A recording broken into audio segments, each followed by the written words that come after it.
Chapter 1. The Divider. Lion, I hope you can take care of yourself in the future. I have no idea if we'll be able to break through tomorrow. Another dawn broke. Lion awakened to the echo of a voice calling him. At that moment, golden sunlight enveloped him completely, akin to a handsome knight in slumber being graced by divine radiance. His raven-black hair stood straight. His eyelashes fluttered slightly before parting, and within his obsidian pupils, a brilliant light seemed to ignite, dazzling like the sun. Tony! Lion instinctively called out a name. Tony Stark, the biological son of his adoptive parents, his brother, had just summoned him with a tone resembling a farewell, yet Tony's presence was nowhere to be found. He quickly realized, something has happened to Tony. Wait, could it be that he didn't heed my advice and went to Afghanistan after all? Damn, that arrogant guy, I emphasized it so many times. Lion, at a loss for words, reached out to gently tap the electronic display beside him. The intelligence system promptly responded. With a click, the restraints around Lion's waist unfastened, and in the next moment, he floated gently into the air. It was not just him. Surrounding him, tissues, plates, tape, and various disordered objects floated aimlessly, as if a swarm of microorganisms submerged in a pool, swimming freely. But this was not a pool. Rather, it was the interior of a manned spacecraft. The bed line used for sleeping was not a bed at all, but titanium alloy plate affixed to the cabin structure. Day in and day out, he was bound to this plate, facing the sun's relentless heat. When hungry, he consumed fruit puree and meat paste. When thirsty, he drank nutritional fluids, and when nature called, he simply commanded the intelligence system to resolve it on the spot. It could be said that he had become almost inseparable from the titanium alloy plate. He had endured such a life for a full 6 months. Though I haven't been sunbathing for the planned 2.5 years, even half a year under the sun is sufficient. Lion clenched his fist in the air, feeling an unprecedented surge of strength coursing through his body. At that moment, every cell and drop of blood within him brimmed with power. As the sun's rays cascaded over his bare body, tracing the contours of his perfect musculature across his chest and arms, he felt as if his cells were rejoicing, and his blood surged like glacial meltwater flowing into rivers. This is the power of a Kryptonian, Lion marveled, gazing through the Tunterhigh transparent spacecraft window at the immense sun over 1 billion kilometers away. Having arrived in this world nearly 19 years ago, he had never imagined acquiring such world-altering power so effortlessly. As he beheld the profound cosmic expanse beyond the window, memories of his past flooded back. Lion Stark, a traveler through time. In his previous life, he was known as Liang, an ordinary office worker who thought he would live a mundane existence. Unexpectedly, one day while commuting home by subway, he heroically intervened to stop a knife-wielding assailant, only to be fatally stabbed in the process. Upon opening his eyes again, he found himself transformed into a nearly 1-year-old infant. He had traversed worlds, or rather, reincarnated, awakening to his past memories only at the age of 1. As for memories prior to that age, due to incomplete brain development, they were virtually non-existent. In this world, he was originally an abandoned infant, fortuitously adopted by Howard Stark. The first sight that greeted him upon awakening to his memories was the tear-streaked face of Tony Stark. Poor Tony, with his face marred by tears and bloodshot eyes, cradled him silently in his arms. It was only later that he learned that on the day he awakened, the Stark couple had perished in a car accident, with him being the sole survivor of the wreck. At that time, he had been tightly bundled beneath a swathe of baby cloth, carelessly discarded by the roadside, with the fabric cruelly wrapped around his neck, mere meters away from the fiery wreckage of the exploded vehicle. Doctors declared his survival a miracle, the last gift the Starks had left for the world. Perhaps Tony also recognized this sentiment, as he regarded Lion as the continuation of his parents' legacy. Thus, he raised Lion with the same care he would afford to his own brother.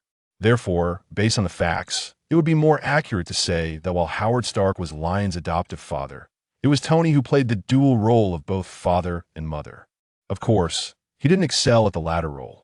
After all, which kind-hearted father would carry a 2-year-old son on his neck to a gala to flirt with cover girls, only to return home and leave his son on the sofa while he indulged in a long night with the beauty? Fortunately, Tony eventually encountered Pepper Potts. With Pepper's nurturing, Lion managed to escape the torment of sleepless nights filled with noise. During those restless nights, Lion silently kept a mental ledger against Tony, thinking to himself, "Wait until you go to Afghanistan, let's see if you still pursue cover girls." Lion was well aware that according to the original plot, Tony would inevitably venture to Afghanistan sooner or later. He had watched nearly all the Marvel films in his previous life.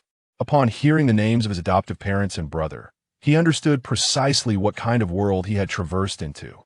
To be frank, the danger level of the Marvel Universe was not to be underestimated. Not to mention the supervillains who frequently emerged to wreak havoc, often causing significant civilian casualties. Just the thought of traversing the Marvel Universe at the wrong time, before the god of stories, Loki, ascended to the throne of time, sent shivers down his spine. In such a scenario, the moment he landed as a traveler, he might not even have the chance to utter a few cries before the fully armed agents of the Time Variance Authority would whisk him away to be erased. Fortunately, despite the trepidation, Lion managed to live to the age of 18 without incident. He speculated that perhaps the timelines of the multiverse had been disrupted and the sacred timeline no longer existed. He had arrived at a fortuitous moment. However, this did not diminish the fact that the Marvel world remained exceedingly perilous, especially given his close relationship with one of the story's protagonists, Tony Stark. In a world where merely stepping outside posed a risk of encountering villains, he had waited 18 years without encountering his golden opportunity. He possessed neither Tony's intellect nor Spider-Man's mutation, nor did he have the standard systems that came with being a traveler.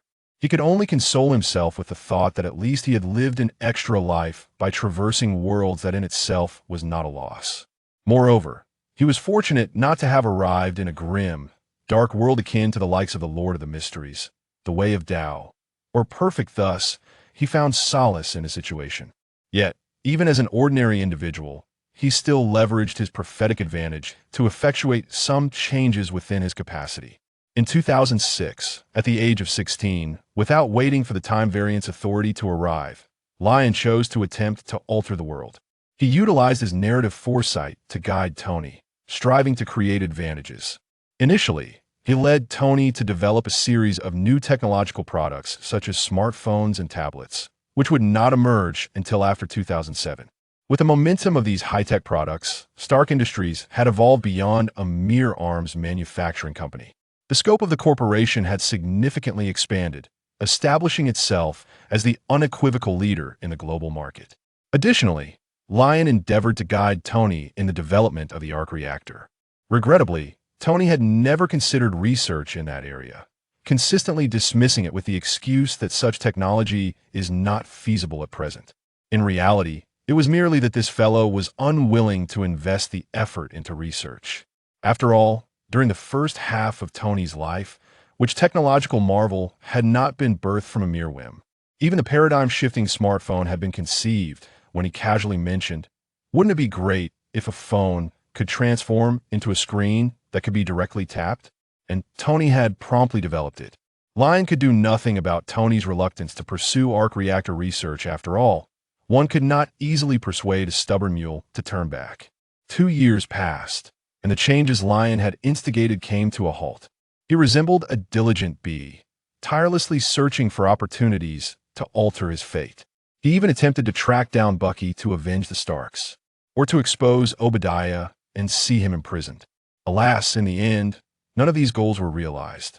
Obadiah was deeply entrenched, only revealing a hint of his true nature a year ago, which Lion seized upon to inform Tony. However, Tony, being overly sentimental, remained willing to trust his uncle, even amidst doubt. After a single in-depth conversation with Obadiah, Tony felt everything had been resolved. Faced with this exasperating situation, Lion could only repeatedly emphasize to Tony the importance of remaining vigilant and avoiding solitary ventures into war-torn areas like Afghanistan. As for the pursuit of Bucky, Lion had even less ability to bring it to light. The Hydra's influence in this world was intricately woven. As an ordinary person, any reckless investigation would only expose him, leading to a fate akin to Howard's. Even he could not confide in Tony. On one hand, as the younger member of the family, He possessed little authority, and Tony might not take his words seriously. Tony was nearly 20 years his senior. On the other hand, even without mentioning the source of the information, merely guiding Tony to contemplate the situation would inevitably lead to Tony's brash nature, causing him to immediately employ Jarvis to infiltrate various classified agencies upon the slightest suspicion. Such actions would only result in both Tony and himself facing assassination attempt from Hydra, now alerted to their inquiries. It was entirely possible that the one sent to kill them would be that old rascal Bucky, ultimately granting this veteran ally of Captain America the dubious achievement of a stark quadruple kill. In the Marvel Universe, ordinary individuals find themselves utterly powerless. Even if Leon were Stark, it would be of no consequence. His position in this world resembled that of Justin Hammer from Hammer Industries. Wealthy, yet that was the extent of it, perhaps with the addition of a genius older brother. Fortunately, everything changed on the day of his 18th birthday.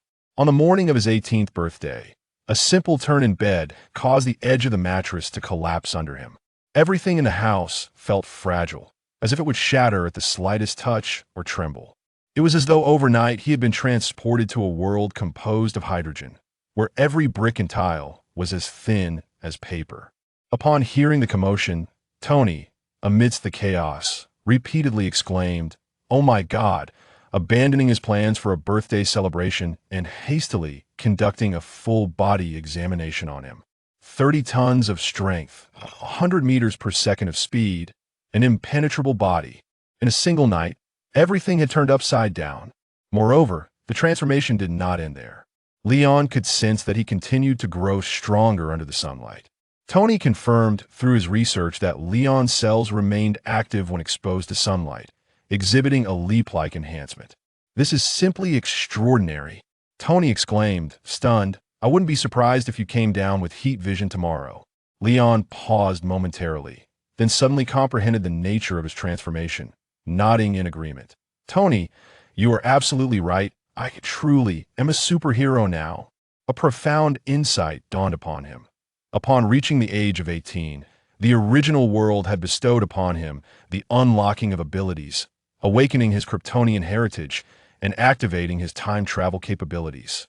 As for his Kryptonian lineage, it hardly needed elaboration. It was the hallmark race from the neighboring DC universe, growing stronger merely by basking in sunlight. Regrettably, it seemed he possessed only a standard Kryptonian bloodline. Merely relying on sunlight would likely not suffice to attain the levels of Silver Superman or Gold Superman. As for his time travel abilities, as the name implied, as long as he had sufficient energy reserves, he could traverse through different timelines at will. Whether this would allow him to navigate within the Marvel Universe or leap beyond it to reach broader realms of existence remained to be seen. Regardless of the outcome, his golden opportunity had finally arrived. Leon's elation was palpable as he embraced Tony in celebration. In response, Tony promptly fractured a couple of ribs and his scapula. However, he had lived for over 20 years in his previous life. How could he possibly be considered a minor?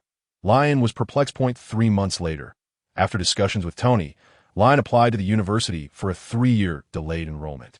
He boarded the manned spacecraft personally crafted by Tony, journeying into the depths of space. The vessel navigated the orbit between Earth and the Sun, where there was no day or night. Every moment was bathed in sunlight. Half a year past. 180 days, Lion bound himself to a titanium alloy panel. Facing the sun's radiant beams, he could feel the surging power coursing through his veins, akin to a mighty river, constantly stirring up colossal waves.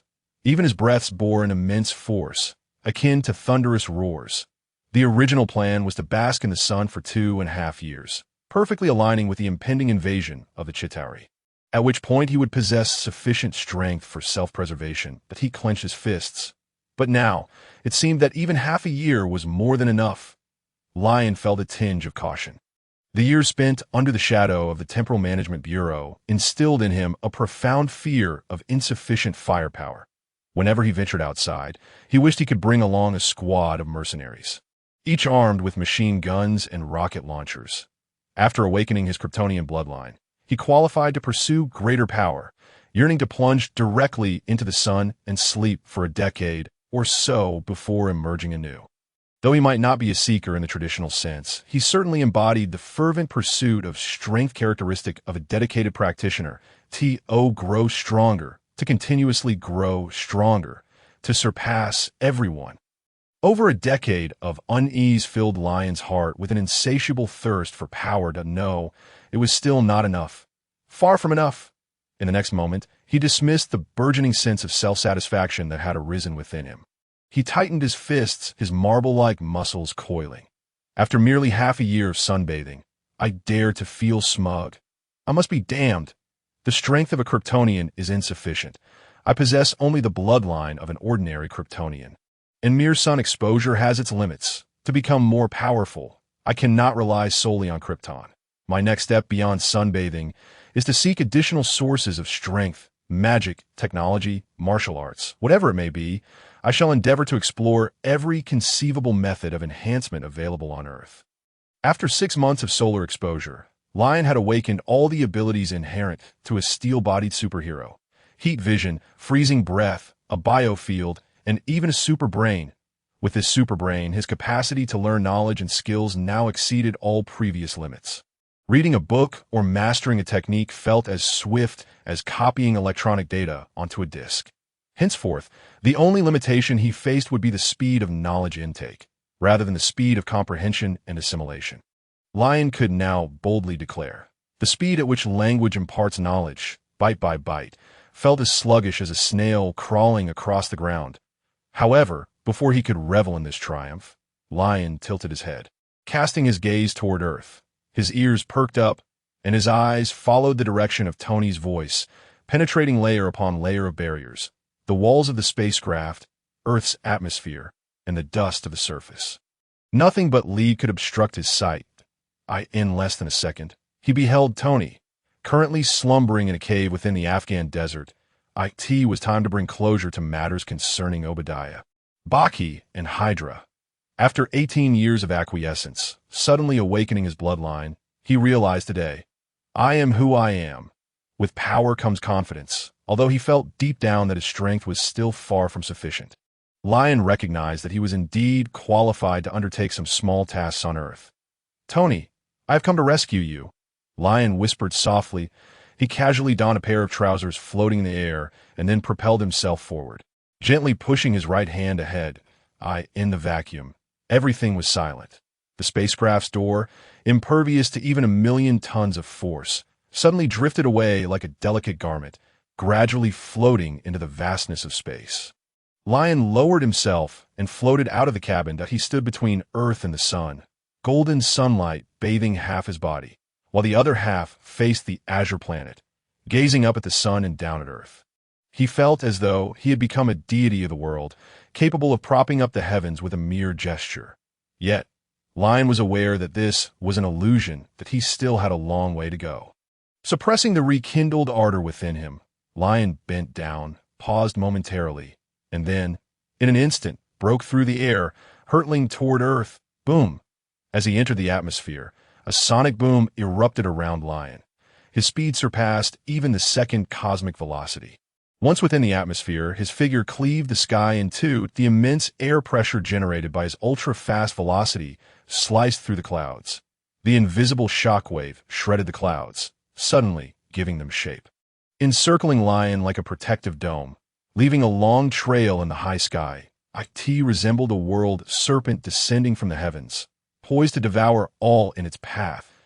As he neared the ground, Lion began to decelerate, experiencing an acceleration exceeding -5,000 meters per second squared.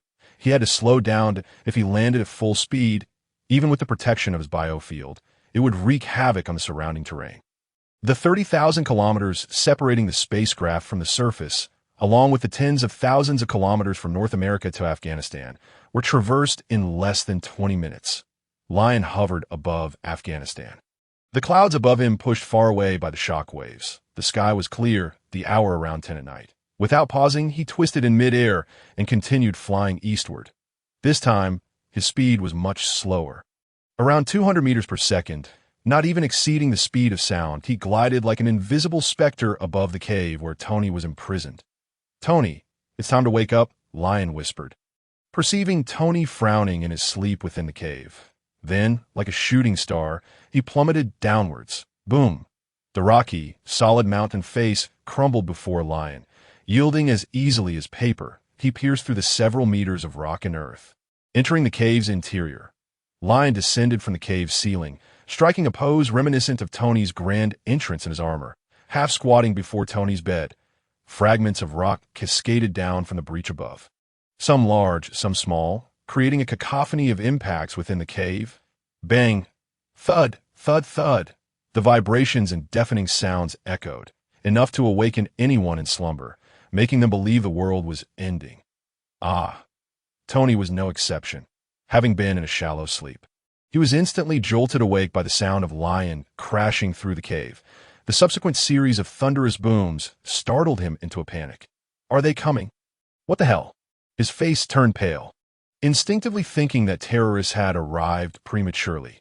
The terrorist organization had kidnapped him, and their leader demanded he produce a batch of Jericho missiles. Tomorrow marked the final delivery date he had arranged with them. According to the plan, he would don a completed Mark armor and fight his way out with his assistant, Ethan. It would be a challenging battle. Just moments before falling asleep, he had prayed for a smooth operation the following day. If things went awry, he hoped Pepper and Lion could take care of themselves afterward. Yet, he had barely closed his eyes for a few minutes when these damn terrorists couldn't wait any longer. Damn it, even when Lion had wet his pants, he had never been this urgent. Tony muttered under his breath, glancing around in panic as he shouted, Ethan, are you okay? Those guys are coming. What the hell? Is this damn cave collapsing? Oh, Lion, go check on Ethan. Lion. Tony's eyes widened as he beheld Lion half squatting beside his bed. The young man wore nothing but pants, with debris cascading from above, yet not a speck of dust settled upon him. Lion, what are you doing here? Tony leaned back, nearly unable to resist rubbing his eyes, doubting whether he was experiencing a hallucination just before death. Shock and confusion intertwined in his gaze. His heart raced, and his hands trembled slightly. He was certain he must be imagining things. After all, the scheduled return time for Leon's spaceship was clearly 2 years later. How could that brat possibly appear before him at this moment? Yet, it must be said, even if it were merely a figment of his imagination, Leon's pose was undeniably striking, a creation that only he, Tony, could conceive.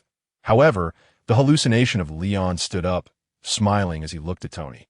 I heard you thinking of me in the dead of night, incessantly calling my name, saying you couldn't sleep without seeing me. So here I am. To be honest, it surprised me that my older brother, at 39, still needed lullaby services. Leon joked, I can sing lullabies and hum country ballads. Which method do you prefer, Tony? Oh, just to clarify, I can't rock you to sleep in my arms. That's Pepper's job. Tony paused for a moment, instinctively rebutting, Hey kid, I'm the one who rocks you to sleep. Pepper hasn't held you as often as I have. The implication was clear. That boy was turning things upside down. Their dynamic had always been this way. Tony's proud personality invited Leon's playful teasing. After all, here was a nearly 40-year-old man who would claim, albeit begrudgingly, that he accepted a holiday gift only to treat it like a treasured possession in his collection. Quite adorable, if one were to ask. As soon as Tony finished his retort, he suddenly realized, his eyes widened, his body quivering with excitement as he stood up. You, Leon, you really came? How is this possible? I mean, how did you manage it? You should be 300 kilometers away in space. He even reached out to pinch Leon's arm. The solid muscle felt like marble, the sensation so vivid. This was not a hallucination. Leon was truly here. That kid had come to rescue him. Tony was astounded. Yet at that moment, he felt a wave of relaxation wash over him. The tension in his body suddenly easing, an indescribable sense of security enveloped him. And the weariness of the past few months surged forth that he could not suppress a smile, collapsing back onto the bed, exhaling deeply. And one knew Leon's strength better than he did 0.6 months ago. During testing, Leon had demonstrated a power of 500 tons, with defenses that left even sniper bullets merely grazing him. With Leon here, the terrorists outside would no longer pose a problem. Leon raised an eyebrow. To be precise, I'm in a satellite orbit over 40,000 kilometers from here. I heard your voice crying out in distress while I was asleep, so I rushed over. After all, aside from Pepper. I can't allow anyone to make my brother suffer. Tony's expression darkened. Oh, you've got that wrong. Even Pepper can't make me suffer. No one can, and I'm not suffering. He continued, so, you've been enjoying your time in this cave? Traveling thousands of miles for a business trip, then vacationing at a terrorist base? Leon scrutinized Tony. Those charming, large eyes still sparkled, yet the deep fatigue was unmistakable that you're still so stubborn. Look at your beard. Usually kept neat, now grown wild like weeds. You're not in much better shape. I had no idea my brother had a penchant for flaunting his bare chest. Tony shot back, never one to lose a verbal skirmish. In fact, he relished their playful banter. It gave him a sense of uniqueness, a familial connection. After all, Leon was his only relative in this world. And next time, consider a different angle for your critiques. How could my voice travel through the vacuum of space?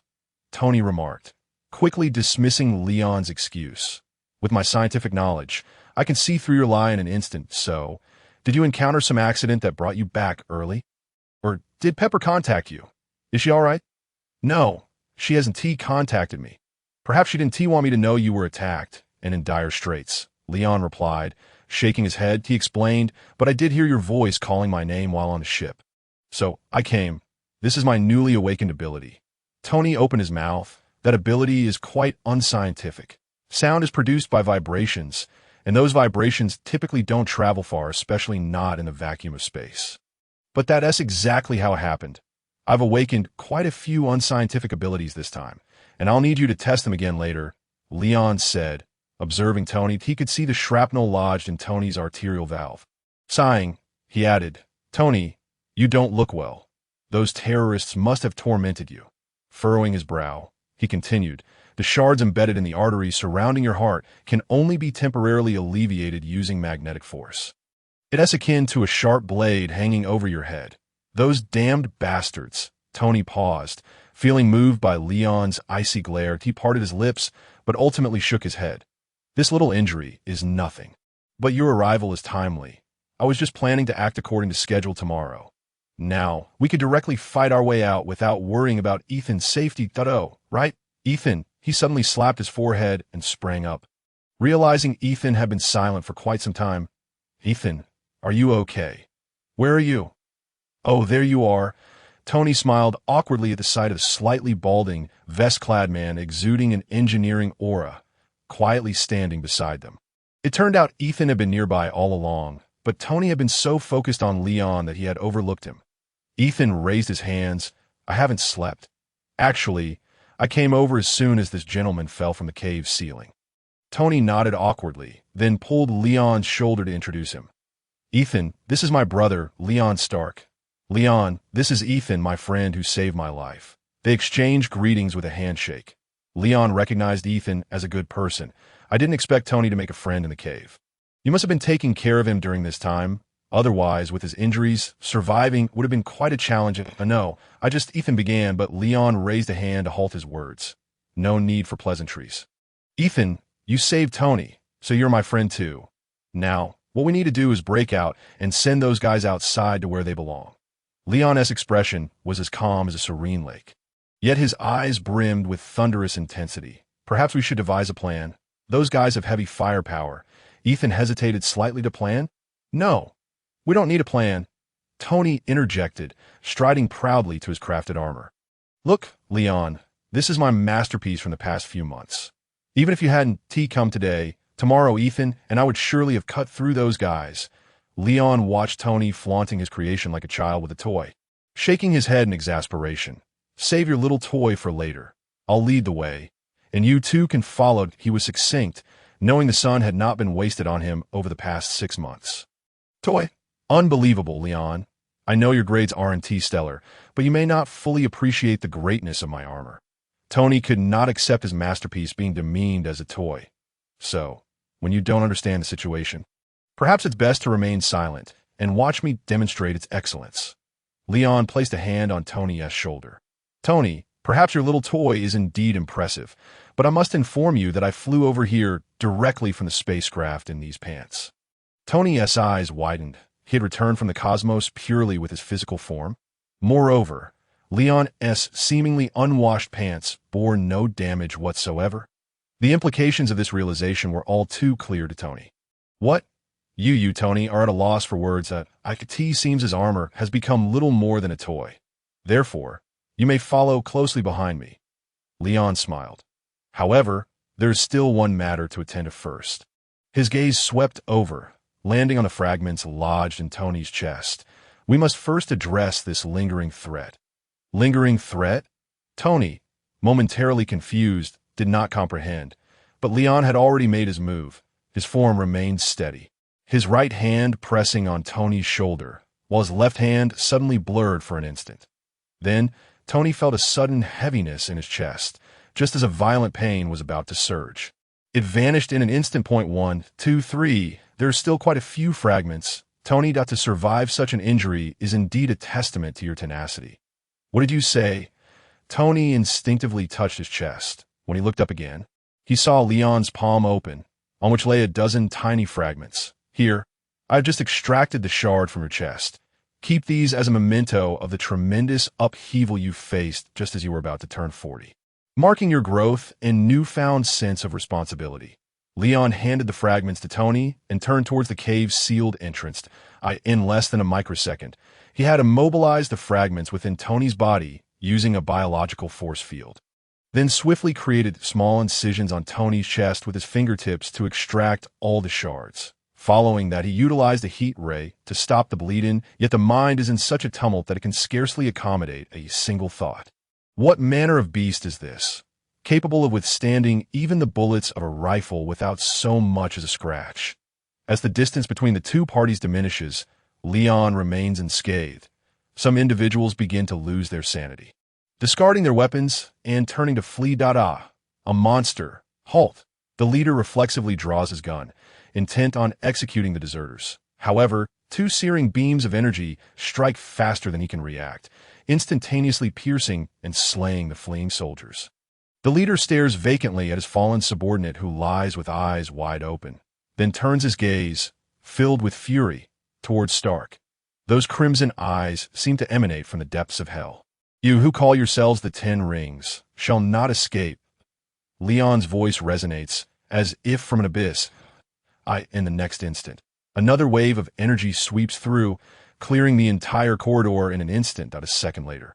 Apart from Leon, there is not a single heartbeat left in this place. Just before the leader meets his demise, an understanding dawns upon him, his eyes brimming with reluctance and regret as they gaze at Leon. So it was not a laser weapon. With that, life entirely departs from him. Leon silently shakes his head and continues onward. I've already stated that I am also Stark. As he emerges from the cave, 3 rocket-propelled grenades simultaneously soar towards him. These members of the 10 are upon hearing those words. Leon could not suppress the upward curve of his lips. It seemed that this experience had indeed elevated his authority in Tony's eyes. As the saying goes, one can teach another, but experience teaches once. How true that is. After flying for a while longer, Leon brought the 2 down in the desert. Well, I'll leave you here. The military base is 8 kilometers ahead. Here, take this signal flare. After I depart, fire into the sky, and someone will come to find you. Leon handed the signal flare he had procured from the terrorist base to Tony, then took off. Preparing to leave. Wait, Tony called out urgently, having forgotten to mention, remember to bring my armor back home. And if the blueprints aren't burned, take those too. Damn it. Why didn't you say that earlier while we were in the cave? Leon retorted, I thought you couldn't carry any more with both hands full, so I mentioned it now. Tony, you or something? Leon shot a middle finger and soared into the sky, breaking the sound barrier as he departed. The 2 left on the ground blinked as they watched Leon part the clouds, shrugging at each other. Won't your brother be spotted flying so close to the military outpost? Ethan inquired. Tony raised an eyebrow. What brother? Wasn't there a self-proclaimed superhero who just saved us and then left? We didn't even get a good look at him. Ethan realized, so that is how we were meant to escape? That superhero must be quite the altruist. Bang! Tony fired a shot into the sky. The signal flare arced high, slowly descending after reaching a height of 100 meters. The bright crimson light was particularly striking against the night desert, illuminating the faces of the 2 men below. All right, Let us wait a few more minutes. Someone will come for us, Tony said, casually tossing aside the signal flare, with the flare visible near the military base. The Americans would surely check it with satellites. They would discover his presence there and dispatch a rescue team immediately. Tony turned to Ethan. Come with me to America. Ethan, bring your family along. He noticed that Ethan had been hesitant to speak since earlier. Ethan's expression was complex. My family is already gone. Tony, in fact, I would rather return to Iran to help more people in need. The words Tony had prepared caught in his throat as he realized that this savior before him bore a far more painful past. Yet, this only solidified his resolve to bring Ethan to America. Ethan, he began, heavy with sincerity, I'm unaware of your family's situation, and I am truly sorry. Ethan shook his head, signaling that it was of no concern. Tony continued, I can understand your desire to return home. He could see that Ethan was driven by a clear sense of purpose, yearning to go back to his homeland to do something noble. He paused, however, Leon was right. This time I return to help more people that I want to contribute to the world, not merely create things that explode. He tapped the arc reactor in his chest, his gaze intense. Ethan, you can join me. Together we can better assist those harmed by violence and change this world for the better. Ethan stared at the arc reactor in awe. It was indeed technology capable of changing the world. And he hesitated. Suddenly, a thunderous roar of engines echoed from afar, growing louder as patrol aircraft approached. The rescue plane is here, so quickly after the signal flare was fired, Ethan exclaimed, marveling at their efficiency.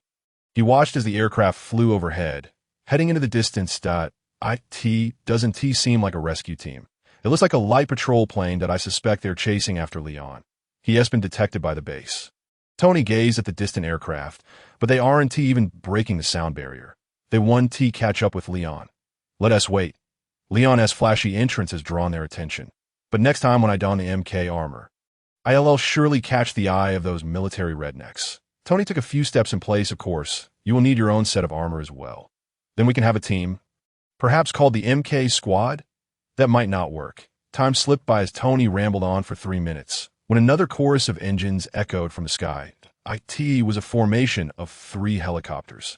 Oh, look, our rescue team has arrived. The 2 parched men in the desert jumped and waved from the ground. Meanwhile, as Tony had predicted, Leon was not pursued by the patrol aircraft. After all, half a minute was ample time for him to make several passes. By the time the patrol aircraft had traveled halfway, he had already soared away from Afghanistan with the mark armor and blueprints in hand. However, unexpectedly, upon entering California, Leon encountered another squadron of intercepting aircraft. After retrieving Tony's precious belongings from the collapsed cave, he ascended into the thermosphere above Afghanistan with the armor in tow. Then he accelerated to 30 Mach. In just 20 minutes, he had traversed most of the globe and returned to North America. He descended over the Pacific West Coast, slowing to subsonic speeds as he entered California.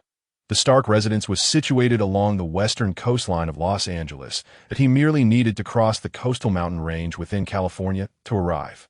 However, due to his drastic speed reduction, he was caught by satellites the moment he entered the airspace. The military base's monitoring screen. An image moving at nearly twice the speed of sound above the mountains caught the operator's attention. Upon magnifying the view, they were astonished to discover it was a small flying unit. Although the image was inexplicably blurry due to the biological force field surrounding it, it appeared to resemble a humanoid figure in flight. The soldiers promptly reported the situation to their superiors. What is that? Connect to their communication and instruct them to land for inspection. Whether it's the CIA or the Navy, we need to see this intriguing object. The commander's face was grave. Sir, there has been no response from the other party. Sir, the CIA and Navy just contacted us, inquiring whether that flying object is ours and requesting intelligence. Us? Do we possess such a compact? Nearly twice the speed of sound and long-range marvel? Not at the moment, sir. Damn it. Find a weapons research division and get Colonel Rhodes over here. Colonel Rhodes is in Afghanistan looking for Tony Stark. Sir, goddamn. Then give me a database comparison. Lock on with radar. Lock with satellites. Give me the clearest satellite image. Report, sir. The database comparison shows no matching records. The target cross-section is too small for the radar to lock on. The satellite image is unclear due to unknown interference. Sir, what should we do? What the fuck? Can someone tell me what this thing is that has appeared out of thin air and is flying right overhead? Unknown, sir. Damn it. Are there any high-altitude surveillance units in the coastal mountain area? Send them out to shoot this thing down. Yes, sir. Leon was initially flying towards Los Angeles in a state of boredom. Suddenly, he felt a shift in the air and turned his head to look up. He heard the roar of 4 engines veering off course, approaching him.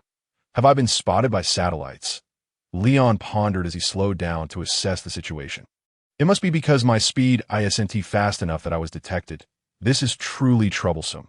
Flying below the speed of sound was too slow, and low supersonic speeds were easily detected by satellites, prompting immediate locking. Perhaps next time I should consider maintaining a speed above 10 Mach to that moment. A voice crackled in his ear. Target locked. A pilot shouted over the radio. Missile launchers ready, awaiting final command. The commander at the military base ordered, aim, fire, take down that flying object. Global Hawk received. The early warning command has been acknowledged. For aircraft swooped down from high altitudes, although it remained a challenge to close the distance to Lion. It was sufficient for the onboard missiles to strike their target. Launch. One missile after another was fired, their speeds soaring above 5 Mach within mere seconds, in relentless pursuit of Lion. Turning back, Lion glimpsed through the clouds the flames of missiles several kilometers away. These were formidable weapons capable of obliterating any aerial vehicle. Yet for him in this moment, they were merely a tickle. Suddenly, Lion felt an irresistible urge to pause, catch the missiles, and emerge unscathed from the flames, astounding the American military with his display. Indeed, possessing a steel physique without flaunting it is akin to wandering in splendid attire under the cover of night. The desire to show off is a deep-seated instinct embedded in human nature. Abraham Maslow once categorized the need for ostentation as the 4th tier among humanity's 5 hierarchical needs. Once individuals have their basic needs met, devoid of life-threatening dangers, and possess a degree of social interaction, they naturally yearn to boast. Lion, too, could not escape this worldly desire.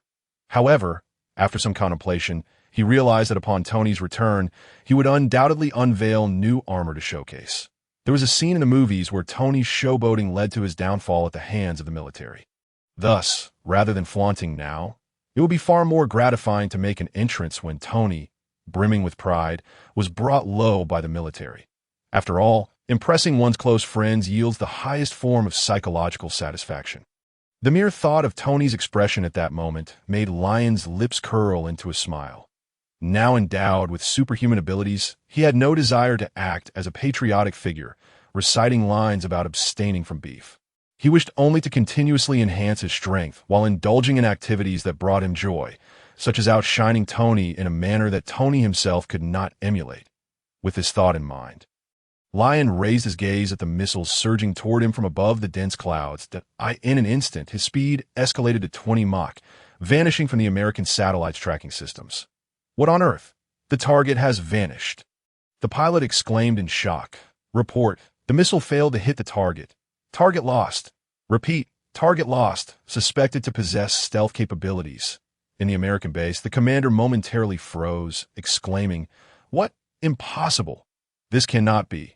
Continue searching the entire area. We must locate the adversary. The command room erupted into chaos. It was evident that for some time to come, the entire Department of Defense would be steeped in suspicion and unease. Welcome back, Master Lion. It has been quite a while. The moment Lion returned home, the voice of J.A.R.V.I.S resonated. J.A.R.V.I.S was the artificial intelligence created by Tony, named after the Stark family's longtime butler, Edwin Jarvis. Indeed, it had been 6 months since he last saw J.A.R.V.S. Lion made his way to his bedroom. Half a year ago, when he ventured into space, considerations regarding his prolonged slumber and a hasty construction of the spacecraft led to his not being installed in the manned spacecraft. Now, hearing Jarvis's voice again filled Lion with an overwhelming sense of comfort, as if returning home. J.A.R.V.I.S. I have splendid news. I have rescued Tony from the clutches of the terrorist organization. Is Pepper at the office right now. Please inform her that she need not worry any longer. Lion instructed Jarvis while removing his pants and stepping into the shower. It had been 6 months since he had last washed with water, and the cleaning procedures aboard the spacecraft were less than satisfactory. Master Lion, Miss Pepper received word of young Master Tony's rescue 10 minutes ago and is currently waiting at the airport. J.A.R.V.I. Repletion so soon. I didn't expect the efficiency of the military base to be so commendable, Lion murmured. As long as Pepper knows, that's all that matters. She must have been quite worried these past few months. It's also Tony's fault for being so careless. I've reminded him countless times, yet he remained heedless. Well, calculating the timeline, I must have just departed for space when he hastily set off for Afghanistan to deliver supplies. I warn among the messages received, those from your high school classmates account for 74%, with females comprising 89%, and messages with romantic inclinations constituting 93%. Lion remains speechless. These individuals are truly blinded by wealth. Are there also men sending me such messages? All right, let us disregard emails from unfamiliar individuals. Very well, Master Lion, you currently have no unread messages. Lion clapped his hands. Splendid. Jarvis, now tell me about the company's development over the past 6 months. By the way, it is under my name. 2 years ago, when Tony developed the smartphone, Lion also utilized available resources to establish Stark networks. After all, in the early 21st century, the internet field in the United States was still in its infancy. Moreover, the internet bubble had only recently burst, and this domain had yet to be overtaken by larger capital. Since there lay a substantial, undiscovered cake waiting to be divided, why couldn't he be the one to consume it? With the resources of Stark Group at his disposal, Lion brought numerous internet applications, which would not surface until 20 years later, to market within a single year. He founded WeChat, Twitter, acquired Amazon and YouTube. And even P was not spared, registering the company ahead of those folks in Canada. Today, Stark Networks boasts over 200 million users worldwide. While Lion slumbered in space for 6 months, the company's market valuation quietly doubled. However, his recent disappearance, along with Tony's absence, caused the soaring stock prices to plummet by nearly half. Upon hearing Jarvis's report, Lion clicked his tongue. Although the stock prices have within a month, it remains higher than when I left. This is indeed a delightful surprise. The current president must be old Joe, right? Inform him that he is doing well and grant him a 3-day vacation to rest. Very well, Master Lion. I shall promptly send a notification to Mr. Jobs. Jarvis responded and then suggested. However, I believe Mr. Jobs may prefer that you agree to his request for an external home button feature on the smartphone. Lion was at a loss for words. Oh my, he is still fixated on that useless feature, akin to giving a snake feet. Tony has developed the phone into a sleek, all-touchscreen device. The next step is projection phones and screen mirroring glasses. Why is old Joe still immersed in his retro obsession? Jarvis, tell him to quickly bury his fixation and take a proper rest for a few days. He should not remain as antiquated as the neighbor. Mrs. Susan, very well, Master Lion. Jarvis complied, though it appears we do not have a Mrs. Susan next door. That was a metaphor, Jarvis. A rhetorical device, Lion emphasized. Understood. Jarvis's voice paused momentarily, accompanied by some electrical sounds, as if taking notes. Lion held his phone. By the way, Jarvis, Tony should return to Los Angeles between 4 and 5 p.m. There is still ample time. Please play the movie Superman. Very well. Now, playing the 1979 film Superman. It seems you two share Mrs. Susan's fondness for nostalgic films, Jarvis cleverly noted. Who is Susan? Oh, you learn quite quickly. Lion's lips twitched. This afternoon arrived, after Tony returned to Los Angeles. He shared an affectionate gaze with Pepper before promptly heading to purchase 2 cheeseburgers. Subsequently, he made his way back to Stark Industries to hold a press conference. After much urging from Lion, Tony had developed profound suspicions regarding Obadiah. Thus, when Obadiah appeared, warmly embracing him and politely requesting a hamburger, Tony decisively declined. Apologies, but I only have this one burger. I cannot share it with you, Tony stated, retrieving another burger from his pocket. Meanwhile, Lion watched the live broadcast on television. KNKV television was simultaneously airing the live footage online. Tony Stark had been rescued from Afghanistan, a development that could stir the entire city of Los Angeles. As the news broke, it soared to the top of Twitter's global trends, attracting millions to the live stream. Concurrently, Stark Group stock began to rebound. The previous steep decline was now mirrored by a remarkable ascent. Simply put, Tony Stark's return meant that just his name was worth hundreds of millions of dollars. All investors were ecstatic. It was undeniably a prime opportunity to invest. Until, in the live stream, Tony crouched at the podium, delivering a diatribe against predatory capitalists. Then, standing up, he gravely proclaimed, "I announce the permanent closure of Stark Group's weapons division." Tony was resolute. "I intend to seriously contemplate the future of this company and ensure that it creates greater benefits for the world." Boom! At that moment, the audience erupted, and the online viewers were equally in an uproar. The venue was filled with a cacophony of noise, each reporter striving to thrust a microphone toward Tony, inquiring what had prompted such a decision. The live chat featured a myriad of reactions, from disbelief to mockery of capitalists experiencing a moral awakening. However, the majority were stockholders who had just purchased shares, flooding the chat with curses. Tony was indeed decisive, showing no signs of hesitation. The company's market value was bound to plummet again. Lion reclined on the sofa, raising his milk towards the television.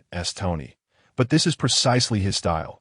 "Master Lion, it seems you anticipated Tony would act this way," Jarvis inquired. "Naturally, this was something I had hoped he would do 2 years ago." Lion sat up, casually popping a piece of fruit into his mouth. "He'll be back shortly. I must prepare to be. By the way, has the mark armor been cleaned? You could surprise Tony." Jarvis. Lion pushed the door open and descended the stairs. Jarvis replied, "Per your instructions, the armor has been fully restored on the mechanical arm control station. You may take Mr. Stark there upon his return to by evening." In the Stark Mansion's underground laboratory, Tony's palm rested on his chin as he stared at the mark armor. His expression unchanging. He had maintained this state for quite some time. Lion, beside him, struggled to suppress his laughter. "So, why did you dye it pink?" Tony finally spoke, pointing at the now girly pink mark armor, his face devoid of expression. "This?" Lion instantly quelled his mirth, placing his hands behind his back with utmost seriousness. "This is a surprise meticulously prepared for you by Jarvis." He stepped forward, indicating the chest area where the energy core is housed. Inscribed upon it was a faint circle of English text. Lion read aloud, "Tony has a pink heart." That he winked at Tony. "So, what do you think?" "Isn't it quite touching? Pink symbolizes innocence and kindness." "Jarvis is complimenting you." "Humph. Thank you for your clarification. Otherwise, I would have never thought of that," Tony replied, lips pursed in a cold smirk. His face darkened, unable to fathom how he would appear wearing this armor. Surely, before he could take action, the enemy would burst into laughter at the sight of that inscription on his chest, saving them from using ammunition altogether. Tony inhaled deeply. A multitude of words lodged in his throat, causing his complexion to redden slightly. Lion observed the remarkable change in Tony's expression, nearly unable to contain his laughter. Finally, Tony turned his head, no longer gazing at his beloved armor. "Jarvis, why was it dyed pink?" Tony inquired again of the other culprit. He truly cherished his first suit of armor, even referring to it as "she, sir." This was Master Lion's suggestion. He believed he would be much happier upon seeing the repaired and pink-dyed armor. Jarvis seemed to explain, yet he was secretly informing on Lion that, "Oh, wait a moment, Jarvis, you did not object at the time. We all thought so, did we not?" Lion pulled Jarvis into the fray. "Master Lion, please forgive my intrusion. You know artificial intelligence lacks independent thought. Artificial intelligence lacks true thought. Jarvis, you even remind Tony that Pepper will be upset when he considers a new cover girl. It's only natural for him to want to prepare a surprise for Tony now." Tony's expression darkened further. "Enough," he shouted, casting a resigned glance at the already laughing Leon, as if to say, "Don't think I don't know you're retaliating." Leon did not refute him. "So you understand that it was wrong for me to make a special trip back to the cave to carry your armor?" Tony spread his hands. All right, I concede that. Let's put this matter to rest, shall we? I'm not angry, so please stop tormenting me over that trivial incident." Over the past decade, Tony has endured no small amount of torment from Leon. He has grown accustomed to the self-regulation of emotions required of a guardian faced with a mischievous child, and of course, this mischief is merely Tony's perception. To others, Leon appears quite well-behaved. For instance, in their childhood, Leon despised Tony for always bringing home new cover girls. He had repeatedly blared the sweet nothings Tony had whispered to other girls at the top of his lungs, just as Tony was about to embrace one of them. inciting the girl to storm out in fury. Leon would then pop out from the corner, waving his little hand, saying, "Good night, sweet dreams, Tony." Consequently, Tony would blush profusely and chase Leon around the house with a pillow. The next day, after hearing Tony's complaints, Pepper was so delighted that she stuffed Leon with a sizable allowance. However, this behavior only lasted 2 weeks. After that, Tony's newly customized soundproof bedroom was completed from then on. Even if Leon were dancing outside, Tony could play a Mozart piece inside, creating a serene atmosphere to enjoy a lovely evening with a lady. Such tussles continued from the time Leon was 3 until he began bringing girls home after entering high school. On the night Leon first held a girl's hand while returning home, the two exchanged knowing smiles. Thus, the brothers reached a truce. Yet their tussles in other aspects did not cease. Sometimes it was Tony who troubled Leon, and at other times, it was Leon who struck first. Pepper's assessment was that they were merely 2 eternal children. "Jarvis, put this armor away and repaint it. Otherwise, I never want to see it again." Tony waved his hand. "And while you're at it, help me procure some materials. I want to forge a new suit. The conditions in the cave are rudimentary, and the armor produced cannot harness my true power. Leon, this time I will make you see that my armor is not a toy." Leon shrugged nonchalantly. "Suit yourself. I shall await the outcome." I could see that moment. Several robotic arms named Dullard and Clumsy rushed in, collectively pushing the pink armor out.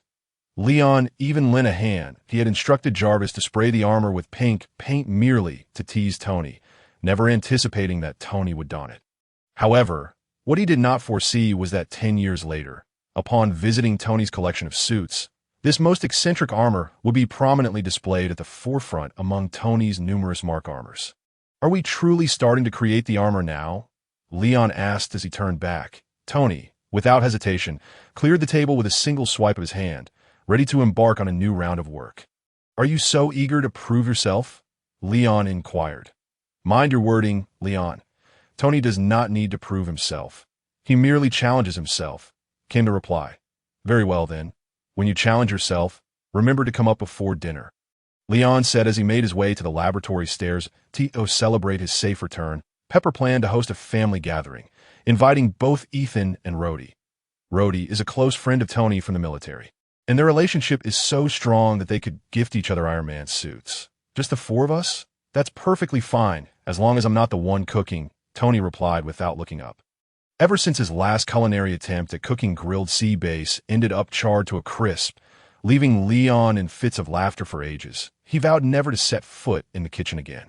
After Pepper dealt with the mess Tony left at the press conference, she hurried to the mansion in the hall. She excitedly embraced Leon. "Leon, oh my goodness, I can hardly believe Tony said you had returned." The Mark spacecraft is still flying outside of Earth. Tony had personally crafted the spaceship and named it the Mark spacecraft, and you managed to fly back on your own. This is unbelievable. Wow, my heavens, your physique is truly remarkable now. You look like an entirely different person compared to 6 months ago, Pepper exclaimed, patting Leon's chest, her marble-like touch prompting her to cover her mouth in astonishment. "Had I known you were this strong, I would have contacted you months ago," she added, a hint of guilt creeping in her voice. Leon quickly reassured her. "It's all right, Pepper. You were merely concerned about me. Weren't you? If I hadn't become as strong as Superman, even if you had informed me of Tony's disappearance, I would have been left adrift in the lonely cosmos. If Tony is both a brother and a half-mentor to Leon, then Pepper, who raised him, could be considered both a half-sister and a half-mother." Leon then winked. "Besides, while the journey has been a bit convoluted for Tony since he survived a great calamity, it may not necessarily be a bad thing. Right? Is that how you see it? Because I think he has become somewhat irrational." Pepper frowned. "Perhaps you still do not fully understand the Tony who has experienced near death," Leon suggested, guiding Pepper toward the kitchen. "Come on, Pepper, dinner is still your responsibility. I'll be right here to share with you the wondrous adventures Tony has had this time." Several hours later, the joyful gathering concluded successfully. Through Tony's introduction, Ethan became acquainted with Pepper and Rhodey, seamlessly integrating into their small circle. For a long time to come, Ethan would work in Stark's research department, pursuing his desired path. Meanwhile, Tony articulated his aspirations to undertake endeavors more beneficial to the world at the dinner table. Unfortunately, Rhodey was not quite able to grasp this idea at the moment. As night deepened, the slightly inebriated Rhodey and Ethan were picked up by some in the mansion. Only Pepper, Tony, and Leon remained. Leon, satisfied and sated, sat on the couch, gazing out at the undulating sea, lost in thought. Tony observed Pepper, who was tidying up the dishes in the kitchen, and then glanced at Leon, hesitating to speak, an expression of veiled intention crossing his face. "Hey, Leon," he finally couldn't help but call out. "What is it?" Leon returned his gaze, somewhat puzzled. Tony glanced at Pepper. "Did you not say you were going to seek out Obadiah tonight? When are you leaving? Also, don't let Pepper know for now. Otherwise, she'll say it's too dangerous, and she'll quit." And no matter how recklessly Tony behaved, Pepper usually maintained a stern demeanor and continued her work. However, whenever Tony's safety was at stake, her most frequent threat to deter him was her resignation, even though each time it proved ineffective. "Then we'll wait until Pepper leaves," Leon remarked casually as he glanced towards Stark Industries. "After all, Obadiah is still at the industrial park. Wait, he is currently in danger. Tony, we need to go now," Leon urged, pulling Tony along and pushing him toward the exit. He called out to the kitchen. "Pepper, Tony and I are going out for a walk. We'll be back shortly." "All right," Pepper responded. Yes, they stepped outside. Tony lowered his voice. Wait. What did you just see that has you so anxious?" "Obadiah is contacting his friends in Afghanistan," Leon whispered back. "What?" Tony was momentarily taken aback as Leon seized him by the arm and soared into the sky. They swiftly arrived at the Stark Industrial Complex. At that hour, the office building was illuminated only by a few scattered lights, among which Obadiah's office shone brightly, resembling a torch ablaze in the night. Leon guided Tony to hover outside Obadiah's office window, where the expansive floor-to-ceiling glass allowed them to observe every corner within with clarity. Inside, Obadiah sat at his desk, his back turned to the window, conversing with someone on his computer screen. Was he engaged in a video call with members of a terrorist organization? Tony's expression darkened. "Could you discern what he was discussing? It doesn't seem promising. Why not listen for yourself?" Leon placed his hand on the gap of the window and gently shook it, causing the glass to lift slightly at one corner, which he then seized and pulled back. Thus, the entire pane was silently removed. Tony's eyes widened in shock once more, but the ensuing sound from the office seized his attention. "Our leader died because of your negligence. So before we proceed with our next collaboration, you must compensate us," came the voice from the computer. Obadiah retorted furiously, "You let Tony escape. How dare you demand compensation from me? I instructed you to ensure that Tony Stark was utterly annihilated. How did you fail in that regard?" The reply was chillingly indifferent. "That is of no concern to us. If you refuse to pay the compensation, we will expose your actions to Tony Stark." The terrorists employed their usual tactics. Obadiah's gaze turned increasingly frigid, as if he wished to consume the person on the other side whole. "Are you not afraid that I will cease supplying you with arms?" "Apologies, but since Tony Stark has shut down the weapons division, you may find yourself of little use." The terrorists pressed on with their threats. "Will you accept the compensation? If you refuse, I am certain Tony Stark will be more than willing to pay for information on the true culprits." Obadiah's lips pressed tightly together, his mouth twitching as he concealed his fury. Yet moments later, he erupted into laughter, his smile as warm as spring sunshine. "Excellent. Of course, I accept your demand for compensation, but I have one condition." "You speak." The other party immediately perked up at the prospect of receiving compensation. "I will devise a way for Tony to travel abroad once more. This time, you must ensure his death." Obadiah outlined his plan. "I will provide you with a batch of Stark weaponry to attract media attention. Just as Tony has announced the closure of the weapons division, the sudden appearance of Stark-produced arms on the battlefield will surely provoke him." The terrorists eagerly responded. "Understood. We will handle the subsequent matters that I assure you. The 10 rings will perfectly execute our friend's request." Obadiah chuckled as he ended the video call, his smile fading into a mask of coldness, gradually twisting into a snarl. His rage began to boil over. Even seated, he exuded an aura suggesting he might leap from his desk and strike at any moment. Fools. A pack of absolute fools. After a moment of silence, Obadiah finally erupted. He abruptly stood, sweeping everything from his desk to the floor, and violently smashed the mouse against the wall, shattering it into pieces. Even a playboy managed to escape. "And you lot are worthless," he roared, his voice reverberating against the windows. Outside, Leon glanced at Tony, whose eyes were wide with anger. Knowing that Obadiah's theatrics could now come to an end, he stepped forward, guiding Tony into the room. "Well, how shall I put this? I apologize for the interruption." The sudden voice from behind halted Obadiah's furious tirade. Tony, he was instantly drenched in cold sweat, spinning around to find Tony and Leon standing before him. Leon's expression was menacing, while Tony glared at him with eyes that were reddened, filled with disbelief and a fury of betrayal. "We both heard what you just said." Leon pointed at the computer. "Do you have any further excuses?" Panic was evident on Obadiah's face, but the cunning man quickly suppressed his emotions. He raised his hands, his lips quivering. "Oh, Leon, what brings you here at such a late hour?" "That was all a misunderstanding. Please allow me to explain. There are reasons for all of this." That Obadiah's mind raced in that instant.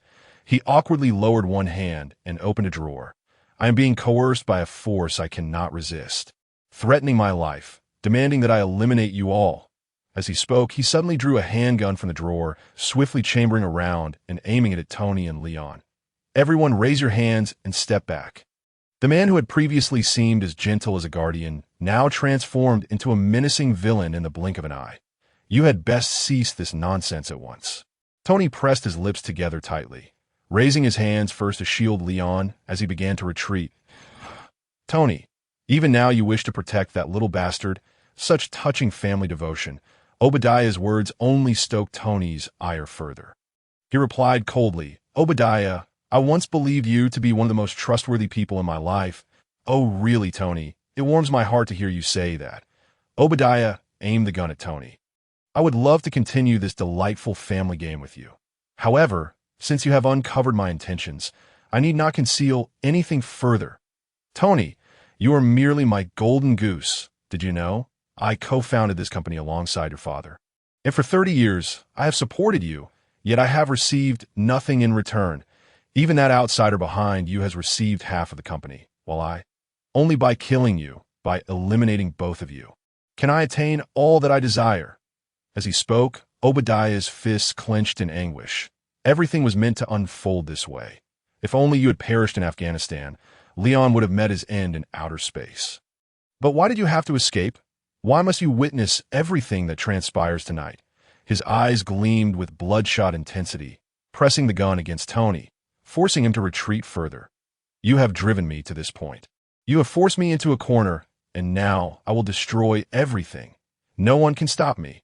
Throughout, Tony maintained his gaze on his uncle, his cheeks taut, his eyes a tumult of sorrow and rage. He felt the gun barrel press against his head, and finally, he classed a signed task to Jarvis. Leon turned around and saw Tony still standing in place. Looking somewhat dejected, he approached and gave Tony a reassuring pat on the shoulder. "It's all in the past. Go home and get some rest. Perhaps this week, you should arrange for a few cover girls to lighten the mood."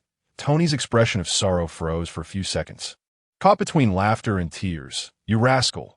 Obadiah Stane, the chief operating officer of Stark Industries, had tragically fallen to his death 3 days prior at the Stark Industrial Park. According to official investigations, Obadiah's demise was ruled a suicide driven by guilt rather than foul play. The police have announced it was stated that Stane had engaged in multiple arms deals with foreign terrorist factions under his own name and had committed numerous heinous crimes, including multiple counts of murder and interference in foreign affairs. Notably, the assault on Stark Group's president, Tony Stark, months prior was also orchestrated by Obadiah Stane. For further details, we now connect with our correspondent on the scene. Leon was squatting in the lobby, watching the news while munching on a slice of cheese pizza. "This is just fantastic. The stocks I managed to recover after showing my face at the company the other day are bound to plummet again, like a roller coaster." Leon sarcastically mused to himself. "Although this doesn't directly affect me, I can't help but feel for the investors supporting Stark." After a moment's reflection, he opened Twitter and posted an update. "Obadiah's situation is merely an unfortunate incident. Stark Group stands steadfast against evil.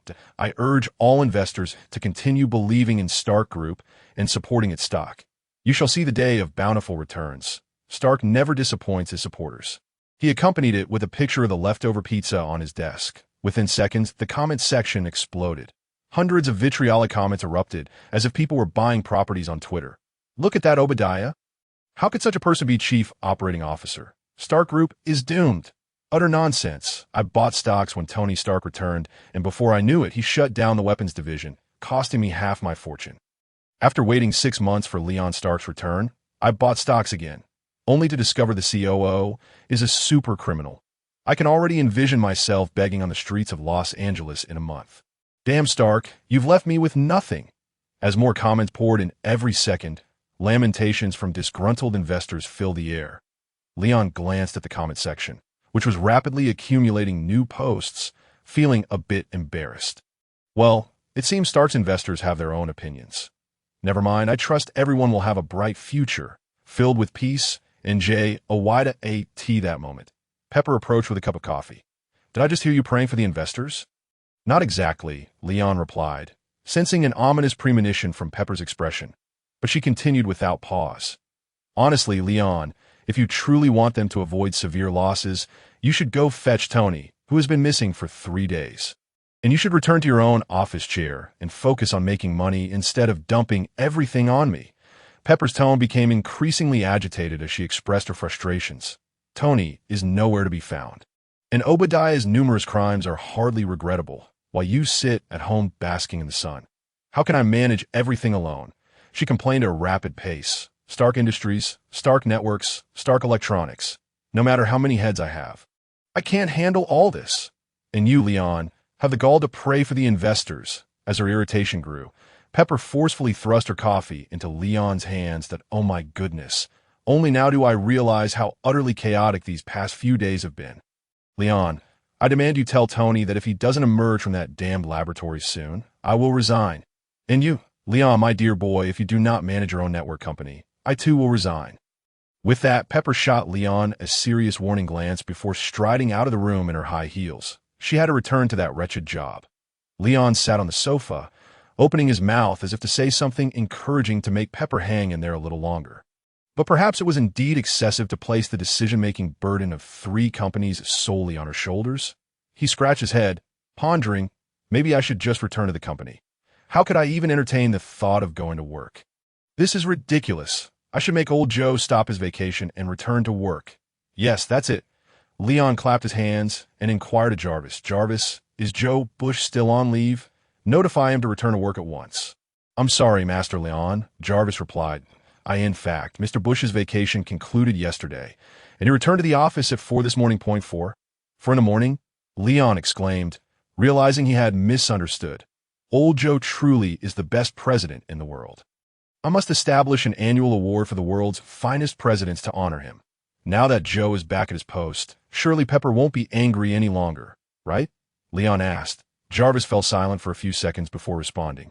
Master Leon, I'm afraid that may not be the case, that Mr. Bush only oversees Stark Electronics and handles a portion of Stark Networks. All other responsibilities still fall to Miss Pepper. Leon contemplated this. Ah, I see.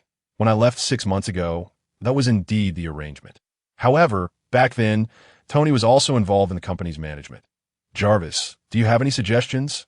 Master Leon, to prevent Miss Pepper from resigning, I recommend that you temporarily return to work until a successor president is found, after which you may resume your leisurely sunbathing. Leon immediately shook his head. No, that won't do. Sunbathing is the most important thing. It cannot be delayed. Besides, I haven't just been sunbathing these past few days. You know what I've been up to? 3 days prior, Leon had instructed Jarvis to gather all available martial arts tutorials online. After days of study, he had assimilated much of the combat techniques: Jeet Kune Do, Muay Thai, Capoeira, Judo, mixed martial arts, and Bagwazang. However, the more he learned, the more he realized that while his control over strength had improved, his actual combat prowess had barely changed. This made martial arts seem rather superfluous. Considering the current world he inhabited, anyone he could overpower could be dispatched with a mere slap. Those he could not defeat, even with all his strength, would likely withstand his every blow. Only when facing an equally matched opponent would these martial arts techniques find their application. Alas, the number of those who could match him was exceedingly rare. Odin, the Scarlet Witch, Captain Marvel, and perhaps a handful more. However, your martial arts skills have reached their limit. Continuing to practice holds little significance. Jarvis suggested. Thus, it would be better to return to work, which would not only please Miss Pepper, but also allow you to have a fulfilling day. Jarvis, why do you seem particularly eager for me to return to the office? Leon paused for a moment, suddenly realizing, I see. You're protesting against the incident 3 days ago when I dragged you into things in front of Tony, aren't you? So you, Jarvis, are harboring human-like grudges now.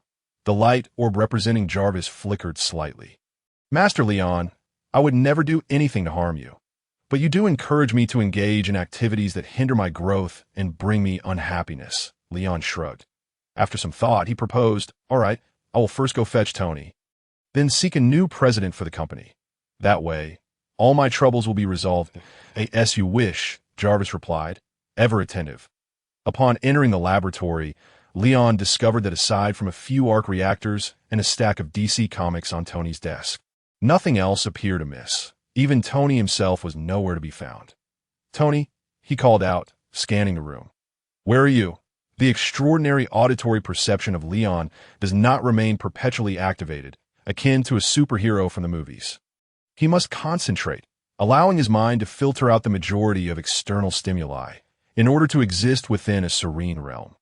Upon receiving no response, Leon slightly tilts his head, seeking the sounds of Tony. It seems to emanate from the garage. Yet why does it sound somewhat chaotic? When Leon discovers Tony in the basement, he appears to have pronounced dark circles under his eyes, yet his spirit is remarkably vibrant. He is clad in mechanical shoes with exposed wiring. Gripping a controller as he orchestrates the actions of those little assistants. Bumbling, continue filming. Dullard, move over there. Yes, right there. You're in charge of extinguishing the fire. Then Tony stands at the center of his makeshift experimental platform. Taking a few deep breaths. All right, let's give this a try. Initiating 10% thrust, prepare for takeoff. He exhales, shaking his shoulders to adjust his state. On 3, 2, 1, he presses the control device in his hand. And the iron shoes beneath him suddenly unleash a powerful jet of flame. Whoosh. The fierce thrust propels Tony into the air, only to crash heavily against the ceiling, producing a resounding thud, clearly a painful impact. Ouch! Tony cries out as he falls to the ground. Nearby, the intelligent robotic arm assesses the situation as per its directives and promptly releases a firefighting spray. Oh, that must hurt, Leon remarks, observing Tony enveloped in white mist. His head tilted back in dismay. Lon? Tony turns his head upon hearing the voice, his cheeks contorted in pain as he wriggles his shoulders on the floor. Come help me. I fear my ribs may be broken. Perhaps next time you should have Dullard prepare a crash pad for you, Leon responds, helping Tony to a chair that he scans him from head to toe. Good, just some superficial injuries. You can continue with your extreme activities from earlier. That was not extreme activity. Tony rolls his eyes. I was working on the Mark II armor. Are you suggesting that your second suit of armor is merely these shoes? Do you expect others to shoot at your shoes? Leon jests out, of course not. I'm currently experimenting with the propulsion system. Once this phase is complete, efficiency will significantly improve, Tony quickly retorts, not missing the chance to mock. Naturally, someone with your mediocre results would struggle to grasp the logic behind this. Now, it was Leon's turn to roll his eyes. I managed to gain admission to Columbia University. Perhaps you misunderstand what it means to be an ordinary person. Is that so? Well, I can't help it if I graduated from MIT many years ago at your age and hold 3 PhDs from Cambridge. I truly cannot comprehend the feelings of an ordinary person, Tony boasts, waving his hand dismissively. But it should be quite similar. Once you arrive at Columbia, you'll find that your professors also struggle to comprehend my armor. He adds with a smirk, My apologies, but my major in university was business. I believe my professors could likely understand the economic benefits of your armor, Leon counters. Before awakening his abilities, he was destined for a career in corporate management. Hence, he naturally pursued a business-related major. But times have changed, he taps on Tony's iron shoes. And what was in the past is in the past. Do not forget the nature of my awakened abilities. Abilities? What abilities? Isn't it merely the power of sunlight to become stronger? Tony inquires, puzzled. The abilities of a superhero. Leon emphasizes, I possess all that Superman has. So what? Are you now confessing that you are an alien from Krypton? And that your super-intelligent Kryptonian father visited yesterday? to ask you to don red shorts and save the world? Tony dramatically exclaims, or perhaps your Kryptonian cousin receives signals from spaceship and is coming to capture you tomorrow. So you now seek my assistance? Leon is left speechless. Tony, when did you develop such a plethora of childish conjectures? I am, of course, a human from Earth, after all those medical checkups you took me to as a child. Did you not know? Without a doubt. Leon is a native of Earth. 19 years ago, he traversed into this world as an infant, fortuitously adopted by the star couple. Although he has no memories from before the age of 1 and is unaware if he has biological parents in this life. His appearance, which bears little difference from his previous life, along with his consistently unremarkable blood tests, all affirm his status as a bona fide Earthling. Besides, you've been reading too many DC comics lately. Our world is devoid of any DC darkness, Leon critiques. Then what do you try to imply? Tony tilts his head. What I mean is, Superman possesses a super intellect, and I possess the same. This super intellect allows him to achieve greater feats in engineering. Effortlessly reaching the pinnacle, Leon points at the iron shoes. Thus, I can fully comprehend your research and even surpass you. Surpass me? Tony raises his chin. Leon, April Fool's Day has already passed. You can save this joke for next year. He narrows his eyes. Moreover, I do not recall Superman possessing this ability.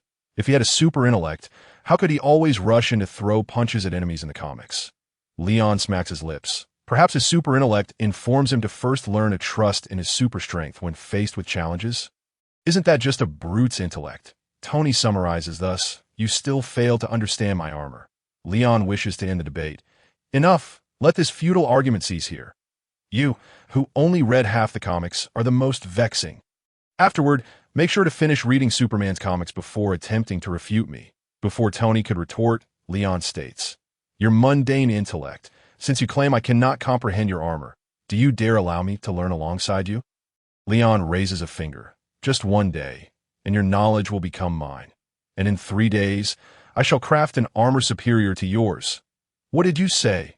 Now Tony is wide awake, that he cannot tolerate challenges to his expertise, especially when they come from his foolish brother. This is the most amusing joke I've heard since 2008. AS, if his chest pain had vanished in an instant, Tony jumps off the bed and locks eyes with Leon. I accept your challenge, he declares triumphantly. Mundane intellect? I will return that title to you in 3 days. Follow me, he gestures with a wave, returning to the experimental area, commanding the intelligent robotic arms. Dullard, clean up the site. Bumbling, fetch the materials. Others, wait until I design the new propulsion structure. Leon squints at the spirited Tony before him, feeling a surge of competitive spirit ignite within him. Jarvis, send all knowledge related to exoskeleton armor to my StarkPad. I need to comprehend Tony's design diagram within half an hour. Understood, Master Leon, Jarvis acknowledges. Then it inquires, however, Master Leon, do you recall your purpose for seeking Tony, as well as Miss Pepper's previous request? Pepper? What about Pepper? He dismisses it for now. Leon rolls his shoulders. Today I shall demonstrate to Tony what a super intellect truly is. Filled with determination, Tony begins to draft his design, simultaneously keeping an eye on Leon. He discreetly observes and finds that Leon is still studying the most basic mechanical structures. Thus, he cannot help but reveal a confident smile.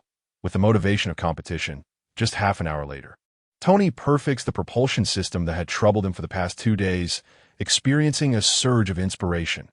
Leon, meanwhile, has completed his study of exoskeleton knowledge and begins learning about circuit construction.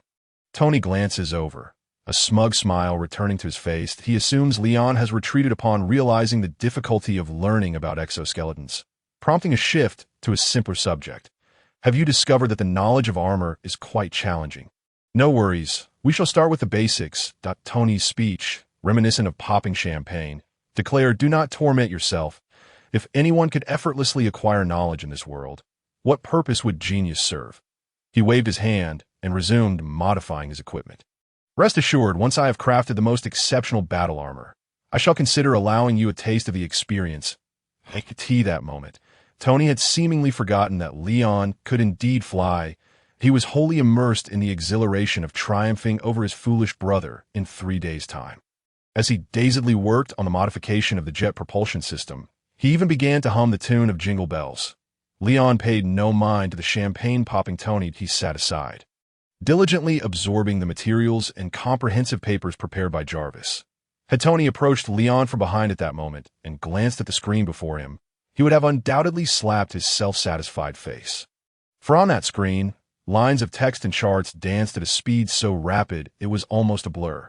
Yet Leon's gaze remained fixed on the first line of text and the accompanying chart. The rate at which the display switched text paled in comparison to Leon's reading and comprehension speed. In a mere 30 seconds, Leon could complete a university-level textbook that in half an hour, he could become a comprehensive theoretical expert in a specialized field. If there existed a system to rate the knowledge possessed by individuals, one would witness upgrade icons continuously emerging above Leon's head, allowing Tony to foresee that his brother had transformed into a cheat code player. Alas, there is no such if. After 3 hours had passed, Leon felt he had acquired a sufficient knowledge foundation and finally rose to his feet. Tony was in the midst of his 13th propulsion device experiment. He was now able to hover relatively steadily in midair, straining to maintain his balance as he glanced at Leon. Look who has arrived. Could it be that our little Leon has finally recognized the difficulties of learning and has come to surrender to his brother Tony? Leon flashed an inscrutable smile, adjusting his non-existent glasses on the bridge of his nose. No, I have completed the necessary studies and am now prepared to join your research. Tony paused, amusement flickering in his eyes. Well then, while you may not be of much help, you can certainly assist in moving heavy equipment. That he slowly descended from the air, stumbling slightly before regaining his footing. Follow me. The propulsion system is nearly complete, and we can commence the fabrication of the remaining battle armor. Confident in his impending success, Tony focused intently on the creation of the armor. He methodically orchestrated the subsequent tasks. Leon, go fetch the titanium alloy in gold. Die, hold the magnifying glass steady. The two quickly began collaborating on the armor's construction, with Tony primarily issuing commands while Leon occasionally posed questions. Lost in his focused state, Tony felt no discomfort. He explained as he worked, revealing his knowledge freely. Over there, that position is incorrect. You must maneuver around and approach from this angle, or you risk a short circuit. Surely you jest. How could such a heavy load possibly accommodate transformation equipment? Excellent, the flight stabilizer can be installed here. Leon, your strength is truly an asset for assembling and fabricating equipment. I dare say a hydraulic press could not surpass your utility that I should have summoned you to assist me days ago. An entire day and a night passed, with the two engrossed in the creation of the armor. With Leon's involvement, the assembly and production of components were executed with remarkable precision and efficiency. For instance, if Tony required a part with IT-level accuracy on short notice, he would previously have to wait for a delivery from the factory. Yet on this very night, all Leon needed to do was strike his fist, and he would receive a component surpassing IT-level standards. Superb! Tony exclaimed, his dark circles beneath his eyes now resembling bags, yet his large eyes remained vibrant. What would typically take a month or even several months to fabricate and refine was astonishingly completed to 80% in a single night. Thanks to Leon's assistance, Tony's spirit soared. With just one final push, he could don a new armor and soar through the skies. He instinctively directed, Leon, fashion a new electrical circuit. Next, we simply need to integrate Jarvis's system. And then we can conduct the assembly experiment to finalize the process. However, the response he received was entirely unexpected. No, Tony, I must take my leave, Leon replied resolutely. What are you saying? Why must you depart? Tony's eyes widened in disbelief. Leon shrugged. Have you forgotten? I stated I would construct an armor superior to the Mark in 3 days. Now that I have mastered your skills, naturally, I shall not remain here. Your final assembly steps are not overly complicated. You can manage them alone. I will take my leave now. See you in 3 days, Tony. With a wave, Leon announced, I am off to your laboratory. Should you require anything, simply come find me. What? Tony's mind was awash with questions. You truly intend to build the armor on your own? Are you jesting? With your average skills? Suddenly, Tony recalled that during the previous night, as Leon assisted him, the questions he posed had evolved from rudimentary to profound, even beginning to spark inspiration in Tony. The practical work followed a similar trajectory.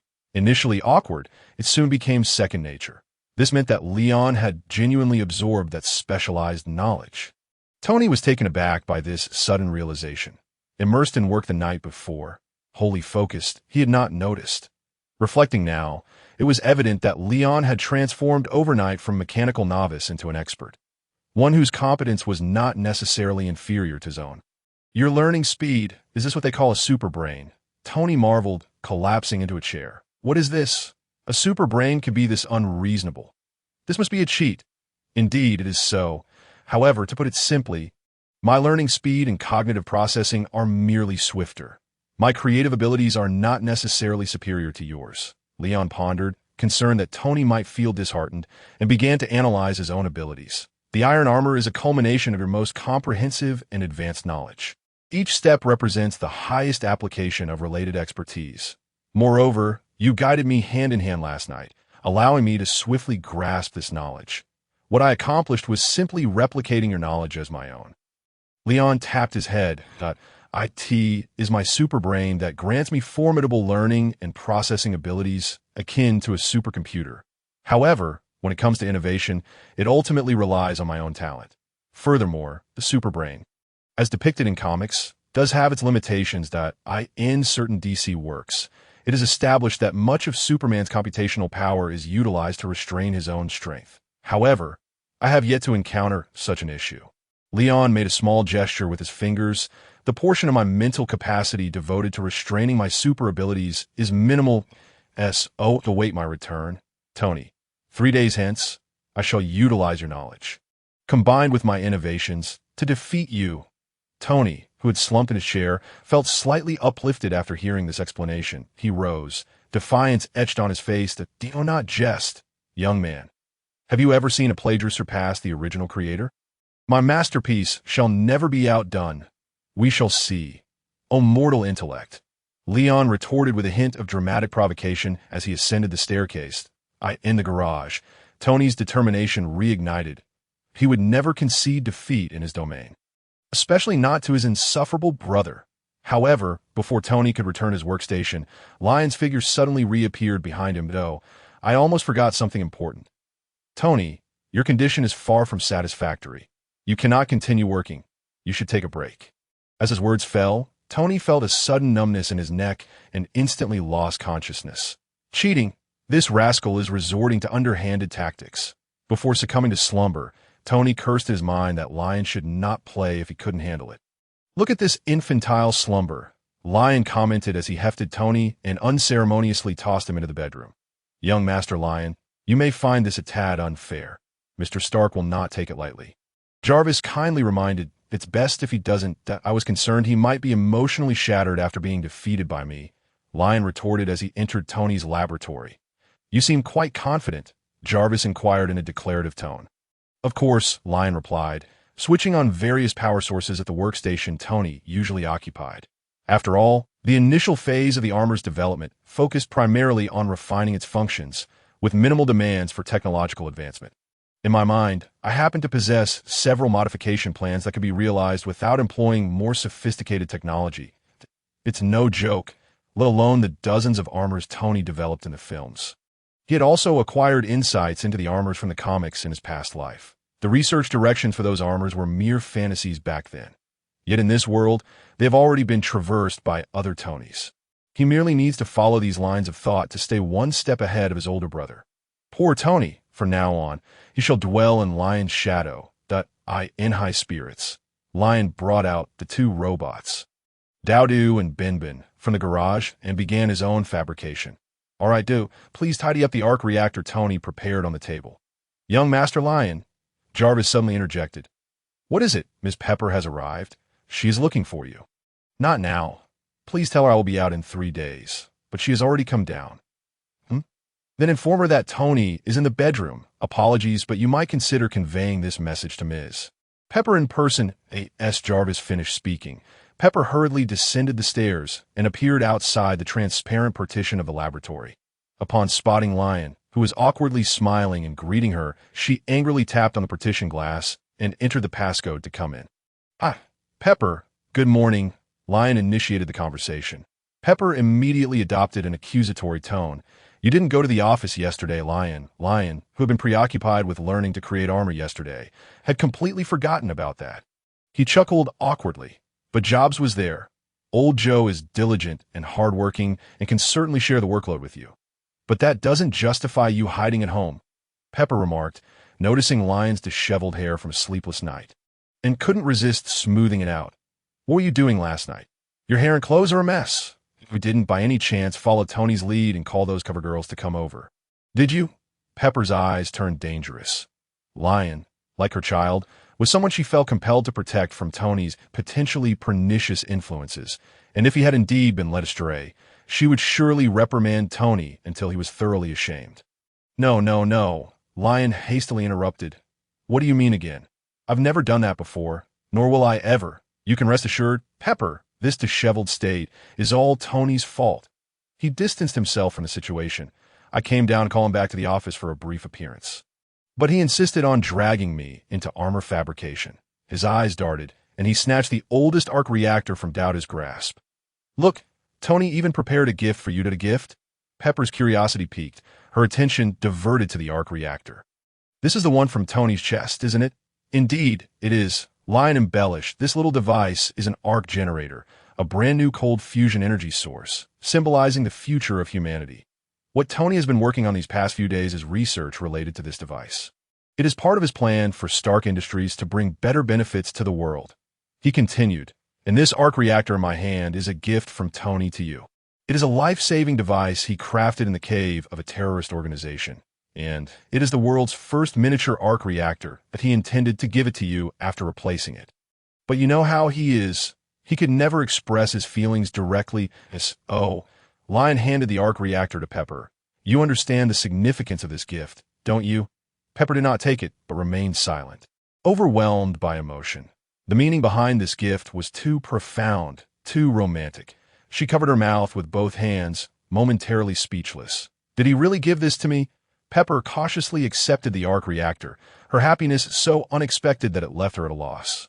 Of course, but if it were him, he would undoubtedly say. Lion elongated his voice. Pepper, I have many habits, but nostalgia is not one of them, so you can dispose of this as you see fit, whether you smash it or burn it. Puffed. Lion's imitation was so spot on that Pepper couldn't help but laugh aloud. She gazed at the arc reactor in her hands, unable to get enough of it. It was indeed something he would say. With a beaming smile, Pepper asked, Where is he now? Lion shrugged. He is fast asleep. He worked through the night on research a few days ago, so I knocked him out. Several days without sleep? Goodness, Lion, you did the right thing. He is in the bedroom, right? Of course. You should hurry up and check on him. All right, I will.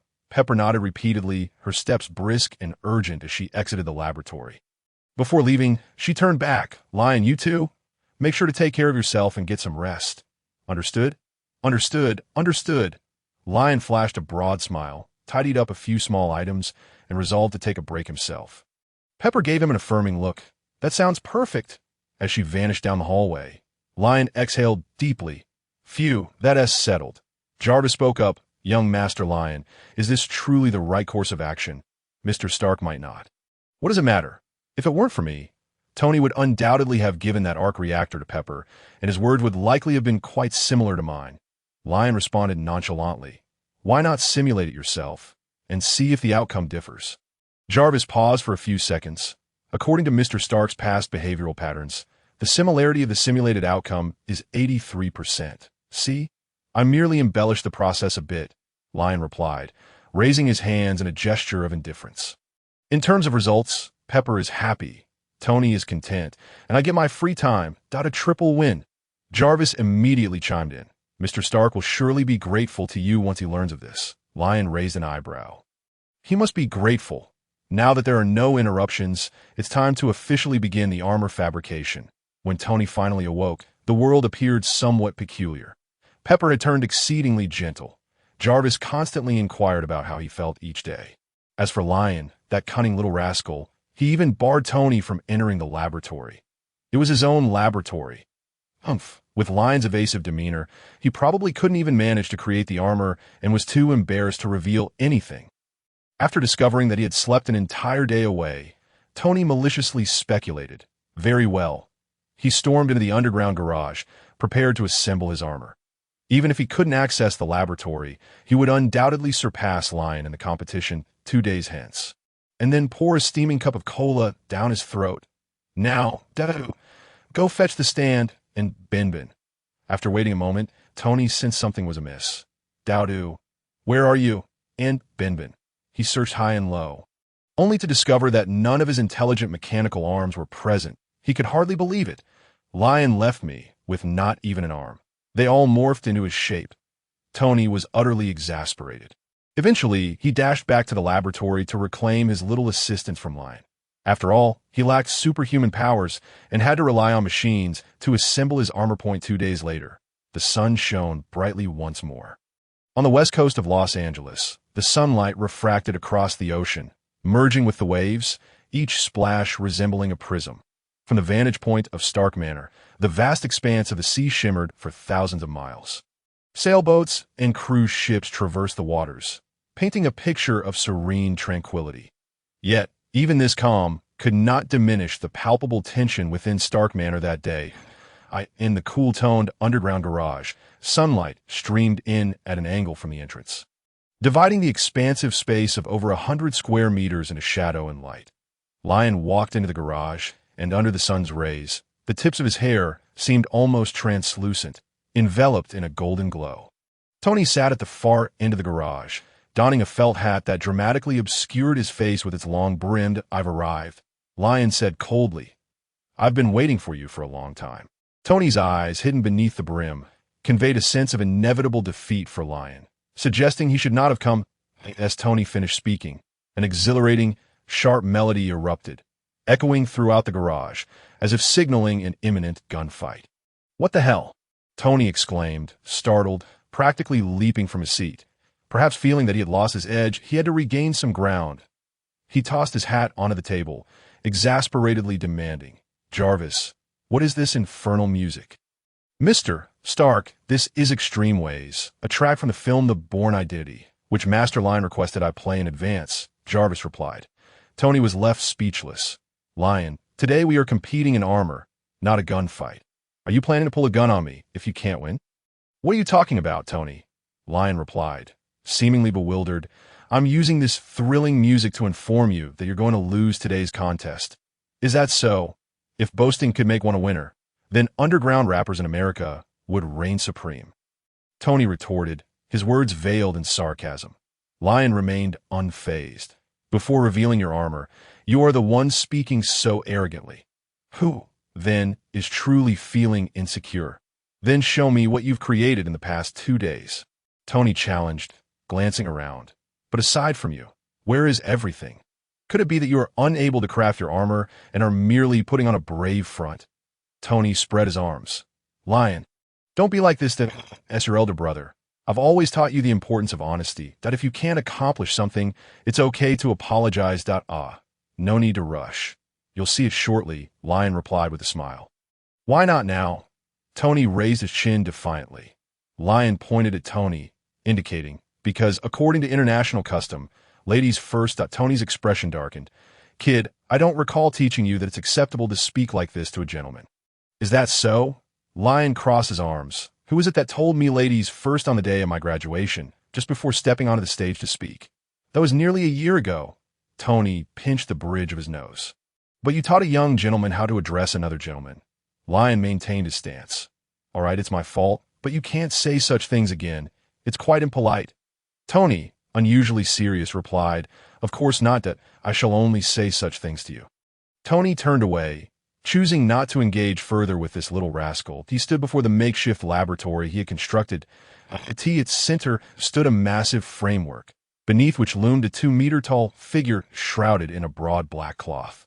Its contours pushed against the fabric, suggesting a humanoid shape. This was undoubtedly Tony's armor. "You should feel honored," Tony proclaimed, arms wide open. "You will witness the debut of the greatest masterpiece in the world.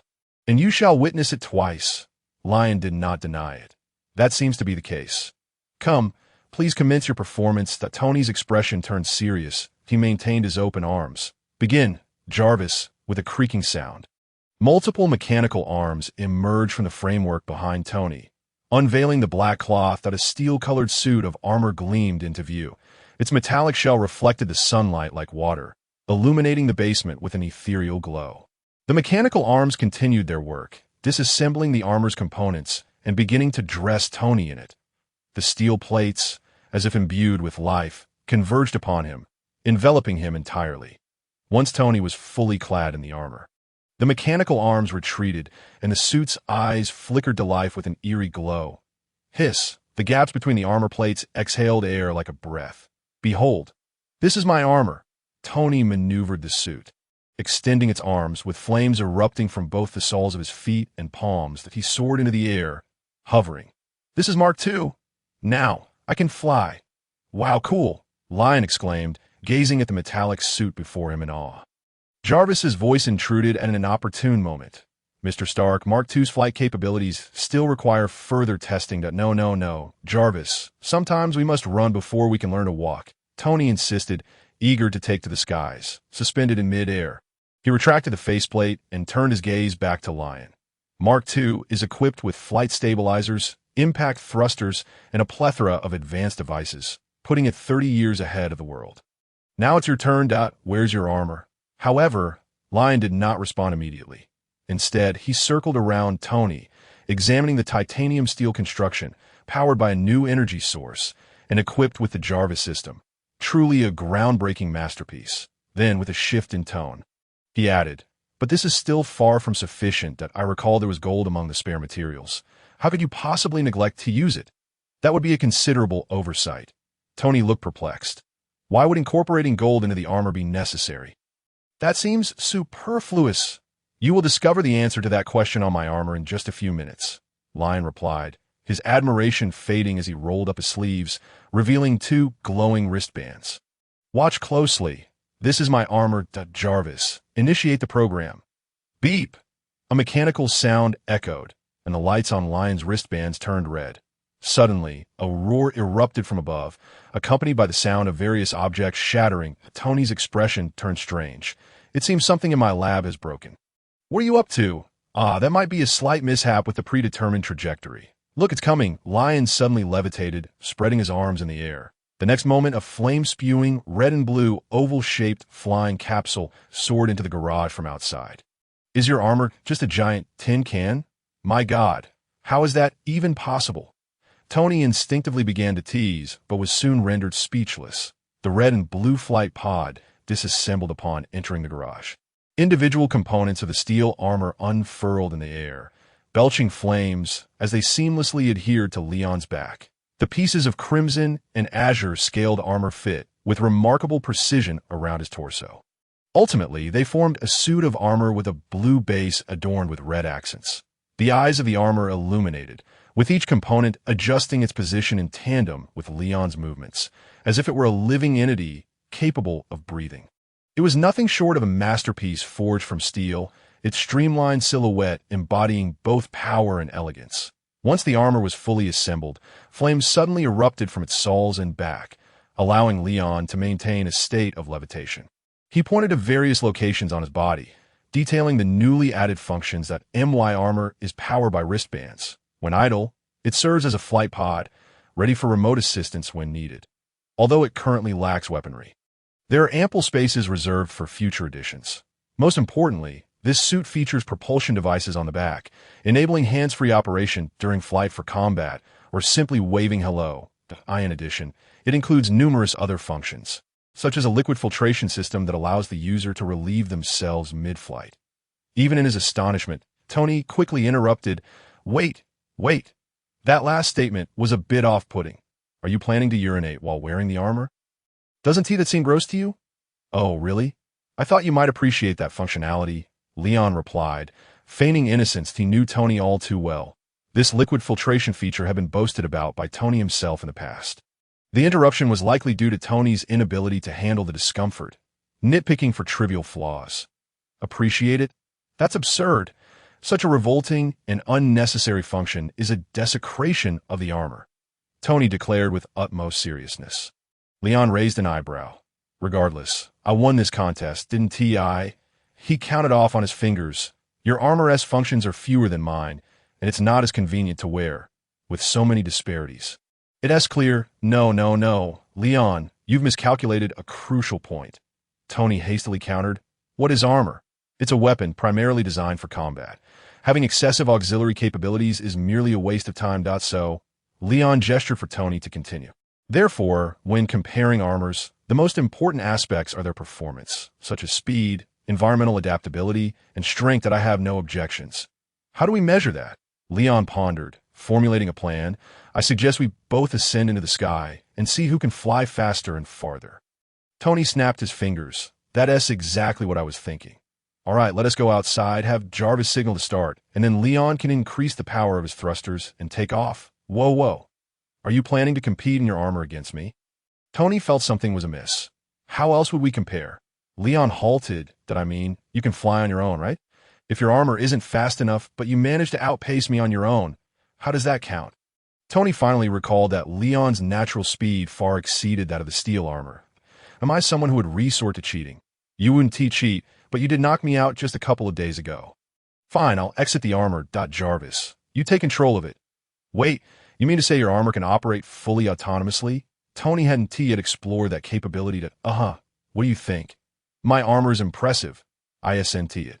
It is indeed, it's a clever concept, but I thought of that as well. I just didn't have enough time. You're quite impressive yourself. Tony, cough, cough. All right, Jarvis, are you ready? We're about to begin the competition. Tony, feeling slightly guilty, shifted the topic. Yes, Mr. Stark, I will start the timer in 3 seconds. Are you prepared? I've been ready for ages. Jarvis issued the command. On your marks, 3, 2, 1, go. Both suits ignited their thrusters, taking off at full power, soaring into the sky, leaving long trails of flame in their wake. Leon gazed at the clouds where the two had vanished, unable to resist a quip. Honestly, both suits are quite slowed, me, aside from nostalgia. They serve little purpose. He then twisted his collar, unleashing a biofield that propelled him skyward like a shooting star. Whoa. Tony accelerated higher, experiencing a level of freedom in flight he had never known before. For millennia, the sky had loomed above humanity, an unattainable realm. Ascend and conquer. It was an instinct ingrained in human nature. In oh wonder, so many throughout history attempted to fly. This sensation was simply exhilarating. Tony was elated, feeling as if he were the undisputed mechanical king destined for victory. Jarvis, has Leon's armor already fallen far behind me? He was confident of the answer. However, Jarvis remained unyielding. I'm sorry, Mr. Stark, but I regret to inform you that you have been left 3 streets behind by the armor controlled by my subroutine. What? That's impossible. Tony exclaimed in disbelief. Apologies, but the distance between you and Master Leon's armor has already reached 700 meters. Tony looked upward, but layers of clouds obscured his view of the heights above. This had to be a mistake. Accelerate. Jarvis, full throttle. Mark II unleashed even greater thrust, cutting through the clouds and pushing upward. Yet, minutes later, Tony still could not see Leon's armor. Not even a trace of exhaust. Why is it so fast? Master Leon has implemented a more coordinated motion system, reducing the armor's weight, thereby enhancing both acceleration and top speed. Jarvis reported, All right, I'm beginning to concede that the kid is a genius, but I cannot lose this contest. Jarvis, push the power beyond safe limits. Sir, I must advise you that continuing upward may cause the armor to freeze due to excessively low temperatures. Just follow my lead and keep flying. Minutes later, Tony finally caught a glimpse of the tail flame from Leon's armor. All right, just like that. Catch up to it and then surpass it dramatically. Sir, the exterior of the armor is already frosted. Further flight could result in component damage. Ignore it. Keep accelerating. Tony was consumed with adrenaline and competitive spirit, fully motivated to outdo Leon's armor. In a typical action comic, he would undoubtedly unleash a surge of energy, overtaking Leon's armor and achieving a triumphant reversal. Unfortunately, the laws of physics in the Marvel Universe do not bend to such whims. Only those with tragic backstories can defy physics and achieve miraculous comebacks.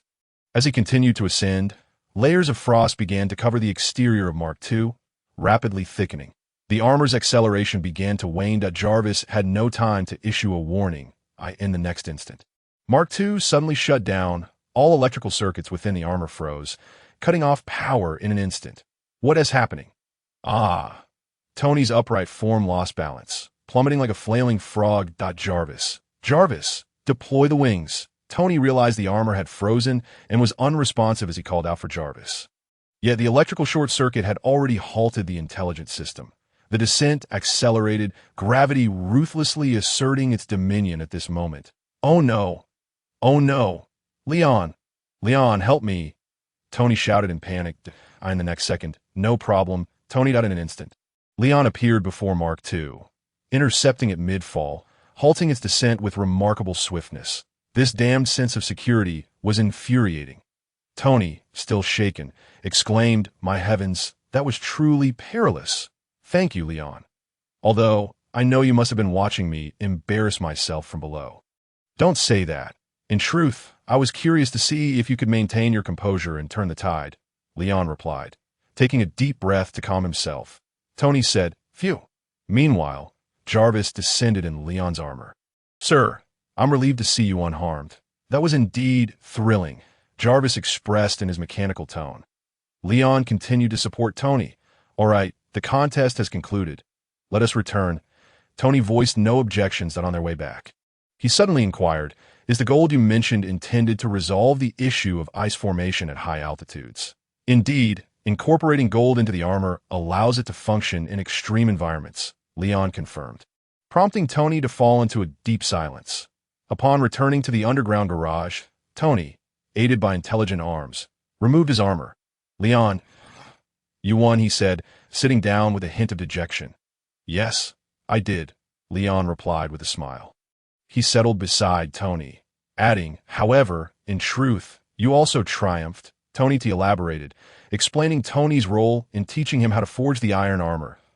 If you were to impart this knowledge to other engineering professors, wouldn't they learn it as well? They certainly could, and due to the diversity of thought, they might even create armors with greater functionality than yours. The greatest challenge in this world has never been the act of learning or extending knowledge, but rather the creation of something from nothing. And you, Tony, are the one who brought it into existence. Without you, perhaps 20 years from now, no one would be capable of crafting a miniature arc reactor, nor would anyone be able to forge the iron armor. Why victory over you this time was merely a matter of refining what you had not yet perfected. You truly believe these feats are beyond your reach? Tony immediately shook his head. "Of course not." "Well, give me some time, and I too shall accomplish it." You see, Leon patted Tony's shoulder. "You are merely lacking a bit of time, while I have utilized my superior intellect to save it." Tony's earlier frustration gradually dissipated, and his gaze became complex. "Leon, you have truly transformed. Have you just realized? I've become somewhat of a little superhero. How could I remain the same?" "No, I mean you've matured." "I apologize. It's hard for me to discern whether you're mocking or complimenting me." "I am undoubtedly complimenting you." "Very well. Tony, I must say, since your return from Afghanistan, you have also matured, as you previously never would have." "Stop. Stop. Why are you suddenly turning this into an insult? Look, what did I just say? You want to get into this damn competitive spirit of adolescence. You ought to hurry to Columbia for school instead of bothering me at home all day." "Look at you, Tony. You're getting anxious. Get lost. Go far away." "All right then. I shall take my leave with grace," Leon replied, swiftly disappearing with his armor. "This kid," Tony shook his head in exasperation before breaking into a smile. Truly remarkable. A few days later, on a rainy day, dark clouds loomed overhead, and the fine rain transformed the sea outside Stark Manor into a honeycomb of ripples. In the underground garage, Leon donned a fitted sensory suit. Circular metal plates affixed to various parts of his body, with wires leading to a massive machine. "Are you certain this metal pillar can test my strength?" Leon flexed his wrists. Today marked the day he and Tony had agreed to test their strength and new abilities. As dawn broke, with the sun valiantly shining through gaps in the clouds, Tony eagerly dragged him from bed. After washing up and having breakfast, the two arrived at the underground garage on the wall facing the sea. A 3-meter radius metal pillar stood fixed, serving as the tool for their strength test. "Why do you always present facts with a tone of skepticism?" Tony asked confidently. "Half a year ago, when you ventured into space, I had a premonition that this day would come. Thus, I constructed this strength tester in advance. Most of its materials are derived from a specially synthesized tungsten alloy. It boasts a high melting point, high density, and exceptional durability. Even 1,000,000 tons placed upon it will not deform, nor will it sustain damage from impacts exceeding 10,000 tons. Standing before the computer desk, Tony assured. So fear not. I guarantee it cannot be damaged by you. Leon remained skeptical. Tony, do you realize that your current confidence mirrors exactly what you were like just days ago during our contest? Tony stammered. That's not the same. In any case, all you need to do is stand before the tester and strike with all your might. The rest is my responsibility. No, that's unsafe, Leon countered. You should at least put on your armor first. Tony slapped his forehead. Am I not safe standing 10 meters away from you? When did you become so conceited? Wear the armor, Leon reiterated. Fine, I'll wear it. Tony raised his hands, as long as it puts our little princess at ease. I will don it. .2 rings on his wrists glowed red. Moments later, a red and gold pod flew into the garage, swiftly transforming into armor that enveloped Tony. Mark III, this was the new armor Tony had crafted using Leon's data over the past few days. Aside from the energy source not being made from the new element, this suit almost possessed the same functionalities as the Mark VII from the films, which made its debut in the first phase of the Avengers. Renowned for its formidable capabilities. Note, Leon assisted in completing it swiftly. Additional note, Tony intentionally excluded the liquid circulation feature while in Leon's presence, likely to face repercussions in the future, thereby succumbing to the law of truth will out. Is this satisfactory now? Tony stretched his legs and signaled, I look forward to your performance. Leon rolled his eyes. This old man even steals my lines. I hope this tester you've crafted is as resilient as your words. That he stood before the jet black tester, taking a deep breath, causing the air in the basement to stir into a whirlwind. Tony had never witnessed such a scene before. He glanced around at the papers swirling in the wind, momentarily bewildered. Then he saw Leon slowly crouching, every muscle in his body tensing as if sculpted from the finest stone. Something felt amiss. Tony stared as Leon let out a low growl and launched his fist forward. In an instant, the entire underground garage was turned upside down, the thunderous roar reminiscent of a missile exploding nearby. Engulfed Tony's world. Debris and dust filled his vision, while the sudden gale knocked him off his feet, with tables and chairs crashing upon him, threatening to sweep him away into the unknown. Had it not been for Jarvis activating the armor's thrusters just in time, Tony would have surely vanished from the garage. Fortunately, the tumult did not last long. After a few seconds, the earth-shattering sensation subsided. The entire garage was enveloped in dust, visibility nearing zero. Cough, cough, cough. What just happened? Tony switched off the thrusters, staggering a few steps as he landed. The fierce wind swirled once more, yet this time they were far gentler, merely sweeping away remnants and airborne dust. Clarity returned to the surroundings, but Tony's mind had gone blank. The once minimalist basement now resembled the ravaged remains of a war-torn Syria, pockmarked and dilapidated. It appeared as if it were on the verge of collapse. Everything that had once filled the room, glass, machinery, and illumination, had vanished. The limited edition sports cars that had been parked in the underground garage were gone as well. Even the testing apparatus, which he believed could withstand any impact, was reduced to a mere void. Beyond that void lay the misty expanse of the ocean. My God. Afternoon had arrived, set in a grassy expanse on the outskirts of Los Angeles. The characters were still Leon and Tony. With a gentle rain falling, Leon, clad in a shirt, was rhythmically striking a massive circular iron post. You claimed this post could withstand my strength, he quipped, yet I hardly exerted half my force before it transformed from flat shape into a convex form. And to top it off, it fell into the ocean, forcing me to dive beneath the waves to retrieve it. Enough of that, Leon. Tony stood 50 meters away, donned in his iron suit, manipulating the computer to calibrate data while communicating via radio. Even God wouldn't have anticipated your strength being so extraordinary. Heaven knows you've only basked in the sun for half a year. How could your power have surged so immensely? It's almost exponential. Just look at the 3 months you spent under the Los Angeles sun 6 months ago. Over 90 days, you only gained a mere 400 tons of strength. Jarvis and I modeled that data and predicted that upon your return, your strength would be somewhere between 1,000 and 5,000 tons, with a speed not exceeding 5 Mach. Who could have imagined you would be this formidable? Moreover, he continued, consider the television series Smallville. Clark Kent didn't even learn to fly until high school, and he had been exposed to the sun for over a decade. Leon paused his actions, pressing his earpiece. You still watch Smallville? I think that show is quite well made. It beautifully depicts Superman's journey of growth. But I assume you haven't seen the latter half, where Superman's capabilities become utterly absurd. Tony retorted, but he didn't gain strength as rapidly as you. Well, perhaps it's because I'm already an adult, or maybe my exposure to sunlight and space is far more efficient. Leon speculated that he struck the testing apparatus with renewed vigor. All right, the apparatus has returned to its original state. How do we proceed with the testing now? For now, we don't have a tool that can fully endure your maximum punch. We need to adopt a different method, utilizing multidimensional data to estimate the approximate values. Tony always had flexible solutions. What would you have me do? Leon inquired. Apply force in midair. That shouldn't affect your condition, right? It won't. I have a biological force field. Tony adjusted all the instruments. Speaking over the radio.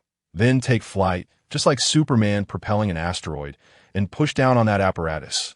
While this won't test your punching power, it will measure your lifting strength. We can test your punching speed afterward. Allowing Jarvis to synthesize the data and roughly calculate your punching force. All right, Leon soared into the air, flipping upside down, his hands pressing down on the iron post. I'm about to exert my strength.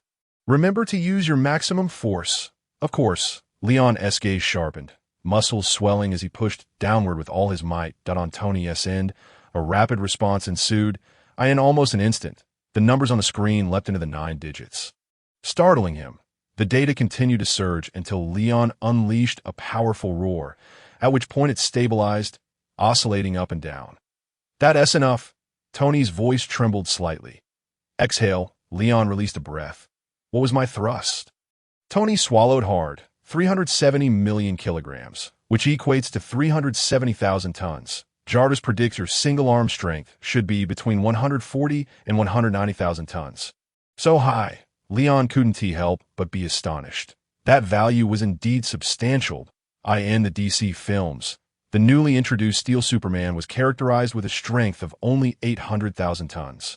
While that was during his initial appearance, before he had fully developed, he had still basked in the sun for over 20 years, whereas Leon had only done so for 6 months. Moreover, such strength was more than sufficient for him to dominate on Earth. However, it's still not enough. Leon clenched his fist. Earth is merely a small pond, and there are giants beyond its shores. I have a long journey ahead and must continue finding ways to grow stronger. Tony, listening to Leon's lamentations, merely rolled his eyes. He was so unamused by this display of self-doubt that he didn't even feel inclined to retort, opting instead to operate the computer for the next test. Next up was the punching speed test. Use the highest speed you believe you can sustain while attacking. Leon pondered for a moment. I typically employ my biological force field to protect my surroundings when I punch. So I'll use the fastest punching speed that the force field can withstand in a full-strength. Lion pondered for a moment, realizing that Tony's assertions were not entirely unfounded.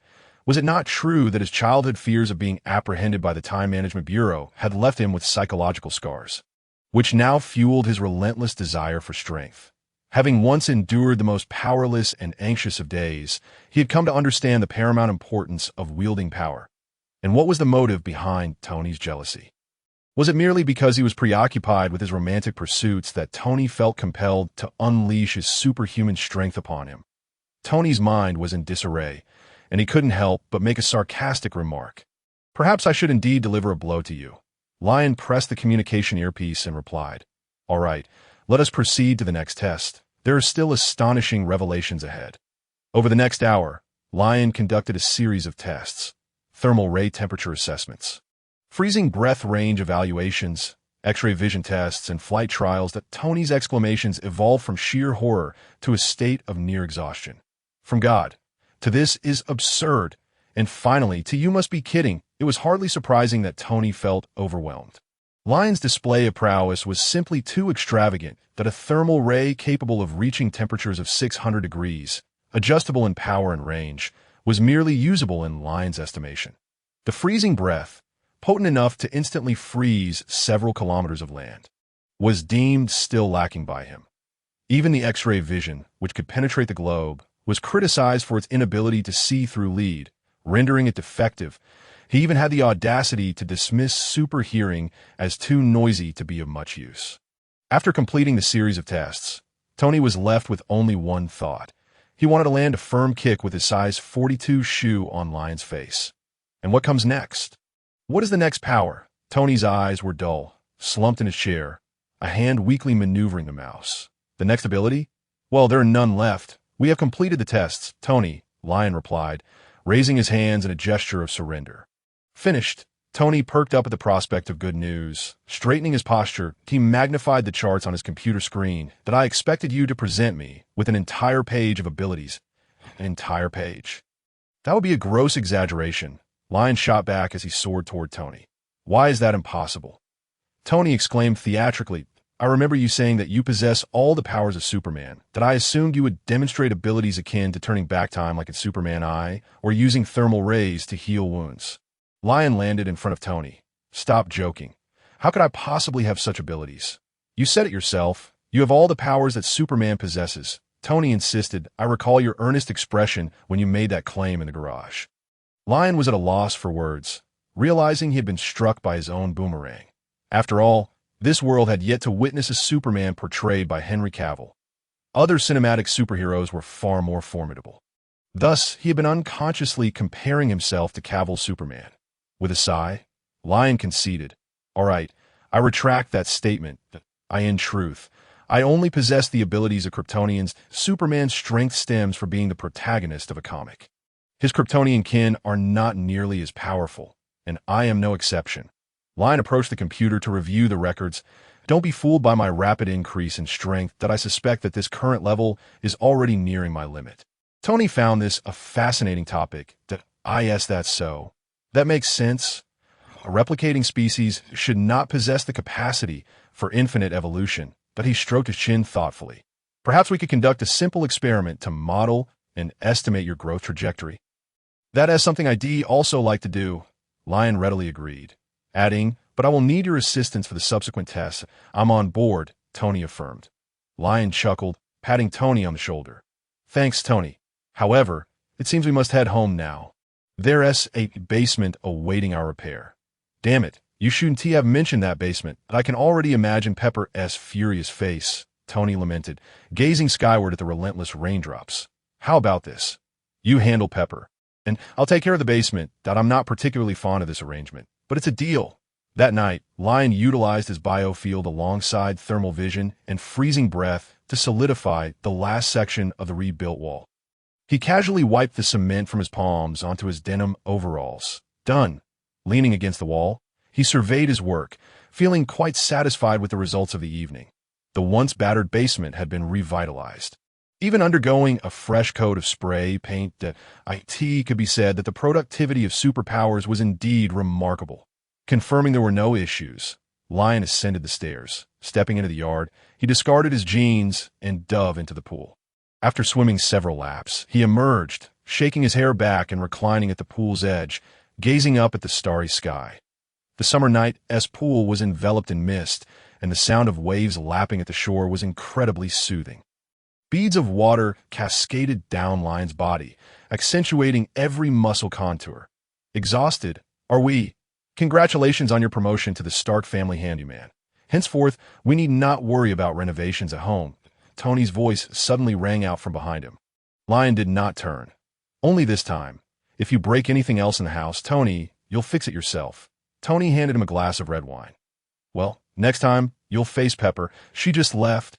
And she was going on, saying I only caused destruction at home and urging me to return to the office. She's not wrong. You really should get back to work. Tony, Lion chuckled. What kind of company president stays at home all the time, avoiding the office? Such a company is bound to suffer losses. Tony swirled the wine. Perhaps I happen to have such a president by my side? Oh, please, I'll soon find a successor. Unlike you, Lion quipped, taking a hearty sip from his glass. Their conversation dwindled at that point. The pool settled into tranquility, with only the sounds of the night breeze and flowing water echoing around them. After a while, Tony unexpectedly splashed into the water. After a few laps, he paused beside Lion, slightly out of breath, and gazed at the stars in a similar manner. Lion, Tony suddenly spoke, hesitating for a moment. What is it? Just say what you want to say. No need to be coy. Lion saw through Tony's hesitance. Tony shrugged. I just think we brothers should have a proper conversation. Why the sudden urge to chat? Is this some paternal concern from you? Tony, did I frighten you today?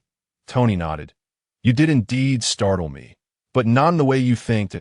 I simply never anticipated your strength would manifest so extraordinarily today. He paused, sipping his wine. That has surpassed the limits of what is comprehensible. A single punch's power equates to 3.6 million tons. In this world, no one can hinder you for doing anything, myself included. Tony exclaimed in awe, gazing at Lion's sculpted physique. You are incredibly powerful. Had anyone else participated in today's tests, they might have been too frightened to sleep tonight. Would you? Lion directly inquired. Of course not. I am your dearest older brother. I still remember when you were 2 years old and urinated on me. I would still take you to dances to admire beautiful women. How could I possibly fear you simply because you have grown stronger? I can only rejoice in your achievements. Tony spoke earnestly. Lion knew that Tony never lied, for no one had the right to compel him to do so. Moreover, at that moment, Tony's tone was exceedingly gentle, flowing like water, naturally fostering trust. I know, Lion, that you have never been one to wield power or privilege for personal gain. After all, in nearly 19 years, you have never exploited wealth or the adoration of others to do wrong. Just like me, Tony never forgets to include himself. So, I would like to inquire if you have any plans for the future. At this moment, Tony truly resembles a devoted father, painstakingly imparting wisdom to his son who is on the verge of entering society, gently guiding him along the way. Between his words, one can discern his apprehension that Leon, suddenly endowed with power, might become unbalanced like a nouveau riche. Even though Leon feels that this concern somewhat belittles him, he cannot deny that Tony's earnestness, after setting aside his pride, is indeed touching. After posing his question, Tony worries that Leon might be put off, even going so far as to crack a joke. For instance, he suggests, what if Leon really becomes a superhero and saves the world, dragging all nuclear bombs into outer space for annihilation? Or perhaps he should find several girlfriends to pass on his powerful superhero genes. Come on, tell me you don't look lost at all. You must have your own thoughts. Satisfy my curiosity, dear brother. Tony gently prods it. If I had that ability, I would date 10 cover girls in a single night and then fly out of Earth to see if there are any extraterrestrials in the solar system. And hopefully encounter a few alien beauties. Leon chuckles, realizing this is indeed something Tony would do. There might not be any alien beauties, only face-hugging creatures waiting for you. He plays along with the jest. I'm not quite like you. Honestly, I don't have many thoughts that I've lived as the second young master of Stark Industries, where I encountered smiles everywhere, and the world offered me nothing but kindness. Now that I've grown stronger, that doesn't change. I have no reason to do anything bad. Wouldn't you agree? Yes, beautifully said, my child. Tony nods, his gaze filled with the pride of seeing his child grow. Leon takes a deep breath. Tony, if you keep looking at me like that, I swear I will use the Slippers pepper just bought to smack your backside. I'm merely your brother. Please don't always think of me as your son, okay? At this, Tony appears displeased. Leon, you see, you're always so sensitive. Come on, maybe a toast will help you feel like an adult. What you're saying implies that someone like me isn't an adult. Could it be that you are? Leon clinks glasses with Tony, yet remains oblivious to the trap in Tony's words that he continues. I haven't finished what I was saying earlier. While I don't plan to change my daily life, I will begin to tread a different path. What path? Tony sits upright in the water with a splash. The path of pursuing strength.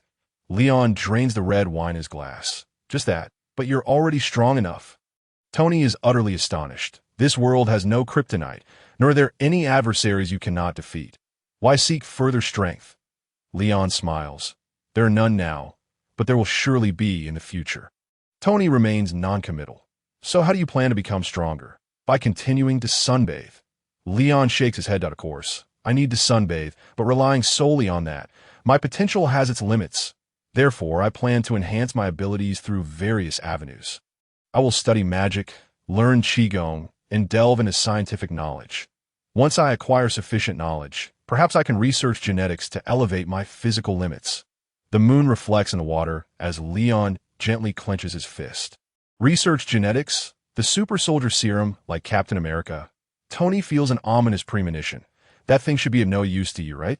Indeed, it's useless, but I want to study my own genes. Leon looks at Tony. It's the genes of Kryptonians. Tony stares blankly for a while, his expression shifting. Are you certain you wish to proceed with this? Those who research Kryptonian genetics in comics always end up creating doomsday. It's evident that Tony has recently read quite a few DC comics. As he recognizes doomsday, that is a biological weapon of the Kryptonians, known only for slaughter, bringing destruction to the world, a force even Krypton itself cannot control. Tony's face turns serious. This is neither a smooth path nor a wide avenue. If researching Kryptonian genes were so simple, with all those super brains among them, they would have long since turned Kryptonians into gods. Leon, perhaps you should reconsider. There are many ways to gain strength without delving into genetics. I can assist you in exploring those avenues. Leon shakes his head.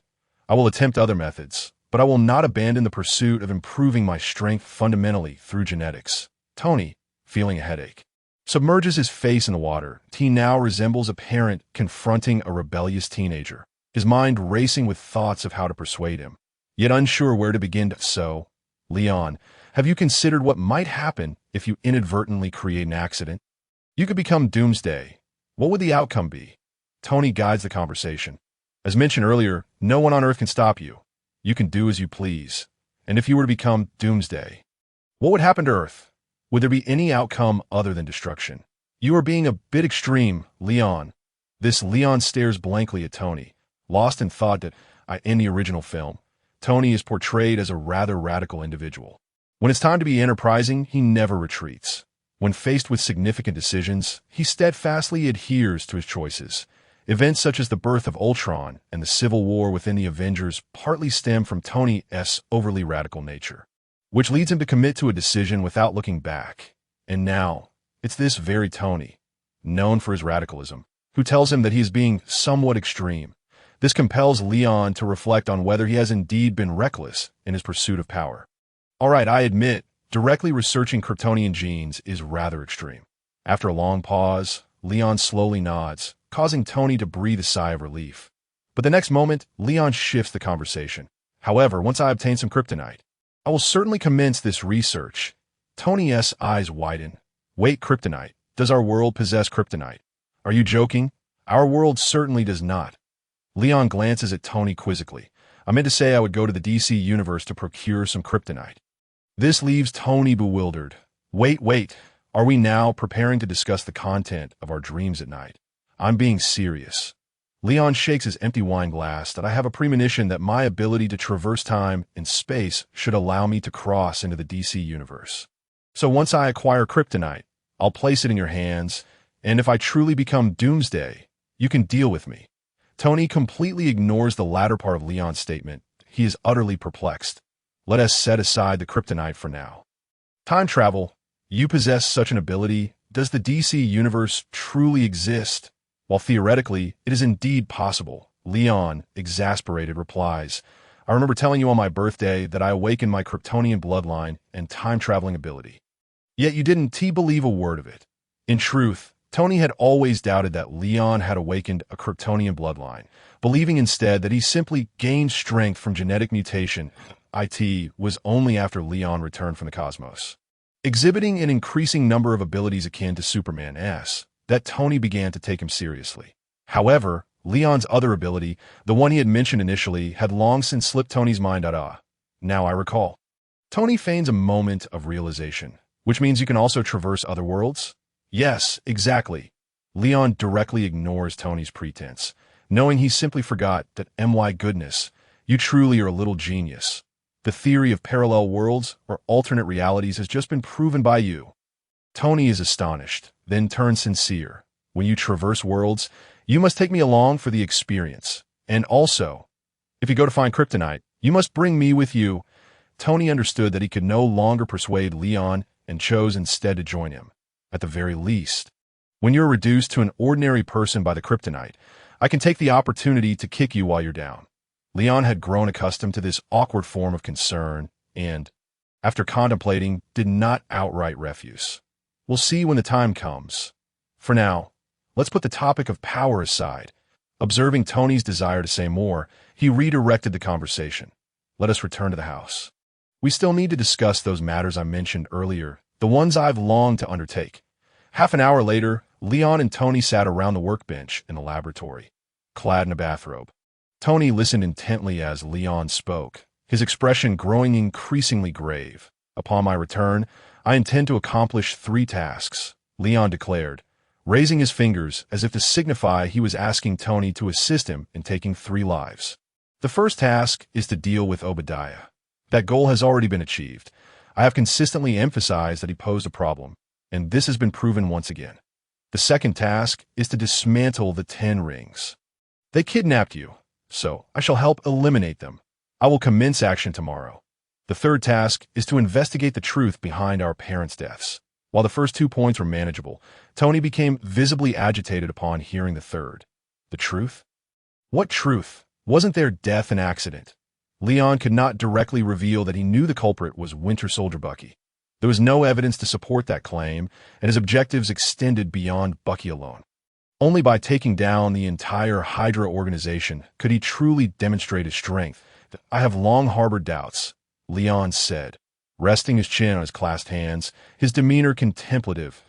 If it truly was an accident, why did the most vulnerable among us survive while they perished? Leon, that is because the car caught fire, and they were unable to escape. You were thrown clear, and your neck was wrapped in the infant's swaddling cloth. At that moment, Tony's thoughts were unexpectedly lucid. Yet, deep within, he felt an impulsive urge to believe everything Leon was saying. Perhaps he had long awaited someone to tell him, your parents' deaths were not an accident. 18 years ago, when that couple passed away, he had been out of town, embroiled in a quarrel with Howard. Upon receiving the news of their demise, he had thought to return to Los Angeles later. As his father's face had become unbearable, it was only when someone handed him that envelope bearing the death notification that he realized some things had departed from his life forever. He yearned to vent, harboring endless anger towards himself, even towards the notification of their deaths. Over the years, Tony had accepted the reality of his parents' passing, cultivating an eccentricity of never accepting anything from others. Yet, deep down, he might have always desired someone to tell him that his parents' deaths were not mere accidents. This way, he could seek vengeance against the murderer with justification.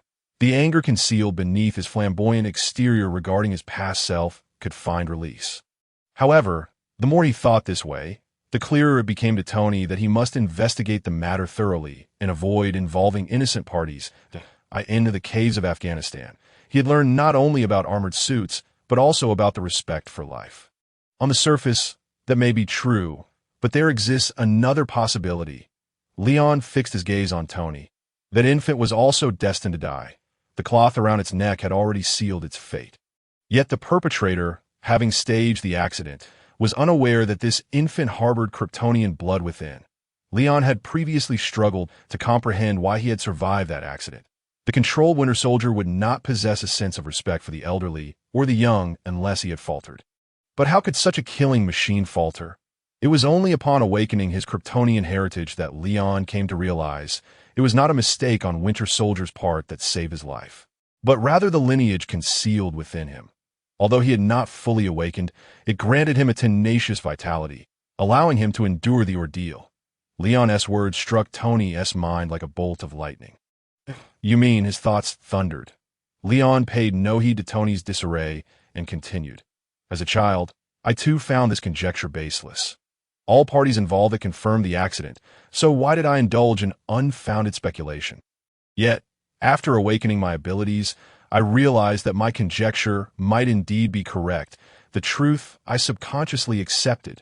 The memories of that incident, though not preserved in my youthful mind, left traces within my subconscious. This was indeed a truth.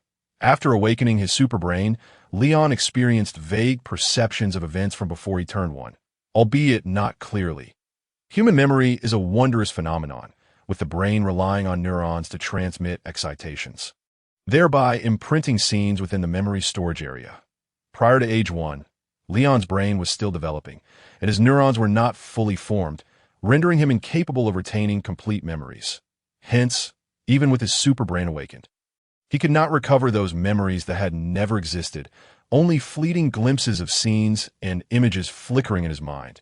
Yet these explanations were merely physical in nature, in a world like Marvel's.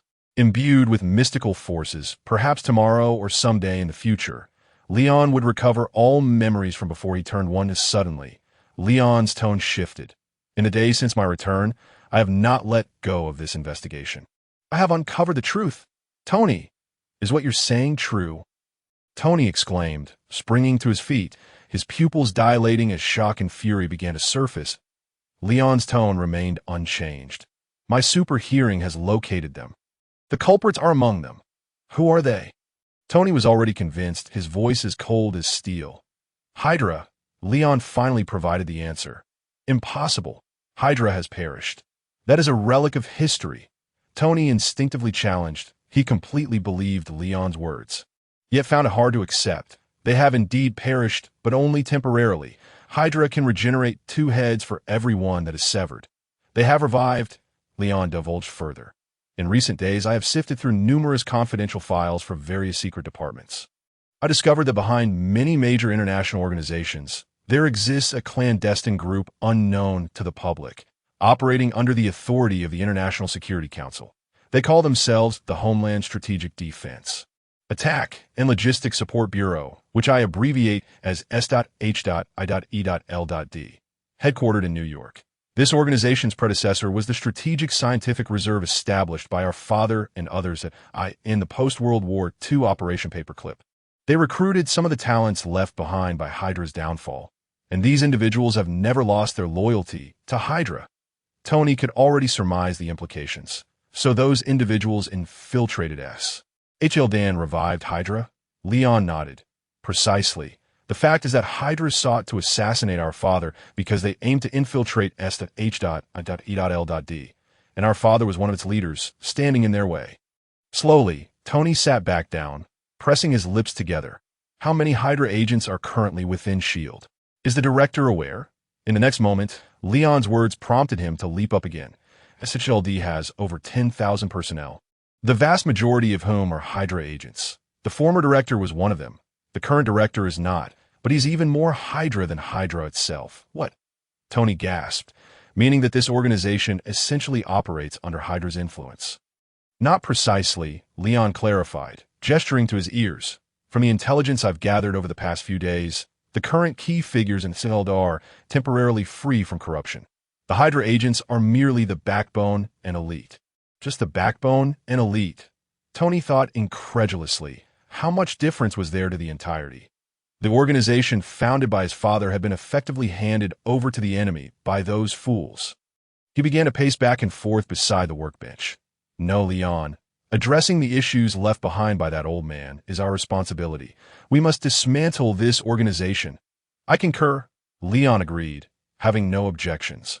After all, he also despised this organization that lacked strength yet fancied itself a savior, and it aligned with his plans for revenge. With a flourish of his hand towards the holographic projector, Leon conjured the image of Nick Fury. Nick Fury, the current director of S.H.I.E.L.D., possessed an insatiable desire for control, aspiring to grasp the entirety of the world's security issues within his grasp. He certainly bore a striking resemblance to Hydra. Wait, why isn't he one of them? Tony inquired. I am not certain. Perhaps his predecessor feared that his induction into the organization might jeopardize his own position. Leon waved his hand once more, and a dossier materialized on the screen.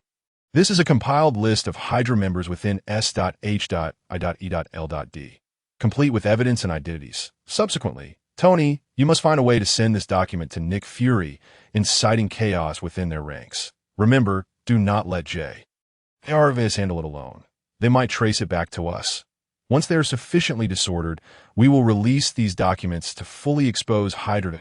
To that point, the entire world will rally against Hydra. We can then seize the opportunity to uncover the truth behind my parents' deaths. We shall require evidence and the identity of the perpetrator. Leon revealed a somewhat unfriendly smile. And during this process, I shall demonstrate my power to the world. How will you demonstrate that? Tony pondered to be why forcing them to deploy weapons of mass destruction. Intercontinental missiles, hydrogen bombs, anything will suffice. Then I shall withstand a missile strike with my own body and subsequently obliterate one of their military bases with a single punch. Leon poured himself a glass of water. This will showcase both my defensive and offensive capabilities and signal my unyielding approach to conflict. Surely, after that, even if I were to don a Superman costume in my home, no one would dare to provoke me. Tony envisioned the scene of Leon being bombarded by missiles and opened his mouth. Isn't that a tad reckless? Fear not. I am not in a rush to court death. I will only act when I am confident. Besides, if I cannot endure a missile, can I not simply evade it? Leon declared, retrieving a box from behind him, that I still need to grow stronger. I'm not preparing for demise. Tony, come, take a look at the suit I have crafted. What do you think? He opened the box, revealing a superhero costume woven in gold, blue, and red. This suit lacks the traditional outer underwear. It is entirely deep blue, adorned with a golden inverted pentagon emblazoning the letter S on the chest, and a red cape secured at the shoulders. This superhero attire, crafted from Kevlar fibers, is bulletproof, supple, and most importantly, quite striking, despite the weight on his heart. Tony couldn't help but comment, "It looks rather good. I am relieved you chose not to wear the underwear on the outside. And that S. If I recall correctly, it symbolizes hope? Yes? No, its current connotation is the initial of Stark." Leon flicked the S. "Starting tomorrow, I shall wear this suit to Afghanistan to eliminate the 10 rings. From henceforth, I will be Superman. You seem to have forgotten about me. I will be joining you." Tony insisted seriously, grasping Leon's arm. "This is my own trouble, and I must resolve it myself. However, you still need to execute our plan." Leon pointed at the projection. "I believe you are quite eager to uncover the truth." Tony shook his head. "But that does not preclude me from traveling 10,000 kilometers away to deal with some loathsome thugs while investigating the truth." Tony had been monitoring the 10 Rings gang for days. These ruffians wield substantial influence from Afghanistan to the Middle East. Within their sphere of influence, ordinary people faced daily oppression and plunder. Even if Leon had not mentioned it today, Tony would soon choose to dismantle this gang. "Very well, but we must exercise caution regarding S.H.L.D. We should strive to avoid being traced back to us initially, as that would entail considerable trouble. I shall heed your advice." Tony gazed at Nick Fury's visage on the projection and added, "I am curious. You should be able to locate Hydra's base, so why not strike directly?" Leon shook his head. "The upper echelons of Hydra hold prominent positions in various countries, and those bases are under their authority. If I were to act directly, I might be manipulated by public opinion and branded a dictator, inciting war and such. While I am unafraid, after all, even in such a scenario, I would merely need to engage in a few more skirmishes. Why wait for trouble to knock on my door when I can preemptively avoid it?" Tony nodded in agreement. "I knew you were a man who disliked passivity, much like myself." Leon disregarded his banter. "My desire to display strength to the world stems from this very reason. After all, I cannot indefinitely refrain from using my superpowers. A day will inevitably come when my identity is discovered. Once my identity is revealed, the first course of action for all factions will be to test me. However, if others begin to probe and manifest their intentions of infringement, can I still hold back? Yet if I were to charge in directly, the opposing party, whether out of a desire to maintain their authority or to avenge their own, would certainly not relent either. The ultimate conclusion may very well lead to a scenario where I must eliminate the majority of armed forces in the world to restore a semblance of normalcy. Thus, it would be far more prudent to orchestrate a plan, to draw out a global enemy, and present a display of power formidable enough to instill fear in the global factions." Tony could not resist applauding. "An excellent idea. You have made the wisest choice." "Leon, thank you for the compliment. I simply dislike having my normal life disrupted." Leon stored away the suit. "I have shared everything I intend to do, so you can finally rest easy, Tony." Tony smiled. "I was never truly worried. By the way, may I ask, why do you choose to portray Superman, dressed like a pajama-clad child? Forgive my candor, but do you aspire to be a superhero?" "No, I merely admire Superman. However, I'll not become a paragon of justice like him." Leon departed with the box in his arms. "Perhaps I shall be a gallant hero who aids those in distress. but dedicating myself solely to altruism and saving the world? I think not. Tony shook his head in response. What a pity. I had even devised a name for our hero duo, the Super Iron Brothers. What do you think? I find it quite juvenile. Leon's voice faded away in the corridor. Sounding much like two kindergarten children, another new day dawned. After the rain, the sun illuminated the world, and Leon prepared to head into battle. This marked his second journey to Afghanistan. One could say he was well acquainted with the route. After a few minutes of travel, he overtook several Boeing aircraft. Leon hovered in the air, gazing down at the azure world beneath the clouds. His eyes darted with precision, locking onto various targets with radar-like accuracy. By this time, it was already night in Afghanistan, and most of the 10 Rings bases were on high alert, preparing to rest. Yet there were always some deranged terrorists who would take advantage of the thickening night to harass innocent civilians. Leon's initial targets were precisely these individuals. You shall be first. He observed 2 armed terrorists violently kicking the doors of a civilian's home. Thus, he tilted his body and plummeted downward. The biofield enveloped him, allowing Leon to descend as silently as a specter.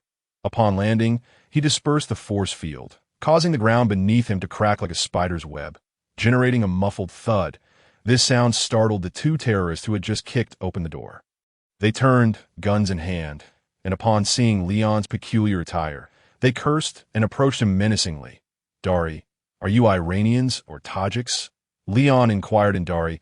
He had recently acquired proficiency in most of the world's official languages and could comprehend their torrent of Dari profanities. However, the 2 remained unperturbed, even attempting to press their gun barrels against his forehead. Leon shook his head. It seems you do not wish to converse. Then farewell, with both hands extended like a phantom. He seized the necks of the 2 men, lifting them above his head and gently twisting until a crisp crack echoed. With 2 sharp sounds, the 2 terrorists slumped, breathless. On casually discarded the corpses, intending to depart, when a thought struck him, prompting him to glance back at the family huddled together in fear within the room. This was a quintessential Pashtun family. The elderly father, his face adorned with a scraggly beard, had deeply sunken eyes and waxen skin, his lips cracked. The mother and her 2 daughters were clad in long, flowing dresses, the brown and orange hues representing traditional Pashtun attire. Trembling in fear, they gazed at Elon, unable to utter a word, desperately attempting to conceal the heads of the 2 daughters in their embrace. You need not worry about the consequences of these 2 dying here, Elon spoke in Pashto, Afghanistan's official language. The night is deep. Return to your slumber by morning. The nearby terrorist organizations will have vanished. After saying this, Elon turned, soaring into the air, his gaze sweeping to lock onto his next target. Excuse me, a sudden, youthful voice called out just as he was about to leave. Elon turned to see the youngest girl of the family, no more than 7 or 8 years old, her frightened mother covering her mouth. Yet, she struggled to pry her mother's hand away, timidly inquiring, Are you Superman? Clad in his self-made uniform, draped in a red cape, and arriving dramatically at a critical moment. He indeed resembled a superhero. However, Elon was momentarily taken aback. He hadn't anticipated that Hollywood's cultural export could reach even this beleaguered family in Afghanistan. Yet upon reflection, it made sense. Years prior, before the Americans arrived, this place must have had a rich tapestry of entertainment. I am not, but if you wish to call me that, it is perfectly fine, Elon replied with a smile to the young girl, then turned to her parents with reassurance. Fear not, I shall depart shortly, and those from the 10 Commandments gang will do the same. So, you are here to help us? The girl suddenly asked, emboldened by the response, just like you do on television when you defeat the bad guys. Elon paused, then nodded. Indeed, I have come to chase away the villains. They shall no longer trouble you. Wonderful! You are amazing, Superman. The girl cheered, breaking free from her mother's grasp to run towards Elon, eager to embrace his leg. Elon chuckled softly, landing and crouching down to her level. What is your name? Shafika. My name is Shafika Mazari. Very well, Shafika. Listen to me now. You must return to your room, lie in bed, and have a lovely dream. When you awaken tomorrow, all the bad people will be gone, all right? The little girl, however, did not comply, her large eyes fixed on Elon. Are you leaving, Superman? Shafika. Elon replied, deflecting her question as he gently tapped her forehead with his finger. You must not speak to strangers so easily. And remember to listen to your mother. With that, Elon rose, taking a step back before soaring into the clouds. The girl and her family rushed into the yard, gazing up at the pitch-black sky. Awestruck, may Allah bless us. That truly was Superman. The elderly father made a gesture of prayer. That night, the family suddenly found themselves filled with hope for tomorrow. Elon swiftly eradicated all the terrorists in Afghanistan who were harassing civilians. Each encounter was brief. He would appear, strike with a punch, and then depart. The entire process concluded within seconds, taking no more than 10 minutes. Once the minor threats were eliminated, Elon set his sights on dismantling the terrorist organization's base. In a conventional military strategy, one would typically begin by targeting smaller bases, gradually eroding the terrorist forces before driving them out. However, Elon had no intention of following such a course. His first stop was the largest base of the Ten Commandments gang. He soared through the skies, his cape billowing in the high winds. Below, the base was patrolled by over 70 guards. With Elon's X-ray vision, he could easily discern the more than 4,000 combatants within the base, peacefully slumbering. Moreover, he spotted a Jericho missile in one of the tents. This was a powerful weapon recently developed by Tony, capable of flattening a small mountain with a single barrage. How could there be Jericho missiles here? Elon mused, shaking his head at Tony's complicity. Although Tony now harbored deep remorse, Elon couldn't help but express his frustration. He even took out his phone to J.I.S. Elon called out, capture everything I see and send it to Tony after the battle. He wanted to document the stark weaponry he encountered in every detail, intending to ensure that Tony would be haunted by guilt all night long. Understood, Mr. Elon. The recording equipment is now active. Jarvis responded from the phone. Elon nodded silently before descending. The battle was about to commence. This time, he made no effort to conceal his presence, plummeting into the Ten Commandments camp like a meteor, generating a fiery trail in the air. With a thunderous crash, the sound of his descent reverberated throughout the camp.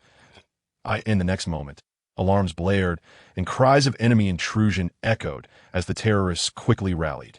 Elon positioned himself at the center of the camp, dispatching each foe with a searing beam as they appeared. Soon, the terrorists realized that their ranks were dwindling even before the fight had begun. Some, abruptly awoken from their slumber, were met with the horrifying news and began to shout monster, in panic, fleeing in disarray. However, they were swiftly cut down by the remaining forces. Yet, those survivors were not faring any better. They dared not show their faces, hiding behind tents, pulling out grenades, grenade launchers, rocket launchers, and Jericho missiles, preparing to unleash a concentrated barrage to obliterate the approaching monster. Elon observed every movement of the terrorists with clarity. However, he did not retaliate immediately. Instead, he stood quietly, waiting. Before long, a barrage of grenades and rockets was launched. Elon remained steadfast, unmoving as he unleashed his heat vision to counteract their assault, swiftly ending the first round. Only when vehicle-mounted missiles began to ignite did he take flight. J.I.S. Is there a satellite above us? Yes, Mr. Elon. A U.S. military satellite is currently orbiting above Afghanistan. J.I.S. promptly replied. Beginning to analyze the situation, IT will immediately begin monitoring should any conflict of medium scale or greater occur. Additionally, 700 meters away, there's a local journalist attempting to film discreetly. A journalist? A war correspondent? Elon inquired. Nodding, puffed up with pride, displaying the goldens on his chest, he realized that the audience was ready. How could Superman's first battle go unnoticed? His gaze swept the area until he located the journalist. The terrorist base was nestled between several small hills, making it easy to defend yet difficult to assault. The journalist was currently crouched in the underbrush on the slope of one of the hills, thoroughly disguised in traditional local garb. The grizzled stubble on his face revealed his age, clearly a middle-aged local reporter. Such individuals had witnessed Afghanistan's peaceful days, endured the perilous invasions, and suffered the trials of displacement. They often harbored a profound hatred for the Ten Commandments gang, unafraid of sacrifice. This was a group willing to risk their lives to expose the atrocities of terrorist organizations in the hope of restoring peace to their homeland. Is that truly Superman? The middle-aged journalist caught sight of the figure soaring in the distance. The figure, with a flowing red cape and an imposing stature, bore an uncanny resemblance to the cinematic portrayal of Superman, leaving an indelible impression that was both unforgettable yet elusive in recollection. And no matter how one looked at it, this was undeniably the epitome of a superhero. Could it be that real superheroes existed in this world? Was he here to eliminate the terrorist organization below? The journalist found the notion absurd, yet the footage he had just recorded of Superman facing down thousands of foes felt all too real. Whether true or false, if Superman could save this nation, he would devote the rest of his life's earnings to support DC Comics and Warner Brothers. The middle-aged journalist gritted his teeth in frustration when he suddenly spotted a flicker of light igniting within the camp. In an instant, searing flames erupted, and 6 missiles, measuring 2 to 3 meters in length, soared into the sky. Those are missiles. This is bad. The journalist's eyes widened in horror as he shouted to Leon, "Superman, quick, get away, get away." Yet rather than retreating, Leon advanced. He accelerated through the air, one hand clutching his phone while the other was clenched in a fist, colliding with the missiles like an arrow. Boom! One missile detonated, followed by a series of explosions from the others. The deafening roar of the blasts echoed between the hills. Smoke rapidly enveloped the area, and flames illuminated every branch of the nearby trees. The ferocious winds from the explosions bent the surrounding trees to the ground. The journalist's headscarf was blown away, revealing his disheveled hair. Tousled and wild, he stared blankly at the billowing smoke, his blue eyes tinged red by the flames. A sense of trepidation gnawing at his heart. Under the onslaught of 6 missiles, survival seemed impossible, and the notion of even a complete corpse was a futile hope. But this is Superman. Just moments ago, bullets had failed to harm him. Could he possibly intercept the missiles? As if in response to the journalist's yearning, a gust of wind suddenly swept through the smoke. Whoosh, whoosh, the wind was fierce yet not swift, dispersing the nascent mushroom cloud within seconds, revealing an unscathed figure. It was Superman. His cape billowed behind him, and he bore not a single injury. No, not only was he unharmed, but those missiles hadn't even left a trace of soot upon him. Allah above. I knew it. I knew he could do it. The middle-aged journalist leaped with excitement, his face flushed, thrilledly pumping his fists in the air, oblivious to his own exposed position, but he gazed at Superman. And in that moment, hope seemed to materialize. After countless days and nights of anticipation, he had not awaited the intervention of international organizations, but instead witnessed the arrival of miracles. The terrorists in the camp shared the journalist's exhilaration, jumping and shouting in unison, but their cries echoed. Monster! He is a monster! Before long, gunfire erupted amidst the cacophony of the terrorists, as another group of deserters or unwilling pawns fell victim to the onslaught.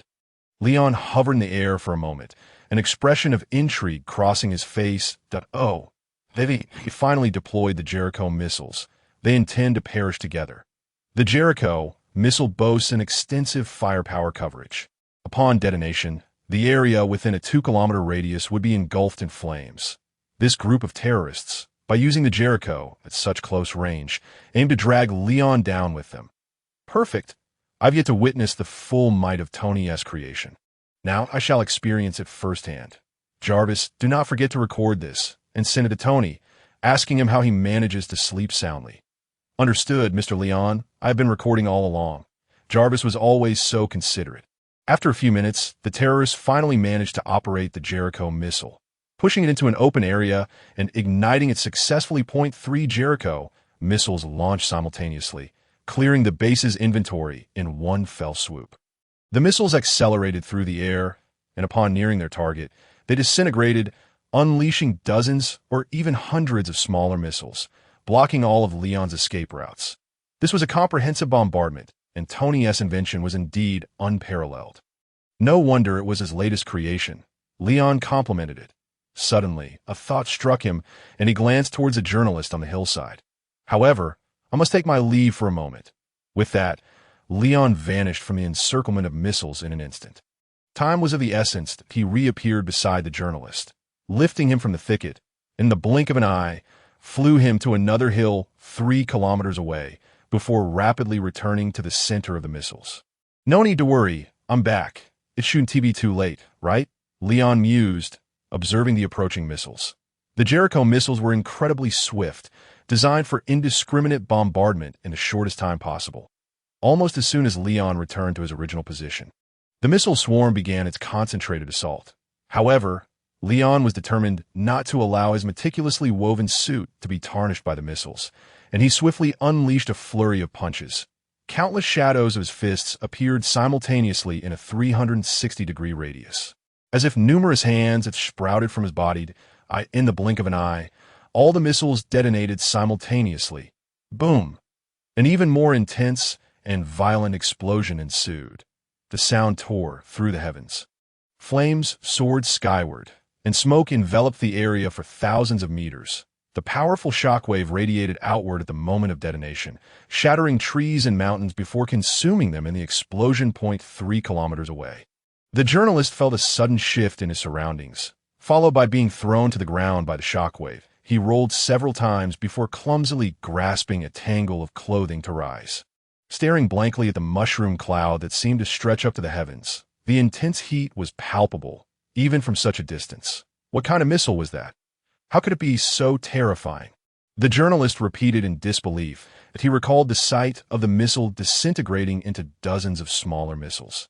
Such weaponry was simply uncontainable. If deployed against domestic defense forces, the outcome would be unimaginably catastrophic. And where was Superman? He just saved me.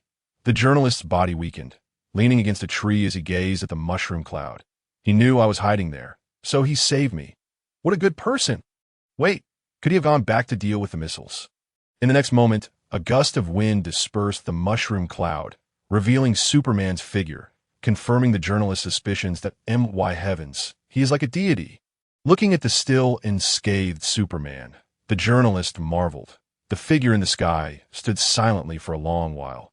The raging inferno below had been extinguished by him, leaving only scattered embers, akin to the sparse twinkle of stars above. However, Leon adhered to the principles of forest fire prevention, meticulously checking every remaining spark to extinguish them all. He then gazed down at the flattened stronghold of the Ten Commandments gang, leisurely surveying the area. To the middle-aged journalist, it appeared as if the righteous Superman was ensuring that no evildoer escaped his scrutiny. Damn the Ten Commandments gang for their heinous deeds. Now it's over. Superman has arrived. We have hope. Superman has come. Peace is upon us. In that moment, the middle-aged man felt the figure in the sky resembled a towering god. His body trembled involuntarily, a rush of exhilaration coursing through him. Mingled with anticipation and hope that it must be so. He has come to help us. He is here to save us. He is a messenger sent by Allah. No, he is Allah incarnate, the reincarnation of the Almighty. Overwhelmed with emotion, he fell to his knees, weeping profusely, his entire being trembling with joy. Everything is going to be all right. Everything is finally coming to an end. Superman, indeed Superman. I must tell Superman that the Ten Commandments gang has many more hideouts in this land. The middle-aged man suddenly recalled something, scrambling and rolling to grasp a nearby tree trunk to rise, eager to shout out to Superman. However, when he looked up, he found that oceanic blue attire and blood-red cape right before him. Superman, the middle-aged journalist gasped, startled to see Superman standing before him. Thank you for your earlier praise, but I'm not the Almighty, merely a person who stands against injustice. Superman smiled and asked, "What is your name?" You are quite brave to film in proximity to a terrorist organization. You are a hero worthy of admiration. No. I'm just an ordinary person. You are our hero, the middle-aged journalist, overwhelmed by the compliment. Flushed with excitement, stammered, I am Hafizullah Abdullah. Thank you for saving me just now. In such close proximity, he could finally discern Superman's features. Those deep black eyes were as enchanting as a mesmerizing night. His chiseled face bore an allure of rugged handsomeness. Every line sharp and striking, he was nothing short of a perfect man. How could such a perfect being not be a divine savior sent to rescue humanity? Abdullah dares to guarantee that if he were a maiden, every night of her life would be filled with dreams of this superhero. No, even if you were not a maiden, the same would hold true. Do not be alarmed, Abdullah. I've sought you out in hopes that you might assist me with a favor. Leon sensed an inexplicable oddity in the gaze of the journalist before him, causing attention to grip his back, that he hastily articulated his intent. You must have captured my actions within the Ten Rings camp, correct? Yes, indeed. Abdullah appeared flustered, immediately extending his hands with the camera, pleading, please forgive my unauthorized filming. I did not mean it in that way. Leon pushed the camera back towards him, stating, what I require is for you to return and publicly disclose this footage before the media. Naturally, you shall do so in your own name. Simply assert that these are the perilous images you managed to capture and convey to other media outlets that all foreign forces on this land must depart immediately and abandon their invasion. Abdullah's eyes widened in astonishment. Are you declaring war on the Americans? Not a declaration of war, but rather a post-war proclamation. Leon turned, leaving only his profile visible. He nodded once more at the journalist, lifted off the ground, and soared into the clouds. Farewell. I shall remember you, a valiant hero. On the spot, Abdullah stood frozen, gazing at the figure disappearing into the night sky, instinctively forming a gesture of prayer. Superman above. He is nothing short of a perfect spirit, a divine savior. He possesses a pair of, wait, I seem to have forgotten what he looks like. Jarvis, send those battle images to Tony right away. Meanwhile, Leon remained blissfully unaware of the profound impression he had left on the middle-aged journalist. His thoughts were solely occupied with Tony. Also, if he has yet to rise, kindly provide a wake-up service. Very well, Master Leon, I shall promptly transmit the footage back to Los Angeles. Jarvis complied. I trust Tony will appreciate this gift. Leon focused on determining his next target amidst the clouds. Before proceeding, please check the local time for me. Jarvis, certainly. It is currently 9:47 p.m. local time. Then let us hasten, aiming to resolve all matters of the Ten Rings base before 11 o'clock, and subsequently pay a visit to Hawkeye's base. Master Leon, do you intend to take action against the American base? Should I inform Mr. Stark in advance? There is no need to inform him. As a taxpayer, I find it only justifiable to refuse those rednecks misusing my money for nefarious deeds and to restore order. Furthermore, I intend to establish a reputation first, so that when I later emerge to eliminate Hydra, it will be all the more fitting. You truly are quite considerate that on the other side of the ocean, the director, I believe you ought to see this. A balding middle-aged agent placed a tablet before his superior, his usually amiable demeanor replaced by a serious expression. The superior, a bald, one-eyed black man seated behind a glossy white desk, slowly turned his chair upon hearing the voice. He had been gazing out the window, leaving his subordinate with a cold, enigmatic back. This moment, the one-eyed man referred to as director nodded coolly. Yes, Coulson, what news do you bring? The largest Ten Rings base in Afghanistan has been obliterated. Director Fury. Oh, who is responsible for this? Nick Fury casually glanced down, his enigmatic expression shattering immediately. What the hell?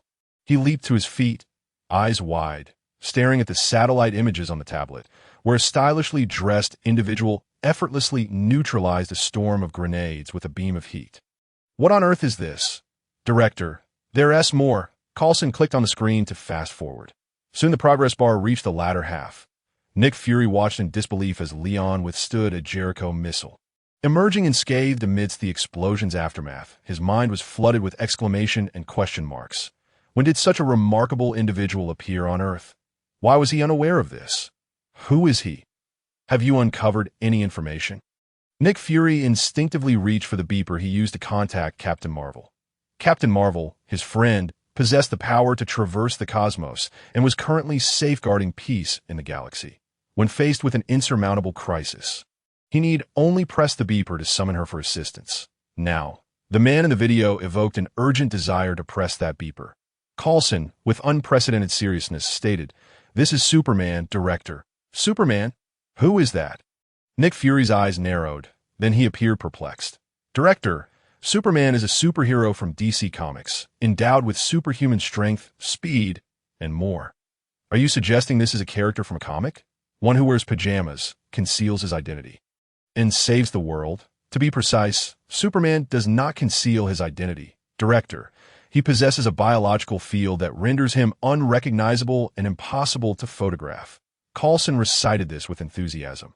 Nick Fury scrutinized the satellite images. Indeed, the facial details cannot be captured. You seem quite familiar with him. I'm a fan of Superman, and of course, also a fan of Captain America. Coulson spoke with evident excitement about his interests. What do you think our approach should be towards this Superman? Nick Fury, arms crossed, leaned back in his chair, seemingly reluctant to have his true identity exposed. According to the comic's narrative, he stands on the side of justice, likely to thwart unjust violence. So perhaps we might attempt to make contact, Coulson suggested. That is merely a comic, Coulson. In reality, this is just an imitator. Moreover, what he is doing is indeed an exhibition of violence. This does seem to be the case. The Superman in the comics does not kill. He abides by a no-kill principle, unlike Captain America. Enough with your comics, Coulson. Nick Fury slammed the table. Take Barton with you and head to Afghanistan to investigate the situation. Understood, Director. Coulson concluded his report and set off for his new mission. As he reached the door, Nick Fury called after him with further instructions. Also, have a set of Superman-related comics sent to me. Simultaneously, a similar scene was unfolding within the military. However, unlike Nick Fury, who had a greater understanding of extraordinary powers, the military command center was in disarray. Rhodes, a colonel in the weapons development department, was the first to assert that the figure in the video was a living person, not a humanoid weapon. That a major from the missile division stood up, stating that an enemy impervious to Jericho missiles could only be dealt with using nuclear weaponry. That a naval colonel remarked that they could not handle someone who could fly. An Air Force lieutenant colonel noted that air-launched missiles would struggle to hit a target that moved so swiftly and was so diminutive. Finally, General Ross slammed his hand on the table to make a decision. For now, we shall not engage. We will maintain surveillance. If the individual does not exhibit hostility, we will attempt to negotiate, ideally to have him cooperate in research to create a super soldier of our own. Now, disperse. Prepare for battle. That morning, various confidential departments were in turmoil and uproar. Meanwhile, Stark Mansion on the coast of Los Angeles was warm and languid, until Jarvis awakened Tony from his dreams with the sound of Swona he had recorded previously. God, Jarvis, what are you doing? Tony, clutching a blanket, tumbled from the floor, startled by the sudden sound of the Swona. The exhilarating melody, akin to galloping horses, made his heart race, almost as if he were being trampled by a horse on his soft bed. Sir, Master Leon instructed me to awaken you and play this video for you. Upon concluding his words, Jarvis took control of the holographic projection device, presenting before Tony the footage captured by Leon's phone. The scene depicted thousands of firearms firing in unison, hundreds of grenades raining down in a bombardment, followed by the appearance of vehicle-mounted missiles and Jericho missiles. The screen was ablaze with flames, massive explosions, and even greater detonations, leaving Tony momentarily stunned. He scarcely had time to feel a pang of anxiety for Leon, who faced these perilous weapons, before the progress bar reached its end. What is this? A promotional video hastily prepared by Leon? Where is he now? Young Master Leon is currently in Afghanistan, annihilating the Ten Rings gang. Sir, the footage you're viewing was recorded live just 10 minutes ago at his request. He is in West Asia. My God, when did he leave? It's only 10 o'clock now. Tony glanced at the blazing sun outside, rubbed his face. He actually ran off alone. Why did he send me this video? Young Master Leon wishes for you to have a clear look at Stark Industries weaponry, sir. Stark Industries? The expression on Tony's face froze, that he rewound the video to the beginning and watched it again, his complexion growing increasingly grave. Most of the weaponry is Stark's. Furthermore, why are Jericho missiles present at the Ten Rings base? Tony's face remained impassive, yet the quivering of his cheeks betrayed his inner turmoil. I only sold such missiles to the military. How did these individuals acquire them? From the military? Or from Obadiah? Sir, the Jericho missiles have only been produced in one batch, the very batch you sold. Jarvis interjected. Tony remained silent, his expression stoic.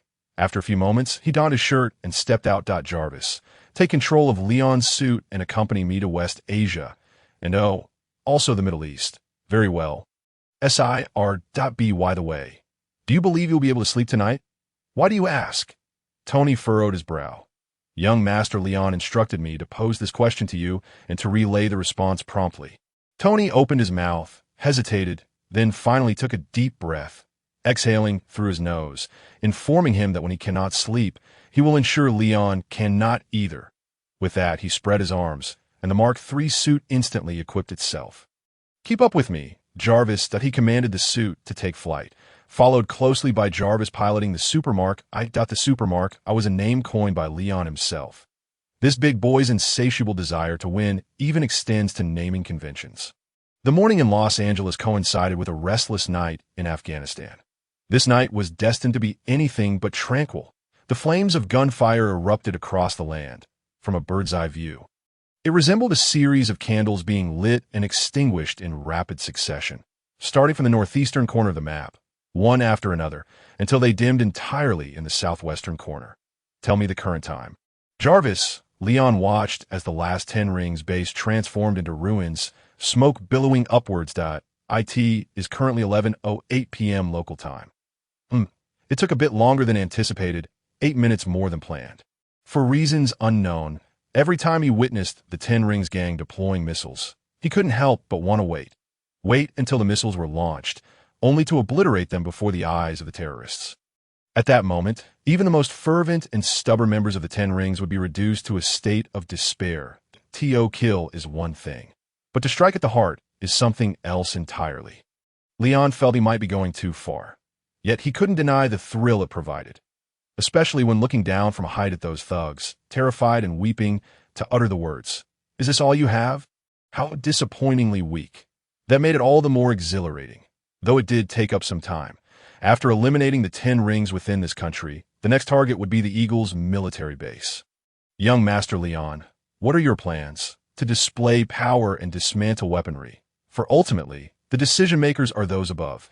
The ordinary soldiers mostly follow orders, and not all are eager to instigate war. Your choices have always been wise." "Young Master Leon, Mr. Stark has already crossed into the Afghan border and is attempting to contact you. Shall I connect the call?" "Temporarily decline, informing that I am busy and that if he seeks revenge, he should fly westward to find other 10 Rings factions." Leon headed toward the nearest Eagle military base. There are 7 such bases currently in Afghanistan and its surrounding areas, with plans to expand to 19 in the coming years. It is quite revealing that a backward nation has constructed so many bases around it. The true intentions of the Eagle are evident. Leon initially intended to eliminate the 10 Rings in Afghanistan, with subsequent plans to unfold gradually. However, the encounter with that little girl at the beginning of the night shifted his perspective. After all, since he was here, it would be remiss not to take some action in the dead of night, honoring the memories of his past life. Although the Eagles in the Marvel Universe are not entirely the same as those from his previous life, Leon couldn't suppress the urge to sharpen the talons of this bald eagle. As he descended upon the base, the air raid sirens blared throughout every barrack. These well-trained soldiers were far more vigilant and efficient than the terrorists. Before Leon made any offensive moves, the barrels of machine guns were already trained upon him. The communication devices outside the base began issuing threats. "Intruder, land immediately. Halt where you are, otherwise we will open fire without hesitation." The blusterous tone, the swiftly assembled troops, and the synchronized gun muzzles prompted Leon to smirk coldly. He had never considered the option of peaceful negotiation. When dealing with a band of brigands, it is only after they have been subdued and wounded that one might consider speaking. Leon's chest puffed slightly as he inhaled. Exhaling a breath of icy cold air, he chose to employ freezing breath to neutralize the enemy. Whoosh! A fierce wind surged forth. The bone-chilling gust swept through every corner of the military base in an instant. Following the cold wind was a rapidly spreading layer of solid ice. The ice crept up the surfaces of the base's structures like creeping vines, infiltrating the interiors, securely freezing all weaponry and ammunition. Even the soldiers within the camp were not spared. The soldiers quickly became frozen figures, though the layers of ice upon them were considerably thinner, as the entire base became encased in frost. It transformed into a crystalline castle reminiscent of a fairy tale. Leon paused, nodding in satisfaction, then raised his fist and struck the base's wall with force. The seemingly light punch caused no pain or discomfort, barely stirring a ripple. Crack, crack. However, a network of intricate fissures swiftly radiated from the point of impact, rapidly engulfing the entire structure. When the cracks reached a critical density, the wall beneath Lion's fist crumbled instantaneously, shattering into a multitude of fragments encased in ice. The collapse of this section of the wall resembled the first domino falling in a chain reaction. Soon, the surrounding walls began to disintegrate as well, plunging the entire garrison into a cascading chain reaction. The walls, already rendered exceedingly fragile by the numbing cold, could not withstand the transmission of this force point one by one. The building succumbed to the relentless destruction. What a magnificent spectacle it was! From Lion as the epicenter, all structures within the base, along with the items contained therein, were reduced to ruins in rapid succession. Yet the sound of collapsing edifices was not a dull thud. Rather, it resonated melodiously as the ice struck against one another. In that fleeting moment, the cacophony of solid shattering and ice clashing echoed, reminiscent of countless precious stones fracturing and phoenixes singing in unison. When all was reduced to rubble, the vast complex of the base lay in tatters. Various fragments, adorned with jagged cracks, refracted the moonlight amidst the icy remnants. Lion descended to the ground, stepping upon the debris, producing a crisp, crackling sound. Before him stood the sole remaining entity of this garrison, the soldiers of the Eagle. Thousands of troops lay unconscious amidst the ice, though they would undoubtedly bear the scars of this encounter. Their lives were spared. Lion's control over his power was astoundingly precise. He obliterated all the base's structures and munitions without inflicting a scratch upon the soldiers within.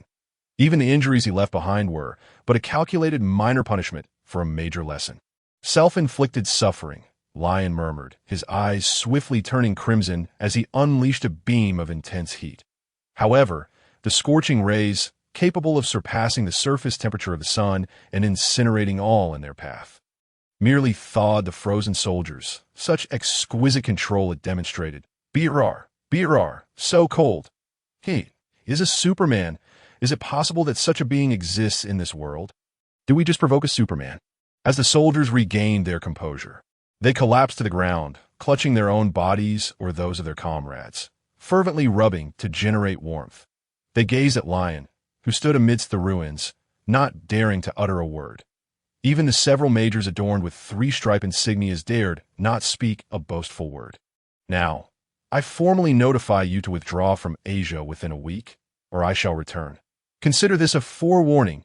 Beneath Lion's feet, the ice glimmered with a ghostly blue light under the moonlight. All the soldiers. Lion appeared as a chilling blade, poised to descend upon them at any moment, but a profound silence enveloped the crowd, with no one daring to respond or speak. Lion, however, did not await an answer. After delivering his warning, he took flight. These soldiers, along with a few mid-ranking officers, lacked the authority to comply with such an order. He needed to continue demonstrating his might to keep the Eagles in check. Furthermore, to resolve the subsequent conflicts entirely, he would need to confront the Hydra and carry a nuclear weapon to do so. His next target lay 26 kilometers to the east, and he aimed to resolve it within a minute. Lion accelerated abruptly in the the first base. It seemed he had accomplished much, taking considerable time. Yet in reality, from the moment he ascended over the base to the instant he shattered it and departed, it had taken him less than 3 minutes. Thus, Lion intended to eliminate all Eagle bases before the satellites hovering above his head could react. Indeed, in the past hour, the number of satellites monitoring him had increased significantly. First, 2 high-precision satellites were dispatched by the Eagles, followed by one from the neighboring Rabbit Nation, and gradually, even the 5 permanent members joined, creating a flurry of satellites, as if convening a meeting above him. Lion was utterly indifferent to this. He would even welcome a live broadcast from every nation, allowing the beleaguered citizens of the Eagles to witness how he dismantled their bases. Meanwhile, Tony was still en route to the scene. Jarvis, what do you think it means that Lion isn't answering my calls and has gone off to confront the military base alone?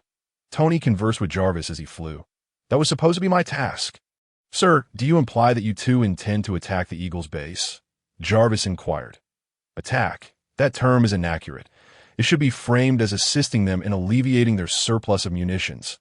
I see. You plan to dismantle the Eagles' firepower, driving them from this region, just as Master Lion intends, Jarvis clarified. What is that kid thinking? Tony scoffed. He always steals my thunder. I intended to confront the Eagles for unilaterally sending Jericho to a terrorist organization. What is his reason? Perhaps it concerns a girl, sir, Jarvis replied empathetically. So it's about a girl. That makes sense. That kid has the gentlemanly charm to be concerned for every girl. Wait, what did you say? A girl? Tony exclaimed, slowly realizing. Could it be that one of his ex-girlfriends has been kidnapped by the Eagles? Or perhaps a local girl he knows has been bullied by them? Tony's interest piqued. It is a local girl, and she can be said to be victimized by the Eagles' forces, sir, Jarvis stated factually. Wow, now that essay headline. Give me the details on that girl. I'll share it with Pepper when I return. The parental gossip instinct began to blossom that I have searched for information. Shafika Mazari, 7 years old, born in Kabul, Afghanistan.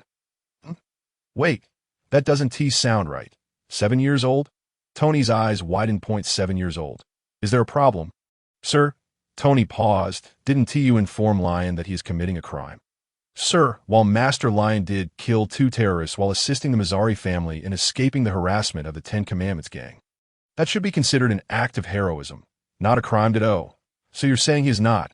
I mean, he feels compassion for the girl, which is why he attacked the Eagle base. Tony felt a tinge of embarrassment for his earlier impure thoughts. Having been entrenched in a world of fame and fortune, he had begun to see everything through a tinted lens. This simply wouldn't do. It seemed he needed to renounce alcohol and gambling from now on. Is that so? Do you have a different understanding? Jarvis questioned, perplexed. Ahem. Actually, I concur with that assessment. All right, Jarvis, assist me in navigating to Lion's current location. Tony changed the subject. Apologies, sir, but Master Lion's current speed exceeds 20 Mach, making his location difficult to pinpoint. Is he in such a hurry? Then navigate to his next destination. Understood, sir. 5 minutes later, Tony Stark arrived above an Eagle garrison base that he gazed down at the ruins. Covered in a layer of crystalline ice, and a throng of soldiers wrapped in woolen blankets, shivering and awaiting rescue, falling into silence. Jarvis, is Lion here? Sir, this was Master Lion's destination 5 minutes ago. He departed 3 minutes ago. Tony retorted, you should have told me sooner. Now, shall we head to his next target? Let us go to his final destination. Tony gritted his teeth. It seems he intends to obliterate all the bases. We must beat him to it and eliminate his targets. Without needing to think, Tony could guess Lion's intention, to dismantle every single Eagle garrison. Thus, even if he did not eliminate a single soldier. The years of effort invested by the Eagle faction in constructing their base had been rendered utterly futile. Consequently, even if the Eagle faction were reluctant to retreat, they had no choice but to do so. This plan coincided perfectly with Tony's own intentions. However, his original strategy merely aimed to obliterate the weaponry and munitions housed within the military base. Compared to Leon's more thorough approach, it seemed rather insignificant. Sir, I am here to guide you, yet you appear somewhat displeased. Jarvis inquired. It was able to discern Tony's emotions through his tone and expression, yet felt perplexed. Young Master Leon has avenged you by annihilating all the 10 Rings bases and indirectly vented your frustrations by destroying the Eagle base. Is that not commendable? Of course it is. It moves me deeply, Tony replied, feeling a heaviness in his chest, yet he couldn't shake off the feeling of frustration. Jarvis, do you understand the meaning of frustration? Analyze it for me. Frustration refers to the negative emotions that arise when one encounters obstacles and finds oneself unable to express or release them. Exactly, Leon has left me with no enemies to confront. And that frustrates me. Tony's voice suddenly grew louder. Do you not sense that he is treating me like a child? I do not fully comprehend. Legally speaking, you are actually young Master Leon's elder brother. That is precisely the issue. It should be I who protects him, I who undertakes these actions. Tony twisted his neck. Accelerate, Jarvis. We must resolve the last military base before Leon does. Yes, sir, although Tony's aspirations were commendable, and his determination to uphold the dignity of an elder brother was resolute, his actions were regrettably thwarted. Upon arriving at the final Eagle base, he was met with nothing but a frozen wasteland. Tony's mind, brimming with battle plans and fervor, was instantly quelled, leaving him colder than the trembling soldiers below. Jarvis, where is he? Tony asked numbly. He is above you, sir. Huh, above me. Tony suddenly perked up, glancing upward to see Leon descending, his cape billowing. Tony, you finally made it, Leon teased upon their meeting. I thought you would wait until I had a nap before coming. Tony, exasperated, retorted, still bringing up naps? You had Jarvis wake me up to rush over. And yet you barreled ahead like a train, leaving not a single enemy for me. Leon shrugged. I had Jarvis inform you. If you seek revenge, head west. There are plenty of Ten Rings members awaiting in the Middle East. Is it the same? Tony huffed. What difference does it make? Leon replied dismissively, they're all villains of the Ten Rings. They don't have EC stamped on their foreheads. They're all equally wicked. As he spoke, he glanced at the mark eye. Controlled by Jarvis. However, I can see that you are indeed quite serious this time, bringing my armor along. Are you planning for a protracted battle? Are you suggesting a prolonged battle where the enemies either perish or freeze in terror? Tony exclaimed, flames erupting from his feet. Listen, I'm heading west now. The Ten Rings over there are all mine. Although Afghanistan had already been subdued by Leon, Tony still wished to take action. The damage he had unwittingly inflicted upon the world in the past was irreparable. Yet he yearned to make amends in any way he could, even if it appeared to be merely an attempt to soothe his own guilt. Very well. Everything is entrusted to you. I shall refrain from intervening over there for the time being. Leon remarked, glancing at the time. However, do keep track of the time, Tony, that I will prepare lunch at home for your return. Perhaps you should be preparing dinner instead, Tony asserted, indicating his intent to battle the Ten Rings all day long. Leon shrugged, about to say something further when he suddenly looked skyward. His gaze pierced through the clouds, spotting a large group of satellites moving overhead, several hundred kilometers away. They're quite swift, he remarked. Calling out to Tony, he said, Tony, my identity as a superhero has garnered the attention of various nations. Remember to avoid contact with me while in uniform during this period to prevent suspicion. Having already soared westward, Tony waved back, acknowledging the message. Leon evaded a swarm of satellites and returned home. Nearing 1 o'clock in the afternoon in Los Angeles, he quickly prepared a few fried eggs to accompany his pasta for lunch. As for Tony, he was indeed engaged in battle with the Ten Rings up until dinner time and had yet to return home. Consequently, Leon naturally tested his thrusters in the basement before ascending into space to bask in the sunlight. He and Tony had devised an experimental plan to predict the growth limits of his Kryptonian lineage. The specific process involved testing his thrust before and after sunbathing each day, repeating this routine for a month while maintaining consistent sun exposure durations. In doing so, they could utilize Jarvis to establish a rudimentary model to estimate Leon's physical enhancement limits. Such a simple test was one Leon readily agreed to, especially since the time spent sunbathing was something he anticipated and cherished most. Facing the sun in space felt akin to being immersed in a warm spring, the sound of his blood flowing reminiscent of bubbling spring water. In those moments, he could vividly sense his strength surging at an astounding pace. The rapidity of this transformation was akin to fish eagerly rushing into the river as the winter ice melted in spring. Moreover, based on his recent experiences, this acceleration in strength was only becoming more pronounced. Leon understood that if one were to visualize the effects of exercise as a curve that ascends before descending, he was currently in the ascending phase in terms of Kryptonian development stages. One might even define this as a weak period characterized by rapid enhancement.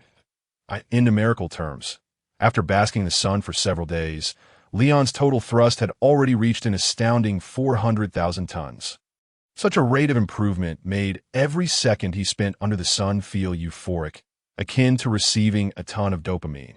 That feeling of joy was comparable to experiencing a tremor that induced a state of enlightenment. A continuous flow of exhilarating sensations. Ding! Just as he was lost in bliss, Jarvis's voice signaled the end of his sunbathing session.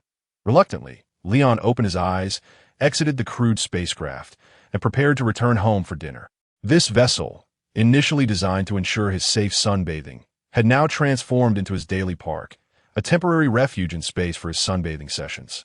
After all, if he were to sunbathe directly in the vacuum of space, he would easily attract the attention of various nation satellites. At that point, a swarm of satellites would converge upon him, encircling him like a gorilla in a zoo, which would be quite bothersome. Leon swiftly returned home. After completing a set of thrust tests, Jarvis suddenly alerted him. Young Master Leon, Mr. Stark has been pursued by an Eagle flight formation on his return. Do you wish to provide assistance? Tony is being pursued? Where? Leon asked, taken aback. Within the midsection of the coastal mountain range. Huh. Isn't that where I was once chased by a reconnaissance plane? No wonder. Leon's face broke into a smirk of schadenfreude. Finally, we have arrived at the familiar part of the movie. Tony must have flown from the East Pacific into California, getting photographed by military satellites in restricted airspace. Young Master Leon, the current situation for Mr. Stark is dire. Here is the footage relayed from a scene. Jarvis projected an image before Lion, showcasing Tony's first-person perspective. Within the thick, cloud-laden sky, a multitude of operational fighter jets descended, a veritable swarm, numbering over a dozen, sufficient for a small-scale battle. Lion could hear Tony muttering an expletive, followed by a swift 180-degree turn of his view. As he prepared to flee, in the next heartbeat, an overwhelming barrage of projectiles whizzed past him. The imagery began to shake, clearly indicating that Tony had taken a substantial hit from a volley of onboard machine gun fire. It appeared that the Air Force was about to teach him a harsh lesson. Lion raised an eyebrow, feeling surprisingly unconcerned that I recall that the current Mark III boasts a maximum speed exceeding 8 Mach. Surely, Tony could escape with ease? He stroked his chin thoughtfully. Could it be that he intended to turn back with confidence and confront the Air Force? Not quite, Master Lion, Jarvis elucidated. Given Mr. Stark's physical constitution, the duration for which he can sustain the suit's maximum velocity is rather limited. Should he exceed a certain time frame, the immense pressure would cause his heart to rupture. Typically, the Mark III maintains an average speed of around 2 Mach, which would also deplete Mr. Stark's stamina. Lion couldn't help but chuckle. So, you're saying that after battling the 10 rings, he's utterly exhausted and can't accelerate anymore? Correct? You are indeed correct, Jarvis affirmed. Then why hasn't he called for my assistance? Mr. Stark instructed me solely to send you this video. Did I see? This fellow is just too proud to ask for help. Lion loosened his shoulders. Nevertheless, even if he is reluctant to plead for aid, how could I not come to his rescue? After all, he is my dearest friend. Wouldn't you agree? Jarvis? Certainly, from a legal standpoint. You and Mr. Stark are currently each other's closest relations, Jarvis replied, missing the jest in Lion's words. Lion smiled. Prepare the Mark II for me. I intend to give Tony a proper lesson. Are you not donning the Superman suit?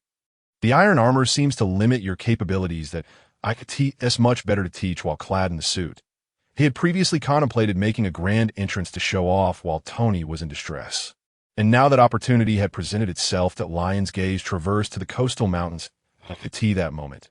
Tony was weaving through the targeting of several onboard missiles, akin to a seabird navigating a tempest. The once resplendent golden-red armor was now largely tarnished to black, riddled with bullet holes and scratches, resembling a charred kebab fresh off the grill. Look at our Uncle Tony, how terribly he is being bullied. Lion strode towards the garage, scarcely pausing to mourn for the beleaguered Tony. It was time for Hero Lion to make his entrance and turn the tide. Simultaneously, in the military command center, the high-ranking officials who had gathered earlier to discuss the Afghan Superman reconvened. They were intently observing the satellite imagery displayed on the screen, showcasing the golden-red armor, which had recently evaded a missile strike, swaying precariously alongside a protective blue-red suit. They're not Superman, Rhodes asserted, judging that these were merely 2 humanoid exoskeletons. Superman could effortlessly obliterate our aerial squadron. Upon the entry of the 2 suits, the monitoring soldiers mistakenly believed Superman had arrived, immediately pressing the emergency button to report to their superiors. This led to the deployment of the current elite flying squadron. Comprised of over a dozen aircraft, but where did these suits come from? Rhodes, did you just use the word merely? An Air Force lieutenant colonel slammed his hand on the table. Incredulous, 2 individuals managed to hold off our entire squadron. And you still deem it weak, referring to it as merely exoskeletons? Rhodes rubbed his face. I am comparing it to Superman. I serve in the Weapons Research Division, and I certainly understand what these 2 entities signify. However, they should indeed be described as merely that. Look at the technology embedded within them. Unknown high-power stable energy sources, ultra-high strength and precision metal materials, incredible anti-gravity systems, and energy transmission systems. These technologies are at least a decade ahead of us. If we had access to these technologies, the Pentagon could begin planning for world domination by tomorrow. What I cannot comprehend is why the opposing side would utilize such technology to create exoskeletons. It is akin to a person being shielded by a battalion of tanks while engaging in hand-to-hand combat. Furthermore, have you all noticed that the opposing side has not initiated any offensive action? Is it possible that they're actually on our side? Rhodes suggested. So perhaps we should first attempt to communicate with them? Yet the highest-ranking Air Force General Ross decisively cut in, regardless of whether they are ours or not. We must bring them down first. Wait, what is that? It appears to be another exoskeleton. Suddenly, a colonel exclaimed, pointing at the screen. The group turned to see that, unbeknownst to them, a silver-white suit had appeared alongside the golden-red armor. Damn it, they are organized. Shoot them down. Ross's mustache quivered with urgency. From a distance, Lion observed the two suits weaving through a hail of gunfire. He accelerated, flying to Tony's side, exclaiming, "Tony, after just half a day apart. Why do you look as if you've been wallowing in an oil field?" Ah! A startled cry escaped Tony from within the golden-red suit. Upon turning to see Lion, he nearly reacted defensively. "Lion, perhaps next time you could appear a tad more human and less like a specter."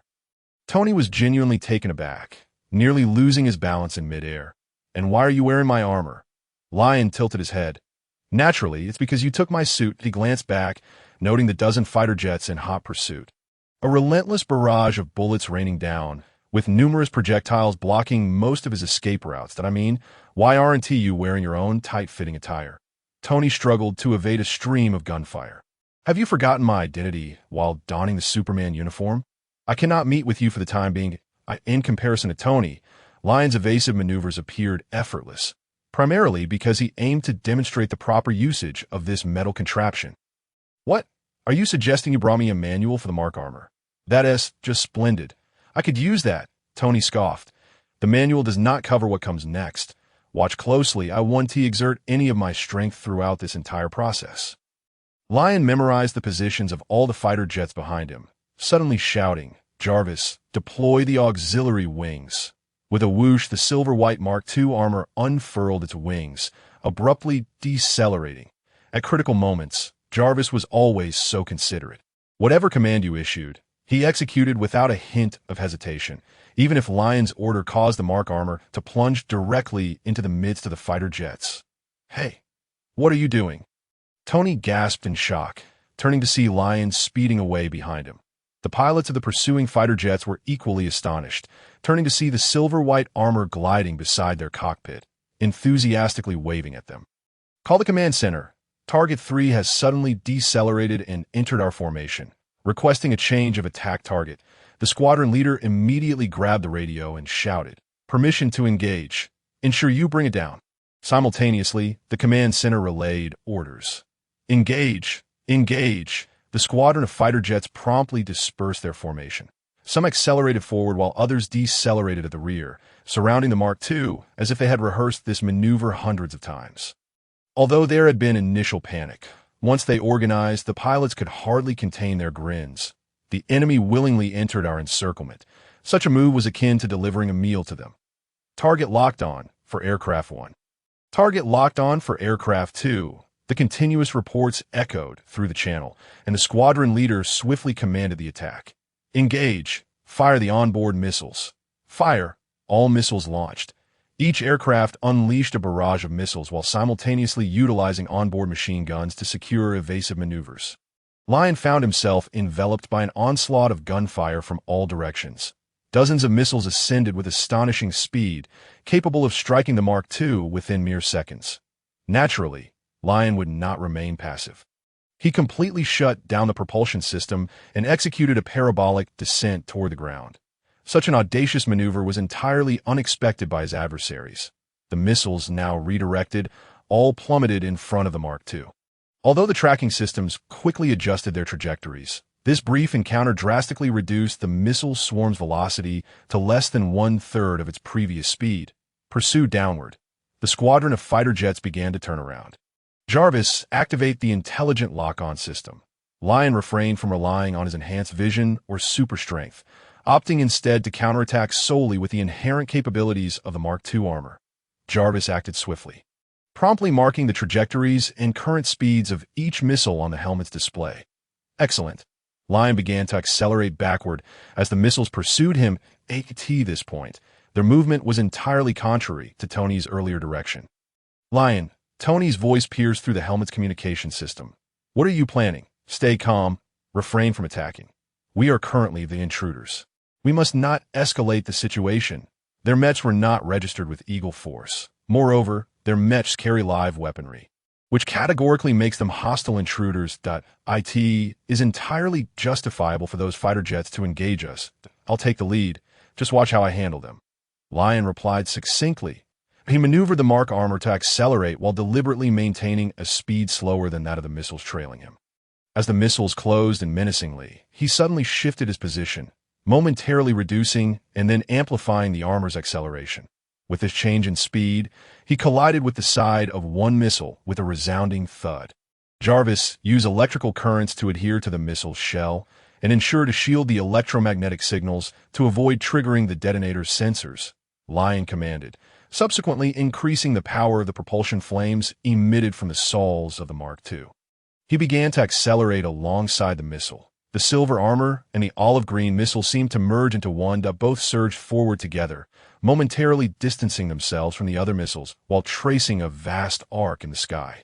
At this juncture, the remaining missiles began to lose their tracking precision, scattering in the air and no longer pursuing Lion like a swarm of bees. This also signaled that the missiles were on the verge of detonation.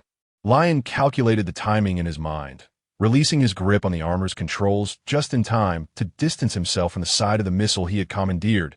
He rapidly accelerated, the countdown in his mind reaching its conclusion, followed by a thunderous explosion resonating behind him. Boom! Several missiles collided with the side of the missile under his control, detonating simultaneously.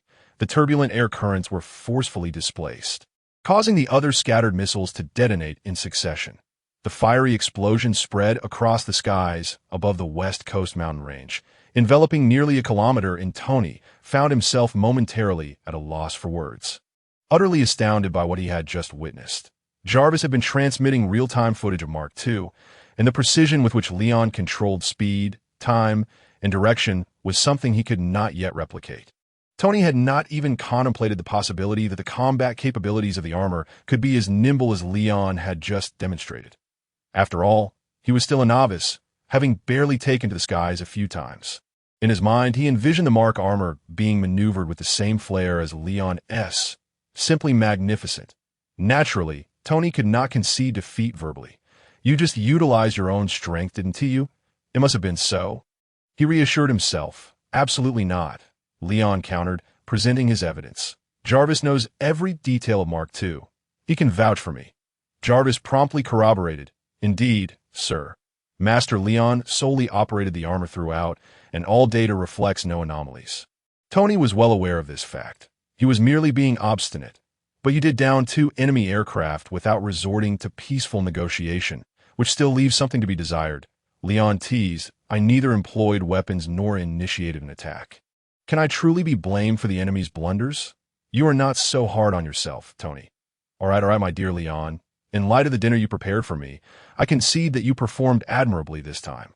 Tony raised his hands in surrender. Thank you for the compliment. As long as you continue to strive, there will come a day when you too will be as exceptional as I am. Leon replied, his expression brightening with delight. However, what dinner are you referring to? Tony inquired, astonished.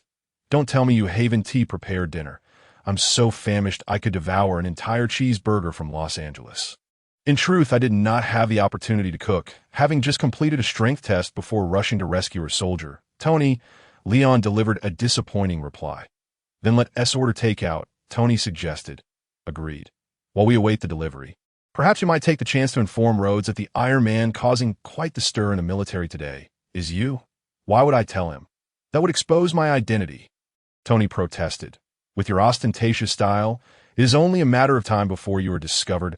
It is better to give Rhodes a heads up, allowing him to prepare mentally and assist in covering for you.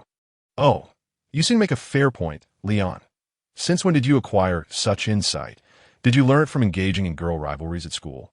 It was a lesson learned during my childhood when I prevented you from bringing strangers home. Then you ought to be grateful to me, Tony replied. The voices of the two gradually faded into the wind. Beneath the orange-tinted sunset, the sea undulated like the maple trees of late autumn. And in the reflection, three mechs soared toward the Stark mansion. Days swiftly passed. The Stark household remained undisturbed. Leon basked in the sun daily, awaiting the commencement of the new academic year. Tony, as per usual, eschewed work, racing off to the Middle East each morning with a mouthful of buttered bread that in his words, the malevolent Ten Rings organization was soon to vanish from the world. Moreover, since conferring with Rhodes, he had not once been apprehended by the military. As for Pepper, she had discovered Tony returning home with a battle-scarred suit, which incited her ire. However, as was customary, she found herself unable to truly confront Tony. After expressing her frustration, she dutifully resumed her hard work, shouldering the immense responsibilities of Stark Industries. This was the daily life of the Starks, serene like the ocean outside their mansion, occasionally stirred by surging waves, yet mostly tranquil, as if devoid of worries. However, the emergence of Superman began to reverberate across the world, with undercurrents stirring in various factions. The KNKV television station reported one morning, after returning from his morning workout in space. Leon finished preparing breakfast and tuned into the news on KNKV, which was broadcasting a segment on Superman.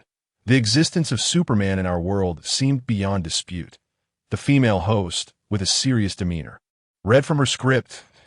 In the past few days, although he had not reappeared, countless individuals had come forth to affirm his existence, praying for his return. What he accomplished that night irrevocably altered our world. As the broadcast continued, the scene shifted to a raucous press conference. At the podium stood a middle-aged Afghan man with graying hair. The flash of cameras illuminated the room as he fixed his piercing gaze on the lens. It was Superman who saved our nation, who rescued our people. He proclaimed, amplifying his voice in an effort to make his words resonate. That night, I was fortunate enough to capture his image. He fought for us. He is Superman, the one upon whom all depend. He has no origin, nor destination, and nothing can stand against him. He is our deity, our savior. The Father is within him, and he is one with the Father. Meanwhile, behind the middle-aged man, a sturdy screen was brought forth, illuminating with footage of Superman confronting missiles. Look at him! How magnificent he is, driving away all the wolves. We are all his lambs, the man shouted towards the camera. The footage concluded, and the perspective shifted back to the KNKV news studio. The female host sat upright, stating, the man in the footage is Abdullah, a battlefield journalist from Afghanistan, who captured Superman's initial appearance and fervently declared at the press conference that Superman is the reincarnation of the divine spirit. During this period, countless others stepped forward to share their encounters with Superman. The scene transitioned again to a young girl confidently recounted to the reporter, that night, two bad guys tried to break in, and it was Superman who suddenly appeared to stop them. Her father echoed, Superman said that the 10 Rings would soon leave us. He truly made it happen. Not only that, but even the eagle. The subsequent words were not broadcast, and the news footage shifted to another individual. He fell from the sky. Like a meteor, I didn't make a wish, but he obliterated the terrorist who tried to force my sister, a boy animatedly described. Such scenes were abundant. There were clips of Afghan guards saluting photos of Superman. There were scenes of villagers in a dilapidated town, tearfully proclaiming Superman's name in front of rice fields. The coverage persisted for a full 5 minutes before the live feed returned to the studio. As more and more witnesses confirmed Superman's existence, we were compelled to consider the implications of his presence in our society. Would he embody the altruistic, justice-driven hero of comic lore, akin to a god among men? Or was he merely a poor imitation clad in a uniform, leveraging Superman's name to satiate his own vanity? According to reports from our station, a large number of returning soldiers were compelled to abandon their assistance to local residents under Superman's oppression. Whether he is a dictator or a hypocrite wearing a mask remains uncertain, and we cannot immediately render a correct judgment. Next, let us hear the analysis from sociologist Francis Wyndham. Leon rested his chin on his hand. Captivated as the newly introduced scholar articulated his analysis of Superman with fervor, from comic interpretations to reality, tracing a tire back to childhood. He spoke so convincingly that Leon nearly found himself believing it. "You still watching these tedious reports? Haven't you had your fill after all these days?" Tony descended from upstairs, its either unreserved praise or complete, extreme denigration. What is so captivating about these perspectives? Especially from these television stations, which have received political funding to portray you as a thorough villain. Why do you always find such material so engrossing? He tossed a newspaper onto the table and plopped down beside Leon. Moreover, look at what they've written. It's all about Superman. Have they never read a comic? The emergence of one Superman has them so exhilarated. Lion cast a brief glance downward. The newspaper bore the headline, "Mysterious Mech Warriors Emerge in the Middle East." A poor imitation of Superman. It seems the issue lies here. Tony had toiled tirelessly for several days, effectively dismantling the majority of the Ten Rings organization in the region. Yet nearly all media outlets scarcely acknowledge his efforts. Even when they did, they merely mentioned him in passing before swiftly shifting the focus back to Superman. And oh wonder Tony felt such resentment. He was not one to revel in anonymity. Perhaps you could consider purchasing a newspaper, commissioning them to write pieces solely dedicated to you. The headline could read, "Iron Man reemerges, the hero protecting Middle Eastern civilians." What do you think? Tony raised an eyebrow. That's quite an intriguing suggestion. However, I am not one to seek vanity, that I am merely standing up for you. Lion, oh, please, if you truly wish to stand up for me, it will be far more effective to slip some money to those media outlets. So they learn to speak the truth, Lion replied. Tony rose and made his way to the dining table, grabbing a piece of bread. "That if you wish, I could certainly do that," he said while chewing. "But do you genuinely believe it's necessary?" "Not at all." Lion continued to rest his chin on his hand.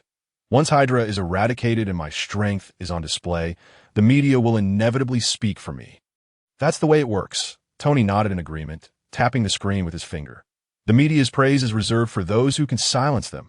Yet I still can't fathom how you garnered such a staunch following after just one night in Afghanistan." Tony waved the bread slice in the air. "You mean devotees, right?" "Close enough, particularly that journalist who appears to have suffered greatly. He insists daily before the media that you are the true divine spirit. A fervent believer. Are you referring to Abdullah?" "I have no idea what's going on with him. Perhaps it's just the simplicity of the people there." Tony mused. "I thought you had brainwashed him, like Clark Kent and Superman. Able to manipulate others' memories." He gestured animatedly in the air. "The kind of ability would be delightful to possess." "It sounds exhilarating," Lion quipped. "What makes it so exhilarating? Pray tell. You do best to merely listen rather than conjure up images in your mind." "Ahem, where was I? All right, Abdullah. He mentioned in an interview that you saved his life." "That's correct. He was within the blast radius of the Jericho missile that I rescued him and enlisted his help in disseminating the footage and relaying messages." "So he was that individual," Tony exclaimed. "You had Jarvis send my footage where he appeared. No wonder he seems so familiar."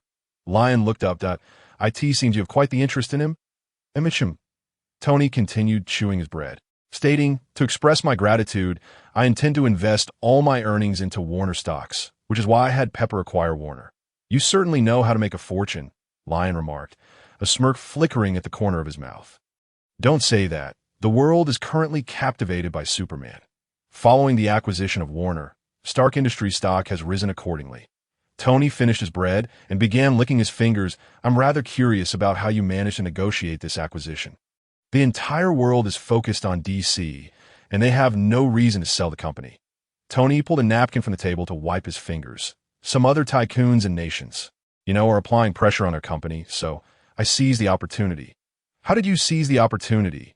You no longer sell arms. Do you still have a standing to do so?" "But I do sell that now." Tony tapped the arc reactor embedded in his chest. "New energy.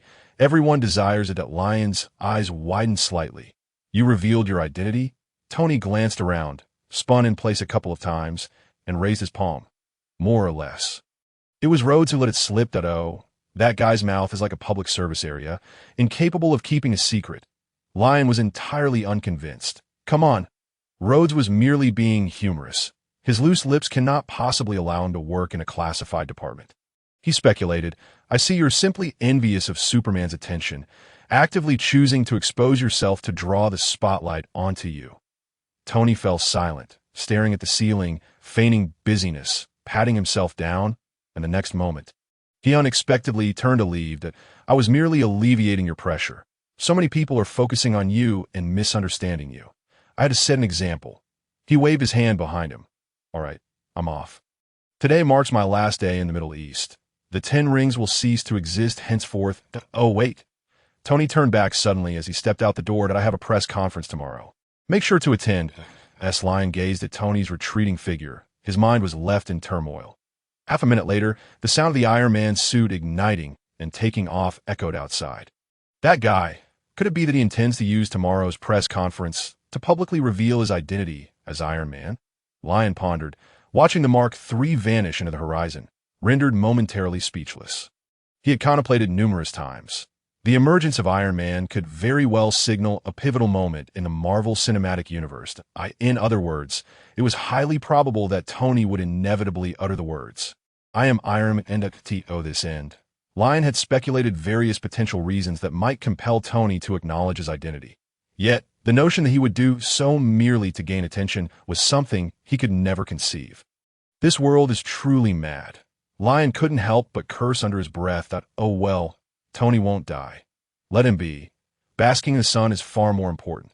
Lion patted his backside, stood up, tore off his shirt, and instantly transformed into Superman, soaring into the sky. Nick Fury, with dark circles under his eyes, appeared as shadowy as ever. However, his eye bags looked exceptionally prominent, resembling black coal lumps hanging from an inkwell. "Is this your investigation report?" He set down the document in his hand, looking up to inquire of Coulson before him. "The information inside is less informative than what has been aired on television.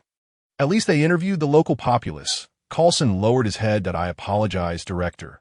Ever since that day, Superman has not reappeared, and we cannot find any leads. However, the footage broadcasted on television contains a wealth of information." As he spoke, Coulson pulled out a tablet and handed it to Nick Fury. Upon seeing his subordinate's familiar gesture, Fury's eyelid twitched. He then watched as Coulson illuminated the screen, beginning to play a video he had viewed hundreds of times over the past few days. The video was divided into 3 segments. The first section featured the footage captured by the Afghan journalist, Abdullah, showcasing Superman withstanding both the vehicle-mounted missile and the Jericho missile. The second part depicted Abdullah relaying a message from the Falcon, demanding that all foreign troops immediately vacate the border and abandon their invasion. The third section comprised the journalist's personal commentary. He spent an entire hour extolling Superman's greatness, propagating the belief in Superman, and relentlessly associating Superman with the Almighty.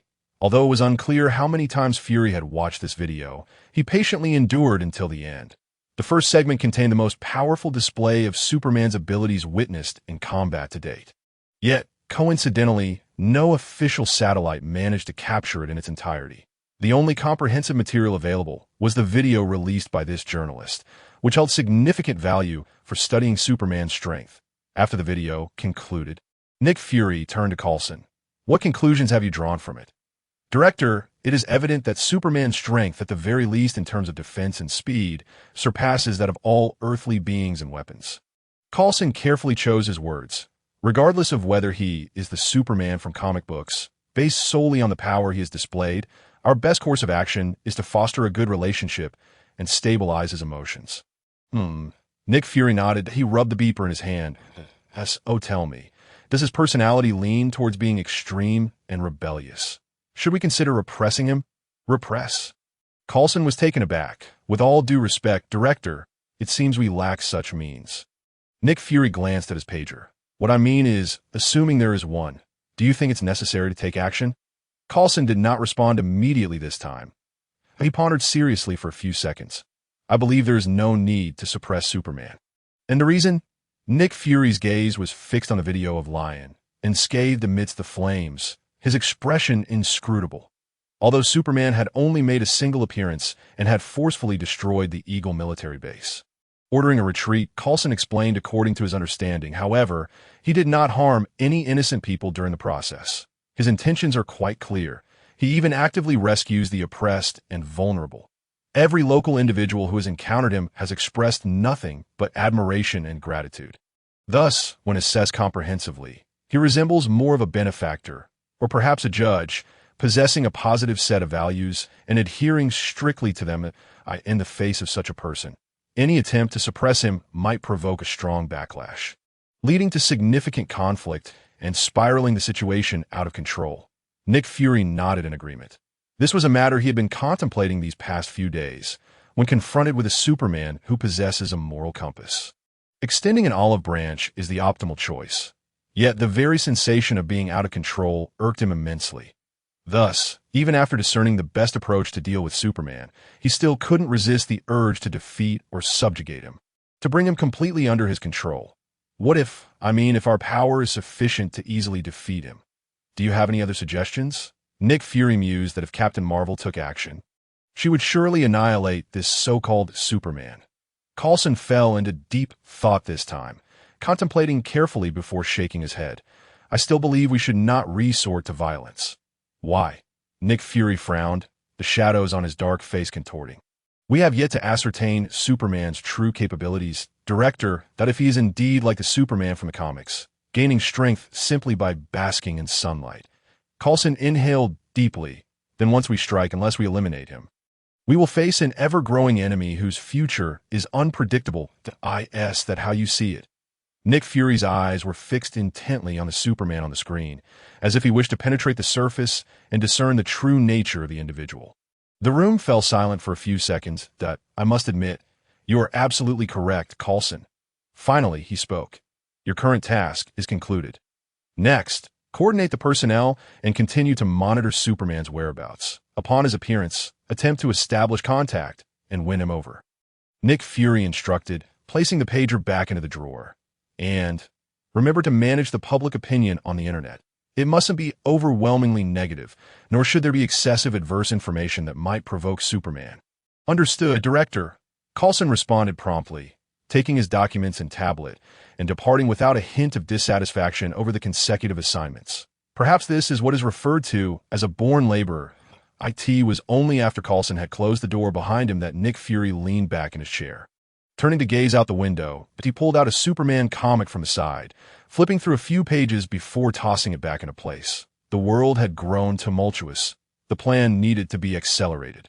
And in terms of agents, having only Iron Rider as the sole level 7 female agent was insufficient. Beep beep. Jarvis gently reminded him that it was time to conclude another invigorating sunbathing session. Lion, feeling somewhat lackluster, pressed the button in the spaceship to open the hatch, and then blandly returned to Earth. Recently, the rate of his power growth had been accelerating. While sunbathing, every cell in his body felt as though it were propelled by rockets, the exhilarating sensation leaving him yearning for more. Unfortunately, experiments to test his physical limits required controlled variables. Thus, for the past month, he had to maintain a fixed duration of direct sunlight exposure in space each day. Otherwise, he felt he could even reside in the cosmos indefinitely. Wherever there was sunlight, that would be home. Just over 10 seconds, he arrived at his luxurious mansion on the Los Angeles coast. Lion pushed the door open and glanced at the time displayed on the electronic screen on the wall. It was only 4 in the afternoon. Tony likely wouldn't return until 7 or 8. After completing my strength tests, I suppose I'll have dinner by myself, he muttered to himself. Arranging his plans for the evening, he then walked back to his room to change into comfortable home attire. However, after taking a couple of steps, he halted, his right foot still suspended in midair. Tony, are you back so early today? Lion's ears perked up. He had seemingly heard a second heartbeat in the room. It was noteworthy that he always maintained a suppression of his super hearing, normally only able to hear the sounds he wished to. The sudden intrusion of a heartbeat indicated that the individual was very close to him. Close enough that even suppressed super hearing could distinctly discern a strong, rhythmic heartbeat. After waiting a few seconds, as anticipated, there was no response from Tony, although Tony often ignored him while conducting experiments.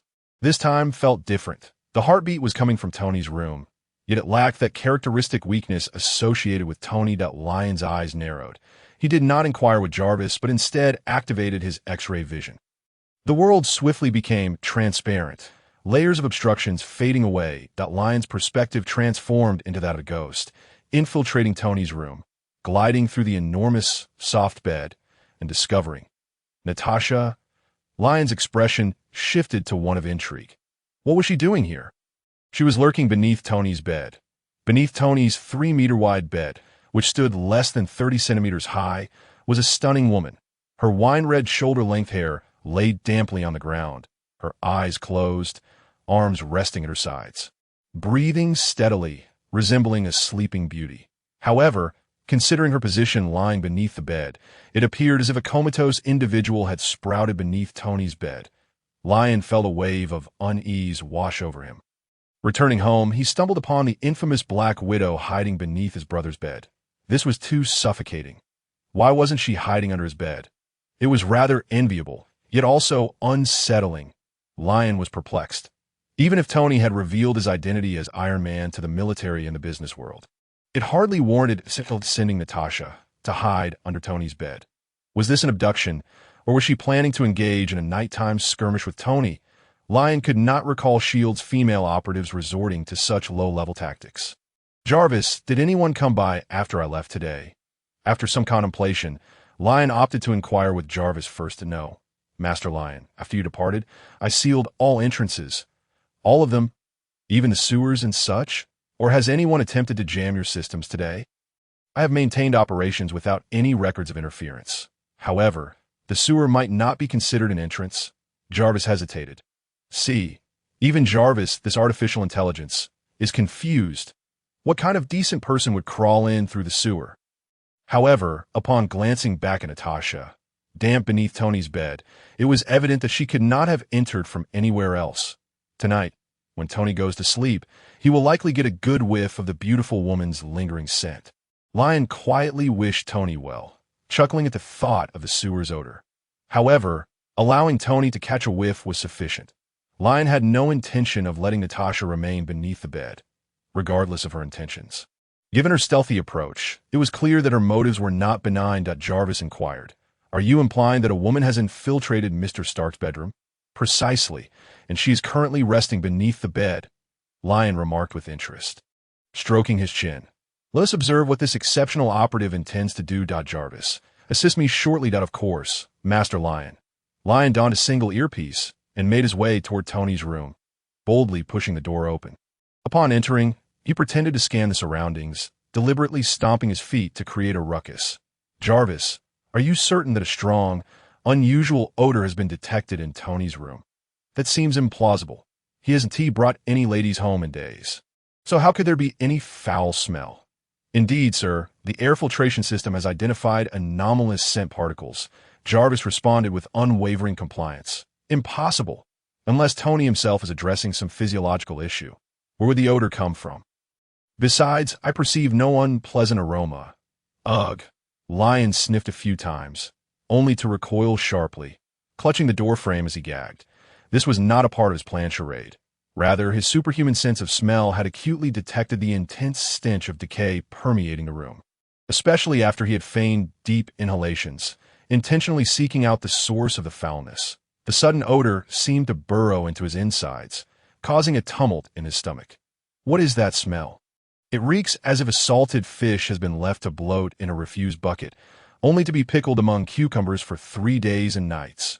Lion gritted his teeth, swiftly suppressing his heightened sense of smell. "Master Lion," Jarvis inquired softly through the earpiece, "your acting is commendable. Had the air system not detected any anomalies, you might have nearly deceived my logical assessment." "No, I truly detected an odor. The culprit must have employed some deodorizing chemical. Yet that scent cannot escape my nose," Lion explained in a hushed tone, rubbing his nose. "Continue to assist me," he instructed quietly. He then pinched his nostrils and approached the bed, inquiring loudly, "The smell is indeed quite potent. What on earth has Tony been up to?" "Jarvis, you mentioned that the source of the odor is beneath the bed?" "Yes, the diffusion of the odor particles originate from under the bed. Would you like me to command the cleaning robot to address the issue?" Jarvis inquired through the external speakers. "No need," Lion replied, half squatting and kneeling on one knee. "I suspect there is a life-size doll of Tony underneath. If you clean it up, he might become irate. I'll just take it out a wash. I can hardly believe that it's this foul. How could Tony bear to deal with it?" Supporting himself with his left hand on the bed's edge, he reached beneath with his right. Faye Natasha's physique was hardly more substantial to Leon than a mere sheet of paper. Should their physical contact inadvertently loosen his control over strength, the ensuing scene could only be described as grotesquely tragic. As he spoke, Leon enveloped Natasha in a biotic force field, apprehensive of any unforeseen mishap that might devastate Tony's bedroom. Yet, Natasha remained blissfully unaware of his concerns. She merely noted that despite her tempestuous assault, Leon's countenance, usually calm, had shifted in this moment, sparking a flicker of doubt within her. Was he genuinely fearful for her safety? Who, then, was the true super spy infiltrating the other's domain? Natasha found herself perplexed. However, in the next instant, a tremendous force surged through her arm, and she was unceremoniously pinned against the wall. Utterly devoid of any capacity to resist, she exerted every ounce of strength in a desperate bid for freedom. Attempting yoga techniques, or even considering self-mutilation as a means of escape. Yet before the overwhelming strength behind her, all her struggles were in vain, akin to an ant flailing before a giant. Gradually, her gaze shifted, becoming filled with sorrow, despair, and even a hint of relief. Almost uncontrollably, she raised her right middle finger, bending it inward in an attempt to activate a circular device on her wrist. What do you intend to do? Suddenly, a large hand grasped the nape of her neck, squeezing gently, and she promptly lost consciousness. It seemed that only by this means could their Black Widow willingly remain quiet for a time. Leon supported Natasha's slumped form from behind, changing his grip before carrying her out of Tony's bedroom. Mr. Leon, I am relieved to see you are unharmed. Jarvis immediately expressed concern as the electronic devices within the room lay in ruins. Leaving him oblivious to the events that had transpired, D.O. refrained from exaggerating. Jarvis, you know I could never come to harm. Concern for your safety is my solemn duty, Jarvis replied. Would you like me to alert the authorities and hand this intruder over to the police? No, I believe the situation is more intricate than it appears. This intruder likely harbors secrets that warrant further investigation, Leon asserted, his curiosity piqued. Why had the narrative, which should have unfolded linearly within the Marvel Universe, encountered an anomaly with the Black Widow? Could it be that this world was not the primary cinematic universe, numbered 199999, but rather a divergent one? Yet that seemed unlikely, given that the characters he had encountered bore an uncanny resemblance to their cinematic counterparts. As he descended the staircase, he added, by the way, when Tony returns, please remind him to order takeout. I shall likely remain in the lab this evening, of course. Mr. Leon, Jarvis replied thoughtfully. Shall I disable the surveillance equipment in the lab for you? Leon's expression darkened. Leave it on. Keep it all on. What do you think I intend to do? As you wish, sir, Jarvis replied, his tone unwavering. Silence. I merely wish to conduct a checkup on her. Leon carried Natasha into the laboratory, sweeping his right hand across the workbench to clear it before placing her upon it. He then removed his outer garment and donned a pair of medical white gloves. His movements appeared somewhat clumsy, reminiscent of an amateur anatomist, much like a medical student attempting dissection for the first time. However, even in his inexperience, upon activating his X-ray vision, he became an expert. First, a thorough examination revealed, oh my, her physique is indeed remarkable. No wonder she is Natasha, with her sculpted shoulders and ample hips. Quite striking. Ahem. Let us examine other areas. Leon dismissed any thoughts of impropriety. He focused, his gaze penetrating Natasha's skin to unveil the flesh and fascia beneath. It appears her body is devoid of issues. No bombs, no poison. Ah, but there's a locator in her right leg. He mused further, and this on her wrist. Could it be a self-destruct device? Leon stroked his chin, contemplating whether she had indeed intended to trigger a self-destruct mechanism. Such an extreme reaction to an unaccomplished mission was clearly not in Natasha's character. In the films, Natasha Romanoff would sacrifice herself to save others or for the protection of her allies. Yet, when faced with insurmountable foes, she would not even entertain the thought of surrender, let alone self-destruction. So, was she under some form of control? He recalled the fleeting glimpses of the Black Widow film he had seen in his previous life, where Natasha's sister was manipulated by the Red Room through chemical means. But that timeline was set 10 years hence. At this juncture, Natasha should not even be within the confines of the Red Room. Leon's gaze shifted to the crown of Natasha's head. He penetrated through layers of vascular networks and neural tissue, meticulously scrutinizing, yet failing to detect any anomalies. Was it a limitation of my X-ray vision? Or was her brain truly free from control? Faced with such a perplexing dilemma, Leon found himself invigorated. He quickly retrieved a series of specialized instruments from Stark Industries, including microscopes, brain magnetometers, and neural readers. A multitude of formidable machines enveloped the workbench. Leon, eager to validate his recent studies, proclaimed, "Now is the time to test the fruits of my labor over the past few days." After resolving the 10 Rings gang, he had not merely basked in the sun.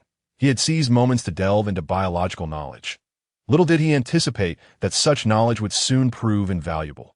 Leon first dismantled the explosives and tracker from Natasha's person, then commenced the extraction of cerebrospinal fluid and neural cells for study. Brain function normal, neural nodes normal, synaptic transmission normal 0.1 by 1. He meticulously eliminated possibilities, his hands manipulating the instruments with such speed that they left traces in the air. During a cell slice observation, a mere glance sufficed to imprint the entire image in his memory, allowing him to swiftly deduce analytical conclusions. Occasionally, when confronted with intricate details, he enlisted Jarvis to scour the internet for pertinent research papers. Throughout this investigative process, Leon's reservoir of knowledge expanded at an astonishing rate. He could not help but silently express gratitude to Natasha Romanoff. This remarkable female operative had selflessly contributed her brainpower to aid him in becoming a proficient neuroscientist, chemist, and brain scientist within a mere hour. What an epitome of altruistic dedication to science. "Ah, I have found it." At a certain moment, Leon, hunched over the microscope, exclaimed joyfully. He could confidently assert that no moment spent in the sun had ever granted him such a sense of accomplishment. Nothing rivaled the exhilaration of surmounting a field's pinnacle in an extraordinarily brief span. Unraveling a conundrum. "Mr. Leon, what have you discovered?" Jarvis played the role of an excellent foil. "I have identified the root cause." Leon responded with palpable excitement. "Natasha's brain structure and organization are intact. However, within her cellular fluid, I have detected an alien chemical substance. This substance is affecting her basal ganglia, thereby influencing her consciousness. If my assessment is accurate, she retains a semblance of self-awareness, albeit fragmented by the drug. Some parts obey external commands, while others reflect her own thoughts. This chaotic consciousness enables her to maintain logical reasoning, yet devoid of emotional discernment, rendering her susceptible to manipulation. The individual who synthesized this chemical substance is undoubtedly a genius, but also a fiend." Leon cleared the workbench once more. "Next, I shall formulate a targeted inhibitor. Perhaps when she regains consciousness, we may uncover unexpected revelations." For Leon, understanding the cause and retroactively deducing a solution is a rather straightforward task, provided the fundamental conditions permit. Now that it has been established that Natasha has indeed fallen victim to mind control, executed through some form of chemical agent, the subsequent step of reverse engineering the inhibitor's formula appears to be a mere formality. Leon, utilizing his supercomputer-like intellect, swiftly simulates various scenarios before handing them over to Jarvis for real-world modeling. In just 20 minutes, he successfully concocts a vial of vibrant red counteractive serum. The success rate stands at 87%, correct? Leon draws a sample with a syringe. Yes, according to the simulation, there remains a 12% chance that the serum may prove ineffective. Furthermore, there is a 1% risk of inducing a medication conflict, potentially resulting in the invader's brain death, Jarvis notes.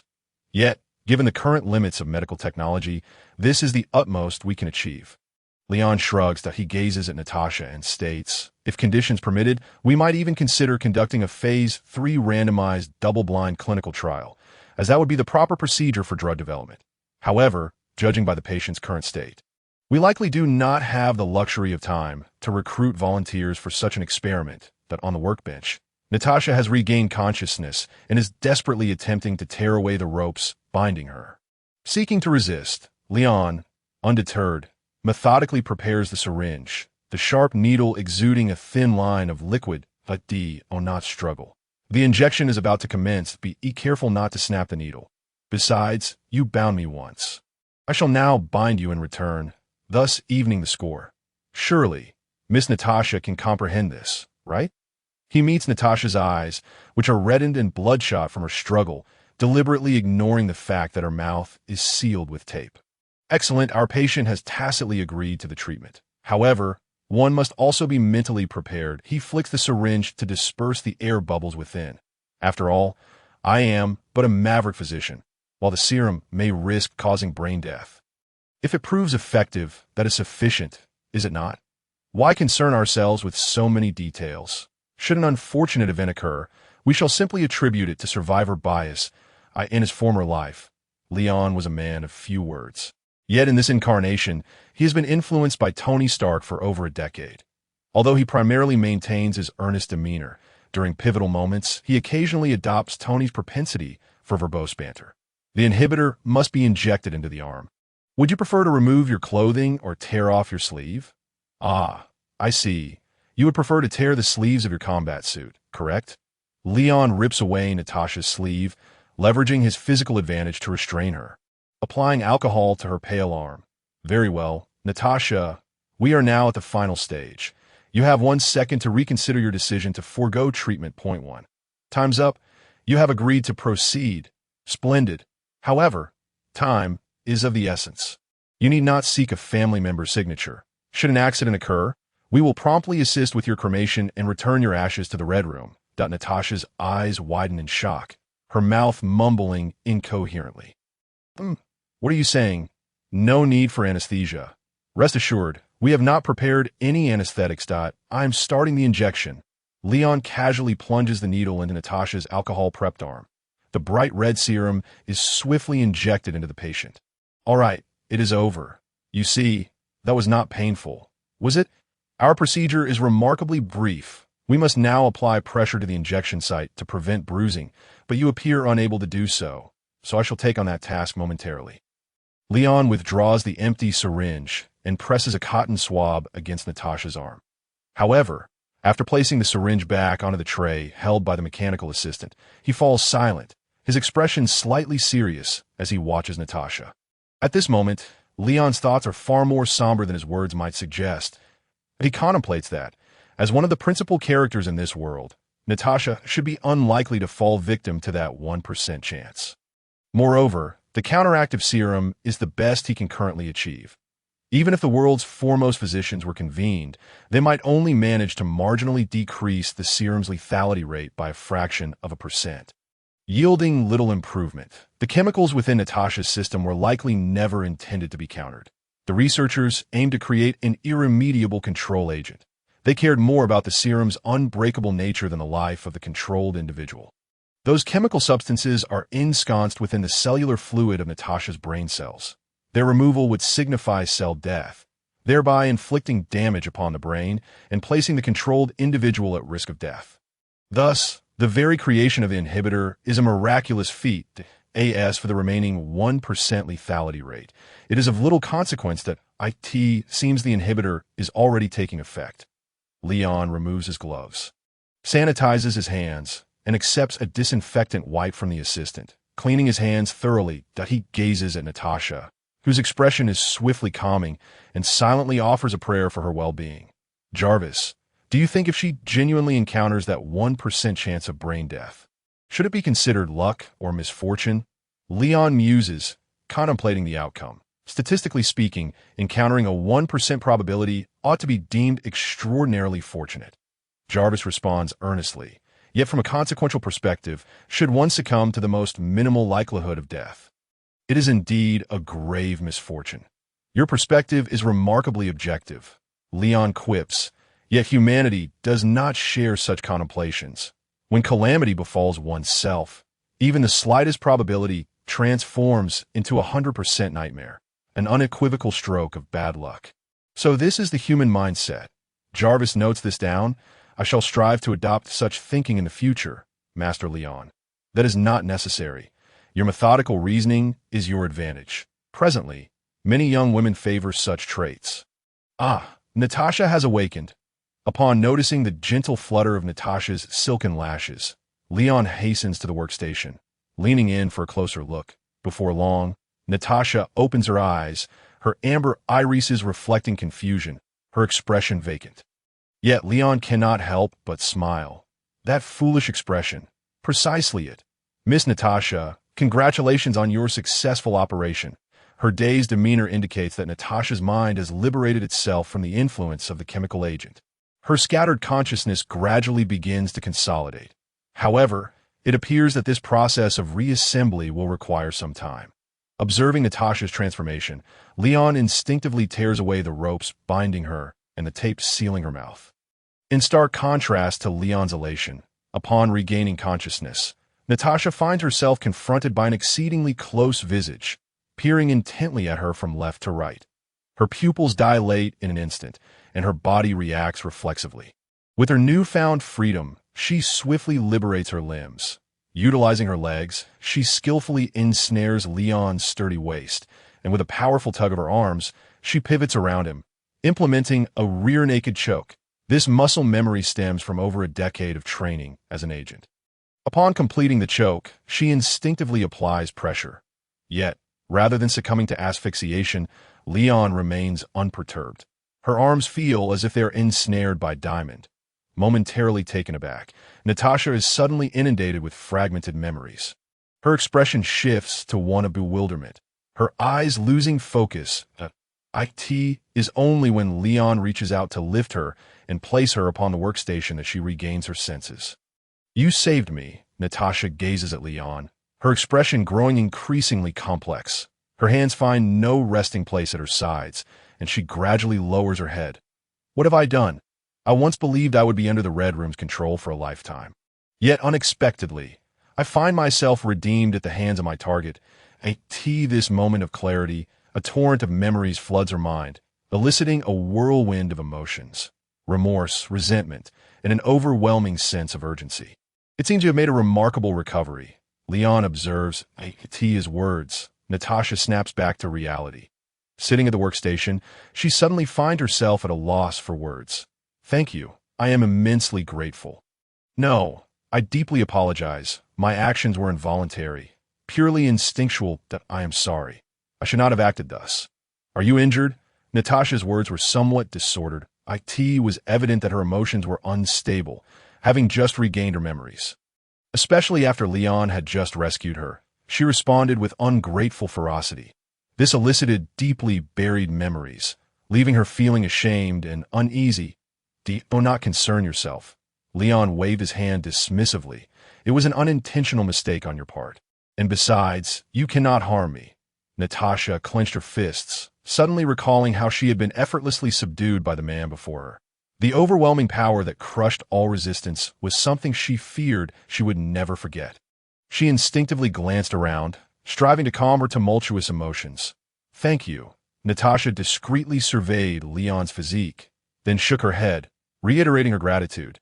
Thank you for saving me, and for not holding my earlier offense against me. Just as Leon was about to speak, Natasha continued. Perhaps this is merely a trifling task for you, but it holds profound significance for me. Natasha appeared utterly sincere as she descended from the workbench. Gazing at Leon, you have given me a second chance at life, Mr. Stark, and not just for me. That Natasha's expression grew solemn. There are other widows. We all owe you our lives. The agents cultivated by the Red Room were referred to as widows. Among them, the most exceptional, who could surpass the highest records of their predecessors, was bestowed with the title of Black Widow. This moniker referred to the most ruthless and toxic spider in existence. The agents granted this title were no different. The debt of a life saved cannot be repaid. If you ever require assistance, do not hesitate to ask. Natasha said earnestly, I shall do my utmost. She gently caressed Leon's cheek, her warm breath fanning across his rugged jawline. But please forgive me, for I must leave now. Her expression turned conflicted, filled with reluctance and immense sorrow, after being disconnected from the Red Room for too long. They would come after her. I cannot be a burden to you. Others need me to rescue them. Natasha exhibited a fierce determination, having just regained consciousness and already plotting her revenge against the Red Room.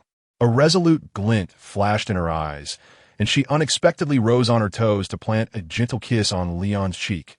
Thank you, Leon. Her voice was soft, akin to cotton fluff tossed by the wind. Like a farewell filled with affection to a beloved. After the kiss, she slowly retreated step by step. Her jade-like eyes fixed intently on Leon. It was as if she were a princess awakened from slumber by a prince's kiss, yet fated to confront the wicked queen alone. Once she had stepped back 5 meters, she turned with a flourish, leaving behind a solitary figure. That silhouette was so lonely yet resolute, vividly illustrating Natasha's willingness to courageously sacrifice for her companions. Rushing into the inferno for the sake of her savior, Leon watched Natasha, touched his own cheek, and observed his reflection on the laboratory glass, appearing dazed and bewildered, like a naive youth suddenly plunged into the depths of love. "Wait, Natasha!" He called out suddenly that Natasha's determined figure halted, and she slightly turned her head, revealing half of her sorrowful profile. "I'm sorry, Leon, but I must leave." "No, we aren't that familiar yet. Calling me Mr. Stark would be quite appropriate." Leon sighed, pinching the bridge of his nose. Then he muttered under his breath, "The stench of this rotten fish is quite overwhelming to this." Natasha froze entirely, standing like a wooden figure in place. After a few seconds, she turned back, her expression filled with hesitation. "Call you Mr. Stark?" It seemed she had not heard Leon's complaint about her scent. Indeed, Leon leaned against the workbench. "Natasha Romanoff, born in 1984, the most exceptional black widow cultivated by the Red Room. You possess dozens of aliases around the world and are a master of solo combat and psychological warfare. To suddenly be addressed by my name and receive a farewell kiss from such a top-tier operative is truly flattering." He teased, "If it weren't for the slightest hesitation, I would have rushed over to embrace you and declared my willingness to face the trials ahead with you." Natasha's expression shifted. She realized her subtle intentions had been perceived. Her hesitant demeanor gradually calmed. "Wow. I did not expect the supposedly mediocre second son of Stark to be so profoundly concealed. Are you perhaps a CIA operative? Please, we live in the digital age. I have the household AI you mentioned. Much information is easily accessible," Leon replied. "And what do you mean by mediocre?" "I did manage to get into Columbia University." Leon paused, spreading his hands. "You see, Natasha, I am aware of your past. Furthermore, I am not a wealthy young man who still harbors fantasies of fairy tales. Thus, the strategy of using reverse psychology is entirely unnecessary, although it appears you are merely playing along without genuine intent. Can we not keep our conversation simpler?" Leon rose, beckoning to Bubu for 2 cups of coffee. He handed one to Natasha. "Have something warm. When was the last time you consciously drank coffee? Please do not tell me it was 10 years ago." Natasha displayed no hint of embarrassment, accepting the coffee with a natural smile. "Thank you. The last time I drank coffee like this was a year and a half ago." Leon raised an eyebrow. "So, you were completely under the control of the Red Room over a year ago? You seem to know quite a lot, Mr. Stark." Natasha approached Leon, leaning against the workbench, gazing up at him, appearing petite and delicate. She was once again employing her charm to allure him. "Is this how you typically extract information from others? Through temptation?" Leon pointed to the coffee cup. "If you have questions, feel free to ask directly. It would save us both a lot of preliminary probing." Natasha was indeed a rare gem among women. Now in her mid-20s, every movement she made exuded an effortless allure, each smile and frown capable of captivating hearts. However, Leon had just seen Natasha's viscous insides and the contrasting hues of her brain, and caught a whiff of her scent as she emerged from the sewers. Thus, he found no desire to indulge in fantasies in the short term. Who would have thought that the younger brother of America's most notorious playboy is still a gentleman? Natasha's seductive smile faded, her expression turning considerably more serious. A master of psychology, she understood how to cater to one's desires. Leon's current request was for efficient information exchange, and she was more than willing to oblige. "Not necessarily. The timing just isn't right now. You might try a different setting next time. I would surely fall for it." Leon took a couple of sips of coffee. "By the way, please refrain from performing that Na'vi farewell act again. Such tales only capture the hearts of Na'vi rich second-generation heirs. I suggest that when you choose to approach me, wearing black stockings would yield far more effective results." "Not a bad suggestion. I will certainly try it next time." Natasha nodded. "So, Mr. Stark, how do you know so much about me?" She added, "Do not tell me it was all from the AI. Most of that information is classified and not available online at all. I see. Leon crossed his arms. I am afraid this matter is a secret. I cannot divulge it. Natasha tilted her head. Is this what you call a direct question? Just because you asked does not mean I am obliged to answer. Leon evaded her query. Before you question me, I would like to ask, was that how you regard your savior?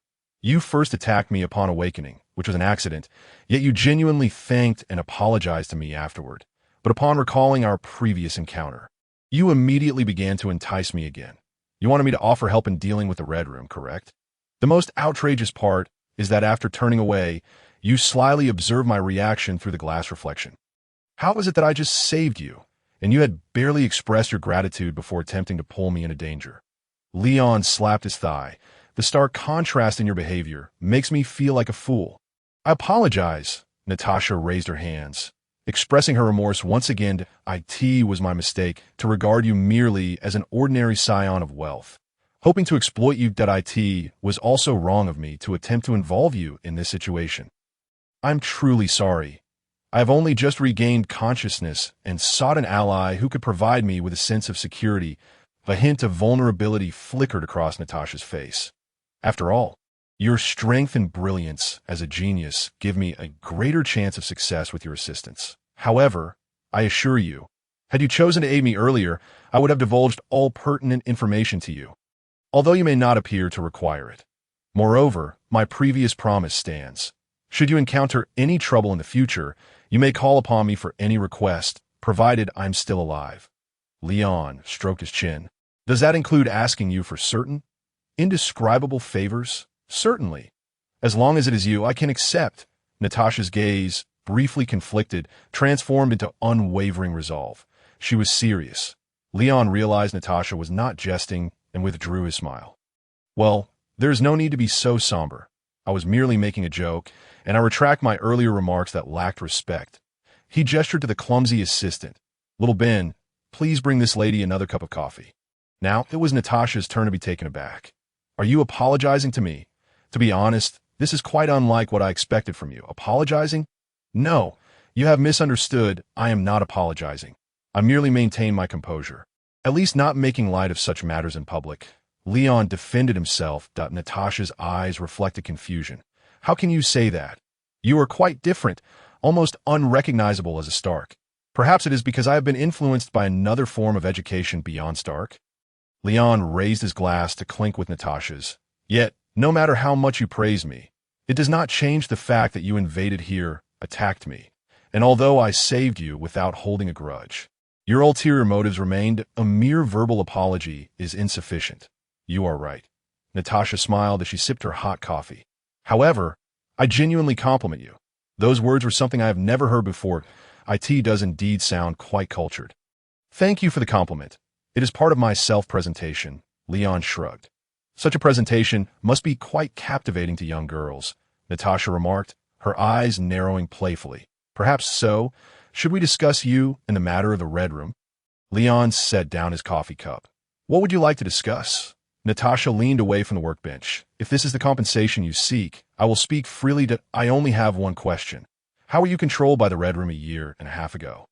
Leon asked, voicing the query that had long troubled him. After all, it pertained to his understanding of the universe he inhabited. His treatment of Natasha was also aimed at unraveling this mystery. How I was controlled. Natasha held her coffee cup, her expression distant and conflicted. For her, it seemed a distant past. During the time she was under control, she committed countless bloody sins. In comparison, even the days when she could only barely act on her own volition seemed far more bearable. To recount her experiences from that time was akin to tearing open a deep wound. It would be easier to charge into the fray of gunfire. Yet, after a struggle with her emotions, she slowly began to narrate. I underwent training and modification in the Red Room from a young age. They brainwashed all the girls. However, I managed to retain my own will during the process. When I found an opportunity, I attempted to rebel, but ultimately, I failed. That Natasha's eyes appeared hollow as she gazed in her swirling coffee, her vision seemingly transcending into the past. To prevent similar situations from arising. They ceased merely brainwashing the girls and began using chemical substances to control us. That is how it happened. Natasha spoke succinctly, as if explaining how to fit an elephant into a refrigerator. Simply open the door and place the elephant inside. Leon seized upon the crux of the matter. Given your formidable abilities, why did your rebellion fail? In the original timeline, Natasha was supposed to encounter Hawkeye around 2006, subsequently launching an attack on the leader of the Red Room in Budapest, ultimately succeeding in her defection to S.H.L.D. However, the current circumstances were starkly different. You cannot imagine the extent of the Red Room's influence. The widows are scattered across the globe. An individual cannot resist them. Natasha's shoulders sagged as if bereft of support. About 2 years ago, I was attacked by Hawkeye from S.H.L.D. That was a promising opportunity. I attempted to establish a connection with him in S.H.I.E.L.D. However, she suddenly raised her gaze to Leon. This is related to you, as well. Me. In 2006, your Stark Industries released groundbreaking electronic products, for which the Red Room conducted reverse engineering, leveraging technological synergies to update their internal smart devices. Natasha turned her head. Consequently, when I was in contact with Hawkeye, I was under constant surveillance, completely unaware at that time. My communication devices only had basic anti-eavesdropping capabilities. How could I have anticipated that the Red Room's communication technology would experience an explosive leap in just a few months? Leon's lips twitched. It seemed that Natasha fell into their trap due to outdated technology. Civilian technology in the Marvel Universe lagged significantly behind military advancements. In 2006, Tony drew inspiration from this and repurposed many technologies previously exclusive to military applications to create digital devices. During that period, Stark Industries held product launches almost daily. For an entire month, Tony propelled civilian digital technology, previously inexplicably stagnant, forward by at least a decade. The world seemed to transform overnight from flip phones to smartphones. And even holographic projections began appearing on the market. Leon recalled that Obadiah had even complained about Tony's approach, suggesting that good technology should be released gradually to maximize profits. Modern technology is indeed peculiar. It erupts into existence without warning. He sipped his coffee to mask his embarrassment. Natasha gazed at him with a hint of melancholy. If Stark Electronics had been established 6 months later, I might have successfully escaped or even destroyed the Red Room. You are correct. Leon continued to sip his coffee. Although it seemed somewhat unreasonable, it was all Tony's fault for establishing a subsidiary. It turned out that the world was not at fault. Rather, it was the flutter of his butterfly wings in Hungary that stirred up a tempest. The butterfly effect, it appeared, could indeed influence the timeline. Leon found himself at a loss, wondering why, despite the altered timeline, no one had come to confront them. The Time Variance Authority had not intervened, nor had the Ancient One. This left him perplexed. However, for what he could see, this world still resembled the cinematic universe he was familiar with. One could only hope that as long as it was not the comic universe, everything would be well. What happened next? He inquired further. After my defection plan was exposed, I was quickly ambushed by other widows and captured back to the Red Room. After being imprisoned for 6 months, I was subjected to chemical control by the Red Room that I had no choice. Over the past year, although I retained my thoughts, I found myself fragmented, unsure which parts were truly me. As Natasha spoke, she subtly turned her face away, wiping her cheek away from Leon's view. In the span of just over 10 months, the number of lives lost at my hand surpassed that of the past decade and more. She continued, recounting, there were toddlers who could not yet walk, pregnant mothers, and even high-ranking officials. This day, my hands are stained with blood. Natasha hung her head, obscuring her expression from view. Leon instinctively wanted to utter words of comfort. Yet, it was evident that what Natasha sought was not solace. Her inner strength surpassed that of most individuals. However, the more resolute she was, the greater her anguish when confronted by her own conscience. In truth, had it not been for Leon's insistence on using this intelligence as compensation for Natasha, she would never have divulged her past. Even in films, she had never mentioned her experiences in the Red Room. Even to those whom she considered family among the Avengers, that was a wound she kept deeply buried within her. Rather than unearthing those long-hidden scars, she would much prefer if Leon's proposed compensation involved an eye for an eye, even if it meant breaking her limbs. What do you plan to do next? Leon gestured for Bobo to refill Natasha's coffee. Thank you. Natasha expressed her gratitude to Bobo before turning her gaze to Leon. If possible, I hope to enlist your help that I do not wish to drag you into this endless war. Rather, could I ask you to assist me in creating some suppressants? Or perhaps provide me with a formula, so that I may save others? I will surely find a way to repay your generosity. Leon stroked his chin thoughtfully. Creating the suppressants is straightforward, but it seems you intend to first rescue a group of widows. And once you gather enough manpower, declare war on the Red Room. Honestly, he was quite eager for the Red Room to face trouble. After all, Tony had only just revealed his Iron Man suit, and the adversary dared to send Black Widow to infiltrate and kidnap him. Doubt if they were to wait until tomorrow when Tony held a press conference to announce to the world that he was Iron Man. The Red Room might engage in even more reckless actions. For such a self-destructive force, Leon's choice was to prevent it from seeing the light of day.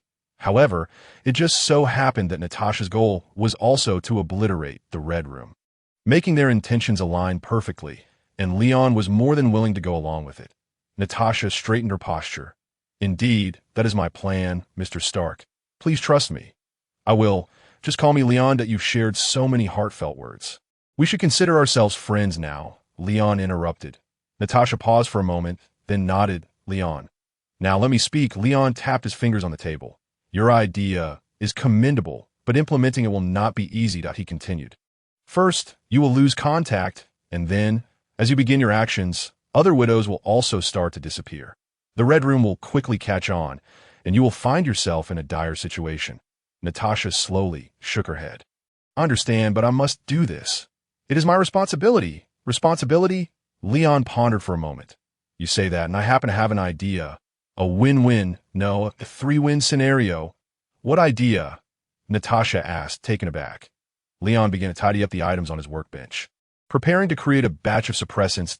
I will help you dismantle the Red Room, and you'll bring your comrades to switch sides and serve me. How does that sound? No one can refuse a group of extraordinary female agents who can pilot planes and cook. I would gain a cadre of top-notch operatives. You would destroy the Red Room, and the other widows would escape control while finding a new opportunity. A three-win situation. As for the initially mentioned win-win, that would mean I not only achieve my goal of eliminating the Red Room, but also acquire a new team. 2 wins for myself. What do you think of my proposal? Casually speaking. Leon's hands continued to work with remarkable speed. His fingers moved with such precision on the workbench that each operation was flawless, every milliliter of reagent perfectly measured. Natasha watched in awe. How do you plan to deal with the Red Room? For some reason, she harbored no doubts about Leon's words. Deep down, she believed that if he was willing, he could undoubtedly destroy the Red Room that filled her with dread. So, does that mean you agree? Leon asked without turning around. Natasha remained silent for a few seconds before responding, I agree. After we destroy the Red Room, I will cooperate with you to persuade the other widows to join. However, I cannot guarantee they will agree. As for me, I am yours now. Natasha's decisive response left Leon momentarily stunned, halting his actions. Are you serious? He asked, slightly bewildered. You haven't even asked what I intend for you to do? This inexplicable trust was perplexing. Normally, one would carefully consider before establishing terms to ensure he could not command the widows to commit morally questionable acts. Leon had to admit that Natasha had an excellent grasp of boundaries. Natasha shook her head. Trust me, as long as you can destroy the Red Room, they will be willing to do anything for you. And what about you? Leon inquired. I've stated from the beginning that I owe you a life. Natasha leaned over the table, locking her gaze with his, I will do whatever you ask of me. And if I fail, then I can only return this life to you. Her breath brushed against Leon's face. Natasha's alluring presence was undeniable, skillfully tapping into a man's desire for conquest. What she meant to convey was that she would not engage in actions contrary to her will. Yet, in her words, it transformed into a delicate promise of life for a life. Such a complete surrender of one's life might even stir emotions within Leon. However, this time was evidently an exception. Oh, you're sent. Do not come so close. I wanted to mention earlier that you are free to use the bathroom in my room upstairs. Now go wash up. Leon pinched his nose in distaste and quickly distanced himself from Natasha. Although he managed to suppress part of his heightened sense of smell, Natasha's faint odor still made him uncomfortable. Did I smell bad? Natasha appeared dazed, as if struck by lightning. Leon offered no explanation, simply instructing Bobo escort her out. She can't come back until she's clean. After all, having her around while he manufactured the suppressants was of no use. Bobo obediently rolled forward on his wheels, using his mechanical arm to push Natasha out. Even as she entered the bathroom in Leon's room, Natasha remained in a daze. This was the first time she had been deemed too foul-smelling while attempting to charm someone. Am I really that smelly? She raised her hand to smell her armpit, but found no trace of an odor, as the chemical deodorant had masked any unpleasant scent. Skeptical, Natasha removed her combat suit, tapped the electronic screen on the wall, and turned on the hot water. I haven't taken a hot bath in ages. This feels so good. Could it be that Leon is actually concerned for me? A smile curled her red lips. So he's just a slightly proud little brother, merely 17 or 18 years old. Looks like you are ready. Perfect timing, as I have also prepared enough suppressants. An hour and a half later, Natasha and Leon reconvened in the living room. The colossal sun had dipped below the horizon, casting an orange-red hue across the Stark mansion's living room, elongating the shadows of all the furniture. Natasha still wore her black combat suit. However, after taking a bath and having her suit cleaned and dried by the smart washing machine, Leon could finally regard her appearance properly. That Natasha's figure was not exceptionally tall, yet she was in her prime, with an alluring silhouette that highlighted her femininity. However, what captivated most was her aura and those amber eyes. Each glance from those eyes seemed to conceal countless unspoken words, conveying a myriad of emotions. As Leon gazed into her eyes, he thought, no wonder Natasha never wore a mask on missions. Her eyes were too distinctive. Even if she were to cover herself entirely, anyone who had seen her would recognize her by those eyes. Are we ready? So what is our plan? Her words made it sound as though they were about to launch an immediate assault on the Red Room. Natasha scrutinized Leon and inquired, and why are you still wearing a trench coat? Is it possible that your iron armor is concealed beneath it? Wait, could it be that I've hit the nail on the head? Given that Leon is the brother of Tony Stark, Natasha wouldn't be surprised if he possessed an iron suit. Are you wearing that armor to take me to overthrow the Red Room right now? Natasha bombarded him with a series of questions, her emotions a whirlwind of excitement and hesitation. Within the evaluation system of the Red Room, the true value of the iron suit lay in its technology. As for the suit itself, it merely offered combat capabilities akin to a flying squadron. And the Red Room certainly had no shortage of flying squads, but shouldn't we devise a plan first? Natasha attempted to counsel Leon to remain calm. However, Leon shook his head and placed the box containing the suppressants on the ground. A plan? The plan is to locate the Red Room and eliminate all its members. He tugged at the collar of his trench coat. But you were partially correct that I do intend to take you directly to the Red Room, just not in the iron suit. With that, Leon yanked at the collar, tossing the trench coat casually onto the sofa. Not wearing the iron suit. It's not that I don't trust you, Leon, but perhaps you are not fully aware of the Red Room, that I think we should. What the hell? Natasha hesitated, wanting to persuade him further. But in the next moment, she saw Leon pull open his collar, revealing the S-shaped emblem on his chest, causing her to curse in disbelief. That you're Superman? Natasha was taken aback, a blend of astonishment and joy flooding over her, as if a colossal cake had suddenly dropped from the sky, splattering her with cream. You really are Superman? She asked again, uncertainty lacing her words, though her eyes sparkled with a brilliance akin to crystal. Of course, Leon replied, extending his arms. Natasha immediately stepped forward, pressing her hands against his chiseled chest, exploring every firm muscled my God. It feels just like an ancient Greek sculpture. No wonder your strength is so formidable. No wonder your pecs look so magnificent. So, you are Superman. At that moment, Natasha felt utterly liberated, her heart soaring with joy like a little girl stepping into Disneyland for the first time. To her, Leon was akin to a large, soft Mickey Mouse plush. This was Superman. As the top agent of the Red Room, Natasha was certainly aware of this globally renowned figure who had recently captured the world's attention. Even superpowers had to consider his might. Dealing with the small Red Room would be a walk in the park. Natasha felt that her decision to invade Stark Manor today was entirely justified. Ahem, perhaps that's enough touching for now. Are you ready? Once you are, we shall depart.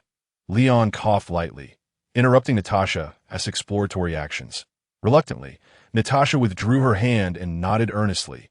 Let us go. At that moment, the evening sun cast a warm orange glow through the floor-to-ceiling windows, illuminating Leon and stretching his shadow across the farthest wall of the room. Standing within that shadow, Natasha perceived Leon as if shrouded in a golden aura. The high-altitude breeze tousled Natasha's red hair, yet she felt no chill. Grasping Leon's hand tightly, she gazed down at the twinkling lights below, astonished. How incredible! You just made me fly, she exclaimed, reaching out to touch the clouds swirling around them, the mist slipping through her fingers. Once inside Stark Manor, Leon ensured Natasha was prepared before seizing her hand and soaring into the sky. The sensation of breaking the sound barrier and shattering the sonic boom within a second was exhilarating. Even with Natasha's composure, she couldn't help but let out a series of startled gasps. In her 24 years of life, she had endured grueling training, piloted the fastest aircraft, and masqueraded as the most opulent aristocrats. Having seen much of the world, but experiencing supersonic flight without any protection was a first for her. We're at least 1,000 meters above ground. How can I still breathe normally? Speak, and not be battered by the high-speed wind. She marveled at her surroundings, everything appearing so novel. Because I am generating a bioforce field, Leon explained without further detail. He glanced upward, noting that they were too low. Ascending further would disrupt the environment. We need to fly higher. How high? Natasha questioned. Startled, you'll find out soon. Leon urged Natasha onward, accelerating once more into the clouds. Whoa! Natasha quickly acclimated, even letting out a jubilant shout as they pierced through the cloud cover, meeting the fierce winds reminiscent of riding a roller coaster in an amusement park. The two climbed higher until they reached the stratosphere. The moonlight had begun to glow. Below them lay a vast expanse of layered clouds. The moonlight reflected and danced upon the cloud surface, casting a silvery hue over the dark stratospheric depths. Natasha peered down at the moonlit clouds, where the endless sea of azure and white stretched toward the horizon, devoid of any reference points to discern direction. Suddenly, she recalled her time piloting a fighter jet in the stratosphere, where she could rely on satellite positioning to determine her direction and location. But flying purely by the strength of her body offered no navigation. Leon, do you know where we're headed? Natasha called out, turning her head to him. Leon paused, giving her a peculiar look. Of course I know. Are you suggesting you're going to direct me to the Red Room? Natasha stared at Leon, silence stretching for a few seconds before she realized another issue. If I were to admit that I don't know the location of the Red Room, could you still find it? You trained there, were controlled, and received assignments, yet you don't even know where it is. Leon's gaze grew even more curious. Natasha feigned innocence. The Red Room, as a relic of the intelligence community from the 1990s, cannot be known to the public. Its operations rely on girls raised under strict control from a young age to ensure secrecy and safety. Upon our return from each mission, we are injected with a sedative. So, I genuinely do not know where it is. However, there may be someone who does. Natasha fell into reminiscence. I once had a foster father, the second-generation Red Guardian, akin to the Soviet Union's own Captain America. He must know something. We should find him. And no need. Leon interrupted her. Reuniting with foster parents is something you should do once you gain your freedom. Otherwise, as an outsider, how can I possibly sit in between and hear your heartfelt confessions? Finding the Red Room was not a challenge for him. He had no need to seek directions. Moreover, Natasha's foster father, Alexei, was portrayed as a comedic relief in films, beyond providing a familial home for Natasha and her sister Yelena. He served little other purpose and was completely uninformed about the Red Room. How do you plan to locate the Red Room? With your AI butler's assistance, that Jarvis fellow? Natasha inquired. No, I will use my own eyes and ears to search for it. Leon's gaze pierced through much of the earth, already locking onto the Red Room. After a brief moment of confusion, Natasha's eyes widened in realization. Super hearing and super sight. You possess those abilities too. Didn't you consider that my powers might be akin to Superman's when you saw me wearing the Superman suit? Leon countered. Many would guess that, but it's too incredible. No one wants to believe. Natasha scrutinized Leon once more. So, you really are like Superman. Are you from Krypton? Or perhaps you're a fan of Superman who gained such powers through experimentation. She even began to analyze. The previous Stark was involved in the research of the super soldier serum. So it seems reasonable that the contemporary Stark could have developed a Superman serum as well. The range of your reasoning, however, is akin to the difference between the sky and the ground. Leon retorted. Then how exactly did you become Superman? In Natasha's eyes glimmered a profound curiosity, while the records indicated no abnormalities in your blood tests. You will have the opportunity to know in due time, Lion remarked with an enigmatic smile. Suddenly, his ears twitched and his gaze sharpened. Hold on tight, for I have just overheard your superior, in the Red House, fuming over your unavailability. We must accelerate. Do you intend to return me before he finishes his tirade? Natasha suppressed a smile, knowing he would certainly be grateful to you. That would be splendid. I am already eagerly anticipating his expression. Lion abruptly increased speed, the immense air pressure tearing through the sky, dispersing the sea of clouds. Natasha marveled at the experience. Enveloped in the biofield, the wind pressure, potent enough to slice through steel, caressed her face with the gentleness of a spring breeze. She felt as though she were donning a VR device, experiencing the flight of an intercontinental missile.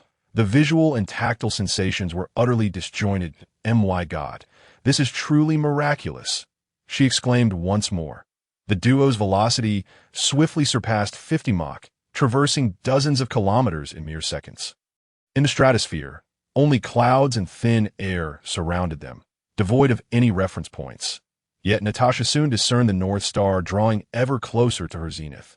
Are we heading to the Arctic? Is the Red House situated within the Arctic Circle? She exclaimed suddenly. The closer they approached the North Pole, the nearer the North Star loomed above. To be precise, it hovers over the Arctic Ocean. We are almost there. Lion began to decelerate and dive with Natasha. We're almost there. Natasha, upon hearing those words, gazed at the rapidly approaching clouds, feeling a surge of anxiety. For years, she had never beheld the entirety of the Red House. This structure had remained an enigma in her mind, eternally symbolizing death and indifference, a towering wall that had severed her from a world. Now, she was finally to witness it, accompanied by a celestial warrior, with Lion as her greatest ally. She understood that in the face of such superhuman power, the Red House would stand powerless to resist. This day was destined to mark the conclusion of her past life. Yet, the more she comprehended this, the more her nerves heightened. What occupied her thoughts was not the exhilaration of avenging the Red House, but rather a sense of duty, a task she was compelled to undertake, even if it meant embracing death willingly. As this mission approached its fulfillment, it seemed that her life would henceforth be devoid of meaning beyond the blood debts she would incur. At that moment, Natasha resembled a small puppy about to be released from a pet store, no longer confined to a cage, watching travelers pass by with yearning in her eyes. She would gain her freedom, yet face an entirely unfamiliar world. The afternoon sun, the verdant summer fields, she would finally be able to experience and touch them. However, her eyes, long deprived of light, could not bear the brightness of day, and her muddy hands hesitated to touch the greenery. There it is. We've arrived. The Lion's voice jolted Natasha from a reverie. She shifted her gaze, witnessing countless clouds and mist swirling past them. The dark clouds of night enveloped everything around them. As Natasha surveyed her surroundings, she saw only the black clouds crashing together. Lion's speed was astounding, yet his presence was subtle, almost as if he had melded into the clouds. But soon, the fog began to thin unexpectedly. Natasha had a premonition and focused her gaze. First, a steel runway, hundreds of meters long, tore through the sea of clouds. Then, a colossal object emerged, connecting to the runway. The dark clouds were suddenly illuminated. It was a magnificent aerial fortress, shaped like a tower, boasting 3 levels, each with 4 runways for fighter jets, totaling 12 runways. The fortress's lights pierced through much of the surrounding cloud cover. It lay hidden here, like a pearl forgotten by the world. So this is the Red House. It is right here. Natasha stared blankly, her eyes reflecting the fortress's dazzling lights. Lion could not help but pause to take in the sight. Truly spectacular, though its anti-gravity system appears to consist merely of several large fans. What a fascinating amalgamation of primitive and futuristic design. The architect must be exceedingly clever. Moreover, this airborne unit, evidently lacking any energy defense system, was essentially a living target, he added with a hint of sarcasm. He even made sure to mention his brother. But I imagine Tony would appreciate this. It certainly exudes a metallic aesthetic and a certain ostentatious beauty. He adores such styles that Natasha's burgeoning emotions were abruptly interrupted by this string of banter. She gazed at Lion in disbelief. You truly know your brother well, that of course, which is why I must adjust my strategy. Lion ascended in altitude, bringing the entire fortress into view. This stronghold must not be destroyed. With a few modifications, it could serve as a splendid gift for Tony's 40th birthday. Wow. Do you all gift such extravagant presents for birthdays? Natasha felt as though words were lodged in her throat, yearning to be expressed. Lion, while using his X-ray vision to ascertain the positions of everyone within the fortress, replied. Not always, but for his 18th birthday, he gifted me a spaceship, so I couldn't return with anything less impressive. Natasha couldn't help but lean back slightly, as if an avalanche of dollars had cascaded upon her face. You brothers certainly embody a modern spirit, she remarked dryly. Unlike other wealthy heirs who bestowed luxury cars and yachts, these siblings offered aerial fortresses and spaceships. Are they aiming to transcend Earth and venture into space? All right, that's enough. Lion took a few seconds to memorize everyone's locations that he then accompanied Natasha in a silent descent, landing as lightly as a raindrop upon the highest runway. Take this and follow closely behind me. Lion handed Natasha a box containing suppressants that I will incapacitate everyone. You administer the suppressants as you see fit, and eliminate anyone you deem unsuitable. Any questions? Natasha shook her head. None. She understood her role was merely as a support. Contributing a little assistance and gathering some resources was sufficient. Very well. I will wait for you in the central control room. Lion ascended, the neon lights along the runway casting a crimson hue upon half of his body. He soared higher, quickly attracting attention. An ear-piercing alarm blared within the fortress. Soldiers patrolling the deck swiftly gathered, preparing to fire. Natasha scanned her surroundings, searching for an opportune moment to alleviate Lion's burden.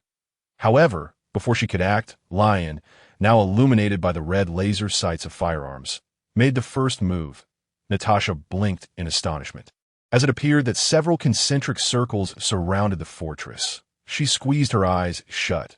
When she opened them again, those lines had vanished. Lion remained in place, yet the red lights upon him had all extinguished. I'll go in first. You need to move quickly and not keep me waiting too long. Lion waved at her before piercing into the fortress like an arrow. Natasha was momentarily dazed, but then the sound of bodies collapsing echoed in her ears incessantly.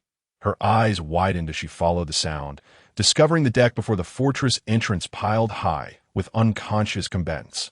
My God, she gasped, realizing that the lines she had seen earlier were merely the fleeting silhouette of Lion at his peak speed. In the blink of an eye, he had incapacitated dozens and left them all at her feet. Is this what it means to be superhuman? It is simply unfathomable. Natasha struggled to contain her astonishment, but she quickly sprang into action. Since her involvement in the combat was entirely unnecessary, her task had become remarkably simple. The directive was clear. Administer the inhibitors to all widows, known and unknown alike, .as for the other soldiers. She dispatched them with a bullet to the forehead. Natasha was acutely aware that within the grotesque intelligence agency, known as the Red Room, there existed only two categories of individuals: the controllers and the controlled. Those who were not widows did not require scrutiny.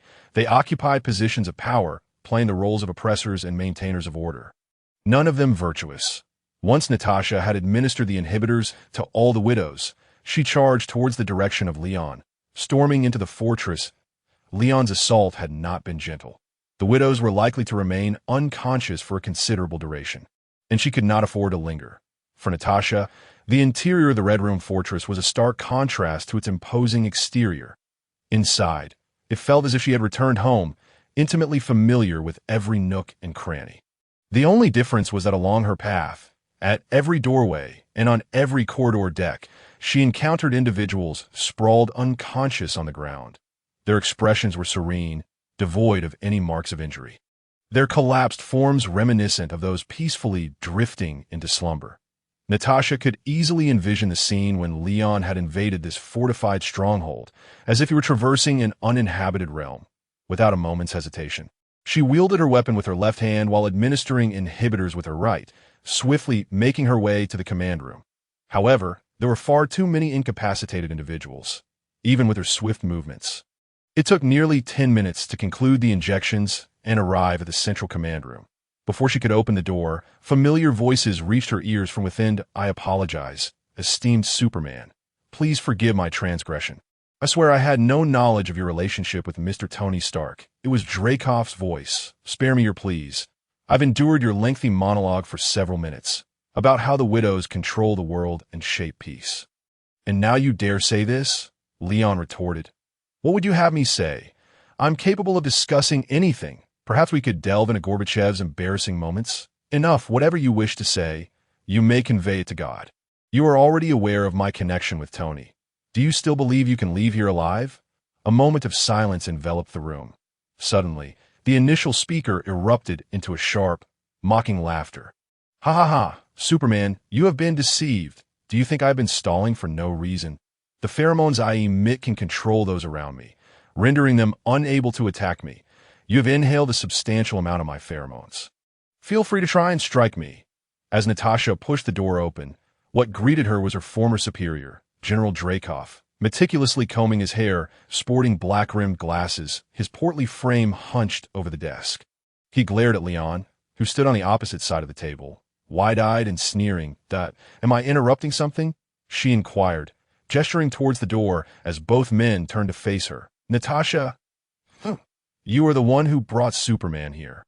You wretched smack." The moment Dreykov laid eyes on Natasha, he erupted in fury, cursing vehemently. Yet before he could finish his tirade, Leon delivered a swift slap to the back of his head, sending his entire skull crashing into the desk, causing brain matter to splatter. This loquacious individual was insufferable, adorned in a guise of respectability, provoking an irresistible urge to strike him. Leon wiped the blood splattered on Dreykov's clothing with a dismissive gesture. He glanced at Natasha, tilting his head slightly. "You don't mind if I eliminate him, do you?" Natasha shrugged indifferently. "That I've long desired to do so. But how did you manage it?" "The pheromones he just mentioned." She approached Leon. "Those pheromones incapacitate anyone attempting to attack him. We've both experienced their effect. Why were you unaffected?"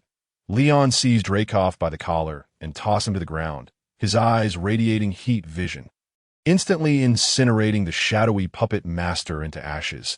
"Those anomalous pheromones cannot even exist within me for a second. How could they influence me?"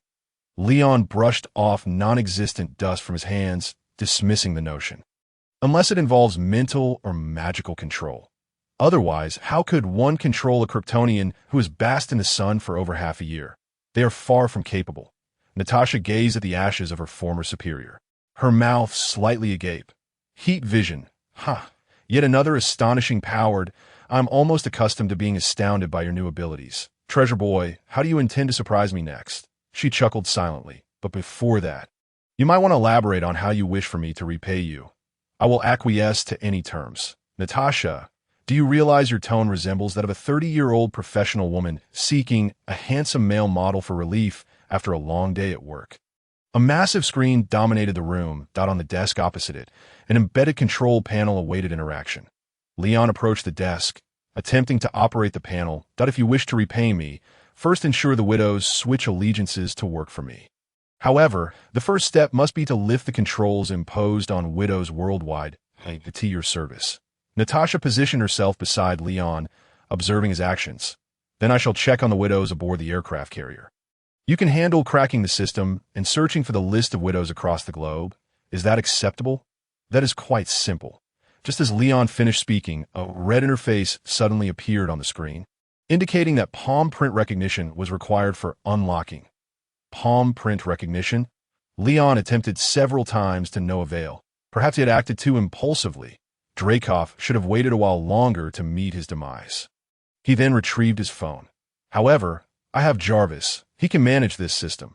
Leon connected his phone to the control panel, and soon, Jarvis's voice resonated through the room speakers. Young Master Leon, Mr. Stark has instructed me to inquire whether you will be returning home tonight. Jarvis's first statement was quite shocking. Leon's expression darkened. No, tell him not to cause chaos in my absence, or I shall have Pepper urge him to return to work tomorrow. Understood. I will relay your message to Mr. Stark. Jarvis paused before continuing. He also instructed me to remind you, if you do not return home tonight, to take appropriate safety precautions and be wary of being deceived by nefarious individuals. Leon slapped his own face in exasperation. He should manage his own affairs. That childish old fool thinks I'm a child. Please, I was more mature than him when I was 3 years old. Natasha couldn't help but chuckle softly at the exchange. Leon shot her a death glare, while Natasha averted her gaze, tucking a strand of red hair behind her ear. Next time, I should introduce you to that childish Tony. You will certainly find him exceedingly dull. Leon scoffed. He turned to instruct Jarvis to commence cracking the Red Room system. However, Natasha suddenly poked his cheek with her fingertip, then withdrew her hand. As she backed towards the door, she waved goodbye. To be honest, one childish Stark is more than enough for me. After delivering her words, Natasha dashed away, disappearing around the corner. Leon was momentarily taken aback. Another childish fool? At that moment, Jarvis, who had been quiet for a while, suddenly spoke up. Congratulations, young Master Leon. Congratulations for what? Leon asked, puzzled. Congratulations on finding your fourth girlfriend, Jarvis replied. Your previous 3 girlfriends only lasted half a month before departing due to the checks issued by Mr. Stark. I hope this time you will find enduring affection. Leon's memories were stirred, and he shut his eyes in frustration. Isn't that because Tony always believes I will be deceived emotionally and financially, insisting that love remains merely physical? Every time I just start dating someone, the girls spend a few nights with me, and he waves a check in my face. Damn it, he is stifling my youthful exuberance. Yet, the truth remained that those girls were indeed attracted to his wealth. Jarvis stood firmly by Tony's side, that Mr. Stark merely performed the same actions that Miss Pepper would typically do. Leon scoffed. Every time. It's a check for $1 million. Who would he end up breaking up? So, do you plan to stop Mr. Stark from paying your breakup fees this time? No, it is simply impossible for Natasha and me to be together. Leon cast a glance toward the corner of the room, where Natasha was still concealed, eavesdropping. However, your relationship seems to be progressing rather smoothly. Jarvis's code fails to comprehend the intricacies of complex emotions. Leon shook his head, stating, "It is different," he elaborated. From the very beginning, he understood that all Natasha sought was a sense of belonging. Having grown up in a milieu steeped in tragedy, her adoptive parents were undercover operatives posing as a couple, rendering familial bonds nothing more than a mirage. When that facade of the family was dismantled, she was sent to the Red Room for training and reformation. The agonizing training and the tormenting life of an assassin left her devoid of any sense of identity. She resembled drifting duckweed, aimlessly floating in the vast ocean, desperately in need of a marsh where she could take root. Ideally, that marsh would be populated by other duckweed, all of them swaying slightly, yet thriving in a vibrant community. This marsh, in essence, symbolizes belonging, not just a singular person, but a family enriched with siblings.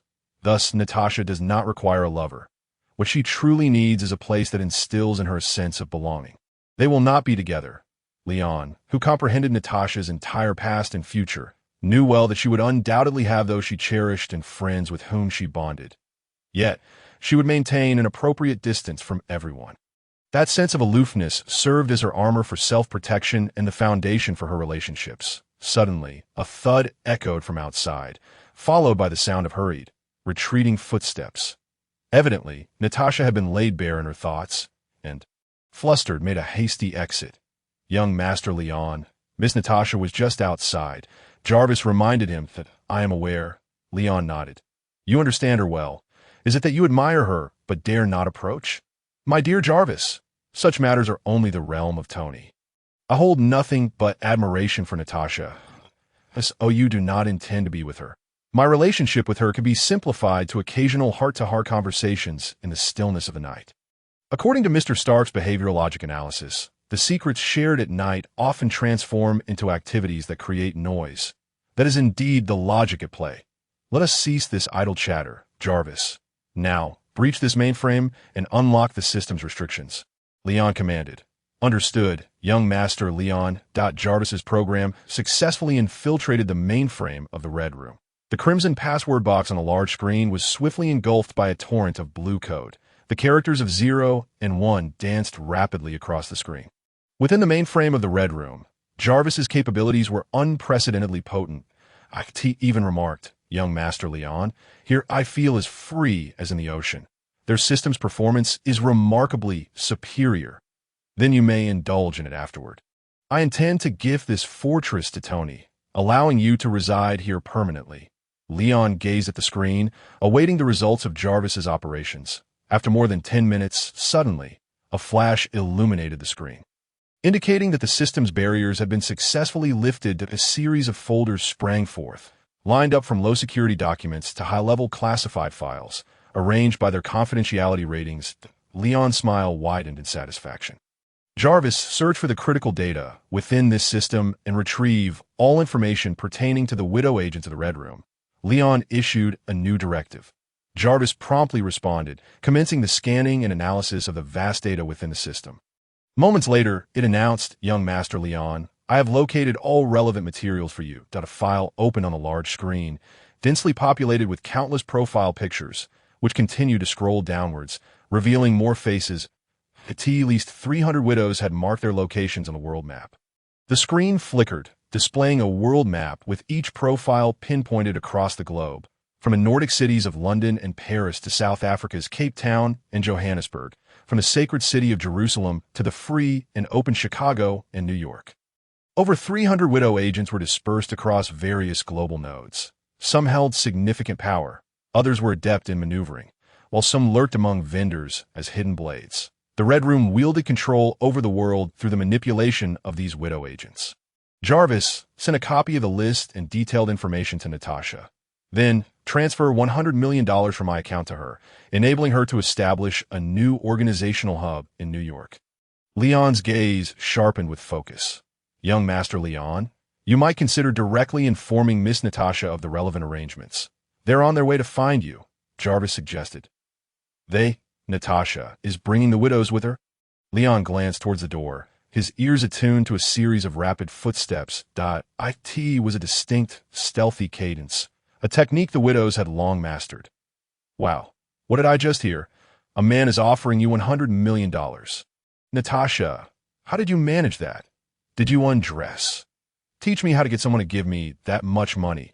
We will need it in the future, right? The first to step through the door was Natasha, followed closely by a girl who was incessantly chattering with her in Russian.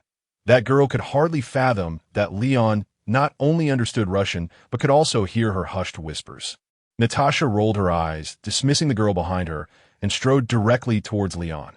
Behind her trailed over 40 widow agents, their gold, black, and red hair framing eyes of icy blue, obsidian black, and even royal purple, all fixated on a uniformed Leon. Their faces bore expressions of confusion and sorrow, yet their gazes radiated gratitude and admiration towards Leon. It was evident that Natasha had briefed them on the situation.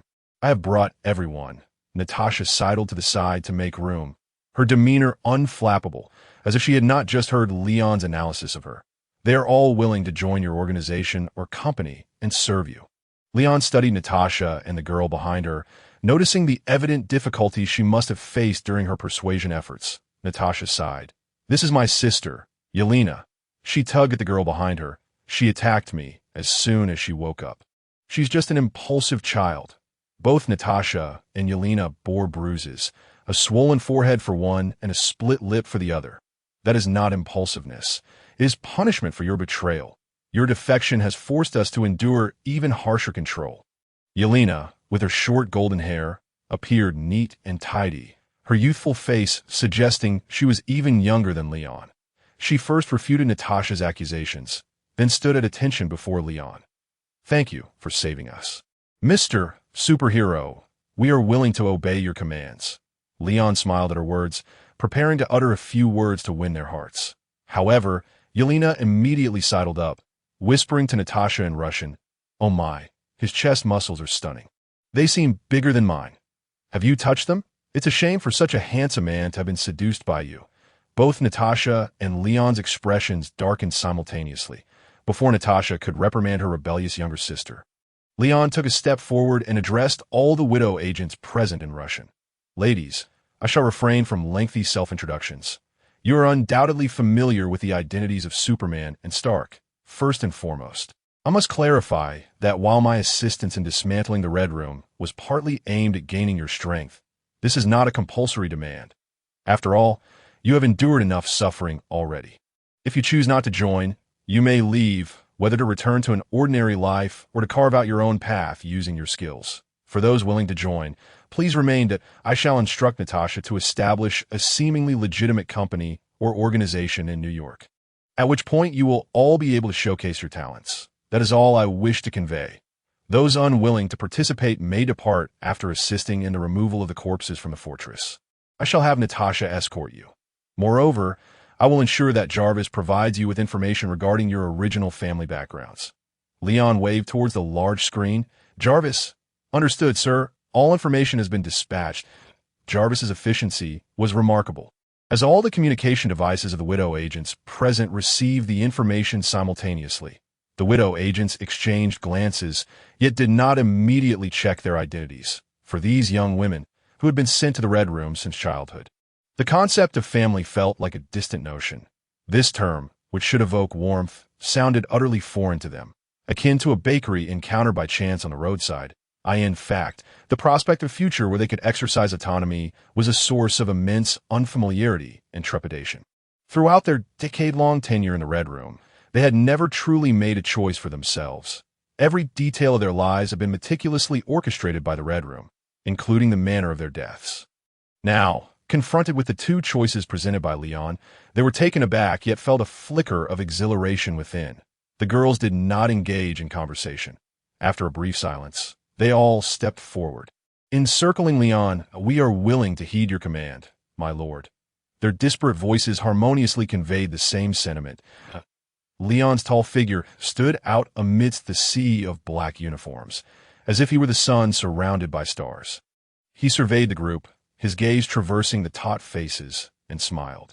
Then I warmly welcome you to join us. He extended his arms. Together, we shall accomplish many admirable feats that will earn the world's reverence.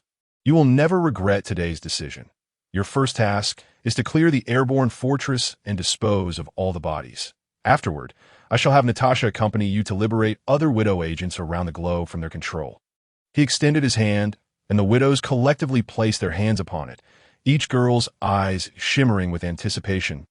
As the girls gradually departed, Leon turned to Natasha and her sister, who was plotting to slip away unnoticed. From the moment Leon spoke his first words in Russian, Yelena's expression grew awkward. She had assumed that the man would only speak English, perhaps with a smattering of Chinese, but was taken aback to discover his proficiency in Russian. She had anticipated a new life upon regaining consciousness, only to face her first social demise. That moment, Yelena wished to roll on the ground in embarrassment and vanish from sight.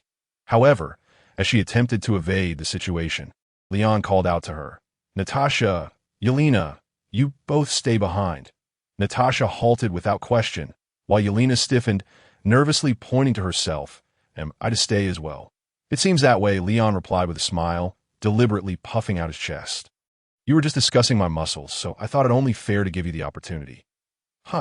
Yelena stumbled back in surprise, hesitating before genuinely extending her right hand. So, I can, touch them?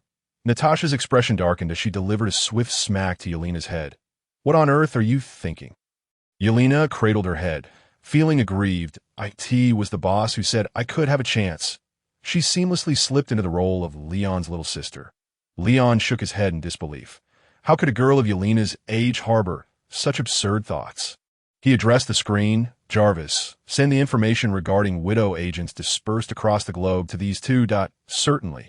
Natasha and Yelena moved to stand behind Leon, observing the images of individuals marked on the screen around the world.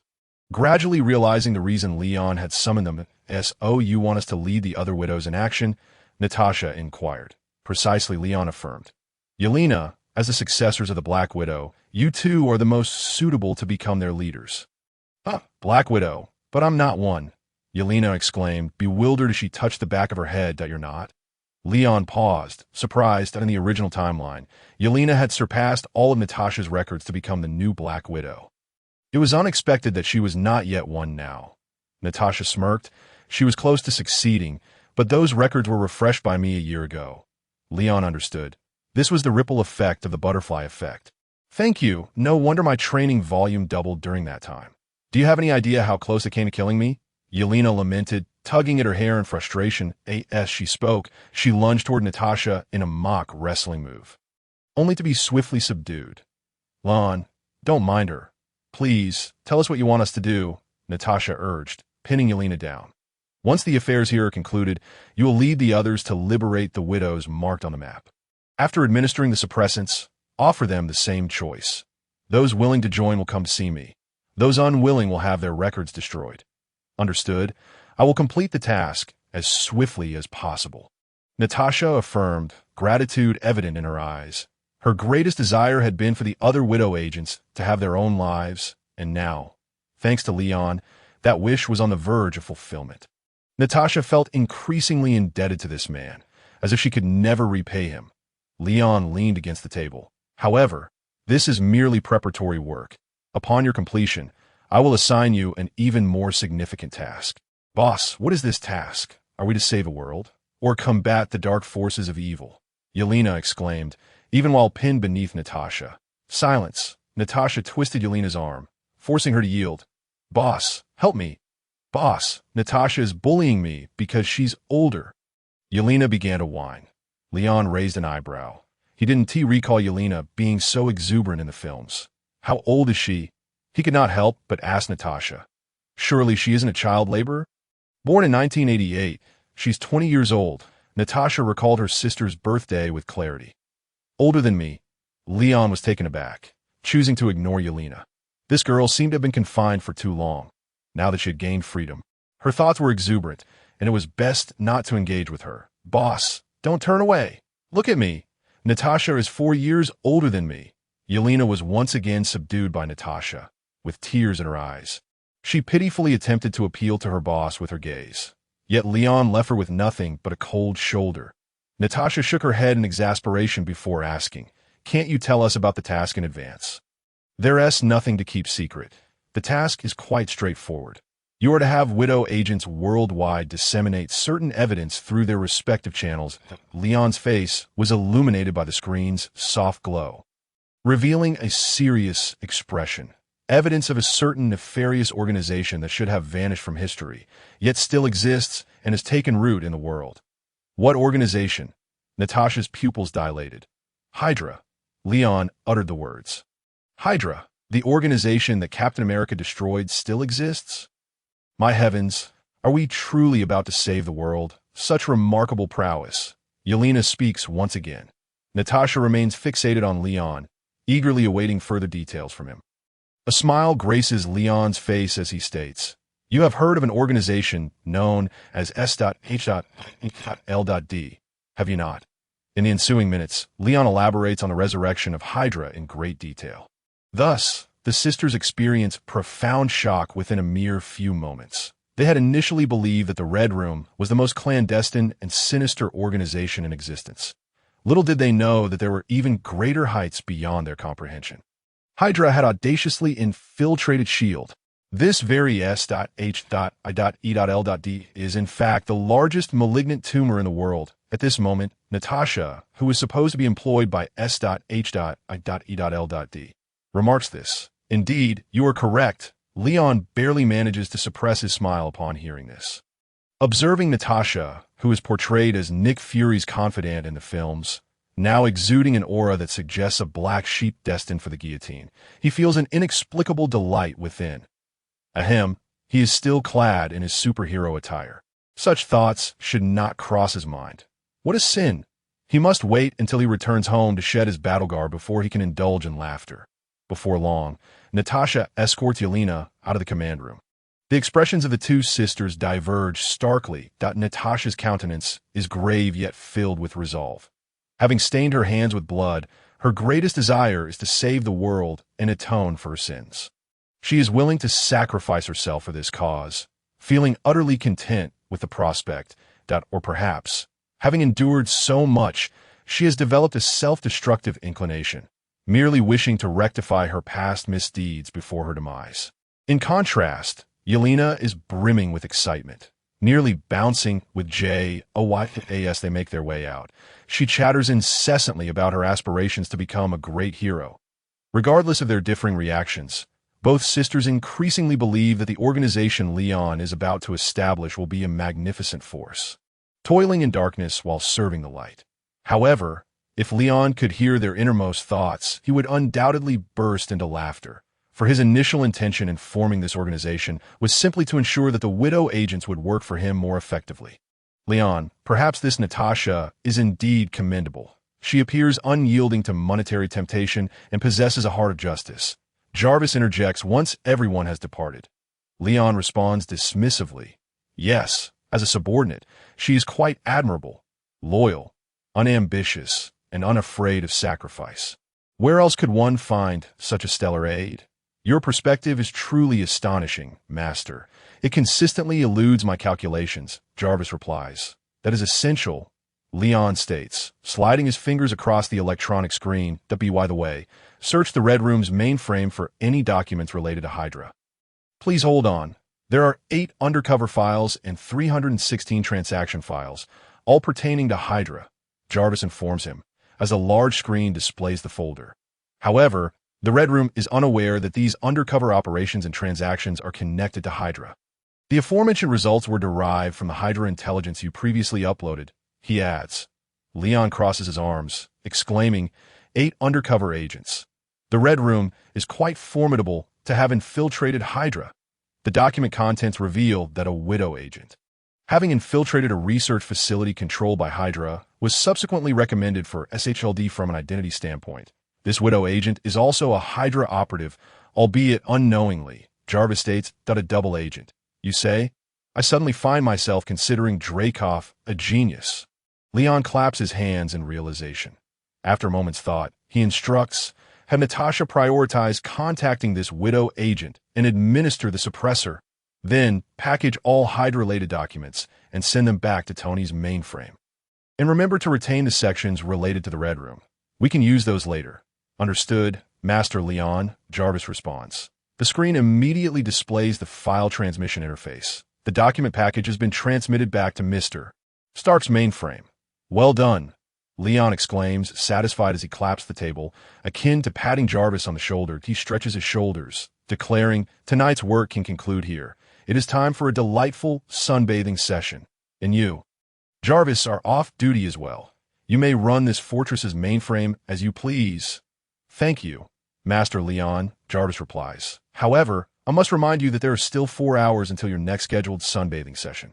To predict the maximum potential for power increase, Leon's sunbathing times in space have been fixed this month. T.O. bask in the sunlight freely. He must wait for more than half a month.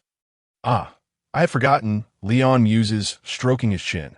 Then I shall assist the ladies in clearing the bodies. He levitates, exiting the command room to help the busy Widow agents with the task of moving the corpses.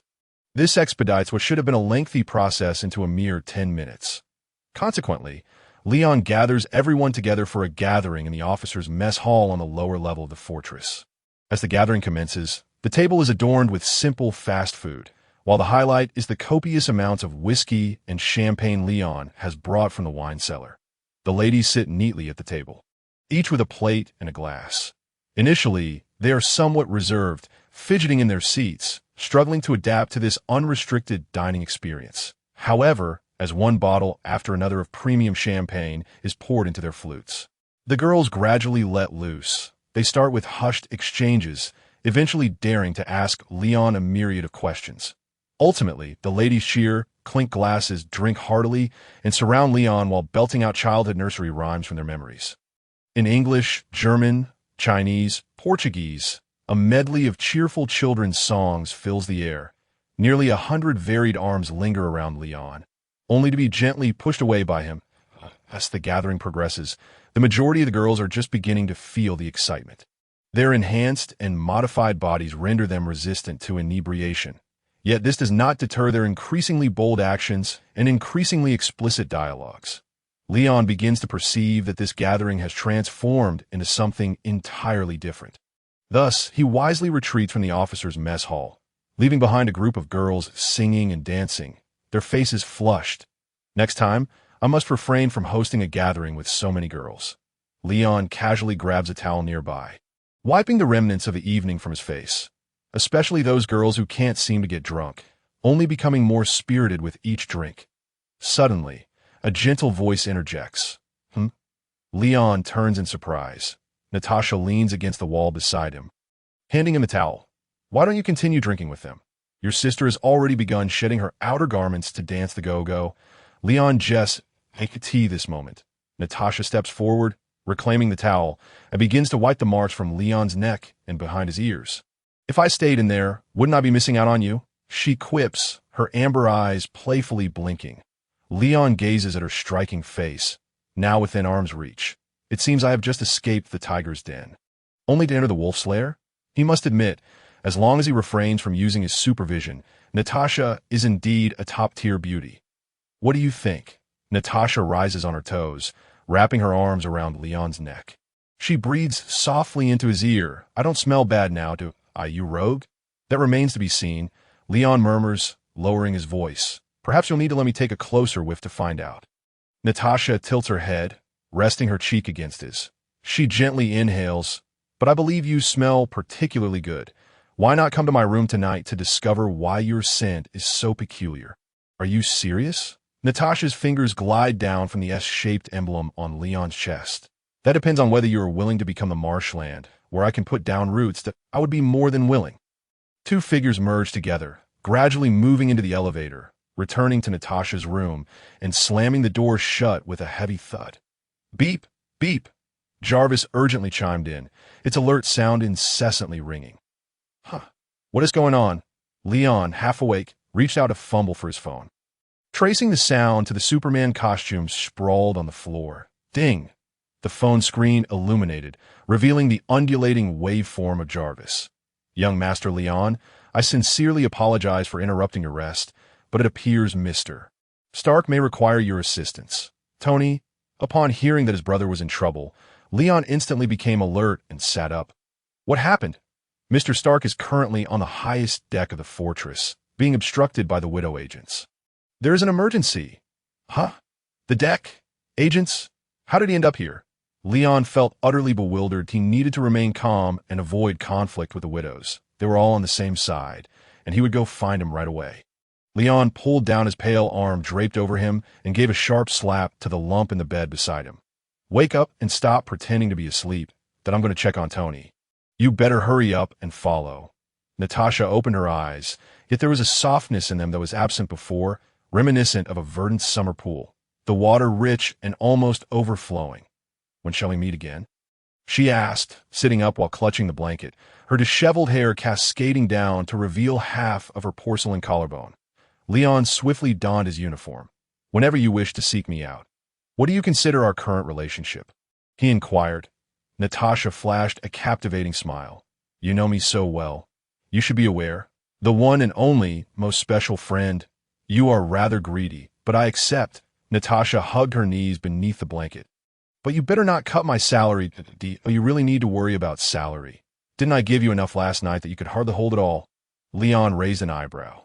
At this, Natasha buried her head under the blanket, falling silent. However, once Leon had departed, she emerged from her cocoon. In the emptiness of the room, she gestured with a vague, grasping motion, her brows raising with an ambiguous meaning, her lips silently forming a wow. The northern Arctic summer nights are fleeting. Just over 3 hours had passed since the gathering, yet the cloud cover concealing the fortress was already illuminated by the sun. As Leon soared through the beams of sunlight, streaming in through the windows, he had anticipated witnessing Tony standing on the deck, his hands gripping the repulsor cannons, confronting a group of armed Widow agents. However, the scene that unfolded before him was astonishingly unexpected. What is happening? Leon muttered, hastening his pace on the deck. Tony was surrounded by 7 or 8 Widow agents. The other 30 or so women stood a few meters away. Whispering amongst themselves, They even bore the scent of alcohol, occasionally gesturing as if comparing something. Yet the most peculiar sight was Tony himself. Clad in the Mark III armor, he was neither airborne nor utilizing any weapon systems. Instead, he had his hands crossed in front of his abdomen, stepping left with his left leg and right with his right, his movements more alluring than the models Leon had observed on the Victoria's Secret runway 2 years prior. This doesn't seem dangerous at all. Why the urgency? Leon's expression turned strange. And what on earth is he doing? Practicing his steps? Surely not. That would be utterly foolish. Tony was still arguing with the widow agents. His helmet retracted, revealing an expression of inexplicable embarrassment that I've already told you. I'm brothers with your new boss. Brothers, do you understand? I am his brother. If you don't let me in, I'll have you transferred to the company to be Pepper's secretary. The woman he was speaking with maintained a relaxed posture, her firearm resting at her hip, hands clasped behind her back. She looked somewhat troubled. Mr. Stark, without Superman's permission, I cannot allow you entry, since you have already had the AI notify him. I am sure a response will arrive shortly. Just wait a little longer. However, regarding what you just mentioned, if Superman agrees, I would gladly work at Stark Industries. She even began to chat. The salaries at your company are quite high. I haven't been paid, yet I've heard the coastal views in Los Angeles are lovely. Are you serious? Discussing salaries with me right now? Tony exclaimed, his eyes wide. Nicole Parsons, if you let me in, I'll offer you a monthly salary of $100,000. Sorry, that's not possible. Also, my name isn't Nicole Parsons. It's Mary. That's the name of a female agent in the spy who came in from the cold. I am just giving you a nickname. Mary that moment. Lon, who had been observing the situation, finally made his presence known. He landed and patted the shoulder of the widow agent. Well done. It wasn't for nothing that we treated you to drinks earlier. Now, let our Uncle Tony in. Mary and the widows finally parted to make way, smiles breaking across their faces. But you mustn't run away again during the next gathering, as the revelry continued. The young women became more familiar with Leon. Their demeanor softened considerably, yet the respect in their eyes remained undiminished, now tinged with greater trust. Next time, I'll be sure to get you all thoroughly drunk before leaving. Leon chuckled, turning to Tony with open arms. Tony, how did you find yourself here? Just look at your complexion. You look like, please, why did you take so long to come out? Move aside, I need to get in. Tony interrupted, shoving Leon aside. His face was flushed, as if he had been holding his breath underwater for 3 minutes. Jarvis, guide me, then crank the armor's propulsion system to maximum. All thrusters of the Mark III ignited simultaneously, shooting into the fortress like cannon fire. Natasha, just emerging from her room, nearly collided with him, hastily leaping aside with a curse. Leon stood frozen, finishing his previous thought. Like a drowning frog, the young women exchanged glances at this metaphor, all agreeing that I asked your brother, Tony Stark? What is going on with him? Natasha approached, brushing off the dust on her hands. Leon shrugged. I'm not sure. Jarvis, what is the situation? Did he get caught in the restroom? Using his X-ray vision to casually glance around, he spotted Tony in the restroom, removing his armor and, after a few moments, letting out a long sigh of relief. Leon's expression grew peculiar. Jarvis, how long has Tony been on the way? 3 hours. Mr. Stark has been quite busy today and didn't manage to address his physiological needs, Jarvis replied. Ha ha. Leon burst into laughter. Yes, it was a matter of urgency, because he couldn't hold it any longer. No wonder he was fidgeting so much. The young women present also realized this, understanding why Tony Stark had been so peculiar moments ago. Laughter erupted on the deck, as everyone gained a deeper insight into the relationship between the Stark brothers. I'll go see what Tony wants. You all continue with your activities. Leon soared back into the fortress. Tony, do you still find the liquid circulation system repulsive? As Tony stepped out of the restroom, the first thing he saw was Leon leaning against the wall, inquiring. That Tony's expression immediately stiffened. After a few seconds of hesitation, he nonchalantly turned his head away. Sometimes one must admit that functionality outweighs aesthetics. So, it's not repulsive anymore. Leon pressed, tapping his finger on his forehead, that I recall someone mentioning just a few days ago. All right, I admit it. You were right, the armor indeed requires a liquid circulation system. Tony's expression shifted. Hastily changing his tune, he seized Leon's arm to halt the conversation. I'll add the feature when we return, but for now, Why don't you show me around your fairy tale castle? With Tony's concession, Leon felt a surge of emotional satisfaction. Seizing the moment, he replied, "Sure. Let us head this way. By the way, how did you find your way here? Jarvis informed me that a girl had taken my brother while I was away, and I worried he might be misled and unable to find his way back, so I rushed over to protect him." Tony shrugged. "Do you find this story touching? However, it is precisely this younger brother who, during my moment of embarrassment, chose to be aggressively confrontational. How excessive is that?" Leon could not help but chuckle. "Clearly, it was you who was struck by your own boomerang in the knee. Who was it that claimed they would never need a liquid cooling system? Furthermore, your nonsensical words might only deceive Pepper. What exactly prompted your visit?" Tony shrugged. "Jarvis mentioned that a little princess had acquired a magnificent fairy tale castle to gift to me. So I came to see it for myself." "Jarvis spoke to you?" "Well, I never insisted on confidentiality." Leon stepped forward to lead the way. "This way, follow me, and I shall show you the functionalities of this fortress. Also, this is your 40th birthday present. There is still ample time." The two meandered from the control room at the upper levels of the fortress down to the engines at the bottom. Throughout the tour, Tony was incessantly analyzing. The entire surface was coated with invisibility, radar-absorbing materials, and optical cloaking. They must truly be affluent, indeed a testament to the legacy of a superpower. "Look over here. The power system of this fighter jet is commendable. Yet it still lags 2 decades behind my armor. What is that? A gravity-defying device composed of propellers. Have I suddenly been transported back to the age of exploration? Why on earth would a spacecraft be equipped with propellers? We must redesign this fortress." Tony was fully immersed, his eyes darting rapidly as he pointed out one module after another, articulating his transformation ideas. Replace the energy system with an arc reactor, convert the gravity-defying propulsion mechanism into a clustered energy system, enhance the stealth capabilities, and on the deck, I could create an armor storage bay, allowing for real-time deployment of the suits.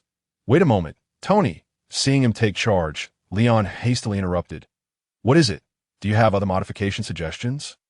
Tony was now quite attentive to Leon's scientific prowess. "No, I want to point out that you seem to have misunderstood something." "What is it?" "This fortress, it is not yet yours." "What?" "Jarvis clearly stated that you were gifting it to me. It was said to be a 40th birthday gift. Are you actually 40 now? You still have a few months until you reach 39. Tony was taken aback. 40? Are you suggesting that you intend to leave this fortress idle for the remainder of the year? Of course not. I still have use for it. Currently, the Widow operatives still require this fortress. And besides, are you implying you wish to gift me a second-hand birthday present?" Tony became quite earnest. "Leon, what has made you so cruel as to not even be willing to offer your elder brother a second-hand gift? Has your elder brother been so remiss to you over the years?" It was evident that he genuinely cherished this aerial fortress. Although during the tour, he incessantly nitpicked and claimed that this gift could only be reluctantly accepted. His eyes sparkled with delight, akin to a young boy who has just received a long-desired transformer. "I certainly am not. How about this?" Tony interrupted again. "We shall split the fortress down the middle by your 40th birthday. By then, you can still claim to have gifted me a second-hand present." Leon hesitated. "But, Leon, you cannot possibly undertake the entire renovation of the fortress alone, can you?" Tony added, his large eyes nearly glaring into Leon's face. Leon felt a chill from Tony's eager gaze. He raised his hands in surrender. "Fine. Fine for now. You take half, and I take half. Typically, I will allow the widows to be stationed here for task handovers and personnel transfers, as long as you do not interfere with them. You may do as you please." Tony beamed. "Naturally, I would never disrupt those ladies' work. However, why do you always refer to them as widows? Does the Red Room specifically recruit widows for training?" Leon shook his head. "They were selected from a young age through gene sequencing and then brought here." He briefly recounted the history of the Red Room. Upon hearing this, Tony's expression grew somber. Training and altering young girls. First Hydra and S.H.I.E.L.D., then the Red Room. Beneath the calm surface of this world, one wonders how many such malevolent organizations lie hidden in the shadows. Take me to meet the ladies. Furthermore, since you intend to establish a new organization, perhaps it is time to give them a new designation. You cannot allow a group of ladies to continually refer to themselves as widows while in your presence. That would make you seem like a nefarious feudal lord of the medieval era. Tony has always possessed a warm heart. Leon nodded. They will naturally have new titles in due time. When the two returned to the deck, the ladies were still there, basking under the sun, gazing at the sea of clouds, and engaging in conversation. Their discussions meandered aimlessly. They spoke of anything that came to mind. For those who had just gained their freedom, merely sitting together like this, even for an entire day, was immensely pleasurable. Upon seeing Leon, the ladies all stood and gathered around him. After introductions and exchanges, Tony enthusiastically shared his plans for the fortress renovation. He even proposed to pay the widow operatives guarding the fortress a monthly salary of 100,000 until they were reassigned. However, during the conversation, Tony noticed that the ladies regarded him with peculiar expressions. After inquiring with Leon a few times, he learned that it was because his predicament of needing to relieve himself while in the armor had become common knowledge among the fortress inhabitants. Thus, Leon and Tony soon bid farewell to the ladies and departed the aerial fortress. Part of Tony's departure stemmed from his embarrassment. The other part was due to his need to return and prepare for the day's press conference. If he missed it, Pepper would surely be quite upset for a while. Leon, on the other hand, was ready to bask in the sun. He intended to fly directly back to the spacecraft to sleep. By the way, he had repaired the spacecraft's hatch last week, having lifted it back up after it was damaged. Initially, when he first regained consciousness, he was so exhilarated that he wanted to destroy something to test his strength, resulting in the hatch suffering an undeserved calamity. Ultimately, he had to fix it himself on the deck of the fortress. Watching the two depart, the widows expressed their envy. How wonderful it is to fly freely. Yelena remarked, wondering if there would be a chance for the boss to craft a suit for her as well. Just imagining it is so cool.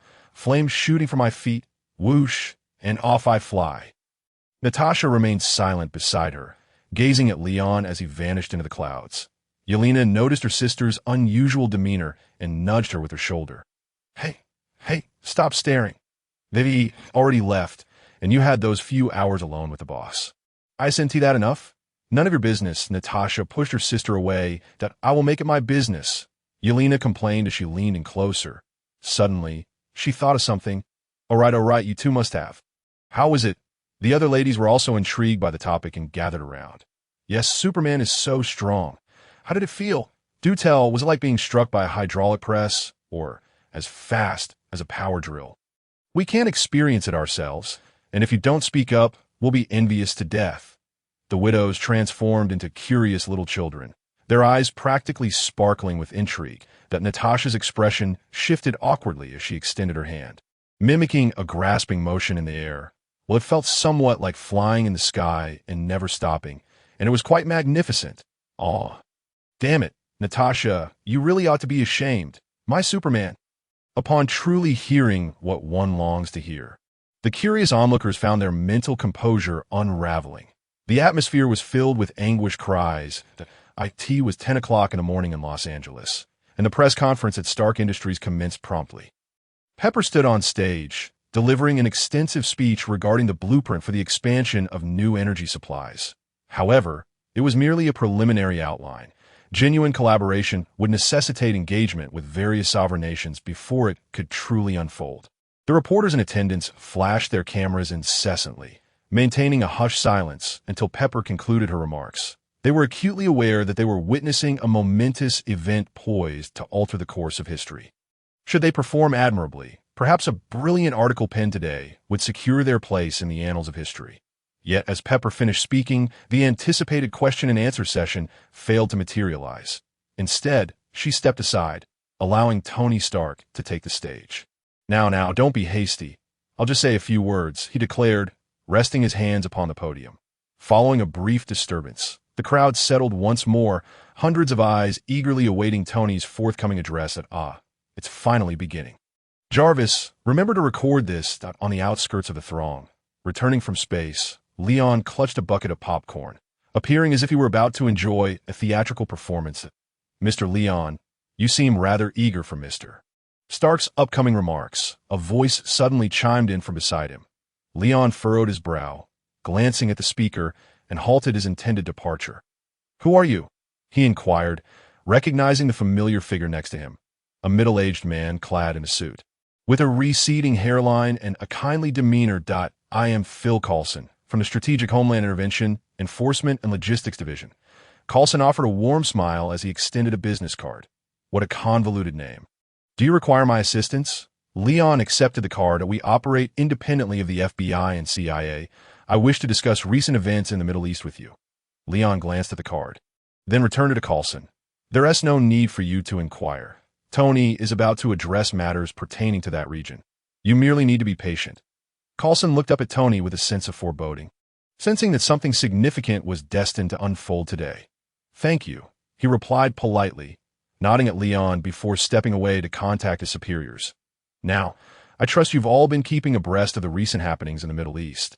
Tony began, flipping through several pages of his speech and discarding them aside. There are savages armed with weapons acquired from unknown sources, wantonly slaughtering civilians that, of course, in the past, Obadiah was clandestinely supplying them with arms. He is no longer with us. Yet those individuals remain armed. Just as Tony was about to elaborate further, a reporter raised a hand to pose a question. Are you referring to the 10 Rings, who kidnapped you and were subsequently vanquished by a superhero? Well, sort of, but the details differ somewhat, Tony replied, momentarily taken aback. Indeed, it seemed that anything could be linked to superheroes in the eyes of these reporters.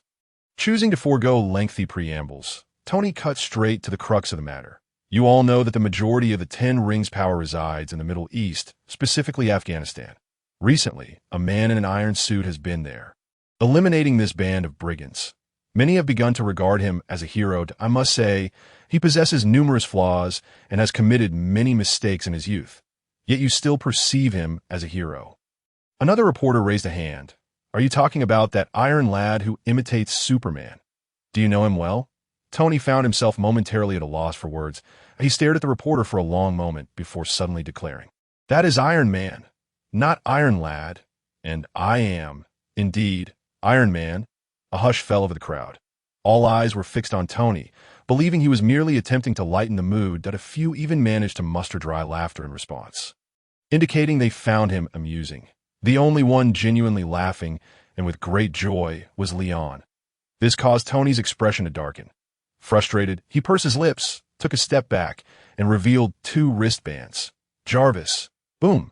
In the next instant, an oval metallic pod burst through the exterior, soaring over the heads of the reporters.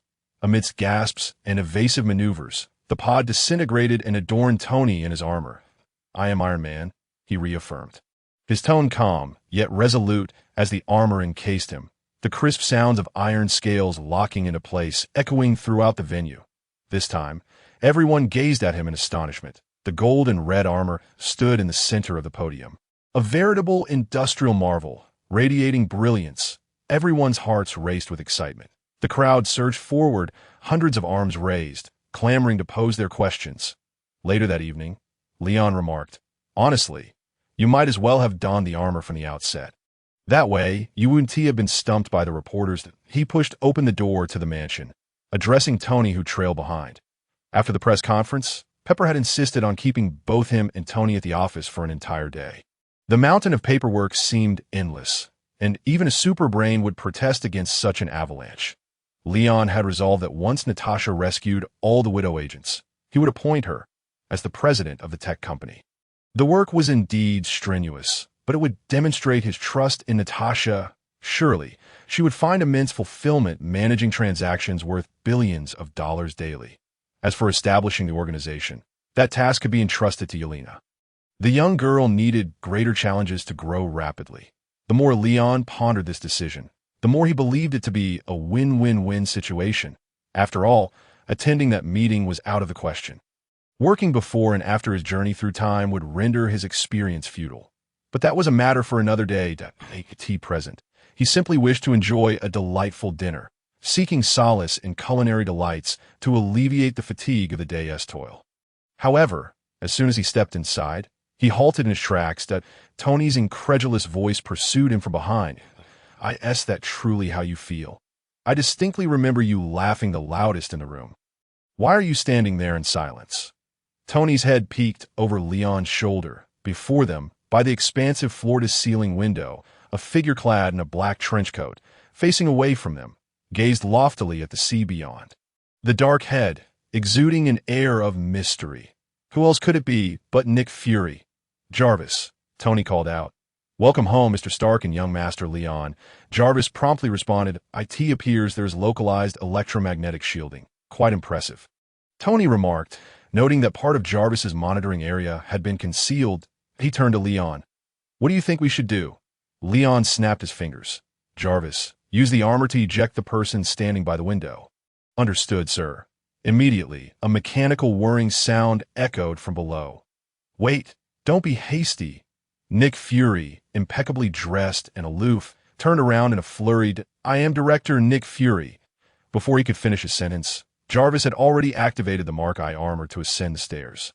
The blue and red suit raised its hands, the cluster cannon prepared to unleash its power. "Motherf, I'll be back. We need to talk." Nick Fury, realizing the artificial intelligence had no intention of halting, leapt through the window, plunging off the cliff. Boom! As he leapt, the cluster cannon whizzed past him. "Well done," Tony praised and walked to the window, observing a parachute gradually unfurling beneath the cliff. "That guy certainly has an endless supply of tricks." "Just as you described," he remarked. Leon approached as well. "Jarvis, it seems we must elevate your status. Otherwise, anyone could waltz in here." "Young Master, if I were utilizing the mainframe of the airborne fortress, he shouldn't be able to block me." Jarvis replied, "You even know how to make demands now. Very well. I shall upgrade your mainframe." At that moment, Tony turned to Leon. "By the way, had you expelled that Black Widow operative who came yesterday, we would have never found the Red Room." "Why didn't you take action then?" "Because I wanted to ascertain certain matters," Leon replied, exhaling towards the floor-to-ceiling window and sending all the fragments cascading into the abyss below. "I intended to extract some intelligence from her, so naturally I wouldn't just dismiss her." "What intelligence? Secrets? You little rascal. Do you have secrets with me? I see you're just lusting after her." Tony's voice rose. "Of course. That factor is indeed present. I simply made a mistake that all men are prone to make," Leon said as he headed to his room. "You make a valid point," Tony reflected, realizing he could hardly refuse a beauty who presented herself on a silver platter. Time swiftly passed, and half a month later, Nick Fury had yet to return, despite his promise. According to Tony, he had packed and sent Hydra intelligence to Black Egg's inbox. One could imagine the recipient. Amidst the crumbling H.I.E.L.D, cursing 100 times daily. However, during this period, Natasha had successfully led the girls in liberating over 200 Widow agents from their control. The vast majority of these Widows were willing to join the organization Leon had yet to establish, with only a handful opting out, either due to exhaustion or the desire to pursue their own futures. Leon had, as instructed, destroyed the files of these individuals. Yet perhaps within a few years, some of them would come to regret the decisions made on this day. On Tony's side, at Pepper's insistence, he had also begun to return to the company to assist, for the rollout of new energy sources could not proceed without him. That Leon's greatest gain over the past half-month was a surge in strength and the conclusion of the upper limit prediction experiment. 2 days prior, after sunbathing and finishing thrust testing, Tony regarded him with the gaze of one observing a monster, 89,000 tons of immense power. "In just half a month, your strength has nearly doubled." Leon nodded calmly. "I can sense the acceleration of my power growth, akin to an exponential increase. However, in the last couple of days, I've noticed the disparity in this growth is beginning to narrow. Perhaps this signifies that I am approaching the pinnacle of my development. Hence, I am more eager to ascertain the upper limit prediction results. Today is the final day, is it not? It is time for the results." Tony replied, "Give me 5 minutes." He moved to the computer, swiftly inputting calculations. True to his word, 5 minutes later, a prediction chart filled with points and lines was printed. "All set. Here you go." Leon extracted the chart and scrutinized it carefully, as Tony narrated. "These points document the strength you achieved after each sun exposure, while the lines represent the increments. According to our predictive model, your upper limit will be approximately 200,000 tons, specifically for a single arm. 100,000 tons represents your peak phase." Observing Leon's expression for any sign of distress, Tony continued, "Before reaching your peak, your strength will increase at an accelerating rate, akin to a snowball effect. Afterward, the growth rate will gradually decelerate until you reach your limit. Upon hearing this, Tony cautiously observed Leon. Knowing his brother had always sought greater power, he feared that the revelation of an upper limit might dampen Leon's spirits. However, Leon remained unfazed. He even found it curious. "What is that expression on your face? It's as if you're afraid I might burst into tears at any moment, so you've preemptively taken out tissues to comfort me. Don't you feel disheartened about the existence of your upper limit?" Tony inquired, pointing to the prediction chart. "Why should I feel disheartened? This was anticipated. Knowing the outcome provides me with a direction for my efforts," Leon replied. The reality was clear. Understanding that his upper limit was roughly 200,000 tons for a single arm meant he could continue to explore other avenues for enhancement while basking in the sun. He could first consider studying at Kamartaj. He could also venture to Kunlun's Deluo village to learn the art of Chi. Kamartaj was rife with unconventional paths to power, such as forging contracts with demonic entities to gain strength. One could start by signing with a weaker entity, ultimately devouring them, and then proceed to engage with more formidable beings, ascending the ranks of demonhood, an approach already traversed by certain Doctor Strange. In Kunlun, he could seek the power of the dragon, a multiversal strength, albeit the probability of acquiring it was minimal. Even after exhausting the powers of this world, he could utilize his ability to traverse realms in search of further enhancement. Previously, Leon had been somewhat cautious, believing it best not to step beyond his current world until he had become sufficiently powerful. However, he now felt he had, albeit barely, earned the right to explore other realms.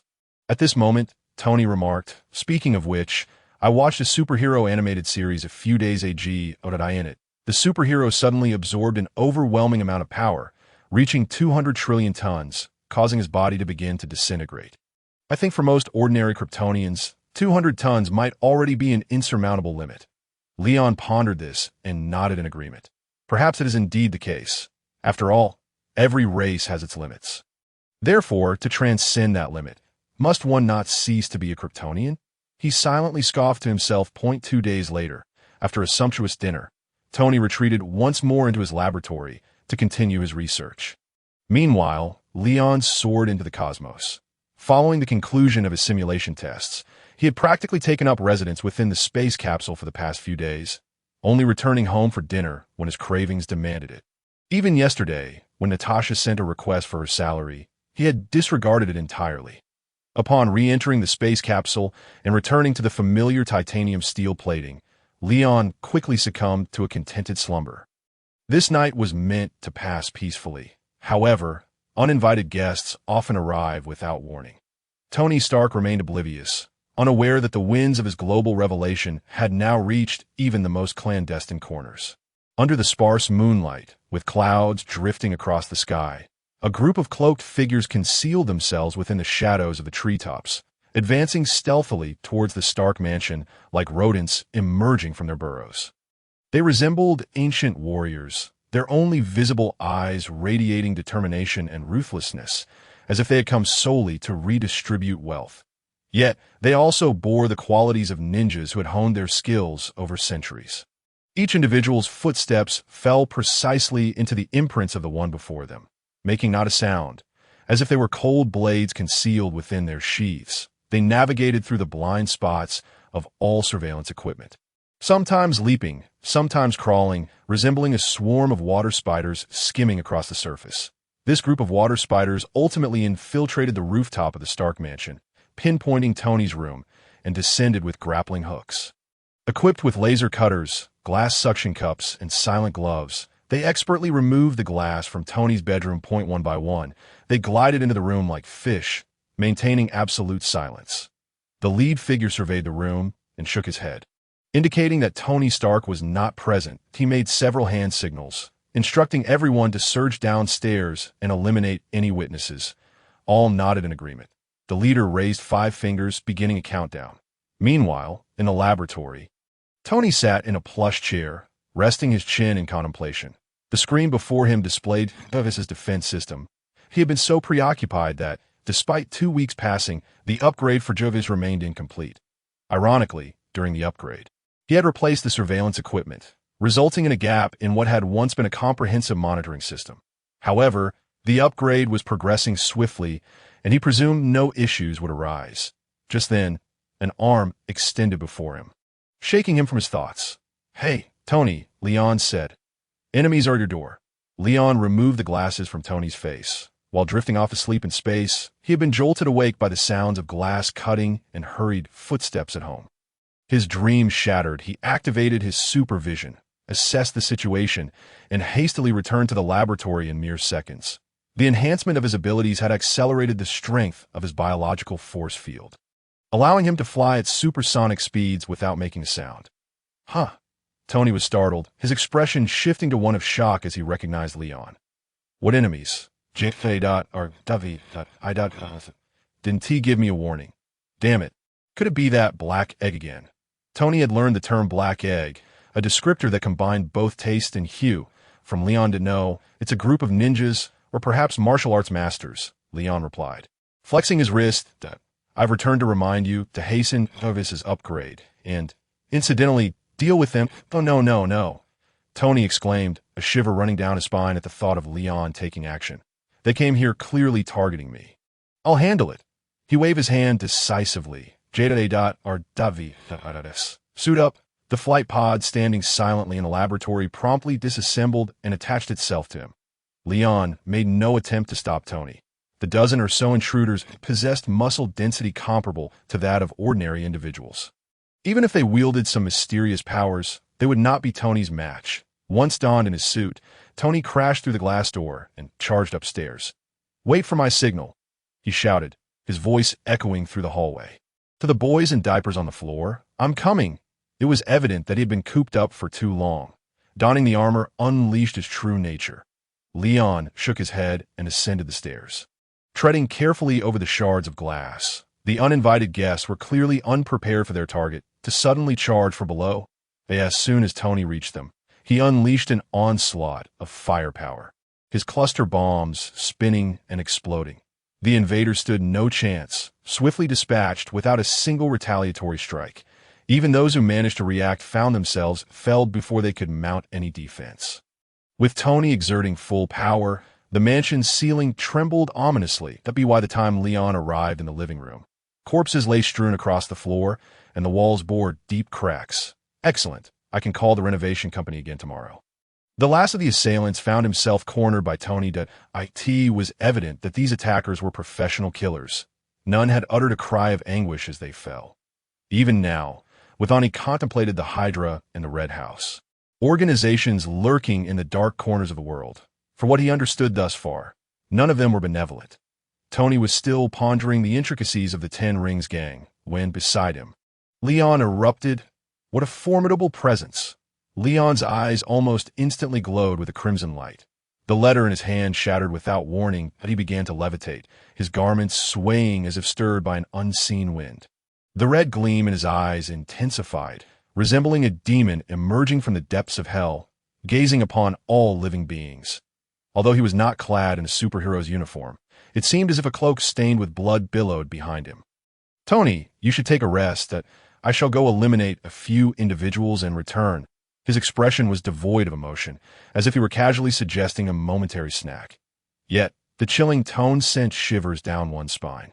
Tony turned in astonishment, and before he could fully behold Leon, it felt as though a colossal mountain had descended upon him, forcing him to stagger back several steps. "Do you mean now?" Tony gazed at Leon, his heart trembling slightly. "If the Ten Rings gang dares issue this death notice a month in advance, I shall ensure they do not see the light of another day." Leon's mere levitation exuded a sense of oppressive power. Akin to a mountain suspended in mid-air, rivers reversing their course, It felt as though the world would shatter like glass at any moment. This was the first time Tony had witnessed such fury in Leon. His throat tightened, and he felt an inexplicable anxiety. "Leon, calm down.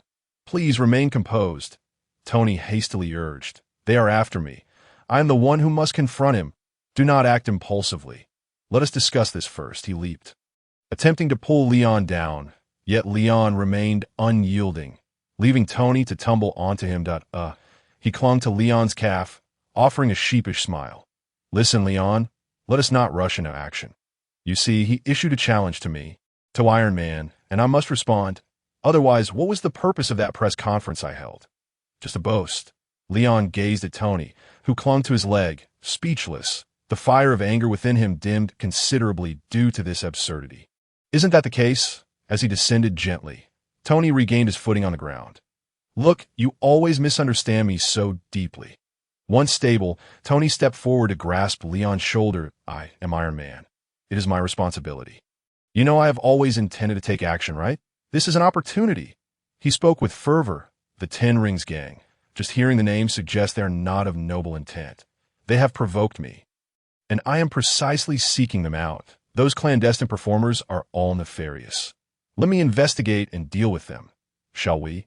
Are you serious? The crimson glow in Leon's eyes gradually extinguished, returning to their original dark hue. He regarded Tony with a peculiar expression.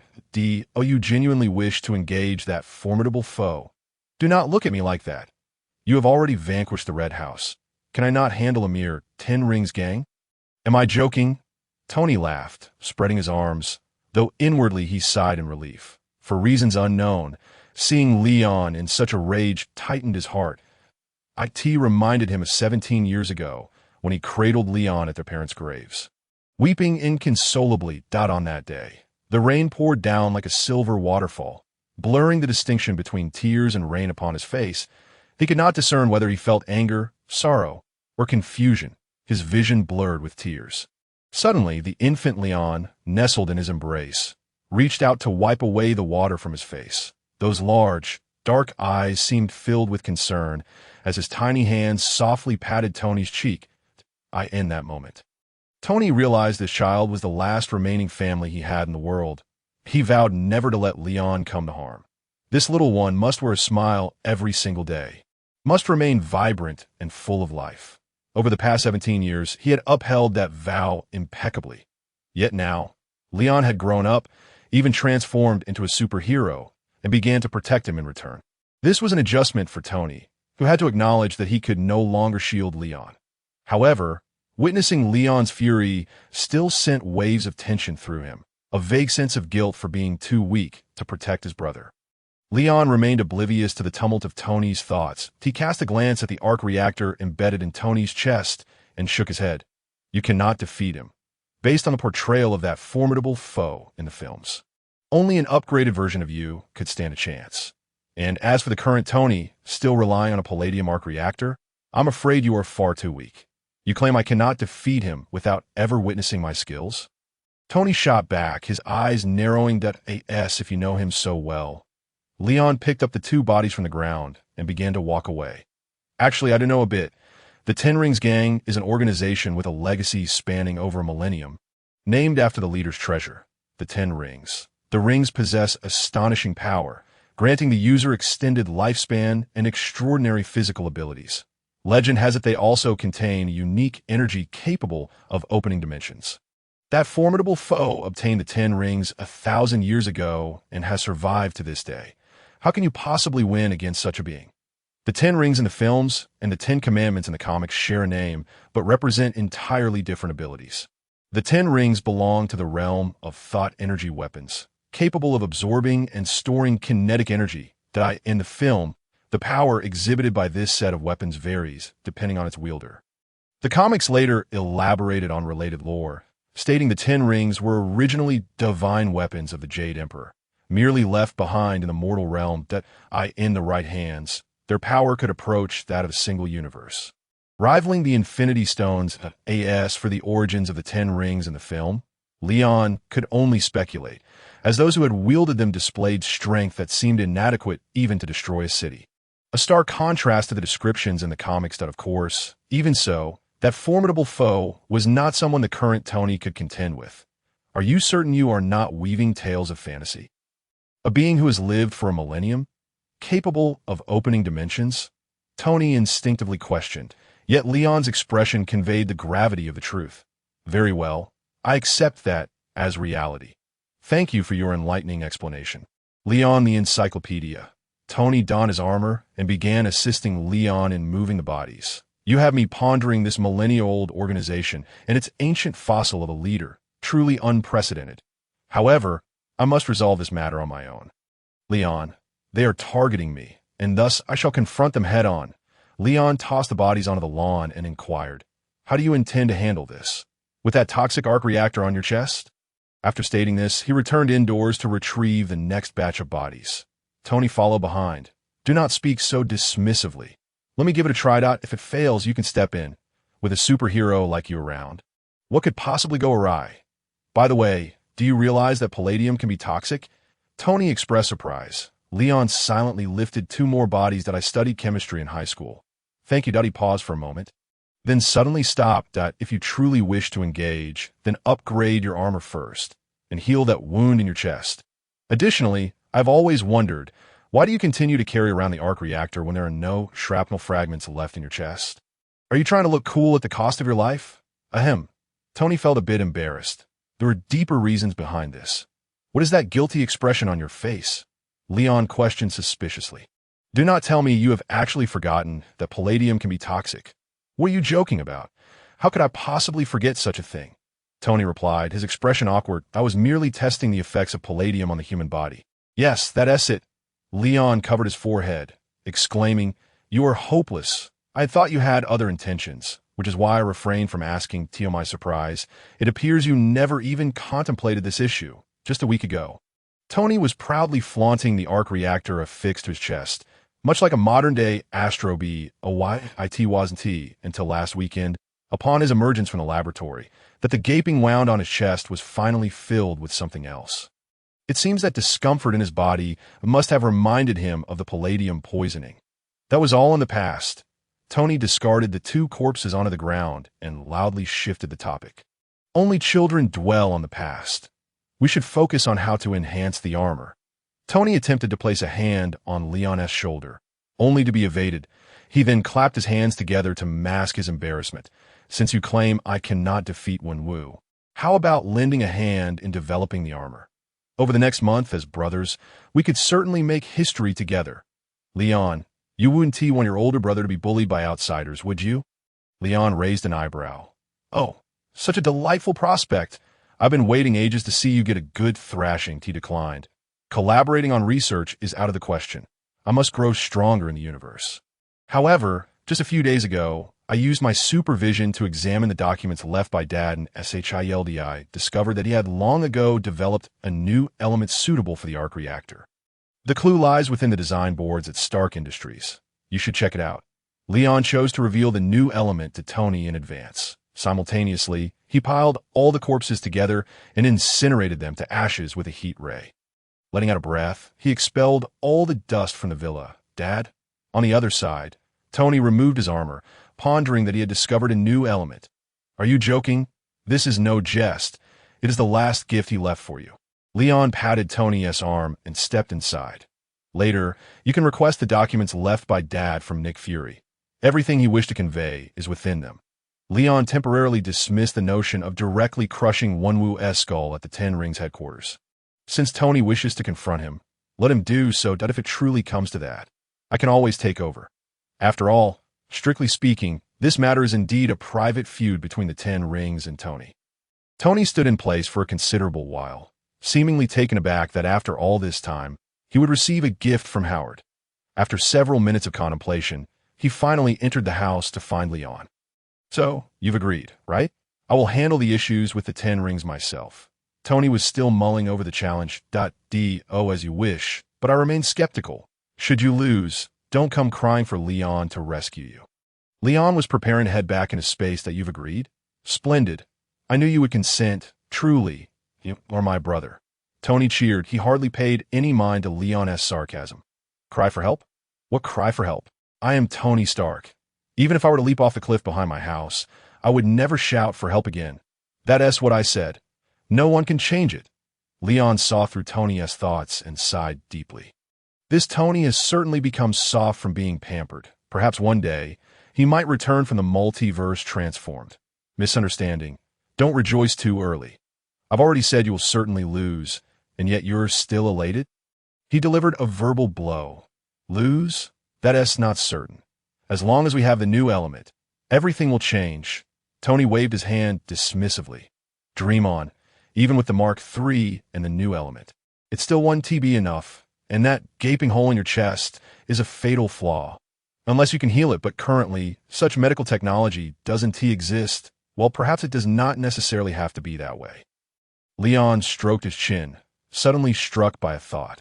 Advanced medical technology may not exist on Earth, but certainly does in the universe. The universe is far away, but there are also alternate worlds. Leon felt a surge of excitement. He had recently been contemplating traversing through worlds.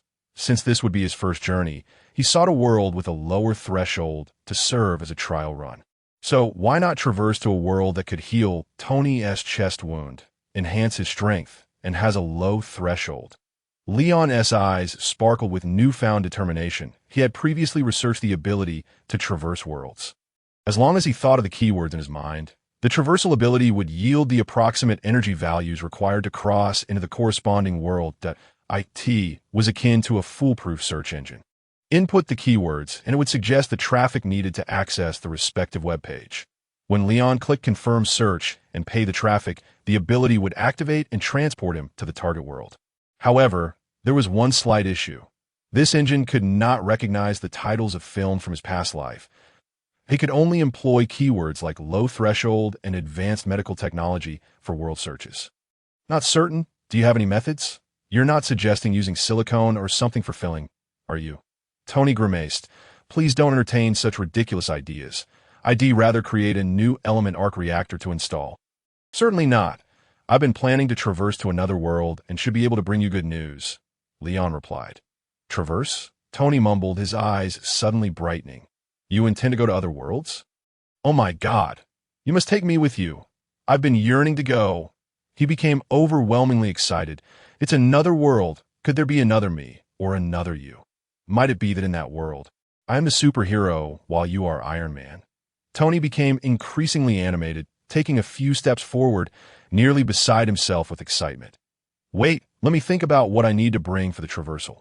Iron armor. Electronic devices. No, wait, I need to bring gold instead of dollars, and here we go again. This fellow was lost in his own exhilaration. Leon, exasperated, halted Tony. You've misunderstood. I only intend to go alone without you. Without me? Tony was taken aback. Yes, without you, Leon emphasized. Really without me? Tony displayed a look of disbelief. Absolutely without you, Leon confirmed. You're leaving me behind just like that. Tony's outstretched fingers trembled. You could let the birthday gift be a three-handed affair. But now you want to take me on a trip? Leon's lips twitched slightly. Tony's current expression resembled that of a bewildered husky abandoned by its owner, filled with shock and confusion. It's not because there are uncertainties. I need to traverse once on my own first. If the process is stable and it is possible to bring someone along, it seems I can indeed bring someone. In any case, there will be opportunities to take you along on a journey in the future. Weren't you planning to go to the DC world? I'll take you then. Leon felt that his traversal ability was quite accommodating. As long as the energy was sufficient, he could probably transport the entirety of the Marvel Universe. However, since this would be the first time, I have the iron body to experiment with, but you do not. Leon provided his reasoning. Upon hearing the explanation, Tony opened his mouth as if intending to say something, but ultimately settled for a look of regret. He realized his chances were slim. After all, Leon was right. The first traverse should be approached with caution. Adding him to the mix would be akin to adding a burden. He spread his hands and said, Have you considered what would happen if, upon arriving in another world, you were to encounter Kryptonite? Well, I could wear the super mark eye over there. Leon pondered for a moment. Indeed, you must wear the armor. Also, bring 5 arc reactors, just in case. And we must address issues of sterilization and equivalent materials. You need to... Tony rattled off a long string of instructions that he only paused to take a sip of water midway. All right, just prepare those things. And when you're certain about the traversal, let me know. I'll watch from the sidelines. The following day, in the twilight hours, Leon stood amidst a circle of detection instruments in the underground garage. He was clad in the Super Mark I armor, a sizable travel backpack slung over his shoulder. Within the backpack were 5 arc reactors, 10 kilograms of gold, disinfectant spray, and hemostatic spray. This meticulously prepared backpack by Tony contained an array of emergency supplies. though Leon deemed most of them unnecessary. "Are you certain you wish to depart now?" Tony inquired from behind the projection screen.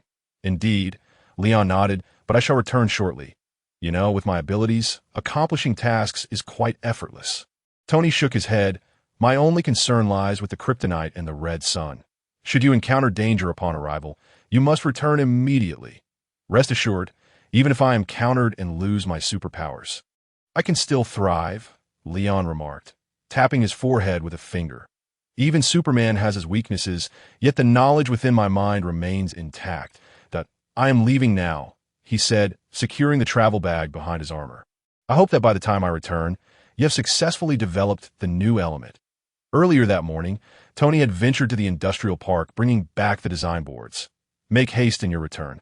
For tonight, I shall forge the new element core," Tony exclaimed with a proud smile. After studying the design, he had, based on Leon's hints, uncovered the secret of the boards. They contained a schematic of a new element. By deciphering this schematic and synthesizing it with a particle collider, he would soon achieve a new element. Proud as he was, Tony could not help but marvel at his father's wisdom once he grasped the entirety of it. "Let us hope so," Leon responded, pleased for his older brother. "Take care of yourself and Pepper." With that, Leon closed his eyes. Down on the other side, Tony activated each instrument, beginning to record the data. Capturing the data of time-space traversal was an opportunity coveted by many scientists, and he would certainly not let it slip away. Commencing world search. Keywords: limb regeneration, enhancement of Kryptonian powers, low upper limits of extraordinary abilities, no threats detected. Successfully anchoring world, calculating energy required for traversal confirmed. Leon summoned his traversing ability internally, establishing each procedure and value. Soon, a surge of divine comprehension flooded his mind, confirming that the search for an alternate world had been successful. Numerous options appeared within his consciousness, all meeting the criteria. These worlds resembled chaotic black holes, devoid of any discernible information. He could only choose one at random. Then, a sensation of ethereal enveloped him, and in that state, he could vaguely sense the energy required for the anchored world traversal, approximately 1% of his physical strength. Given Leon's formidable prowess, this energy was undeniably substantial. In concrete terms, it was equivalent to the power generated globally over 9 days. At this point, Leon comprehended why the original world had bestowed upon him the gifts of Kryptonian lineage and time-space traversal. Without the Kryptonian heritage, achieving limitless enhancement of his powers would require an arduous search for opportunities within the Marvel Universe. Conversely, if he only possessed the ability to traverse time and space, he would likely exhaust countless hours and resources merely to gather the energy necessary for such travel. However, now that these two abilities were intertwined, everything fell into place, complementing each other seamlessly. A peculiar sensation stirred within Leon. Perhaps, with the amalgamation of these two abilities, he could indeed shatter his limits and ascend to unparalleled strength. Wasting little time, Leon ultimately confirmed his intent to commence the traversal. No sooner had he willed it than an immense gravitational force manifested within him, as if a black hole had connected to every fiber of his being, fervently drawing forth all that it could. However, this force arrived swiftly and departed just as quickly. After absorbing 1% of Leon's strength, it vanished, replaced by a pull that enveloped him. Foreseeing what was to come, Leon hastily opened his eyes to wave goodbye to Tony. In the next instant, he vanished without a trace. The space around him remained utterly unchanged, devoid of any tremors or disturbances. There was neither a wormhole to ensnare him nor a heavenly gate to illuminate his path. He was akin to a digital image selected and cut from a canvas, disappearing instantaneously without leaving a single mark behind. Such a grand farewell! Tony exclaimed in disbelief. This defies scientific explanation. All instruments remained utterly still, as though nothing had transpired in that location. Tony's eyes. Leon's disappearance resembled a drop of seawater evaporating from the ocean, causing no ripples whatsoever. Frantically, Tony rushed to Leon's previous position, scanning up and down. He felt that his worldview had once again been challenged. How could traversing worlds be so silent and unremarkable? It was utterly unscientific. Yet, What troubled him more was a different matter. Leon, you rascal, you must return swiftly. The moment Leon departed, Tony felt an overwhelming sense of discomfort. Leon felt as though he had entered an expanse of nothingness. He was propelled forward by an unseen force, unable to open his eyes or speak, likening himself to an ant adrift in the vast ocean. Yet, that description was not entirely accurate. There was no sense of confinement, merely an inability to move while continuously advancing, that he felt as though he lay in an ambulance, being transported to a hospital as a vegetative patient. However, this sensation was fleeting. At a certain moment, Leon felt as though he had pierced through a thin membrane akin to the surface of water. He could even perceive the ripples caused by his passage. Then the world spun dizzyingly around him. He regained a sense of solidity beneath his feet, reclaiming control of his body. As he opened his eyes, the power source of his armor, which had inexplicably shut down, reignited, and the visor's eyes glowed faintly. Was this a world of war? The first scene that met his gaze was a towering inferno engulfing skyscrapers.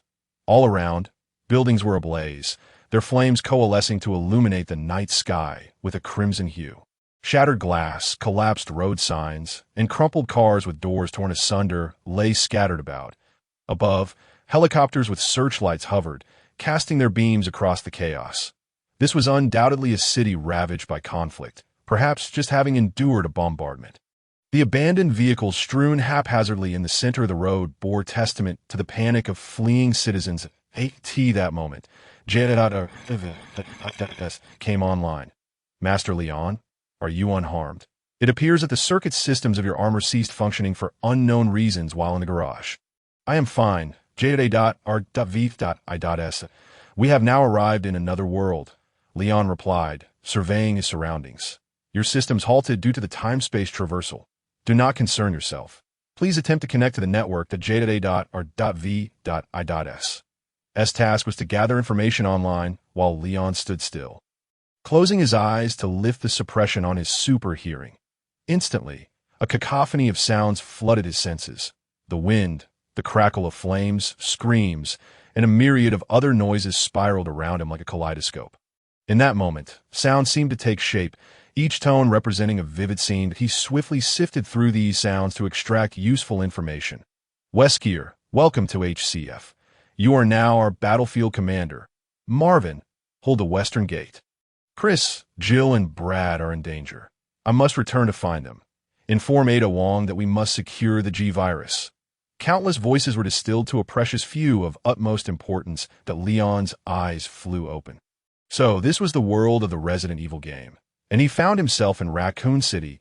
It appeared that his traversing ability indeed permitted him to venture beyond the Marvel universe, that he reminisced about the narratives he had encountered in his previous life and formed a judgment. The world of Resident Evil posed no threat to him. However, he found it peculiar how the process of traversing worlds was conducted. Did this realm truly meet the criteria? As for the treatment of severed limbs, it could indeed be resolved with the unique viruses of this world. Even if it risked turning him into a zombie, it would certainly address the issue. Yet, did this world genuinely assist in enhancing his strength? Leon was at a loss, feeling somewhat absurd. The so-called T-virus, G-virus, and the progenitor of the bacteria would likely diminish the physical constitution of a Kryptonian. Wait a moment. Strictly speaking, there existed another means within this world to augment his abilities. Leon lifted his gaze to the night sky, ablaze with the glow of fire, and suddenly understood. There too was a yellow S-O, that was it. The yellow sun could enhance my powers. How infuriating! Was I merely here to indulge in sunbathing in a different world? Leon realized that the key terms he had determined were not rigorous enough, resulting in some discrepancies in the final outcome of his traversal. Next time, he would alter the keywords to enhancing genetic potential or possessing methods of strengthening beyond sun exposure. He would consider it an accumulation of experience.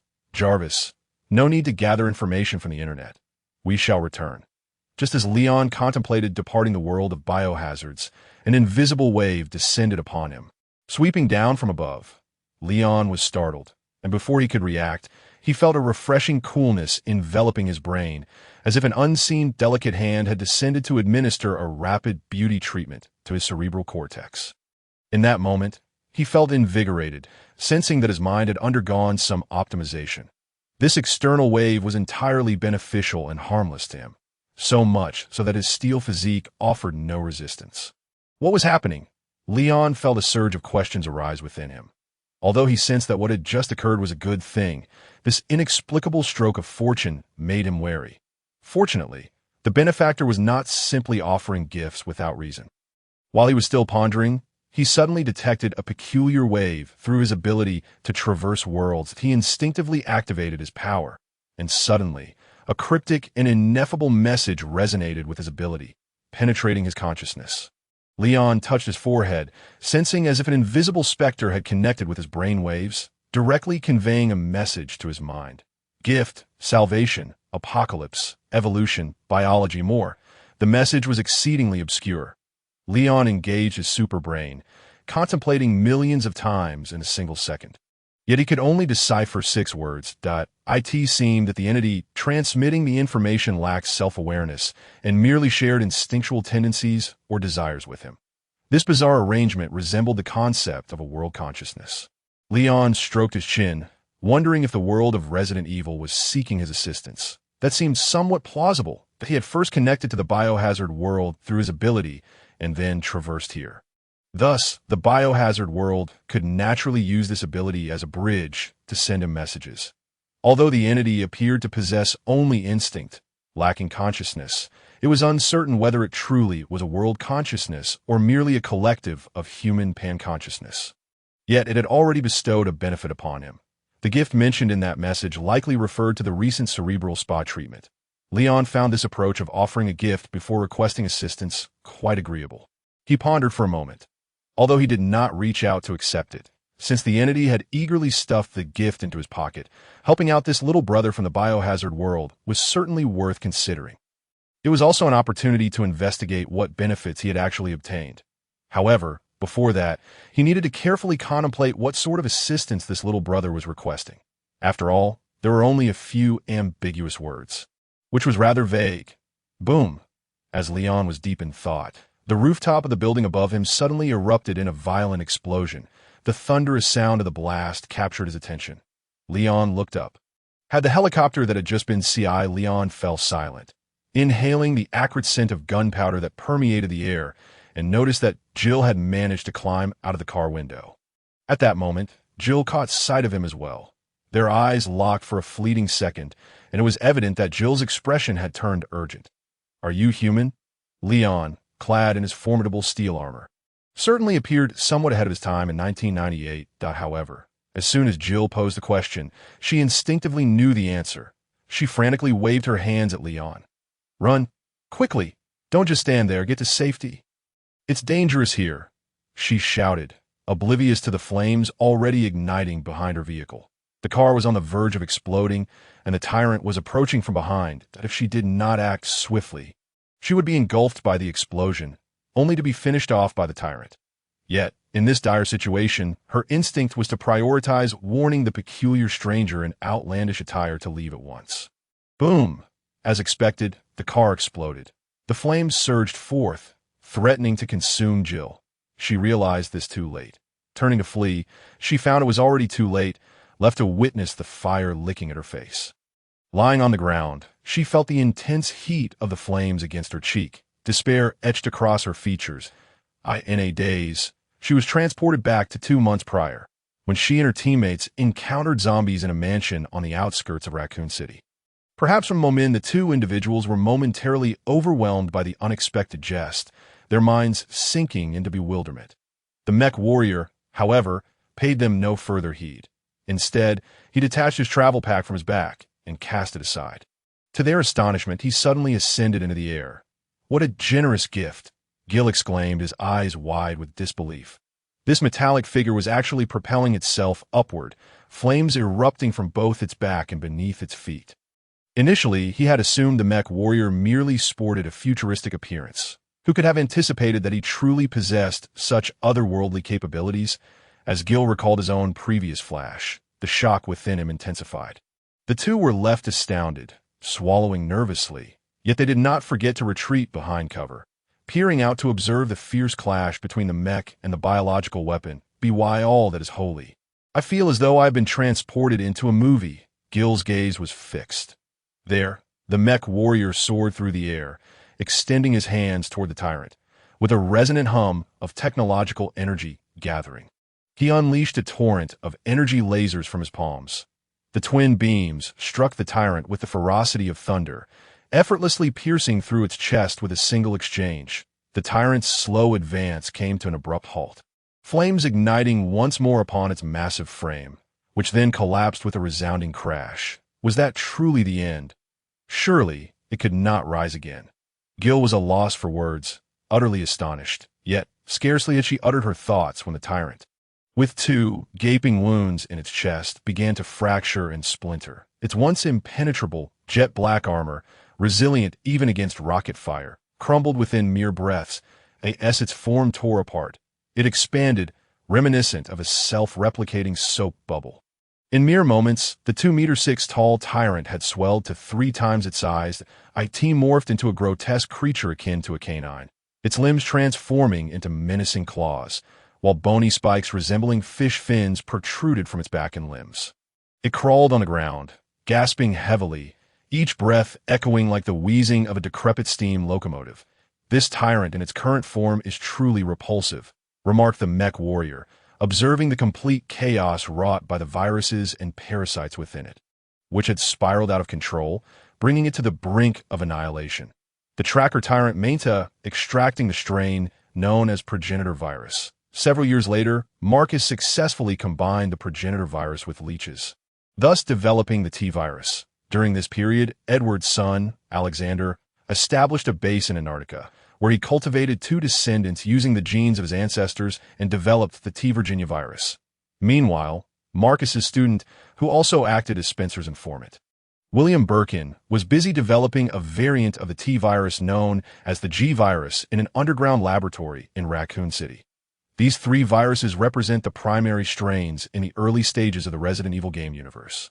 Additionally, there are other strains such as the T-phobia virus, the T-abyss virus, and the C-virus, which is yet to be developed. Beyond viruses, the remaining entities consist of parasites and fungi, which have fewer evolutionary branches.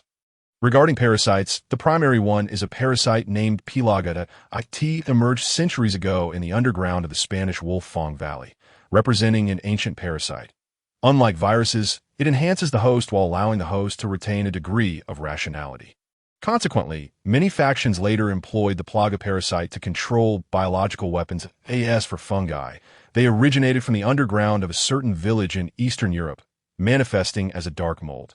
This type of mold first appeared hundreds of years ago and is capable of storing a multitude of biological genes, consciousness, and memories. Moreover, when many molds converge, they give rise to a large mold known as the mycelium master. This vast mold can connect all the memories and consciousness stored within the mycelium, functioning as a network relay.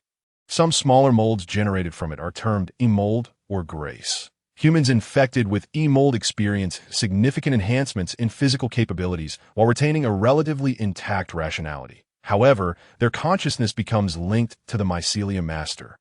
Subject to the influence and control of higher-level infectors that in the games, the protagonists of the 7th and 8th installments, Ethan and his daughter Rose, are a perfect fusion of E-mold. However, Rose's birth would occur no less than 20 years from now, making the current timeline quite distant. Leon mentally organized the general situation of the Resident Evil universe, gradually gaining insights into the world's plea for assistance. Gift, salvation, apocalypse, evolution, biology, more.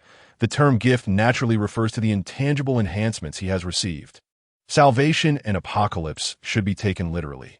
The Resident Evil universe has faced several apocalyptic crises, all of which were successfully navigated in the original narrative. The most significant crisis likely occurred during the 6th installment of the game, involving the Chaos, which carried the C-virus and had the potential to infect the entire globe. Despite its rather average strength, the creature named Chaos could infect the entire ocean in a short span, subsequently spreading worldwide. Of course, that was of no consequence to Leon. After all, resolving these crises seemed rather straightforward. He simply needed to eliminate the troublemakers in advance. However, Leon felt perplexed if the so-called apocalypse referred to various biological crises. Then it should not be the world's consciousness seeking his aid. After all, even if humanity and other creatures were to perish, the Earth would continue its orbit around the sun undisturbed. Yet, it seemed premature to draw a definitive conclusion. What if the Resident Evil universe operated under rules similar to certain Marvel universes, akin to the Web event? That is, if certain pivotal figures were to die or remain alive, the world would undergo a chain reaction, leading to its destruction. In that case, he could understand the motivation behind the world's consciousness seeking help. After all, according to this theory, if humanity were to face extinction, the world would inevitably meet its demise as well. However, Leon suspected that the true reason would not be so bizarre. He temporarily set aside his doubts and continued to analyze the remaining entries. Evolution and biology were not difficult to comprehend, likely indicating a request for his assistance in promoting global biological evolution. This aligns perfectly with the themes of Resident Evil. He had previously marveled at the game's ability to concoct all manner of peculiar entities, be it viruses or fungi, leaving no room for survival. Yet now, as the game transformed into reality, the world might possess an inherent consciousness, providing an entirely new explanation that, in pursuit of biological evolution, the world actively generated these dangerous yet highly potential species. Various viruses, fungi, and parasites could merge and mutate, perfectly aligning with the objectives of evolution. Perhaps the terms evolution and biology were precisely what the world primarily sought his assistance with .as for the final term. More, Leon found it challenging to grasp. He closed his eyes, attempting to attune to the emotions conveyed by the world's consciousness. Gradually, he discerned that the information regarding Moore was imbued with a blend of encouragement, anticipation, and impatience. After reflecting, he surmised that this might be the world's consciousness indicating that upon fulfilling its request, it would provide him with further rewards. Well, it seems that even the world's consciousness has taken to making grand promises these days. Leon tapped the metallic surface of his armor with his fingers. However, since there would be subsequent rewards, he felt compelled to take this more seriously. Although he remained uncertain of the nature of the gift he had received earlier, his super-intellect hinted that it would prove significant for him. Thus, as a first step towards saving the world, he would address the crisis in Raccoon City to hone his skills, but he halted the propulsion system of his armor and landed on the ground. In the original narrative, there was a serum for the T-virus in the hospital. He could use that serum to attempt to reverse engineer a more broadly applicable antidote. Furthermore, he could not overlook the G-virus in Umbrella's underground laboratory, as it would be essential for promoting biological evolution. While Leon was deep in thought, someone gently tapped on his armor. "Hello." Jill approached him from the left, her gaze fixed intently on the arc reactor on his chest. "You are quite astonishing. I never expected such an arsenal could be concealed within such a tight suit." She introduced herself. "I am Jill Valentine, a member of Thirst. May I ask, who exactly are you? Are you perhaps a covert operative from the military?" Carlos joined her, exclaiming, "Wow, dude, you were incredible just now. You took down that huge beast in an instant." Leon Stark nodded slightly at the two, introducing himself. "You two should leave here quickly. The zombies will be drawn to the noise. Aren't you coming to the subway station?" Jill inquired, realization dawning. "Ah, I see. You must be the one sent by above to resolve the issues, right?" Carlos could hardly restrain himself from touching the armor.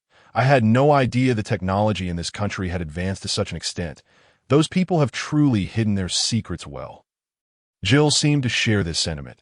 Her gaze towards Leon softened significantly, as if she were looking at a comrade. She extended her hand. "I have served in the Delta Force. Which unit do you belong to?" Leon shook her hand with his armored arm.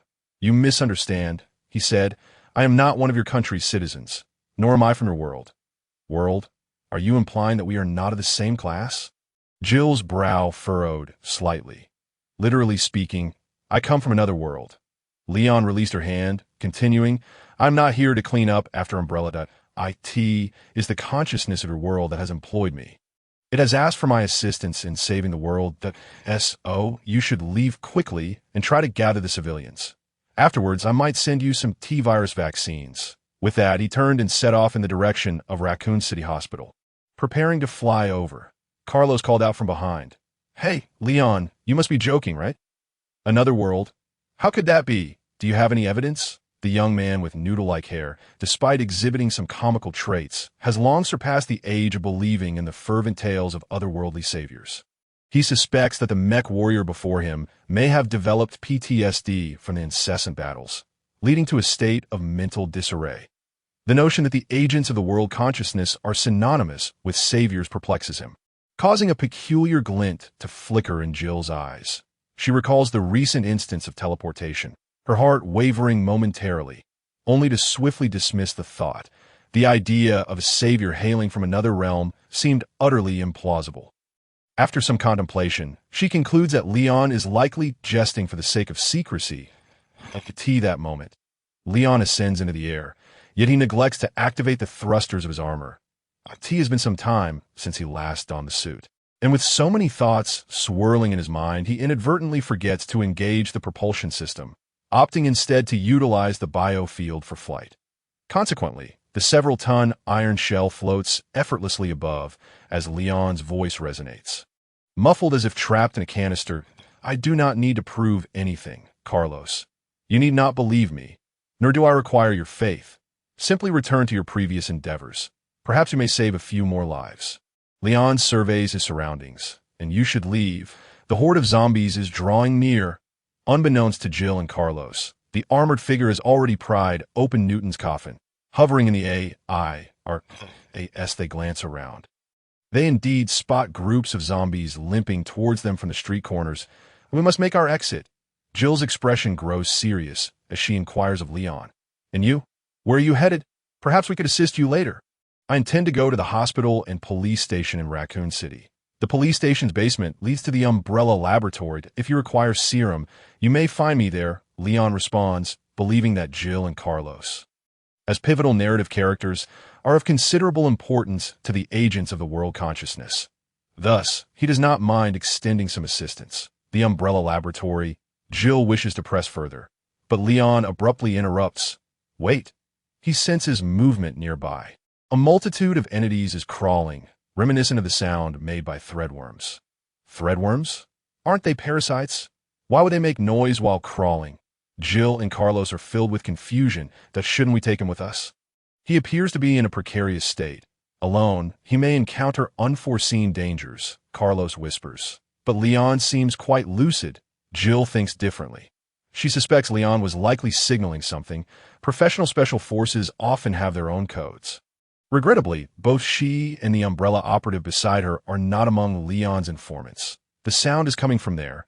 Leon suddenly pivots in midair, directing his gaze towards the remains of the tyrant. The once desiccated bones have transformed into a bulging mass of black substance. Countless black threads, barely a millimeter in diameter, extend from this mass, sprawling across the ground and crawling towards the distant zombies. The entire process is utterly silent, as natural and soundless as rainwater spreading across the city's surface. They're truly a threadworm." Carlos exclaims. "Was that not a signal?" Jill gasps. "The tyrant is still alive." Leon deduces.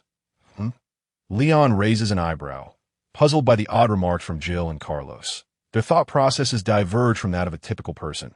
The focus should be on the fact that the tyrant still lives. Yet one is preoccupied with threadworms while the other contemplates nonsensical signals. How bizarre. Perhaps the toll of battle has affected their minds. Leon recalls that just 2 months prior, Jill had endured a bioweapon leak incident. Given the timing, she might still harbor psychological scars, leading to sleepless nights. There is indeed something amiss with their mental states. Tyrant. At that moment, Jill and Carlos awaken from their stupor, their faces paling. Still alive. Suddenly, a cacophony of crashing sounds erupts from all directions on the street. They look over to see the approaching zombies collapsing in droves. Bundles of black threads ensnare them, swiftly absorbing and digesting them. "Damn it, it's absorbing other zombies. We must stop it." Jill hastily draws her weapon and fires. However, the power of her handgun proves negligible at this moment. Carlos follows suit, yet their efforts are in vain. Leon observes the scene from above, but refrains from joining their assault. He finds it curious. Do the tracking-type tyrants possess such formidable vitality? Well, he cannot quite ascertain. After all, when playing the game, he always used cheats to breeze through, ensuring even the strongest bosses fell with a single shot. Let me see how many forms you could transform into, like some Frisia, Leon thinks, crossing his arms in the air. The tyrant's consumption of zombies is rapid. In less than a minute, the mass of black matter swells to 8 meters long and 3 meters tall, resembling a leech and blocking the path of Jill and Carlos. What on earth is that thing? Jill grits her teeth. Leon, do you have any tricks up your sleeve? At this point, she can only place her hopes on the most formidable mech warrior among them to perform a miracle. Leon is shrouded in mystery. Although he often refers to himself as the savior from another world, perhaps he truly possesses the means to confront this terrifying creature. Step back. Let me handle this. Leon's voice emanates from behind, exuding calmness and confidence. In that instant, Jill experiences an overwhelming sense of reassurance, reminiscent of the general she encountered during her military training, embodying the essence of a great commander. Could it be that Leon is a high-ranking officer in the military? With questions swirling in her mind, Jill turns around to witness an unforgettable sight. Jarvis, disengage the armor. She hears Leon's voice emanating from within the mech. Yes, sir, another voice seems to emerge from the armor. Jill, momentarily stunned, wonders if she is hallucinating. However, as the second voice fades, the mech's thrusters suddenly ignite, and iron scales sequentially unfold, revealing the man concealed within. Jill's mind goes blank as the thrusters roar to life. She suddenly realizes that the mech had been floating without any propulsion devices, as if it were weightless. It was akin to a specter. A chill runs down her spine, quickly replaced by astonishment. As Leon's faceplate retracts, he reveals a strong structured visage adorned with a prominent nose and deep-set brows. His hair cascades down, each strand sharply defined, exuding an aura of languid afternoon sunlight. Jill's first thought is that this man could be a living statue from Greece. However, his attire is remarkably casual, an ashen gray knitted wool sweater on top, khaki cargo shorts below, and a pair of brown hiking boots. At this point, he resembles a student heading out for breakfast on a summer morning. Rather than a serious and athletic statue that if events were to conclude here, Jill might have considered this extraordinarily handsome man an eccentric elite warrior. But as the mech opened, the man named Leon suddenly took flight. Both Jill and Carlos gasped in disbelief, their expressions akin to witnessing a divine apparition. They watched as Leon soared into the air, his previously languid demeanor transforming into one of sharp intensity, and his dark pupils flickering with crimson light. The mech, meanwhile, reassembled itself, jets of flame propelling it as it suspended beside him. I initially intended to interact with you as an ordinary person, but this tyrant has repeatedly resurrected. At this juncture, I reveal my true self. In truth, the battle armor merely serves as my seal. Leon, arms crossed and floating in the air, exuded an air of superiority even in his knee-length, loose-fitting shorts. Before him, a colossal leech, now expanded to over 10 meters, suddenly erupted, unleashing countless long, sinuous tentacles. These tentacles sliced through buildings as if they could reproduce endlessly, enveloping them in their the center of these tentacles. The upper half of the tyrant's form remained intact, though now it had grown once more, standing like a small edifice in the middle of the street. It bore no legs, only a pair of nearly 10-meter-long claws. And its head had transformed into that of a leech, bristling with sharp teeth. The tyrant had officially entered its third phase. Having been killed twice, all its hatred was directed at Leon, just as it had finished maturing its body. It stretched its neck forward and let out a thunderous roar directed at Leon. Its mouth spewed forth a tempest, sweeping across the street, causing vehicles to sway and tremble as the gale rushed towards him. Leon frowned. He had no intention of inhaling the tyrant's foul breath.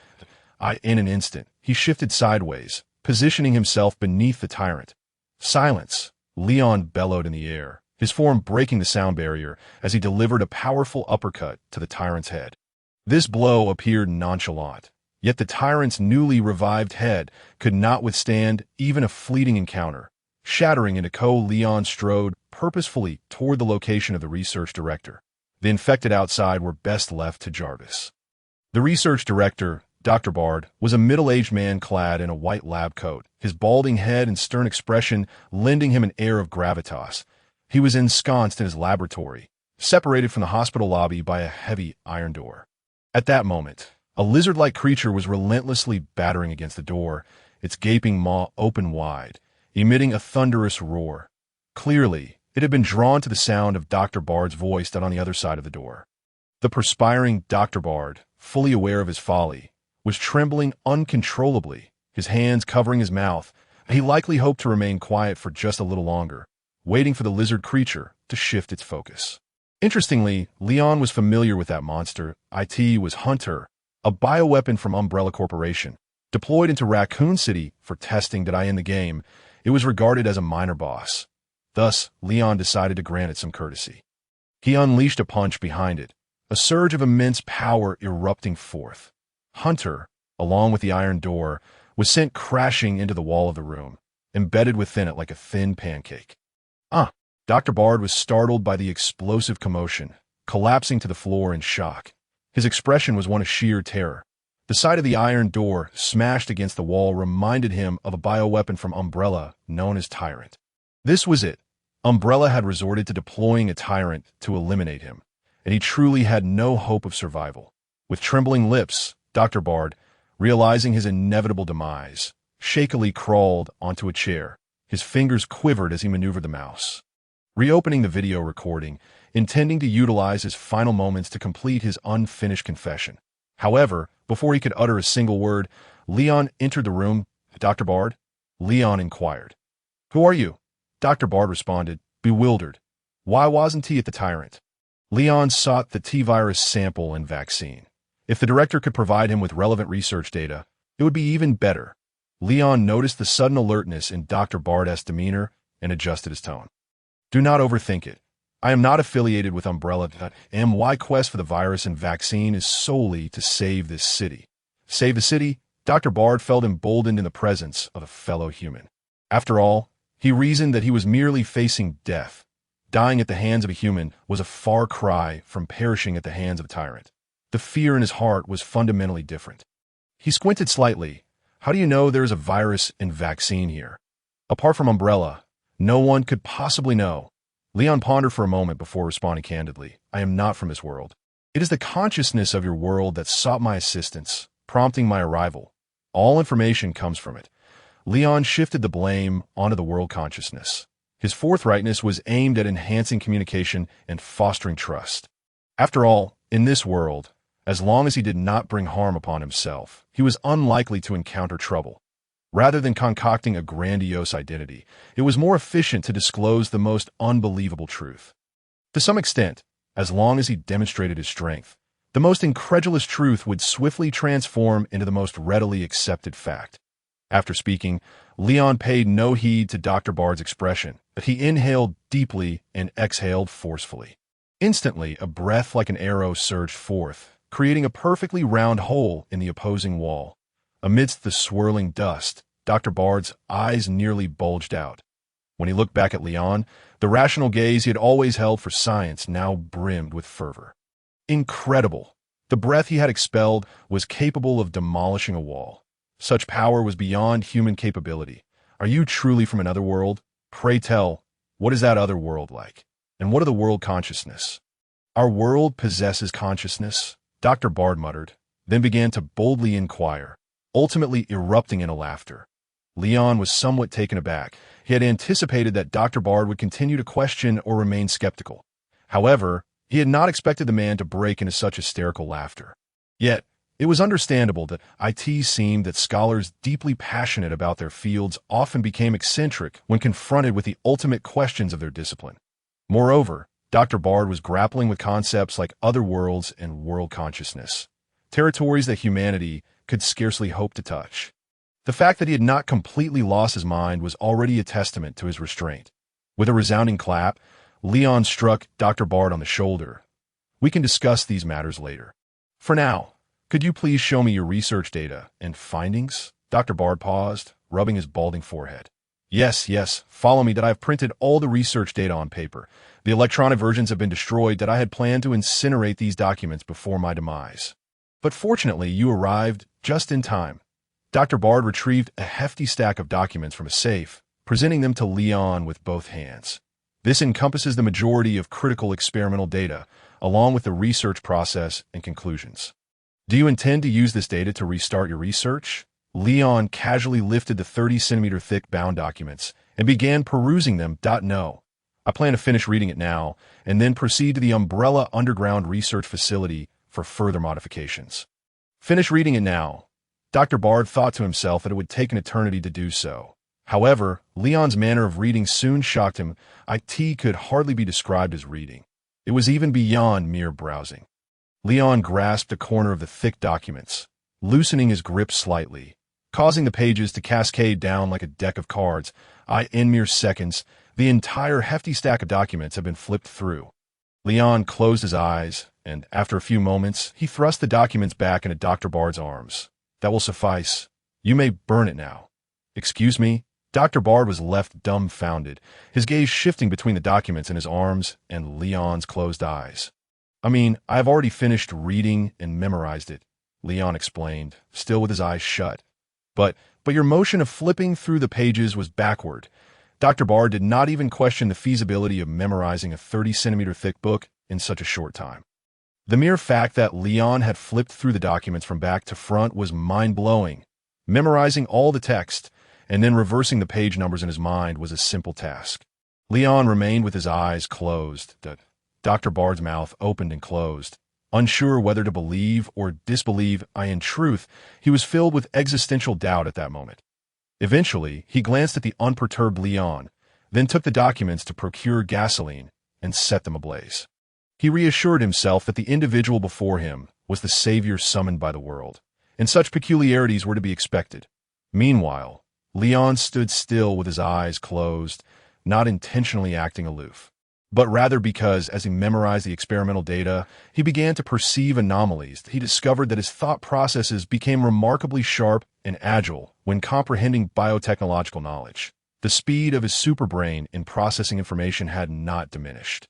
However, his innate talent for research in the realm of biochemistry had significantly increased. Merely recalling the experimental data he had just memorized sparked a multitude of inspirations swirling in his mind. It turned out that this gift was indeed a much-needed enhancement. Leon comprehended the situation, that it became evident that the gift bestowed upon him by the global consciousness was the enhancement of his innate talent in the realm of biochemistry. To draw a comparison, his aptitude in this field could be deemed to have reached the zenith of excellence within the universe of biohazard, akin to the likes of William Birkin, Alexia, and Marcus. However, unlike these individuals, who possessed merely talent without the advantage of superintellect, their creative inspiration and ingenuity were relatively comparable. Yet, their actual research capabilities paled in comparison to Leon's current prowess, which is on an entirely different level. After Director Bud had incinerated all pertinent documents, Leon opened his eyes. Do you require anything else? Director Bud inquired promptly, leaning closer to Leon. Take all the T-virus samples and vaccine vials you have in hand. It is time for us to depart, Leon commanded, calling out towards the exit. Jarvis! Jarvis had been engaged in eliminating the infected through the exosuit, having progressed from the first floor to the top floor, leaving a trail of dispatched zombies in his wake. Is Jarvis your companion? Director Bud asked cautiously. You shall understand shortly, Leon replied, and half a minute later, the ceiling of the room was suddenly blasted open. The supermark, I descended from above, gracefully kneeling before Leon. A shadow of annoyance crossed Leon's face. Had Tony Stark popularized this landing stance? An exoskeleton suit? Director Bud, overwhelmed, could think of little else. This is my AI. Jarvis, you may seek his assistance if needed, Leon explained, effortlessly placing the virus samples and vaccines that Bud had just retrieved into a box and handing it to Jarvis. He then seized Director Bud by the collar. Let us proceed to the Raccoon City police station. Amidst Director Bud's frantic screams, Leon and Jarvis ascended into the sky. Moments later, Leon found himself hovering above the police station, while Jarvis was still en route from 10 kilometers away. Director Bud, held aloft by Leon, wore an expression of astonishment, his screams still echoing. Cease your wailing.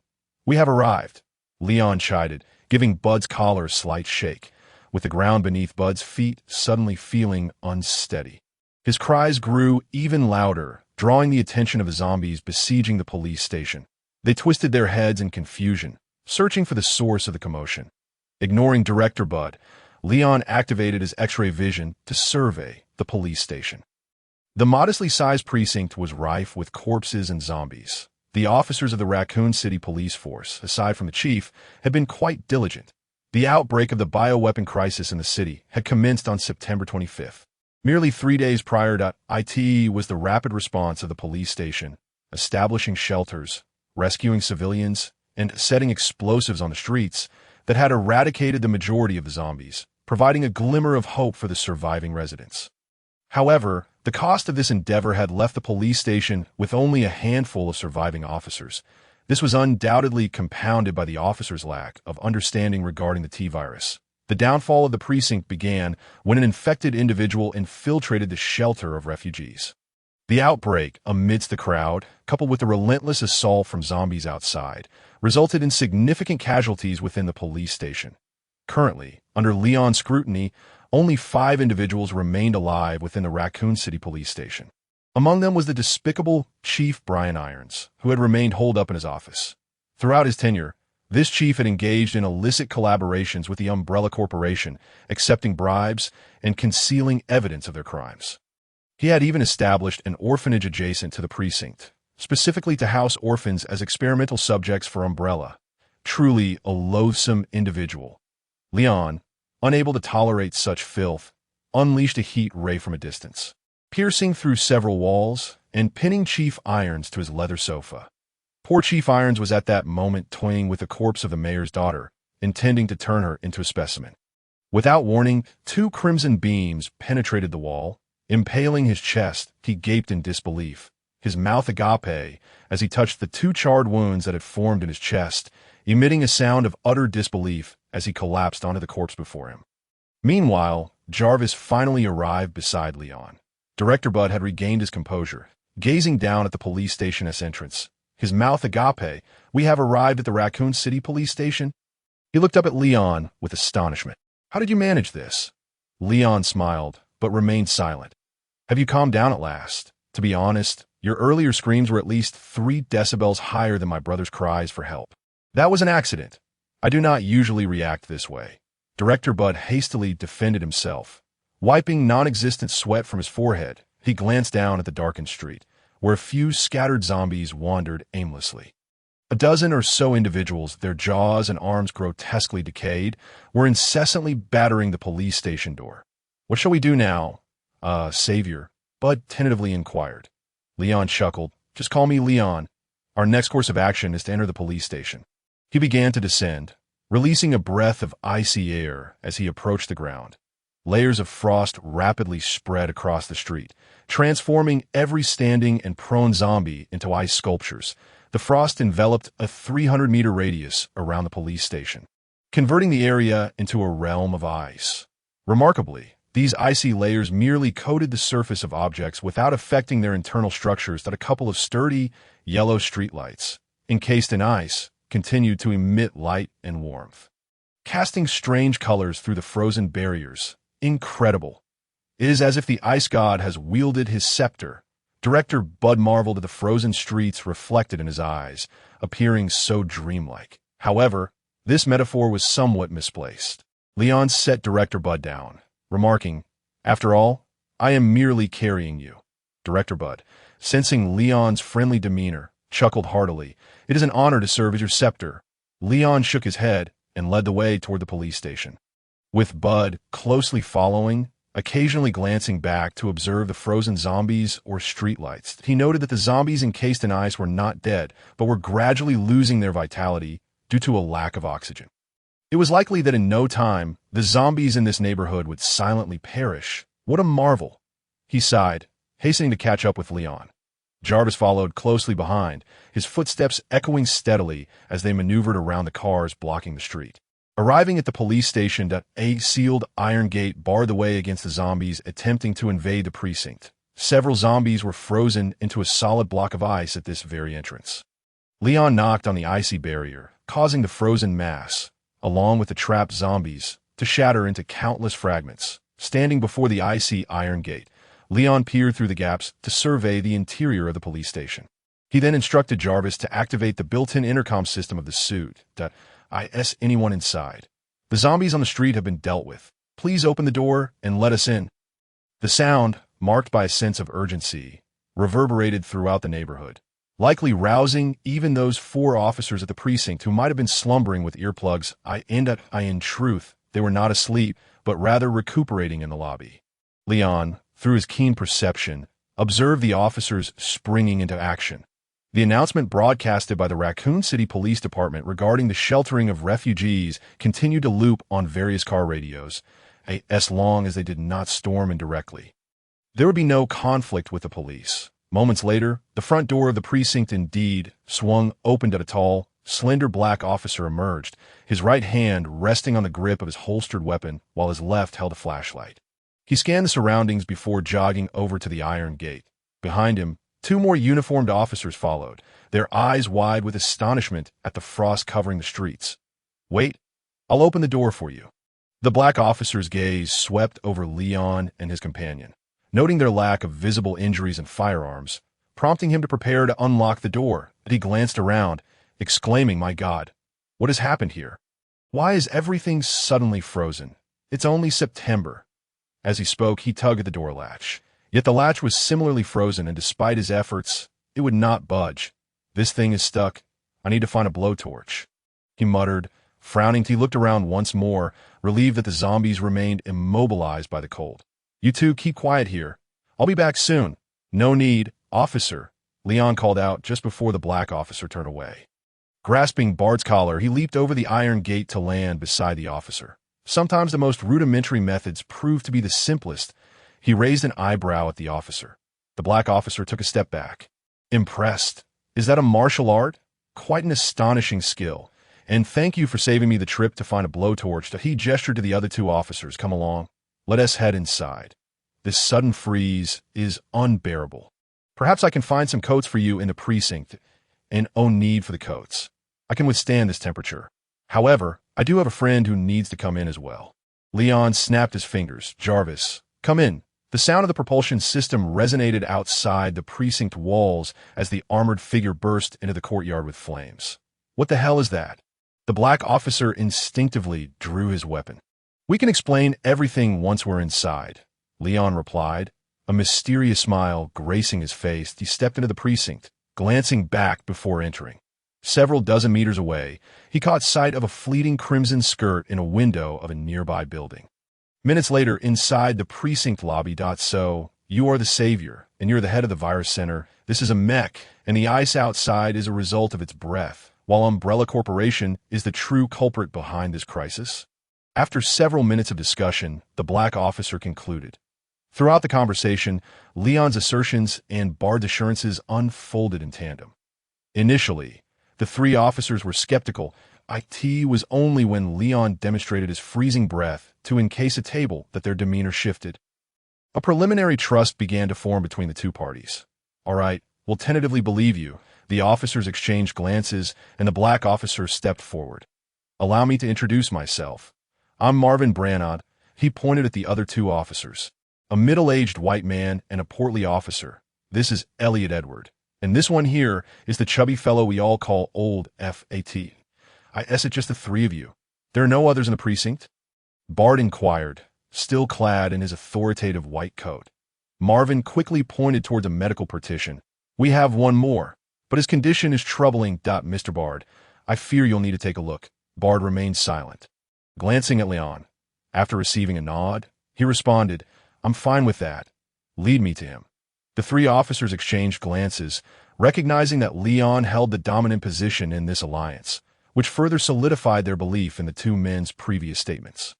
They stood at the precinct entrance. Further inside lay the reception desk, surrounded by a floor of brown marble tiles and ancient stone columns, since Leon's freezing breath had not affected the interior. Everything remained as it originally was. The lobby exuded a vintage charm, with wall sconces embedded in the stone columns gilded in gold, casting a light reminiscent of sunlight. Behind the reception desk stood a statue of the Statue of Liberty. Leon recalled that this police station had once been a museum, later transformed by the chief to conceal the entrance to an underground umbrella laboratory.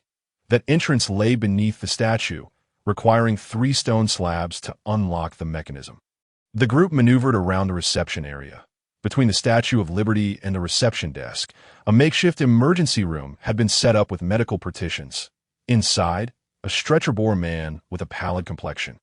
He was robust, with well-defined musculature and neatly cropped hair, yet his body temperature was alarmingly low. He has been infected. Bard discerned the man's plight at a glance. He examined the man's arm. The wound is on the arm. The infection has likely set in for no more than 3 hours. There's still hope, but I don't understand why you would keep an infected person in the precinct. That's quite dangerous. In recent days, Bard had witnessed too many instances of individuals who hesitated to abandon their comrades, ultimately endangering many more lives. Upon hearing that their teammates still had a chance, the 3 officers' earlier joy faded into solemnity. He is a member of the STARS team, Brad Vickers, and he is very important to us that we found him collapsed in an alley. So we brought him back, Officer Marvin explained. Since it's just the 4 of us left. Even if he mutates, it one team matter, we still hold onto a glimmer of hope, and thankfully we waited for you. What did you mean by there's still hope? The 3 officers looked at Bard and Leon with eager anticipation. We brought the T-virus vaccine and serum. It can counter the infection. Leon summoned Jarvis, who opened a briefcase containing 3 vials of eerie blue virus samples, 5 vials of magenta vaccine, and 4 vials of antiviral serum. A vaccine? There's a vaccine for the cannibal disease?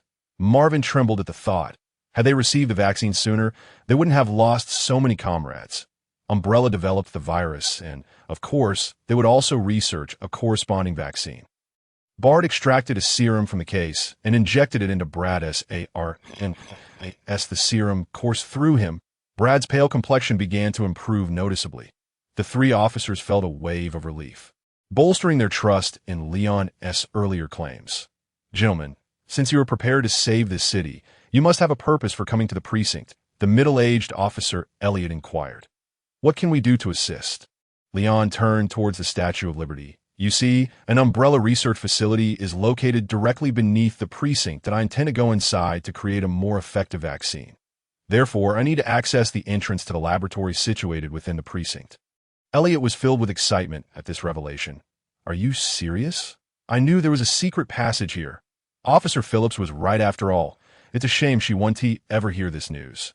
It appeared that Phillips was his former female superior, who had already perished. Leon patted the middle-aged officer on the shoulder. You've all done exceedingly well. Now step aside. Let me open the passage. A few individuals retreated in a state of confusion. Before them, Leon was half-squatting in front of the Statue of Liberty, when suddenly, with the swiftness of lightning, he struck, shattering the thick stone slab beneath the statue.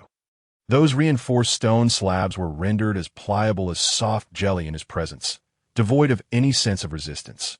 His complexion remained as serene as a tranquil lake, his breathing steady, and even the muscles in his arms were not tensed. With a mere flick of his hand, he effortlessly uprooted the entire Statue of Liberty along with its base, as if he were merely lifting a block of tofu. This scene left the others present in shock. It was too violent, too brutal.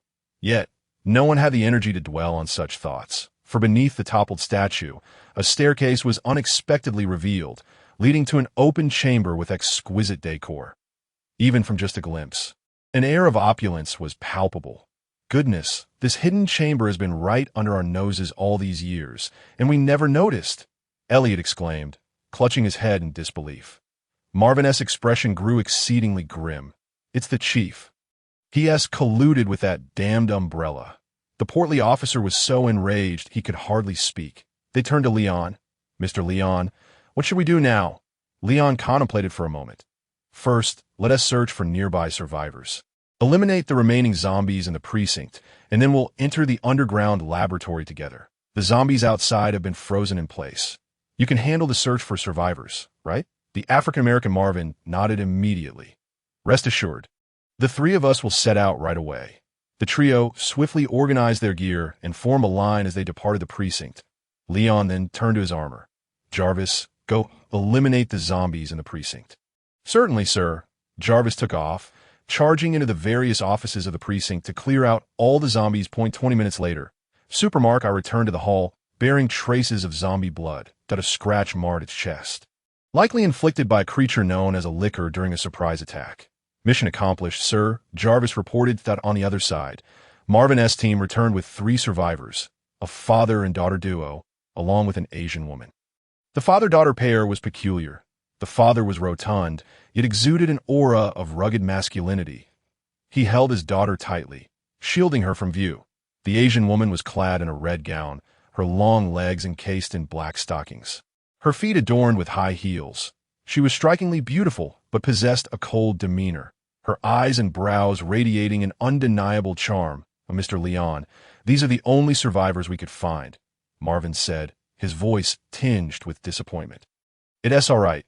Once the new vaccine is developed, more people will be saved, Leon reassured, patting Marvin's shoulder. The middle-aged officer Elliot then introduced.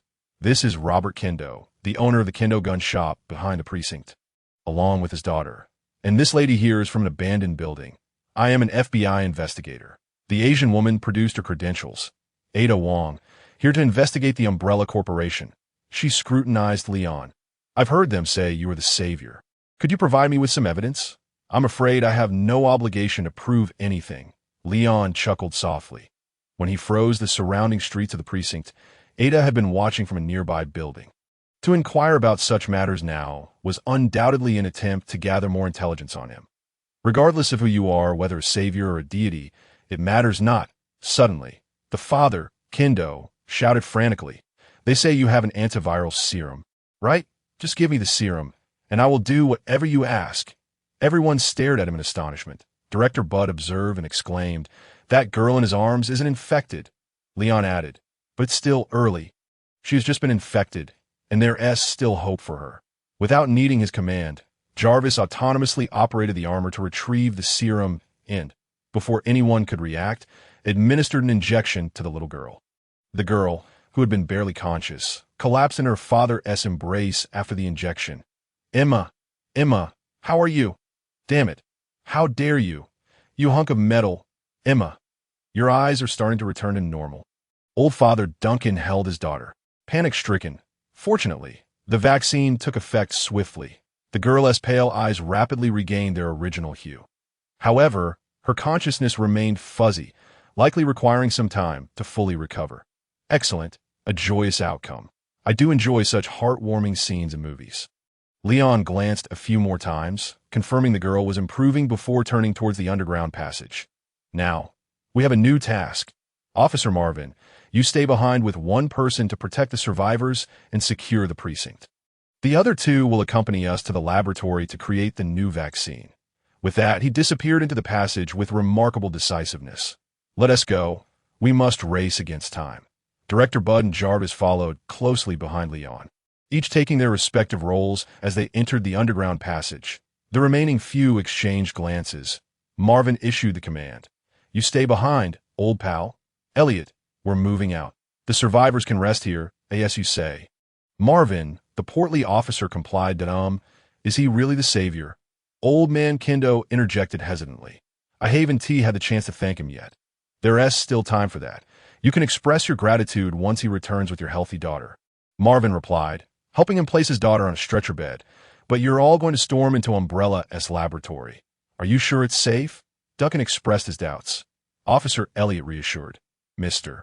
Leon is extraordinarily capable. He won't run into trouble. However, whether he is truly the savior, we cannot be certain. That would be too unbelievable. But we trust him, the portly officer chimed in. Marvin then stepped out from behind the medical partition. Let us go. Elliot, we'll catch up. The 2 officers, one black and one white, drew their handguns and followed into the underground passage. Ada Wong observed silently, and once the 2 officers vanished, she spoke up. It seems you all got along quite well earlier. Indeed, we were quite taken aback by that incredible suit of armor and the freezing breath. Ha ha, the portly officer chuckled as he settled onto the sofa.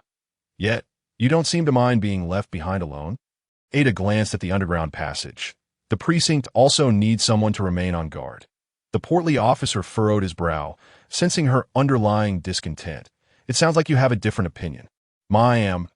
Ada elegantly and slowly approached the entrance of the passage. No objections. I just must bid you farewell for now. She waved her hand, gracefully slipped into the passage, and quickly disappeared from view. Hey, you can't go. Damn it. She's running. We must hurry after her. Old man Kendo exclaimed with wide eyes. However, the portly officer appeared unfazed. Hey, old pal. Aren't you worried? Duncan halted mid-stride, realizing the situation. The portly officer shrugged. Whether she intends to cause trouble or conduct an investigation, it won't affect Mr. Leon. Let her be. What a joke. An ordinary federal agent could possibly disrupt someone capable of effortlessly uprooting the Statue of Liberty. Meanwhile, the four of them and the armor entered the elevator within the underground chamber. This elevator descended to deeper levels underground. However, as soon as the armor stepped into the elevator, an alarm sounded, signaling an overload. Jarvis, you're too heavy. You need to lift off, Leon quipped. Sir, it's your armor that is too heavy. Jarvis maneuvered the armor to hover in the air, preparing to lower its altitude as the elevator descended. A well-placed rebuttal. I won't let you pile on my armor again. Leon pressed the down button once more. The sliding doors of the elevator began to close. Yet at the last moment, a flash of red slid into the elevator, stopping right in front of Leon. Wow, black. Leon silently withdrew his gaze. Ada rose and smoothed her skirt. That is safety shorts. Gentlemen, as a gentleman, it's only right to kindly remind a lady when her attire is amiss. Leon replied, I'm immensely grateful for that, Mr. Gentleman Leon. Ada squeezed in front of Leon.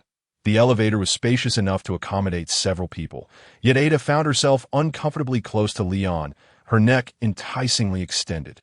The distance between them diminished to mere inches, each breath audible to the other. Leon was all too familiar with such tactics. During their late-night heart-to-hearts, Natasha often employed similar maneuvers. He could guarantee that if he succumbed to lust and advanced towards her, Ada would immediately retreat, casting a disdainful glance and remarking that such behavior was hardly gentlemanly. I could see this moment. A typical person would find their defenses shattered, like a fish caught on a hook. To put it more poetically, it was akin to a young deer unexpectedly intruding upon the sanctum of one's heart. The art of seduction was a fundamental skill among these female agents. However, in the face of Ada's current allure, Leon remained as unperturbed as a tranquil lake. After all, he had not only worn safety shorts in a previous life, but had also donned Ada's bunny outfit. Did she really think she could tempt him with mere trinkets? Was he the sort to falter under such trials? No need for gratitude. I am rather curious as to why you pursued me. MS. Ada, I must remind you, the path ahead is fraught with danger. Leon slightly shifted his body, distancing himself from Ada. A flicker of surprise danced in Ada's eyes. Leon's actions almost convinced her of his gentlemanly nature. It is my duty to address any threats that may arise, she declared, drawing a handgun from her tactical vest. Moreover, Dr. Bard will be accompanying you. Do you not fear for his safety? In response to Ada's probing, the previously silent Dr. Bard explained, I am quite all right. Mr. Leon will protect me. Ever since aligning himself with Leon, Bard had experienced an unprecedented sense of security. This feeling was something he had never encountered. Even before the outbreak of the biohazard crisis, that on several occasions, Bard pondered how he could remain by Leon's side indefinitely, for in comparison to Umbrella, Leon was the epitome of an exceptional superior. So, it appears Mr. Leon possesses formidable strength? Ada inquired, attempting to extract information, albeit rather bluntly. You shall see, Leon replied enigmatically. Speaking of which, Ada was also a protagonist within the Resident Evil series, a free agent. She primarily served the HCF organization, while occasionally taking on work for a faction known as the Family. In contrast to Natasha, Ada enjoyed a far more liberated existence. Though this freedom came at the cost of countless brushes with death that Natasha had endured, a T-23 or 24, Ada appeared considerably more immature when compared to her contemporaries. Including Natasha, at that moment, the elevator reached its destination. The sliding doors opened, and the five of them stepped out in succession. Below the elevator lay a long flight of stairs. Leon led the way down, forcefully opening any locked doors and freezing any zombies that obstructed their path. Before long, the group ventured into the underground sewer of the police station. following the sewer forward led directly to the Umbrella Laboratory. Leon took to the air, having no intention of traversing the filthy water on foot. He even suppressed his sense of smell, for the stench would have been overwhelming. Up we go. Marvin and the others were initially taken aback, but soon they gazed at Leon with astonishment. Their surprise, however, did not hinder their efficiency. One by one, they followed Leon, leaping down the steps. The murky water in the sewer quickly reached their thighs, leaving only Ada standing on the steps. She glanced at the swirling filth below and then at the person above her, her lips quivering slightly. Leon teased her, awaiting her reaction. Ultimately, Ada sighed and jumped into the muck. "Stay alert and follow my lead," Leon called out, gliding slowly forward. To be honest, his casual attire while flying appeared rather peculiar, reminiscent of a high school student attempting to save the world amidst their academic pursuits.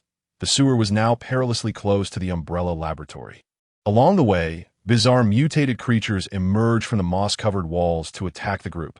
Some possessed one half resembling a giant corpse, while the other half resembled an enormous leech-infected human.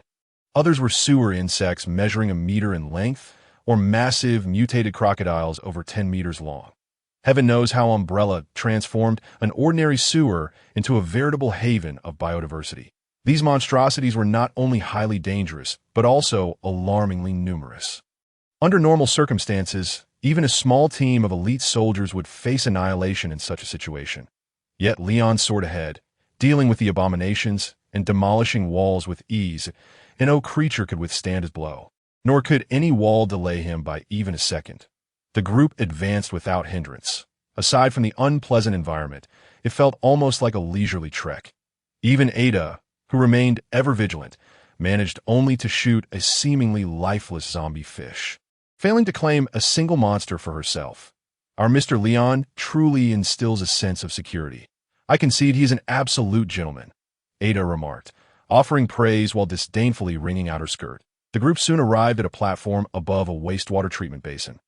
Surrounded by large water-based structures and the constant rumble of massive treatment machinery, they had finally managed to escape the muck, albeit temporarily.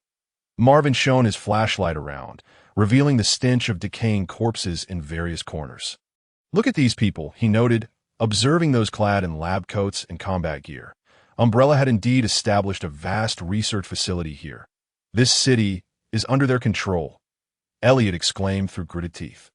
"These parasites deserve to perish." The power wielded by capital truly exemplified the essence of this nation. Ada casually followed behind Leon. "Would you not agree, gentlemen?" Leon remained silent for a few steps before suddenly exclaiming, "Step back." "What?" Ada was taken aback. Before she could react, Leon had grasped her arm and pulled her aside. In the next instant, a massive mutated insect swooped past where she had just been standing.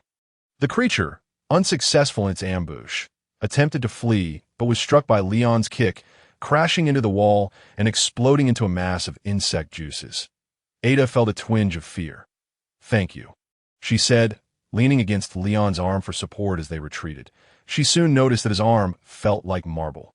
Unable to help herself, she exclaimed, "Nice physique." Leon raised an eyebrow. "I think so too, but consider this a debt owed to me. A man who indulges in vanity is hardly favored by the ladies." Ada smirked. "That remains to be seen."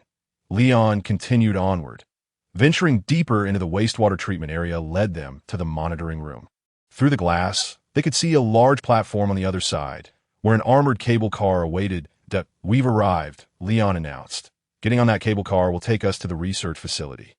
"Thank heavens we're finally here." Dr. Bard, who was the most fatigued, stepped forward to open the door, only to find it securely locked. "It's locked," he reported. Consequently, everyone turned their attention to Leon. "Allow me," he said. "I'll unlock it." "Please, Leon, you can't let Ada always be the one to step forward with her lock-picking tools." However, before she finished her sentence, Leon had already demolished the iron door along with the surrounding wall with a single blow. The two exchanged glances, and Leon shrugged innocently. "Perhaps next time you should mention your ability to pick locks beforehand." "Forget I said anything," Ada retorted, stowing away her tools. "Now, let's go and board the cable car." Leon turned his head but then glanced towards the hidden corner of the monitoring room. "That lady, if you intend to hitch a ride with us." Now is the time to reveal yourself. The crowd was taken aback. There were indeed others present. Instantly, all the firearms were raised in unison, aiming at the direction Leon was looking. From that spot emerged a gaunt, middle-aged woman with sunken eyes. Clad in a white lab coat, she brandished a handgun at the group. "Police, you should not be here. The only ones left in this research facility are the infected. It would be wise for you to leave at once." Her gaze locked onto them, issuing a stern warning. Annette Birkin. At that moment, Ada Wong stepped forward, guns in hand, confronting her. "You and your husband are the creators of the virus, the architects of this catastrophe. There is no need for pretense," she warned sharply. "Now, hand over the G-virus." Simultaneously, Ada did not forget to explain to Leon, "My purpose here is to eradicate Umbrella. The threat posed by the G-virus far exceeds that of the T-virus and must not remain in the hands of this woman." The crowd exchanged glances, sensing the situation had grown complicated. Director Bard had never even heard of the G-virus. Upon hearing the term, Annette Birkin's expression darkened, turning malevolent. "That I see. You have come for the G-virus as well." She sneered. Not a chance. Under the cover of her words, she hurled a grenade and then fired at Ada. "Watch out! Danger!" The two police officers, Marvin and another, immediately lunged towards Leon, attempting to shield him from the impending explosion. However, Leon swiftly dodged, catching the grenade in his left hand while pulling Ada to safety with his right. The bullet grazed Ada's arm. Moments later, a dull thud echoed as Leon opened his left hand, shaking off a few black ashes and debris, his palm still pristine and unscathed. "Is this?" The crowd stared in disbelief, their hands covering their ears, utterly astonished. "Who is this person?" Meanwhile, Annette, who was about to exit the monitoring room, was equally stunned. She thought that even her husband, now a monster, would likely be incapable of such a feat. Leon cast a sidelong glance at the astonished Annette, stepping forward to seize her and toss her to Marvin. "Secure her. We are proceeding to the lab." The group exchanged uncertain looks before following Leon onto the platform. Ada Wong hesitated, wanting to say something, but upon recalling Leon's earlier action of extinguishing the grenade, she decided against it. On the platform, as they approached the cable car, they realized that its operation required a staff identity bracelet. Regaining her composure, Annette smirked. "I could never grant you access to the permission bracelet. You might as well give up, Mr. Leon." Marvin and the others instinctively looked to Leon, as if waiting for him to demonstrate his prowess and break through the heavy armored door with a single punch. Ada Wong grew impatient. "Wait, everyone hold on, and Leon, calm down. Using brute force to open the cable car could lead to malfunctions. Perhaps we should interrogate this woman first." She pointed at Annette. "She must have the permission bracelet." They had been repeatedly astonished and challenged in their perceptions of reality. Ada's previously icy demeanor had completely crumbled. Before today, she could never have imagined herself speaking in such a tentative manner. Yet, despite her immense sacrifice, Leon merely gave her a peculiar look. "What are you saying? Do you think I only think with my muscles?" Leon frowned in dissatisfaction. He snapped his fingers. "Jarvis, I am here, sir." The steel exosuit, which had been mostly inconspicuous, stepped forward. "Open this cable car and initiate its operation." Yes, several data cables emerged from the exosuit, connecting to the external screen of the cable car. Moments later, the screen flickered, and the armored door of the cable car opened with a hiss. "See, I also have artificial intelligence." Leon winked at Ada Wong and stepped into the cable car first. The others followed suit, showering him with praises like as expected of Mr. Leon.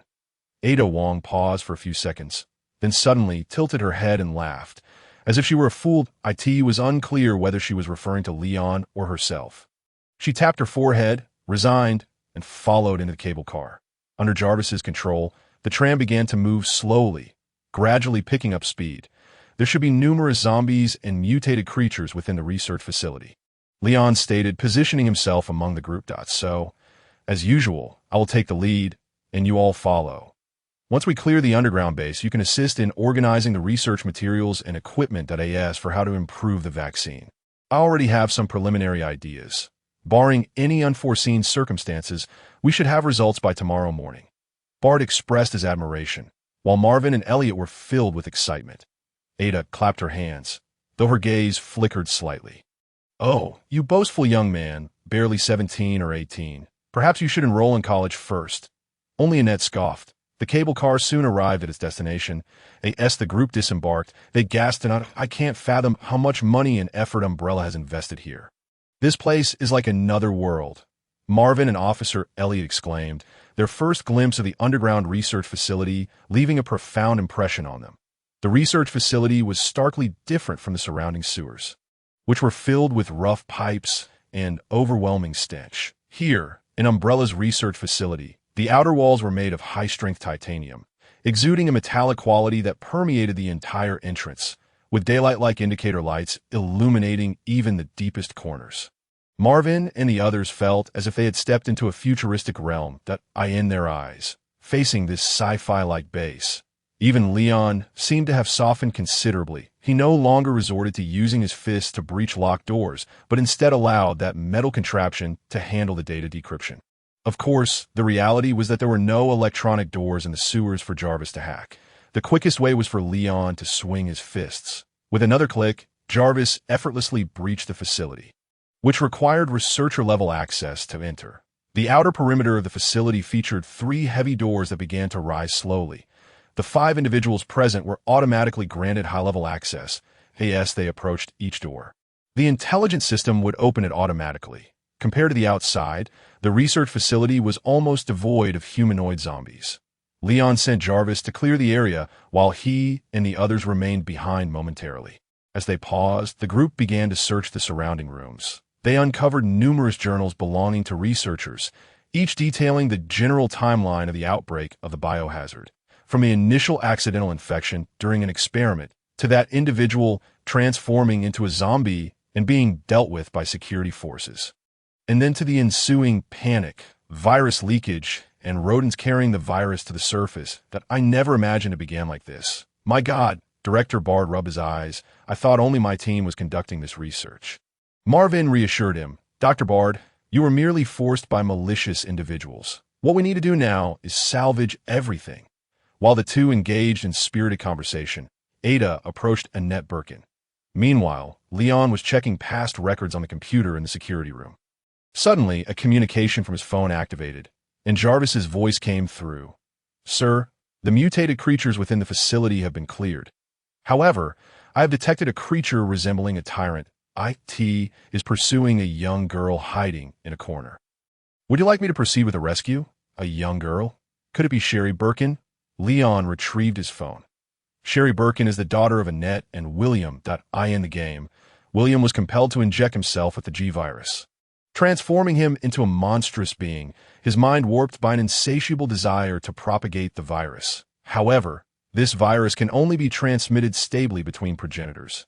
Any transmission to non-progenitors results in rapid death for the infected. Thus, the monstrous William relentlessly pursued his daughter, Sherry, throughout the game. Eventually, Sherry was rescued by Leon S. Kennedy and Claire. Ultimately, she even became one of the protagonists in the 6th installment of the game. Leon contemplated, you lead Sherry to draw that monster towards me, and I will take care of it. The firepower of Super Mark I is sufficient to eliminate William. Yet, like the previously encountered stalkers, G-virus-infected beings can continuously mutate and regenerate. If Jarvis were to confront William, it would likely result in the destruction of this research facility as well. Once Jarvis confirmed his response, Leon immediately returned to the platform with everyone, awaiting Jarvis to lure the monster back. The area around the platform was spacious, making it suitable for battle. Facing the bewildered expressions of the others, Leon stood at the forefront. A formidable enemy approaches. We shall engage it here. A few minutes later, a steel-clad figure descended from above, cradling a golden-haired little girl, emitting a long tail of flame as it halted above the group. Sherry. Annette suddenly called out to the little girl. What are you doing here? Mommy, the little girl replied, somewhat delighted yet not overly excited. This Iron Man saved me. Jarvis landed, releasing his hold, and the little girl immediately leapt into Annette's arms. Ada, who had been restraining Annette, was momentarily taken aback. At 23, she was still inexperienced, and seeing her adversary as a child's mother momentarily weakened her resolve. Consequently, Annette broke free from her bindings and embraced Sherry. Sherry, I'm sorry. Mommy hasn't he come to find you these past few days? Annette said, ruffling Sherry's hair. Sherry timidly replied, Mommy, Daddy has become so frightening. He wants to catch me. Annette paused, gazing intently at her daughter, her expression flickering as if a realization struck her. He didn't harm you or feed you anything. Did he? No. Daddy hasn't he caught me yet. Sherry shook her head. Hearing this, Annette breathed a sigh of relief, yet her eyes betrayed a tumult of inner conflict. I'm sorry, Sherry. I must do this. Annette suddenly uttered a bewildering statement. She hugged Sherry tightly, her demeanor resolute, as if she had made a grave decision. Then, in a flash, she whirled around, seizing the gun from Ada's grasp, aiming it at Sherry. However, Ada reacted swiftly, twisting Annette's arm and pinning her to the ground. What are you doing? That's your daughter, she exclaimed coldly to its precisely because she is my and William's daughter that I cannot allow her to live. Annette's expression was one of struggle yet determination. Aside from Leon, the others were left in disbelief. What manner of mother could utter such cruel words with such a heartless tone? Little Sherry fell to the ground, her small legs pushing backward in confusion, crying out, Mommy, Mommy. Annette noticed the strange gazes from the others and retorted fiercely, You know nothing. Nothing of what kind of monster that is. The G-virus must not be allowed to spread, or the world will perish. If Sherry remains here, William will infect her as well. Even if I send her away, he will pursue her outside. Therefore, to prevent the G-virus from spreading, I cannot allow Sherry to stay. And you all. You ought not to entertain thoughts of the G-virus. It is the key to annihilation. Marvin approached with a grim expression. No matter how you justify it, it does not excuse you from murdering your own daughter. Wait a moment, William Birkin. That must be the monster ahead. Leon interjected suddenly. He cracked his neck, addressing Mrs. Birkin. Have you ever considered the possibility that killing your husband could also halt the spread of the virus? What are you saying? Annette Birkin displayed a look of disbelief. You know nothing of his power. Is that so? Leon boldly approached the William Birkin that had just emerged from the research facility. William staggered out through the facility's doors, his figure becoming clear under the lights. The right side of his body had grotesquely enlarged, with enormous eyes sprouting from his arm. Various crimson muscle fibers tore through his skin, coiling together. The left side, however, appeared as a standard zombie, its pale eyes locking onto little Sherry amidst the crowd. Roar. It let out a deafening roar, its body seemingly growing larger, akin to a famished beast finally finding prey. It lowered its head and charged, its fearsome right hand outstretched, intent on clearing any obstacles in its path. Standing resolutely at the forefront, Leon met the charge without flinching. Yet his tall frame appeared diminutive against the monstrous arm.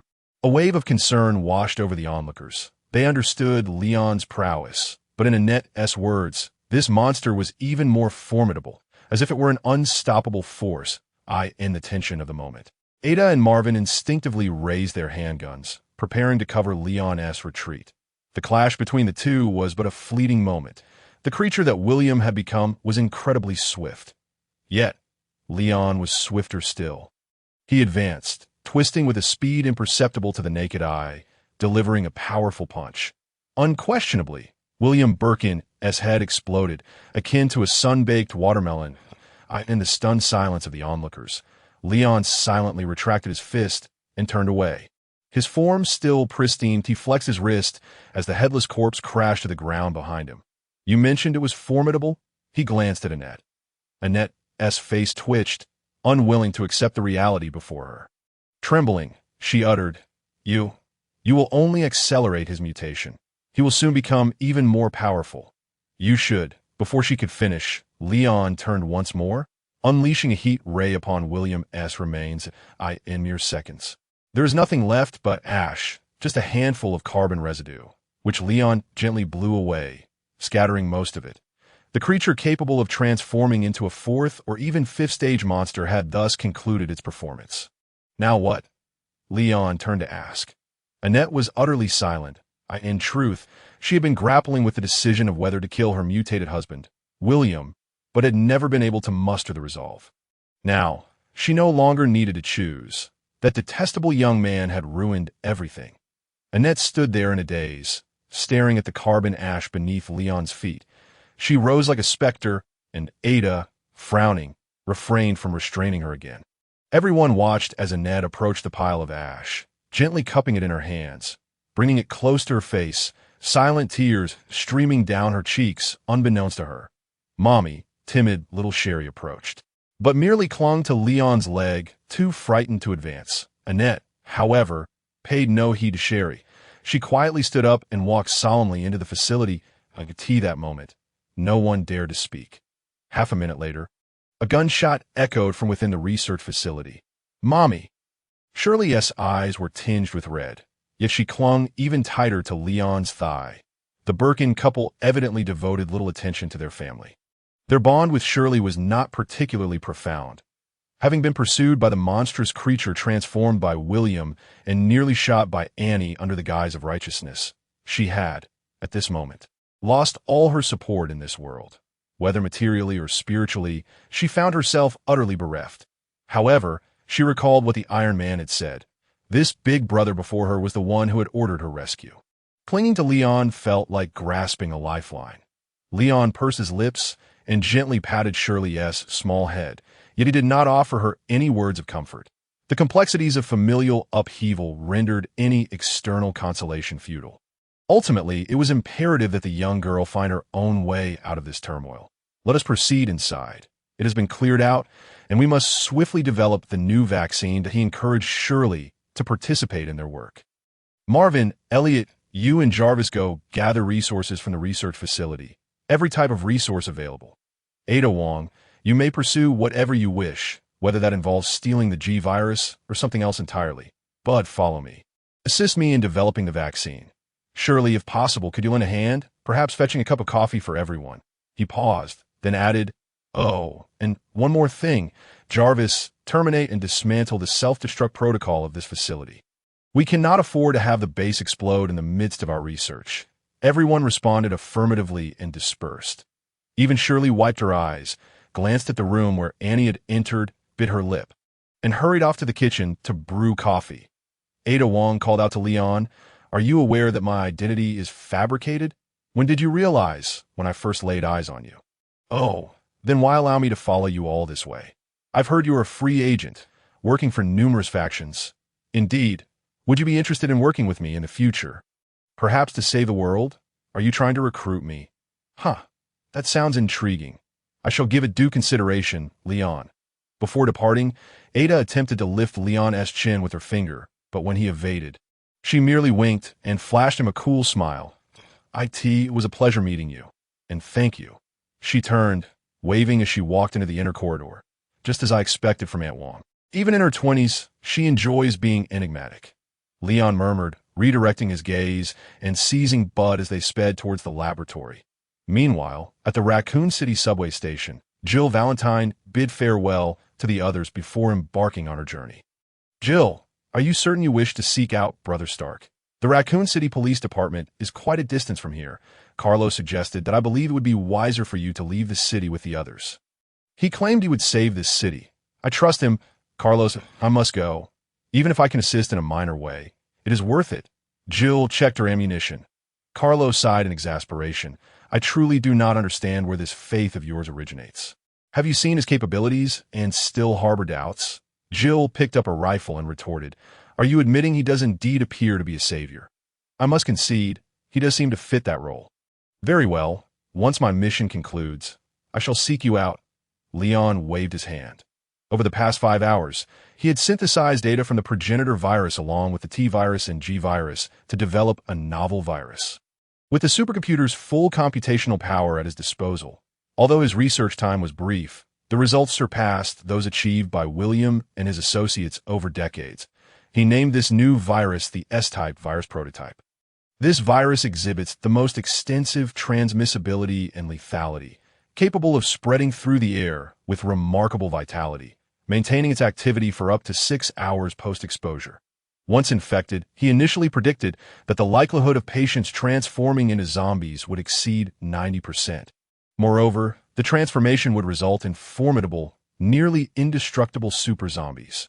However, As long as the infected individual survives, they would retain their intellect, experience absolute physical enhancement, and possess regenerative abilities. Yet, in terms of airborne transmission efficiency, it still lagged considerably behind typical pneumonia pathogens. The infected individual's breathing, or rather their droplets, would not directly facilitate virus transmission. Only when the infected person's bodily fluids and blood were exposed, leading to a significant concentration of the virus, would it diffuse through evaporation. Nevertheless, despite the existing limitations, once Spencer, Weskier, and others became aware of this virus's efficacy, they would undoubtedly proclaim it as the stepping stone of human evolution and immediately initiate a global evolution agenda. At the moment the virus was successfully synthesized, Leon felt a surge of exhilaration emanating from the world's consciousness. Alas, such a virus was not what he sought. What he required was a substance with a 100% success rate that could enhance human regenerative capabilities. After all, it was intended to treat Tony's condition. Turning him into a zombie would be disastrous. Considering the high probability of mutation, it seemed that after resolving the crisis in Raccoon City, he would need to venture to Europe. He believed that by integrating the characteristics of the Plaga parasite and the E fungus, the S-virus prototype could achieve a more perfect evolution. However, before that, he might need to return to Marvel at least to ascertain the time flow discrepancies between the two worlds. In the final moments, seizing the opportunity, Leon extracted a drop of his own blood, attempting to infect Kryptonian blood with the S-virus prototype. Since awakening his abilities, his blood, which was once indistinguishable from that of an ordinary person, now contained factors belonging to Kryptonians, or rather, had transformed into a hybrid of Kryptonian and Earthling blood. Thus, referring to his blood as Kryptonian was not unfounded. Unfortunately, the experimental results were dismal. Upon contact in the container, the Kryptonian blood instantaneously devoured the S-virus prototype and imbued itself with a fervent will to reproduce. Within mere breaths, the Kryptonian blood, having consumed the S-virus prototype, began to corrode the container as if it had acquired life. Seeking to disperse into the air, if it were to escape, given the airborne transmission characteristics of the S-virus prototype, combined with the Kryptonian blood's extraordinary vitality, Leon dared not contemplate the potential outcomes. In that moment, the world's consciousness seemed to frantically transmit waves of fear and despair towards him. He had no choice but to obliterate it with a heat, or a Y in the end. The glass container reduced to ashes served as a stark reminder to Leon that he still had a long journey ahead in his bloodline research. Thus, as he exited the laboratory, he rubbed his temples in agitation. But how are the results of the vaccine and serum production experiments coming along? Leon inquired. Turning to Bud, he casually handed over the syringe containing the golden S-virus prototype to Jarvis for safekeeping. All traces of the S-virus prototype in the laboratory had been destroyed by him. Even after leaving the laboratory, he took the time to demolish the entire room to ensure no one could intrude later. The only remaining S-virus stock was the one in his possession. The G-virus serum experiments have proceeded smoothly. At least currently, organisms infected within 5 hours have been cured after receiving the serum. Director Bud held up the report. The new T-virus vaccine and serum have also been produced in sufficient quantities to cover the entirety of Raccoon City. Moreover, with Mr. Jarvis's assistance, we have also manufactured over 500 antiviral bombs utilizing the new serum. Leon nodded. That is sufficient. We can commence the operation to distribute the vaccines throughout the city. That I believe Raccoon City will soon return to its original state. Marvin and Elliot stood at attention. Seemingly eager to salute with a proper gesture, we're off to transport the bombs, Mr. Leon. Marvin indeed saluted and hurried away with Elliot. Remember to bring Jarvis along. Leon instructed Jarvis to control the armor to assist. He then turned to Ada Wong, who was leaning against the wall. I thought you had left. That aren't you in a hurry to deliver the G-virus to your boss? After a few hours apart, Ada appeared to have freshened up at the research facility, even changing into a new outfit. She wore a red jacket and fitted black pants, exuding an air of confidence. That was my previous employer, Ada replied, donning a pair of sunglasses, and now I find myself with a much better boss. She sauntered toward Leon, her hips swaying gracefully. Would you like to establish a long-term employment relationship with me, Mr. Leon? Ada tilted her chin slightly. Over the past 9 hours, she had come to appreciate the remarkable attributes of this young man before her. Not only did he possess unimaginable strength, but he also had an extraordinary intellect. And most importantly, a heart for justice. Such a person radiated like a brilliant sun wherever he went. Ada had to admit that she harbored a subtle desire to draw closer to this sun, to bask in its light daily put it plainly. She felt an intense curiosity towards him. Ada decided to stay by Leon's side for the time being, keen to observe this savior summoned by the world's consciousness. Is this considered an application? Leon raised his eyebrows in surprise. He had assumed someone as independent as Ada would not wish to serve under anyone. If this is an application, do you think I qualify? Ada inquired. Barely. Congratulations, you are now hired. Remember to call me boss from now on. You can set your own salary, Leon replied, his smile betraying his delight, provided I earn some legitimate income in this world first. So, does that mean I am now an unpaid intern? Ada smirked. Or, do you prefer to compensate me with something else? Sorry, our interns don't get paid. Leon was not easily swayed. He had long since been ensnared by Natasha. Come on, Sherry.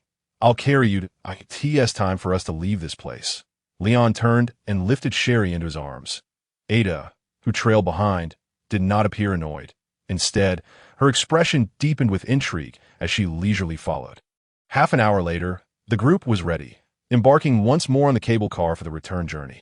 Upon reaching the sewers, another arduous trek awaited them. However, this time, Leon bore the additional weight of Sherry. With Ada Wong draped around his neck and his hands burdened with numerous wooden boxes containing bombs. Not just him, but Marvin and the others were similarly laden with wooden boxes when they returned to the police station. The portly officer mistakenly believed this group had come back from a supply run. Unbeknownst to them, the police station had gained over a dozen survivors upon discovering that the boxes were filled with antiviral bombs and vaccines. The survivors erupted with excitement. Old Kendo had also brought his daughter, Emma, to find Leon, bowing and expressing gratitude, overflowing with appreciation. Kendo, there's no need for excessive thanks. Just lend a hand when we deploy the bombs later. Leon said, ruffling little Emma's hair. Marvin mentioned you're the best gunsmith here. Remember to protect yourself and your daughter. And what about me? Standing behind Leon, Sherry tugged at the hem of his garment. The girl cradled an urn in her arms, her shoulders hunched together, exuding an air of anxious anticipation. The sight of Sherry momentarily disoriented Leon, evoking memories of his own childhood when he had first awakened to his own recollections at the tender age of 1. At that time, he too had shared Sherry's trepidation, albeit he had the presence of Tony by his side, while little Sherry was utterly alone. Not a single soul present was familiar to her. All were strangers in a world that offered her no semblance of kindness. Yet, she displayed remarkable courage, daring to seek solace. Leon bent down and gently patted Sherry's head, assuring her, "It's all right. I shall protect you." Instantly, Sherry's face brightened with joy as she embraced the urn, laughing while wiping away her tears. "Leon," a voice called out from the entrance of the precinct. Jill Valentine, clad in her blue denim vest, entered through the door, followed closely by Brad and Carlos. "Jill?" Leon was taken aback to see her there. "Thank you, Lon." Without uttering another word, Jill rushed over and enveloped Leon in a heartfelt embrace. Nearby, Ada, who was opening a wooden crate to prepare explosives, glanced over at the scene. Her expression remained inscrutable, though her eyelids slightly drooped. After a few seconds in Jill's embrace, she finally released him, exclaiming, "I never imagined you would save Brad. He was infected while protecting me. And I don't know how to thank you, Leon. Truly, I am immensely grateful." Leon had already heard an abundance of gratitude that day. Meanwhile, the newly healed Brad approached, expressing his deep appreciation before introducing himself.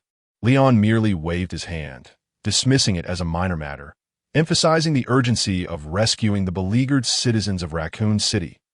He felt compelled to assign them tasks to prevent the precinct from devolving into a mutual admiration society, especially one dedicated solely to praising him.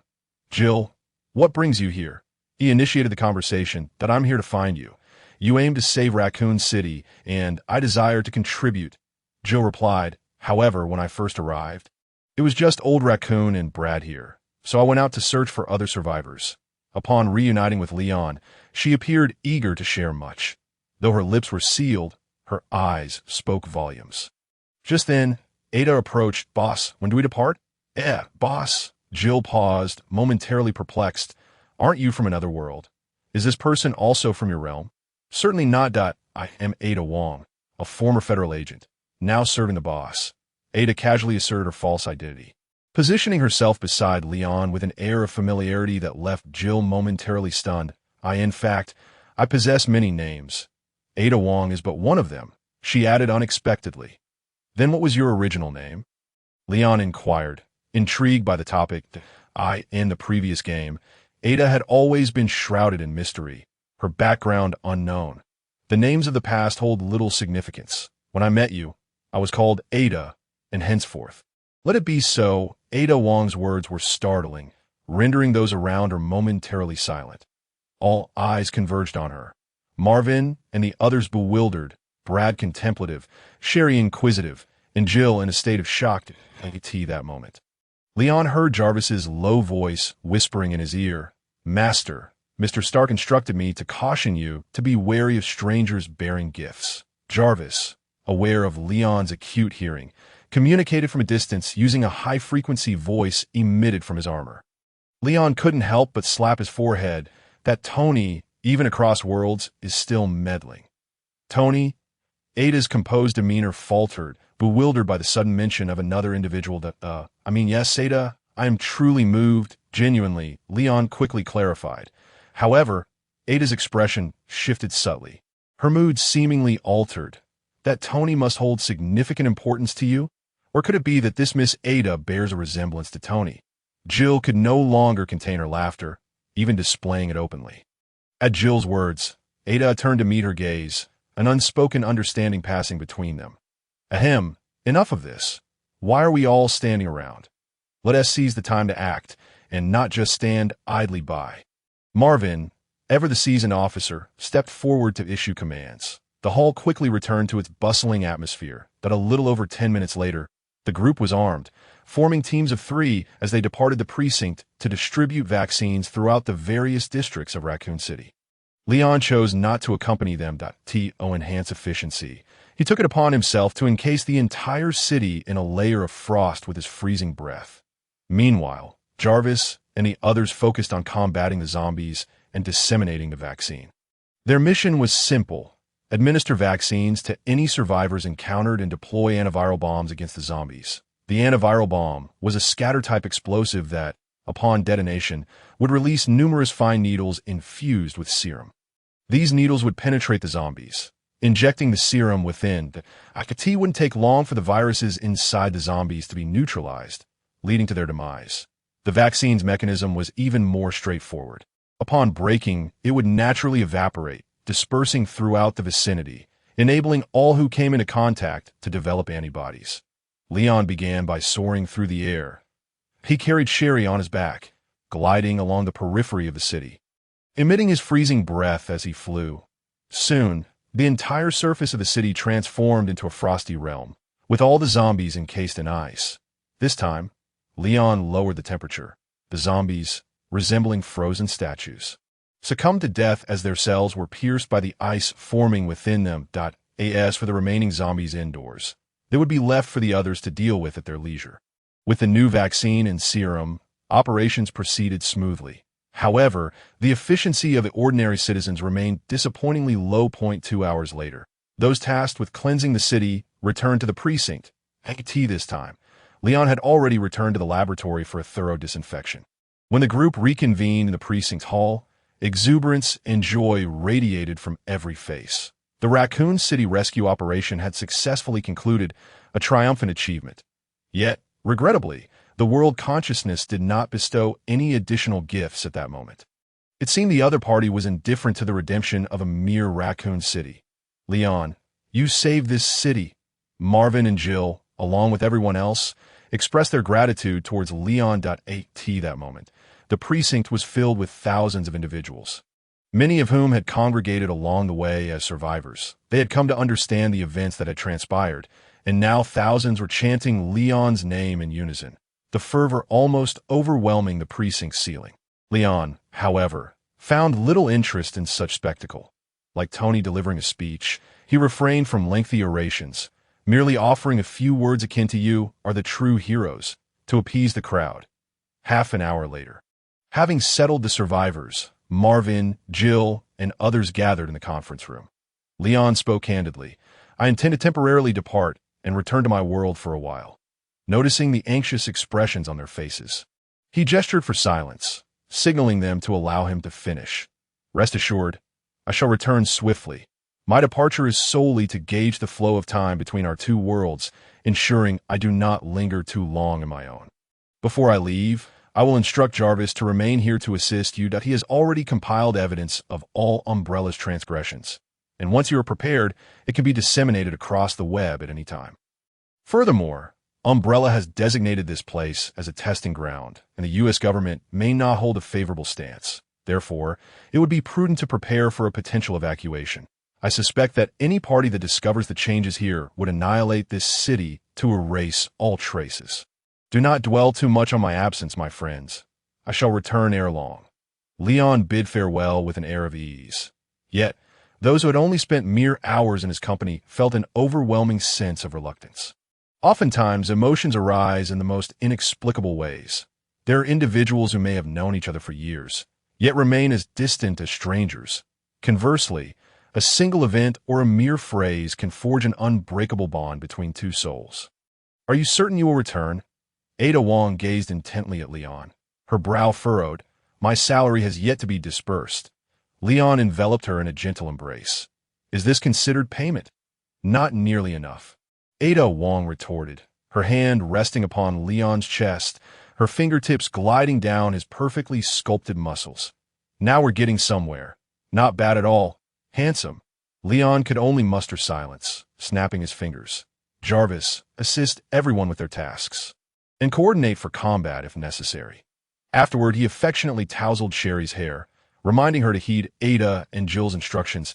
He then shared a heartfelt hug with everyone present. Finally, he waved to the group. "I am off. Farewell, everyone." As his words hung in the air, Leon closed his eyes, activating his ability to traverse dimensions that on his return, there was no need to search for a world.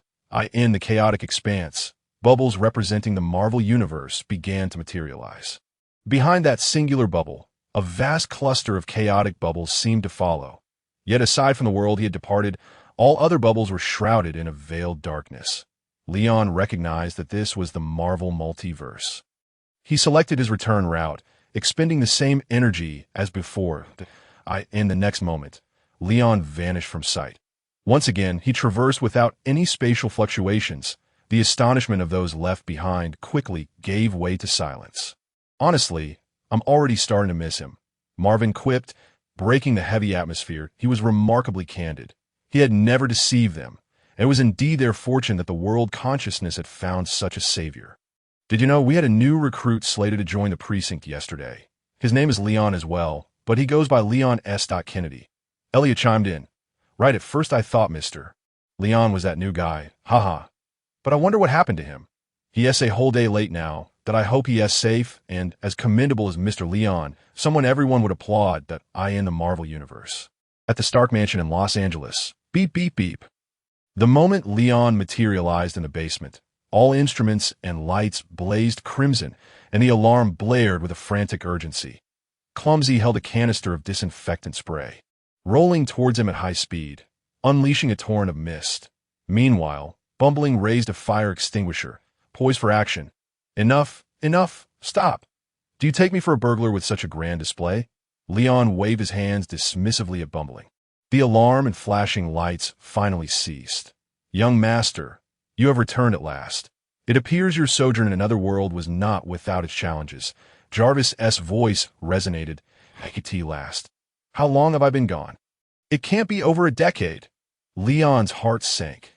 If a decade had passed, the shattering event might have occurred. "It has been 12 hours and 37 minutes since your departure.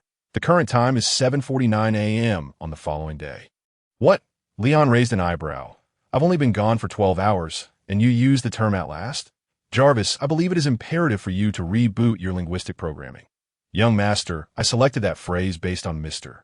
Stark's psychological state following your departure." Jarvis replied. "So, you're saying Tony missed me terribly?" Leon chuckled. "I believe so." 3 hours ago, he inquired about your return every 7 minutes. And what about those last 3 hours? Was it once a minute? 3 hours ago, Mr. Stark fell asleep. He is now responding to the alarm and is en route, Jarvis clarified. Just then, Tony's head popped into view from the staircase, but he was wrapped in a white scarf, clearly having rushed out of bed. Look who finally decided to come home. Did you suffer some injustice outside and come back to complain? Upon seeing Leon, Tony's excited demeanor instantly turned lethargic as he ambled toward a chair. Flopping down heavily, I was just concerned about the empty nester at home feeling lonely. Leon found it amusing. I didn't realize you were so attached to me. Just 12 hours apart.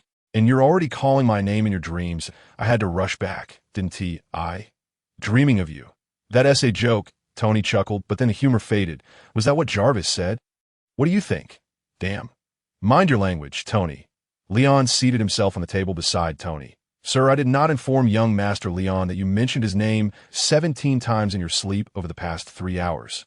Jarvis interjected. Tony slapped his forehead. Great. Now you've revealed that. Apologies, sir. Tony resignedly rolled his neck and turned to Leon. So, you endured hardships in another world? Why do you say that? Leon queried, perplexed, as Jarvis had made a similar remark. Tony spread his hands, glancing around deliberately. It's quite obvious. Your Super Mark I armor is missing, along with its Jarvis subsystem. His deduction was sound. After all, Leon had departed clad in his armor, yet returned empty-handed, indicating something amiss. That what you meant? Leon realized. I intentionally left the armor behind. The circumstances in that world were as follows. He succinctly recounted his journey through dimensions and the events that transpired in the world of Biohazard, omitting the details of his research into the fusion of Kryptonian blood and the virus. Tony stroked his chin thoughtfully. The concept of world consciousness and the virus is fascinating. However, one thing is peculiar. Did you also spend 12 hours in that world? Indeed, that is correct. Are you suggesting that time flows at the same rate in both realms? Leon nodded. It's quite remarkable, I assent it. Tony clapped his hands. That's where the issue lies. He grabbed a box and a pencil, threading the pencil through the box. You surely understand that the flow of time varies under different gravitational influences. Don't tell me you're unaware. Tony adopted a serious demeanor as though teaching a class. Leon nodded in comprehension. Of course, I'm aware. It's relativity. In the theory of general relativity, areas of greater gravitational pull experience a slower flow of time. Very good. Tony forcefully punctured the box with the pencil. Now, suppose this box separates two universes. This pencil traversed the past. The left side of the box has a larger space. The right side is more confined. At this moment, the space we occupy in the garage as front half serves as a fitting metaphor. Therefore, Tony continued, if the larger space also possesses greater mass and the smaller space is less, do you think the flow of time would be the same on both sides? Leon paused, realization dawning. It wouldn't be the same unless the masses of both universes were equal, and the spatial mass of the Earth portion I occupied was also equal.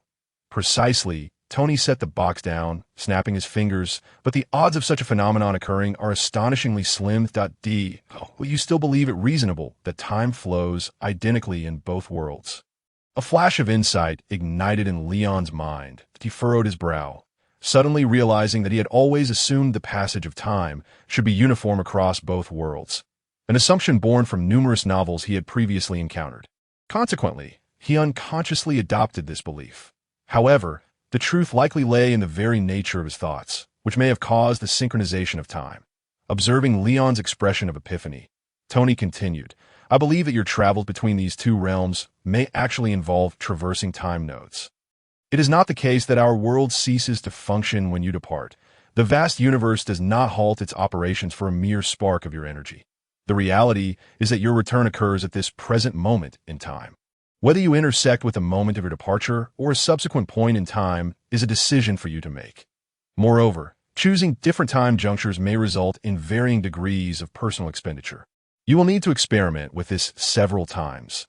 Tony felt a surge of joy in educating his younger brother and gleefully patted Leon on the shoulder. You must engage in deeper contemplation. Merely possessing a sharp mind is insufficient, my boy. Tony adopted the demeanor of a seasoned veteran, as if to say he had consumed more salt than Leon had walked roads. Leon looked at Tony with resignation. Fine, you win this round. That's satisfactory? He sighed. This only made Tony more jubilant, humming a tune as he did. Well then, revel in your triumph. I shall attempt to traverse back in time myself. Leon decided to let Tony bask in his glory alone. Wait, Tony suddenly sprang to his feet, his white scarf slipping. You must take me with you this time. An additional 1% of energy is inconsequential, very dangerous. Do not contract any viruses upon arrival. Leon shot a glance, noticing a triangular light glowing on Tony's chest. You've reactivated the reactor. Does this mean the new element has been successfully synthesized? Tony grinned proudly. Indeed, it was synthesized 2 hours after your departure. IV named it potassium. What do you think? Leon's lips twitched. How shall I put it? It is rather impressive. If Father were to learn of your naming choice for this new element, he would surely rise to deliver you a punch. Apologies, the old man has already been cremated and cannot rise. Tony was adept at delivering dark humor. Oh, will you allow me to accompany you or not?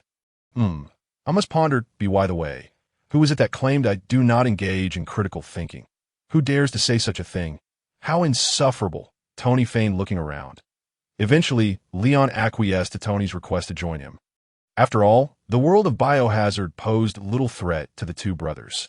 Even if they were to accidentally contract a virus, there were already developed vaccines and serums as a precaution. They would simply consider it a vacation together. The last family trip they had taken was during his middle school graduation, when Tony, Pepper, and he had journeyed to Dubai. Though it was meant to be a vacation, they ended up spending 3 days in a villa there. And the newly graduated Leon nearly graduated once more. This journey into the realm of biohazard would serve as a belated graduation trip from high school. Leon dialed Natasha's number from his bedroom. Since Tony needed to install some recording devices on his armor before their departure to document the crossing, he would have to wait a few hours. During the wait, Leon suddenly recalled that a virus had appeared in the Iron Man films. Known as the extremis virus. This virus could grant its host extraordinary regenerative abilities, super strength, and speed, among other remarkable capabilities. Some hosts could even generate flames and electricity. Perhaps this virus could be acquired as a reference for developing the S-virus. Thus, Leon immediately contacted Natasha. What mission do you have for me? Natasha cut straight to the chase upon answering. Why so blunt? Can't I simply inquire about the well-being of my dear subordinate? Leon retorted. It is not yet 8 in the morning. I cannot fathom why the man who refused to pay me 4 days ago would call me now for anything other than assigning a mission. Well, Leon had not anticipated Natasha's deep-seated resentment. Very well, there is indeed a task. You see, I am currently quite secure in my office building in New York. Natasha confirmed the lack of surveillance on their conversation. Do we have any widows embedded in Pioneer's technology? I require access to a virus they are researching, referred to as extremis. Leon made his intentions known. Natasha fell silent for a few seconds. Seemingly consulting her records, a widow codenamed Tracy previously worked there as a mid-level researcher. You can retrieve the virus reagent in Tennessee 3 hours from now, or I can deliver it to you in Los Angeles at 2 o'clock this afternoon. Natasha's efficiency was astonishingly high. I'll head over. That will expedite the process. Leon could not help but admire the prowess of the sisters. Then you should make time to drink with them.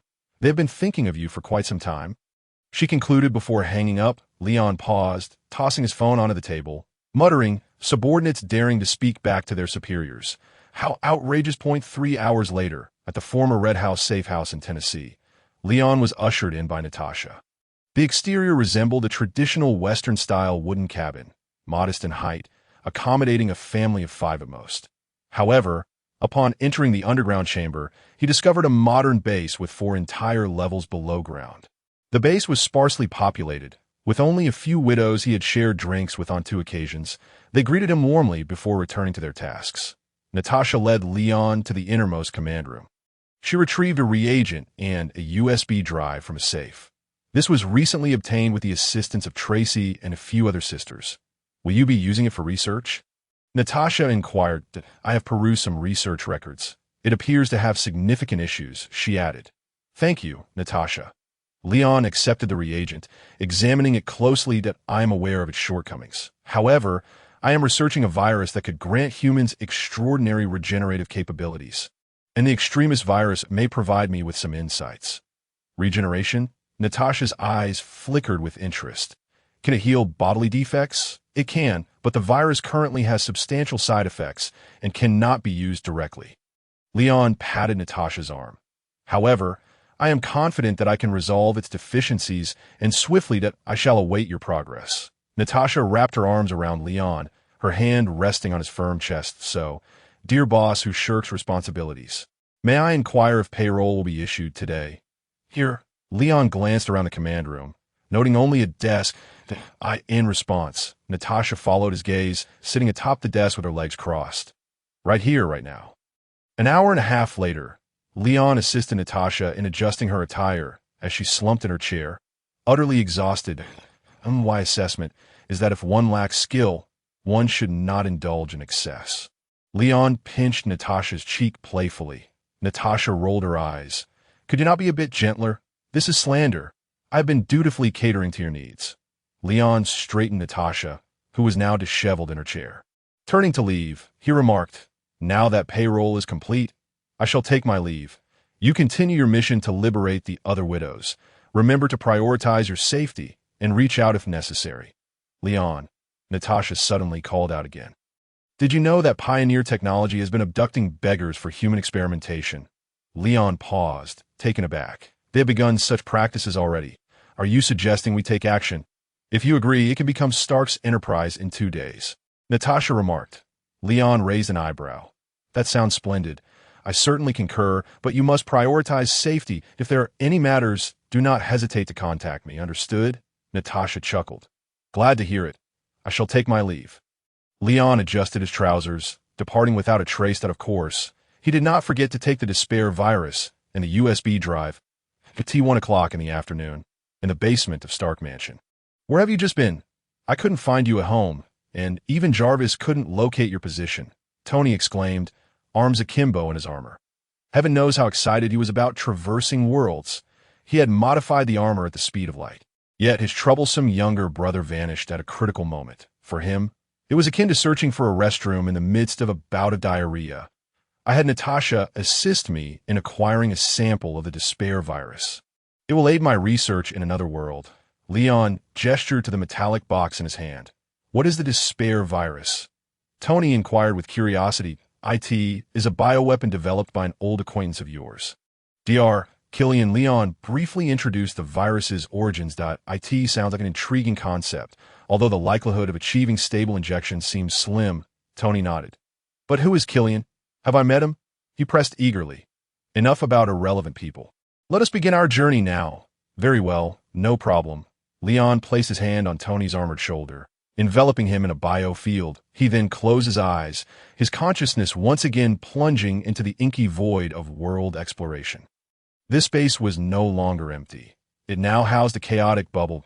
As soon as Leon's consciousness made contact, he understood that this bubble represented the world of the biohazard. Moreover, this realm had granted him permanent access, with no conditions attached. However, when he selected the moment he departed the biohazard, the energy demand from his traversing ability surged to a staggering 30% of his stamina, 30 times greater than during his first journey.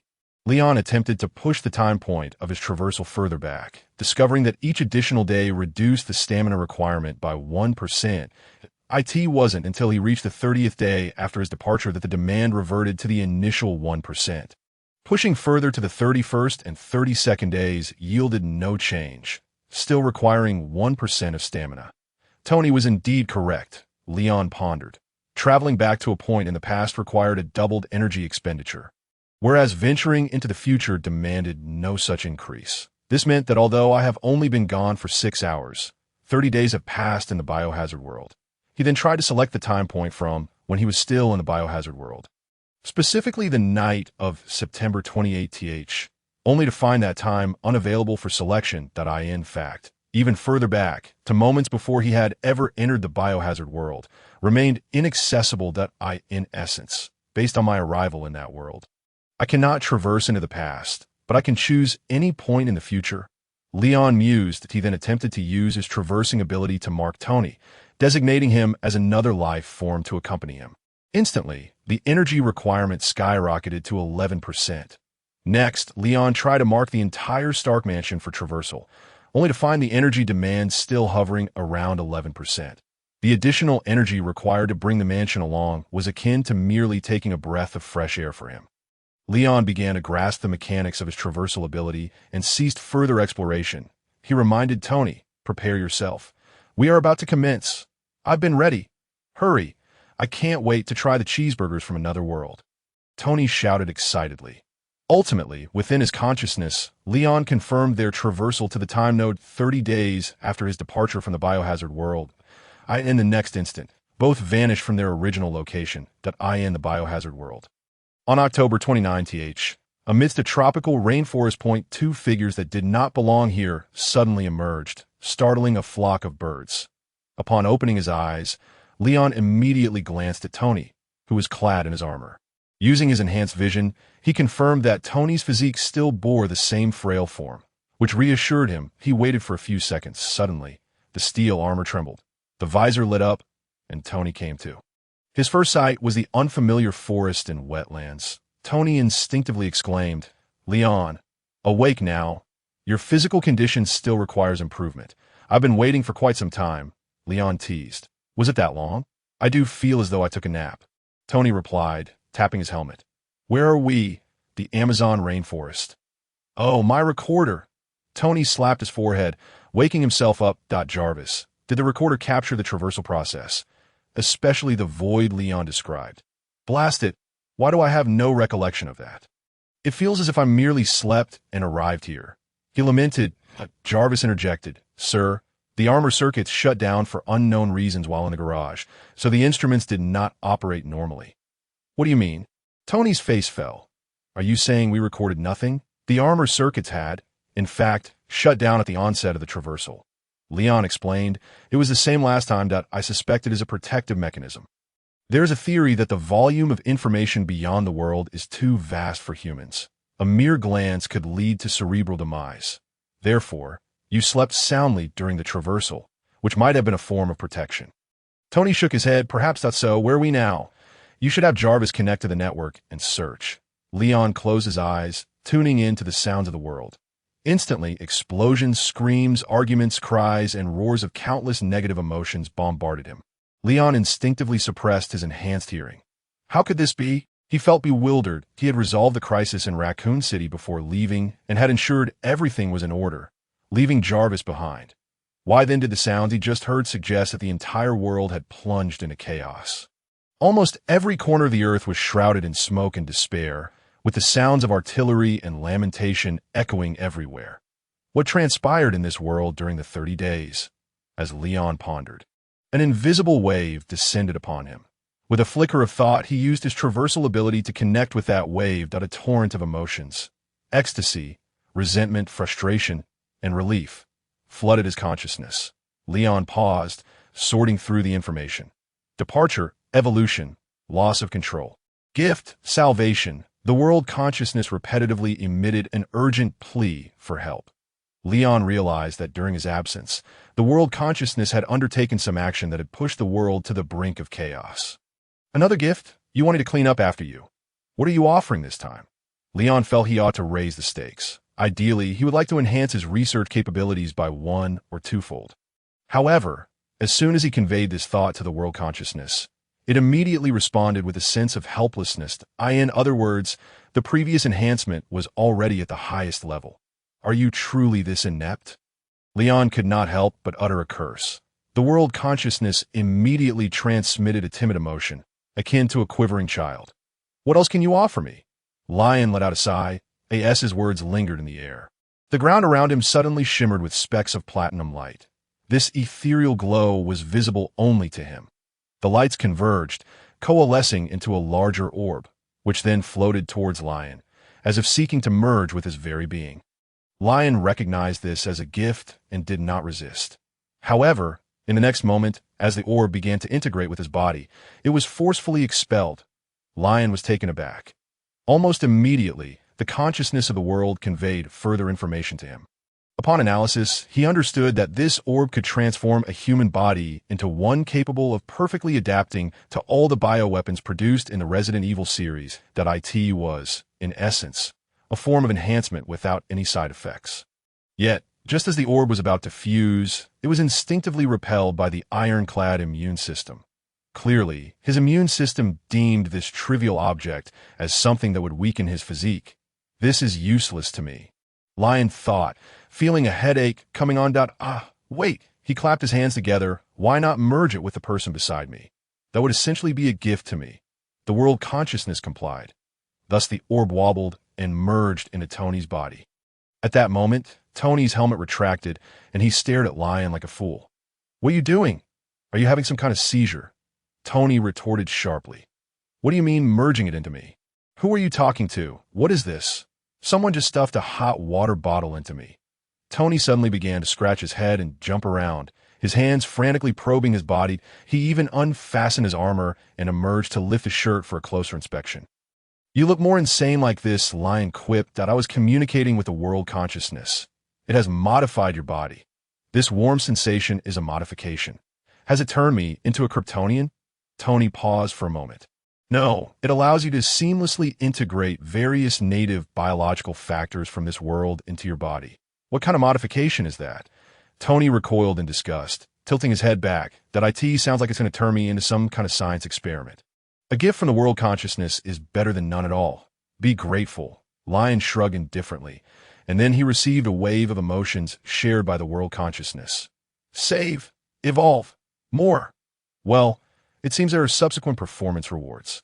Let's first assess the situation. Lion took to the skies. It appeared that some unfortunate changes had occurred in this world.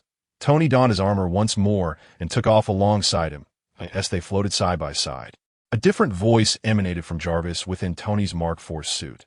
Master Lion, you have finally returned. The Jarvis's usually mechanical tone now carried a hint of excitement. Jarvis, did you connect to the subsystem of the Super Mark I? Lion inquired. What has transpired during my absence?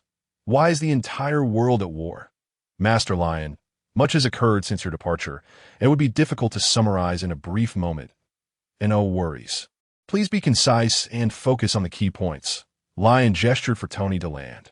Once on solid ground, Tony removed his armor, allowing Jarvis to operate freely. The events must be recounted from the moment you left. Master Lion, that on the morning of September 29, after your departure, Miss Jill Valentine and Chief Marvin led the police force in a citywide search for survivors by nightfall. The entire city had been cleared, with over 90% of the zombies eradicated. However, as you warned, Umbrella Corporation discovered the city's anomalies. They airdropped 6 tyrants into the city, but thankfully they were ultimately defeated by the serum bombs to avoid a more severe attack. Chief Marvin decided to lead everyone out of Raccoon City that very night. A convoy of over 10,000 people left, and even the military, stationed at the city's perimeter, dared not intervene. The deserted Raccoon City lost its appeal to various factions. After several special teams were dispatched without success, interest in the suddenly desolate city waned. A day later, as they awaited your return, the remaining individuals temporarily dispersed. Officers Jill and Marvin were abruptly reassigned to the New York Police Department, while Miss Sherry and Mr. Brad chose to follow your newly recruited subordinate, Ada Wong. Other survivors were officially resettled. Alba, as ordinary individuals, merely catch a whiff of the blood emanating from those monstrous beings. They are swiftly infected and assimilated. Ultimately, as the situation spirals out of control, the Eagle faction resorts to nuclear weaponry. Tony gasps, nuclear weapons? Jarvis confirms. Indeed, at 1930 on October 1 SD, 3 nuclear warheads descended upon New York, heralding the onset of global chaos. That night, New York was reduced to rubble. Yet, those affiliated with Umbrella achieved an unparalleled evolutionary advantage. They extracted the virus from the corpses of the undead. After conducting repeated experiments, they discovered that while one super zombie emerged out of every 100, there was also one survivor among every 100 infected individuals who retained their sanity and did not succumb to zombification. These survivors would lapse into a coma post-infection, but awaken as if they were entirely normal. Moreover, due to their perfect synergy with the virus, they developed an immunity that rendered them immensely powerful. Agile and wise, a traitor within Umbrella, named Albert Weskier, suddenly returned to the company during this tumultuous period and voluntarily engaged in experiments. After injecting himself with the virus and surviving, his strength reached a staggering 20 tons, and his speed soared to 150 meters per second. Consequently, Umbrella dubbed the virus extracted from these zombies as the Ascendant virus. Following Weskier's remarkable transformation, he swiftly seized control of Umbrella.at that time. I had already exposed Umbrella's heinous deeds, and they were being sought by countries worldwide. However, Weskier remained unfazed and directly initiated his human evolution project, which entailed the global dissemination of the Ascendant virus. London, Berlin, Monaco, Moscow, and Tokyo, Umbrella, as a global pharmaceutical entity, possessed branches in nearly every nation.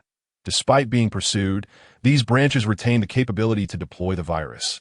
Thus, on October 8th, during European hours, the airborne Ascendant virus spread across much of the world overnight.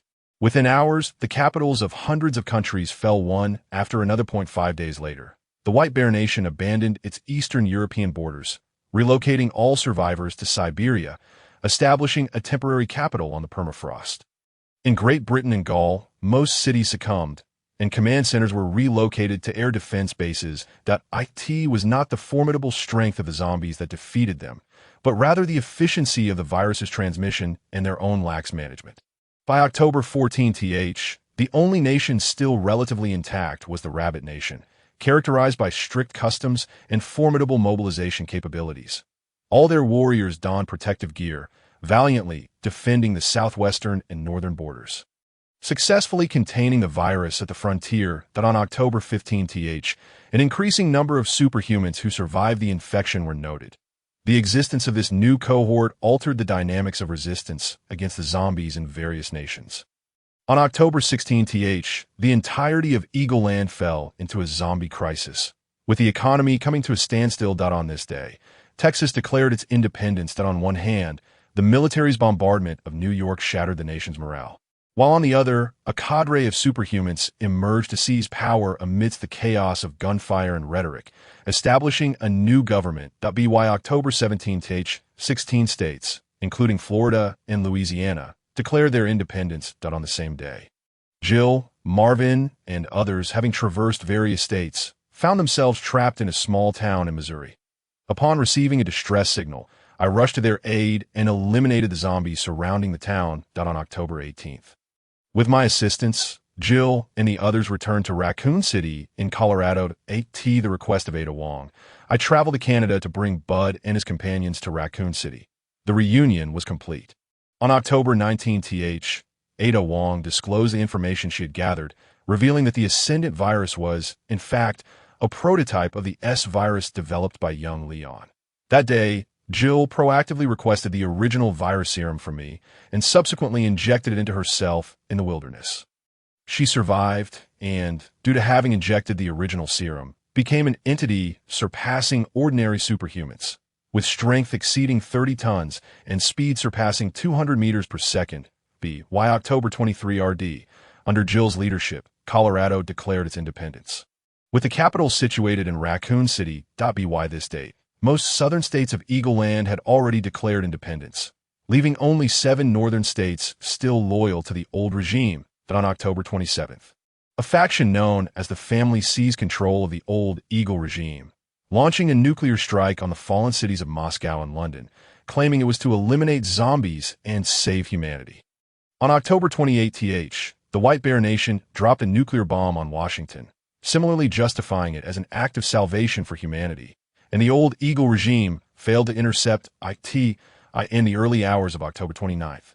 The old regime announced plans for a nuclear strike on the temporary capital of the White Bear Nation.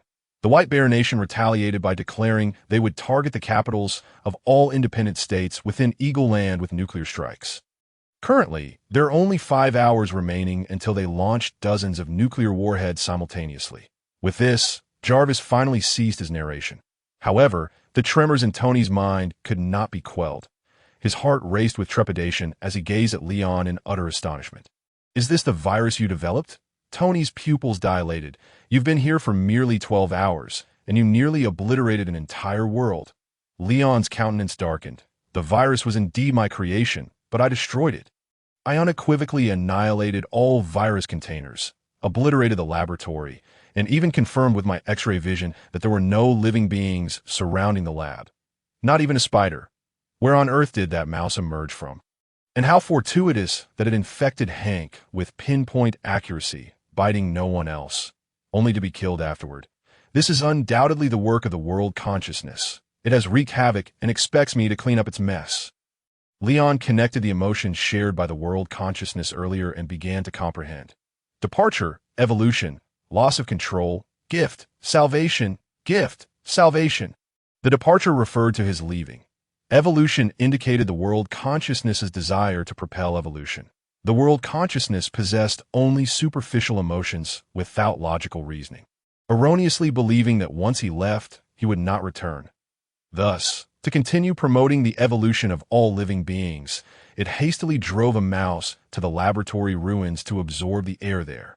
After all, the prototype of the S-virus could survive for 6 hours upon dispersion. Leon speculated that he had inadvertently released a portion while destroying the containers. However, the air could only hold a few scattered virus strains. Even a person could safely exit after entering. Yet, those few strains were inhaled by that mouse, which proliferated wildly within its body. After absorbing the virus, it promptly exited the laboratory, awaiting Hank, its destined counterpart. Could this calamity be attributed to him? Truly, he had not anticipated that the world consciousness would be so radical. Leon rubbed his forehead. Let's first venture to Raccoon City. We shall determine our next course of action thereafter. Jarvis's subsystems had already informed Jill and the others. Upon Leon and Tony's arrival in Raccoon City, familiar faces awaited them outside the city. The Raccoon City he returned to was drastically different from the one he had left. The entire city was encircled by spiraling wires and iron spikes, forming a formidable steel wall. Thick plumes of smoke wafted in the air, creating an acrid aroma. Yes, soon as Leon touched down, Sherry burst forth in the crowd. Leon, big brother. The young girl, with tears in her eyes, leaped into Leon's embrace. I was so worried you wouldn't return, but Sister Ada said you would never abandon us. You've finally come back. I'm sorry. Leon gently tousled Sherry's hair. It was my fault for being away for too long that I promised that if I leave again, I will take you with me. Meanwhile, Jill and Ada Wong approached. You're back, and already discussing leaving again. Boss, why don't we take this opportunity to eliminate that world consciousness before departing? Ada, clad in a trench coat with a bandage on her face, though somewhat disheveled, still exuded charisma. Leon, welcome back. That I never anticipated that the world consciousness would cause such turmoil. It truly is an indescribable situation. Jill wore a complex expression.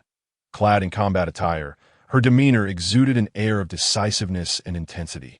A marked departure from her previous self. The trial she had endured during this period had transformed her into a competent leader.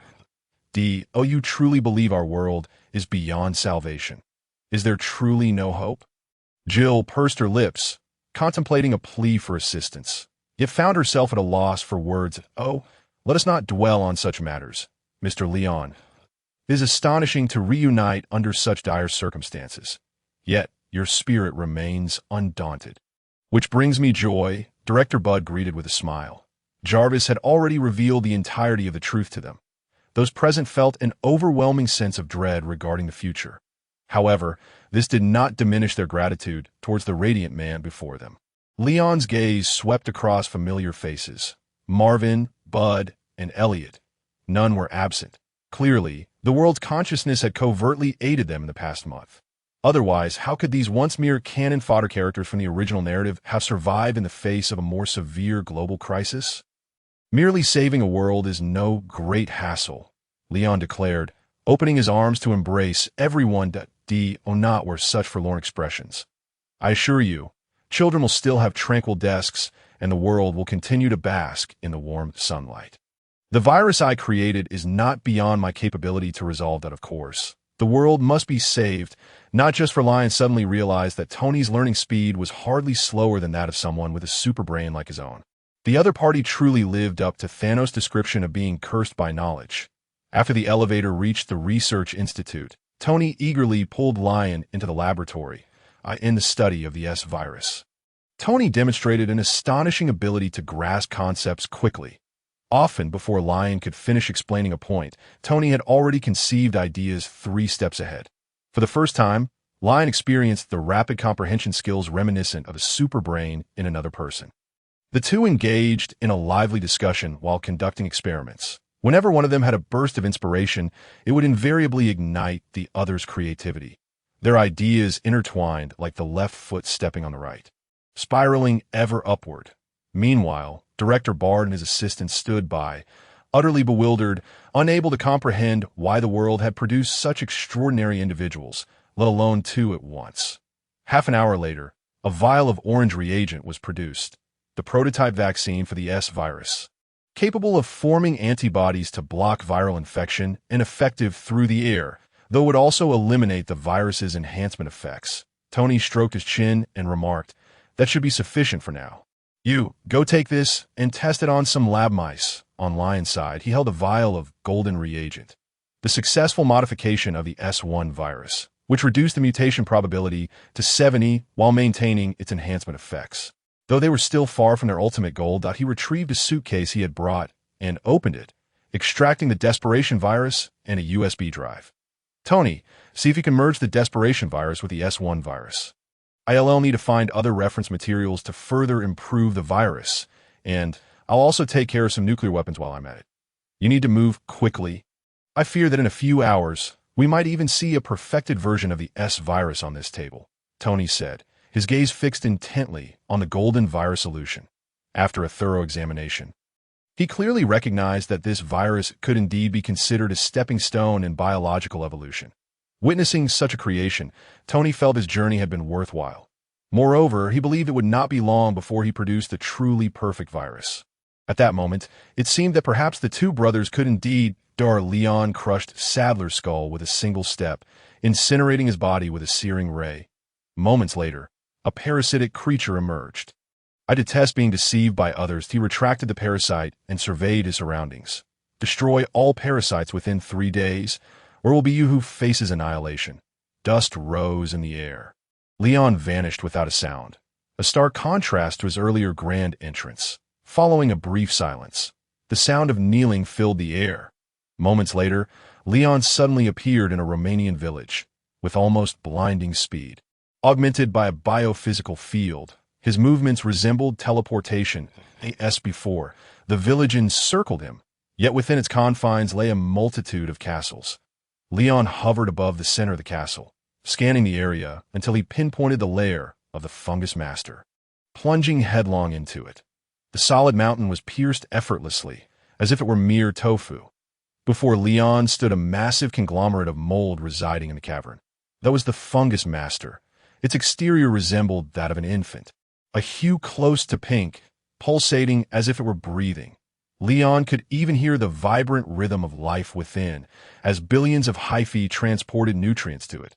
This was the 3rd evolutionary key of the biohazard crisis: mold. Leon drew a syringe, plunging it into the fungus master and extracting a full vial of hyphae. After securing the test tube, he unleashed a scorching ray from his eyes, incinerating the enormous fungus master in mere breaths. Who destroyed the fungus master? As the ashes settled, a piercing wail echoed from outside the cavern. The reaction was as swift as disconnecting a net-addicted girl's internet. Just as one side was severed, the other began to scream. Unfazed, Leon smashed through the cavern ceiling, soaring into the sky, continuing his destruction of the hyphae. "How dare you?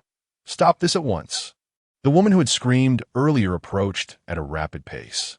It was Miranda, the earliest infected by the mold, the ruler of this territory. Behind her trailed a dark horde. Men and women, some resembling humans, others distinctly not.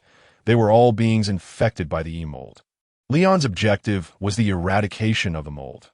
Their arrival suited his intentions perfectly. According to the trajectory of the biohazard game, the mold could potentially evolve into an apocalyptic crisis, since he was already there. Leon resolved to eliminate these threats, fulfilling the mission of saving the world as previously communicated by the world's consciousness that he ascended, exerting his full strength to unleash a freezing breath. Mere seconds later, the entire village transformed into a colossal block of impenetrable ice. Even the surrounding lakes were not spared. Each facet of the immense ice was crystalline and translucent. Leon could even see Miranda's expression. Frozen in a moment of ferocity within the ice, I recall this individual has lived for over a century. The mold indeed possesses unique qualities. He flew to the edge of the ice block, exerting force to lift the massive ice, exceeding 3 kilometers in radius and over 200 meters in height, then ascended into space. Soon, satellites from various nations captured Leon's figure once more. However, this time, everyone in front of their screens found it even more perplexing. Where had this deity procured such a massive ice block, complete with inhabitants, buildings, and flora? Was he performing magic? Leon was seen hurling the ice block into the void of space, then shattering it with a single punch. Instantly, countless ice crystals, each no larger than a millimeter in diameter, scattered like silver fireworks blossoming in the night. All those before the screens could not help but exclaim, "So beautiful!" When they regained their composure and looked back at the mysterious figure, he had vanished once more. Meanwhile, upon Leon's return to the police station, he was met with an enthusiastic welcome. Jill led the charge, exclaiming her gratitude. Tears of joy welled in her eyes as she saluted and then embraced him. The hall swiftly filled with applause, cheers, and even voices choked with emotion. Various sentiments surged forth like waves of the sea. Fireworks erupted around Leon, colorful confetti cascading like a waterfall. Champagne was uncorked, with Kennedy's thumb pressed against the bottle, vigorously shaking it before exuberantly spraying the wine. They all knew what had transpired moments before, understanding that their savior had rescued them. They had witnessed him on the screen, using scorching rays to slay super zombies and detonate nuclear bombs. Undoubtedly, today was the happiest day they had experienced in the past month. Everyone crowded around Leon. Boys and girls alike planted kisses on his cheeks, proudly flaunting their affection to one another. They had all witnessed hope. The seemingly insurmountable super zombies and nuclear bombs had been resolved in under half an hour by Leon. To him, it seemed that the apocalypse was but a noisy game of make-believe. In that moment, the name Leon had irrevocably become synonymous with the future. Men hoisted him into the air, their faces beaming with smiles, as if tossing their beloved at a wedding. Women pressed him onto the podium, eager for him to say a few words. Even a single utterance would allow them to dream of meeting this handsome savior that night. Leon, however, was not particularly fond of such occasions. They reminded him of the countless evenings spent at events draped around Tony's neck during his childhood, memories that could hardly be deemed pleasant, as he was merely a bystander. Yet, the hopeful gazes of the crowd compelled him to say something. Clearing his throat, he surveyed the suddenly silent hall, pondered briefly, and sang a rendition of the international anthem in Chinese. His not-so-resounding voice echoed through the police station. Gradually, others began to follow his rhythm in English and Russian. As the song concluded, some cheered loudly, while others wept profusely. Yet one thing united them. They all surged toward the podium, attempting to embrace Leon once more. The revelry of that moment persisted until nightfall. Later, even Tony returned to the police station, accompanied by a throng of researchers. Joining in the celebration, he twirled a girl in a waltz and held a lovely woman's waist. Indulging in Bordeaux, the joy that had vanished for a month suddenly returned. That night, Leon found himself in a haze. Alcohol did not cloud his senses, but the myriad of intoxicated faces pressing against him made him relinquish thought. And it seemed that all sorts of peculiar events unfolded. When the dawn broke and he found both Ada and Jill beside him, he understood where the oddity lay. Both women still bore the scent of alcohol. Deep in slumber, Leon, having adjusted the covers, opted to leave the room first. He proceeded to the shower room of the police station to cleanse the blood that had marred certain areas of his body. After changing into casual attire, he strolled leisurely into the underground research facility. Of course, Tony was nowhere to be found. The last glimpse Leon had of him was as he led 2 voluptuous women around the corner. It was unlikely that Tony would rise before midday. The research facility was currently devoid of any other presence. The previous night's jubilation had likely pressed pause on this newly established nation for a while. Leon decided to delve into research alone, that he commanded Jarvis to access Tony's research record from the day before, initially intending to take over Tony's findings to continue the work. However, he was astonished to discover that the mutation rate of the S virus had been reduced to 5% by Tony. This was nearly indistinguishable from a true evolutionary agent. Yet, even for Tony, was such progress not astonishingly rapid? Lion settled down to meticulously peruse the electronic records. It turned out that Tony had encountered a bottleneck midway through the experiment, and his subsequent attempts to integrate the Abyss virus had proven futile. Ultimately, it was a stroke of inspiration that led him to choose his own blood as a medium, resulting in a remarkable leap in experimental efficacy. One cannot help but acknowledge that the physical constitution endowed by the world consciousness is indeed a universal material when it comes to merging with viruses, through analyzing the changes that occurred when the virus integrated with his blood. Tony successfully fused the Abyss virus with the S virus, reducing the mutation probability to a mere 5%, that he named this newly synthesized virus the S2 evolutionary virus, in accordance with Lion's naming conventions. However, subsequent research did not proceed smoothly.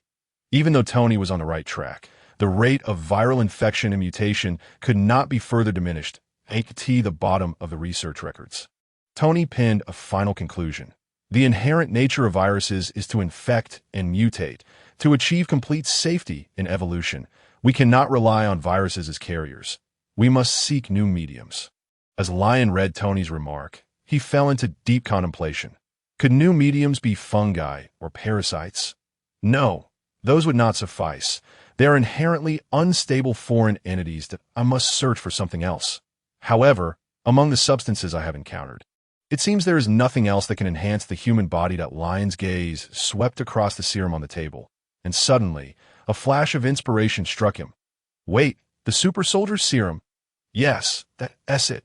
He excitedly slapped the table and stood up. Jarvis, do you have any archived information on the super soldier serum in your database? Perhaps some partial formulas? Master Lion, there's indeed a relevant document within the main server cluster of Stark Industries. But it is incomplete, Jarvis replied. Splendid. That is precisely what I need. Lion eagerly activated his transdimensional ability, vanishing from his spot, only to reappear moments later. He plugged a USB drive into the computer, and a wealth of super soldier data materialized. It seemed that this time, failure was not an option. Lion stroked his chin thoughtfully. Time swiftly progressed to noon, and a bleary-eyed Tony arrived at the laboratory. He had initially intended to tease Lion, but upon seeing the direction of Lioness research, he could not remain seated for even a second. Immediately, he donned a research suit with fervor and joined the endeavor. Unbeknownst to them, 6 hours had slipped by. In the laboratory, as the precision giant synthesizer emitted a prompt. A golden solution was drawn into a transparent syringe. Both Lion and Tony wore expressions of awe. Look at it. How exquisite! Tony exclaimed, spreading his arms like a flower to showcase the syringe. We truly did it. In this moment, we are nothing short of Prometheus, Lion. Lion echoed. It has the potential to elevate any organism in the world to a new tier, transforming it into a new species. Liken it to the spark of fire in Zeus's hand would not be an exaggeration. It is indeed remarkable that he approached the apparatus and grasped the syringe. The S virus, a fungus, placoparasite, and the Abyss virus. We have synthesized the mutation factors and evolutionary factors of these 4 evolutionary keys into one. The new reagent is devoid of infectious properties and side effects. It offers only a ladder of evolution. Post-injection, not only will strength, physique, speed, and intellect receive comprehensive enhancement, but individuals will also gain immunity to viruses. Super regeneration, limb extension, control over fungal entities, bloodline parasitism, and manipulation, as well as the ability to withstand extreme temperatures. It is hard to find a word other than perfect to describe it. How should we name this serum? How about SS-type enhanced serum? After all, it is derived from the S virus. Lion proposed, counting the characteristics of the new serum on his fingers. Tony found the name neither good nor bad. It feels somewhat uninspired. Given its prowess, how about calling it the Super Soldier Extra Large Serum? We have surely surpassed that old-timer Howard. Not a chance. I shouldn't have held any hopes for your naming skills. That's decided then. It shall be called the SS-type Enhanced Serum. Lion thought Tony's chosen name was utterly lackluster. Yours isn't particularly good either. It carries a cheap, industrial mass production vibe. Tony retorted immediately. Fine, suit yourself. After all, it is your serum. And don't tell me you actually plan to distribute this serum across every region of the Earth. Tony frowned. That would inevitably trigger more crises, conflicts, and contradictions. You surely understand that, Lion stated firmly. Of course not, he replied, producing 2 syringes. Have you forgotten our previous research outcomes? He placed 3 reagents on the table, elucidating. Look at these. This is the SS1 type enhanced serum, which only integrates the properties of the S virus. On the right is the SS2 type, which incorporates the characteristics of the Abyss virus based on the SS1 type. Lastly, we have just synthesized the perfect SS3 type. I have long envisioned distributing the SS1 type globally, while the SS2 type is reserved for those deemed trustworthy, and the final SS3 is for you. Lion patted Tony on the shoulder. After all, the first 2 serums could be directly synthesized, but the SS3 type requires your blood as a fundamental component. This serum is destined to be exclusively yours. Wow. To be honest, hearing that almost brings a tear to my eye. Tony tilted his head back dramatically. If it weren't for you having drawn 400 cubic centimeters of my blood in one go earlier, I would surely be shedding tears not speak of it. It was merely a necessity for the experiment. Come, let me take you out for a nice meal to replenish your blood. Lion wrapped his arm around Tony's shoulder. Nice meal? You mean those gooey cereals in this apocalyptic city? Tony was not impressed with the culinary offerings of Raccoon City. You say it's the apocalypse and you still expect gourmet food? Lion was about to respond when suddenly a wave of energy washed over him. His expression grew peculiar. What is happening? Why do you suddenly look like you've seen a ghost? Tony halted, a look of surprise on his face. He recalled Lion's demeanor in the woods yesterday. Ah, I know. It's that world consciousness again, isn't it? Lion was momentarily stunned. After regaining his composure, he nodded with an odd expression. Its message is quite complex, but it essentially conveys that the SS serum is insufficient. It desires the previous type of infectious evolutionary agent. What? Has it lost its mind to say such things? Well, it doesn't have a brain, Tony exclaimed in astonishment. He felt perplexed. So why not use the SS serum? Because the SS serum is too stable and no longer possesses the potential for further evolution, Lion replied, exasperated that it seeks something that is relatively stable yet retains the possibility for evolution or continued mutation. Tony stood with his hands on his hips. What an intriguing notion. It wants to keep evolving. That sounds reminiscent of the complicated suggestions Obadiah used to offer me. Does he also provide you with convoluted advice? Something like a kaleidoscopic black? Pretty much. So I simply ignore him and follow my own judgment. This explains it.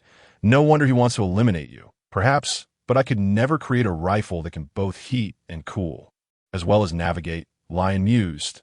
What a strange idea. Indeed, the world's clients are quite peculiar. Lion returned to the experimental table. However, thankfully, with the experience of developing the SS serum, it is now simpler than ever to create a new type of S virus. He harbored no thoughts of rejecting the demands of the global consciousness. After all, should any issues arise in the future, would the global consciousness not seek him out once more, if they were to find him again? It would be unreasonable not to bestow upon him additional authority. That juncture, who would truly embody the global consciousness would remain uncertain. Leon contemplated that if he were to truly seize control of the biochemical realm in the future, extracting the global consciousness to serve as a companion for Jarvis might not be such a bad idea. 5 minutes later, the final version of the S virus, with an infection mutation rate of merely 1 in 1,000, was successfully birthed at it bore almost no distinction from its initial prototype, perfectly aligning with the evolutionary demands of global biology. Upon the synthesis of the new virus, the global consciousness indeed expressed great satisfaction. It conveyed a jubilant sentiment, urging Leon to expedite the dissemination of this virus, akin to a rural dog with a tail wagging exuberantly. All right, let me accompany Tony for a meal first, and then I will find someone to experiment with the virus, Leon assured repeatedly, then shrugged at Tony as they made their way towards the elevator of the Research Institute. The revelry of the previous day had evidently caused most individuals to neglect their work. The Institute remained devoid of personnel until Leon and Tony departed. Similarly, The police station was only sparsely populated with officers on duty as they traveled. Leon remarked, with such a lax official organization, it would undoubtedly be quite challenging to manage a country effectively. It wasn't until he encountered Jill that he realized it was she, the president, who had deliberately granted everyone a day off, the reason being that Leon had saved the world the day before. Thus today was established as a new Thanksgiving. This revelation compelled Leon to reassess his perspective, marveling at the efficiency of this new administration. However, upon meeting Jill, the stunning beauty who exuded grace, he noted that her demeanor was far from cheerful. In the former police chief's office, he inquired, Jill, what troubles you? Noticing her displeased expression, Tony, sensing the unfavorable situation, had already taken his leave, taking with him the two alluring companions from the previous night, now uncertain of their destination. It should be I asking you. What is the matter? Jill retorted, hands on her hips. You engaged in such reckless behavior, abandoning both me and Ada, vanishing for an entire day, that I thought you had fled in fear of your crimes. The term fled in fear of one's crimes pertains to criminals and should not be misused, Leon corrected. Last night, it was clearly you who drank excessively and argued amongst yourselves before deciding to unite. You cannot place the blame on me that that was not excessive drinking. You were merely tipsy, using alcohol as an excuse to engage in mischief, he added. Jill's face flushed as she turned away. Even so, you should not have left us behind. That I did not abandon you. I ensured the blankets were tucked in before I departed. Leon replied, filling a cup with water. I was merely conducting experiments with Tony at the Institute. You all failed to inform me about the day off. I was quite puzzled as to why there were so few people around. He drained the cup and glanced towards the door. By the way, Ada, why have you been lurking behind the door? With a creak, the door swung open. I was simply waiting for you to invite me in, Ada said, stepping inside with a slight stagger. Her constitution was not as robust as Jill's, and she required time to recuperate after her injuries. After all, I certainly did not wish to intrude upon a private conversation between my boss and my rival, Ada remarked. Upon hearing the term rival, Jill narrowed her eyes. Shouldn't you pretend not to hear and take your leave instead? Oh, is that so? I had assumed that the esteemed Miss President and I would be on the same side, Ada replied, leaning in to take in Leon's scent, for in comparison to the two of them, they were both rather inexperienced.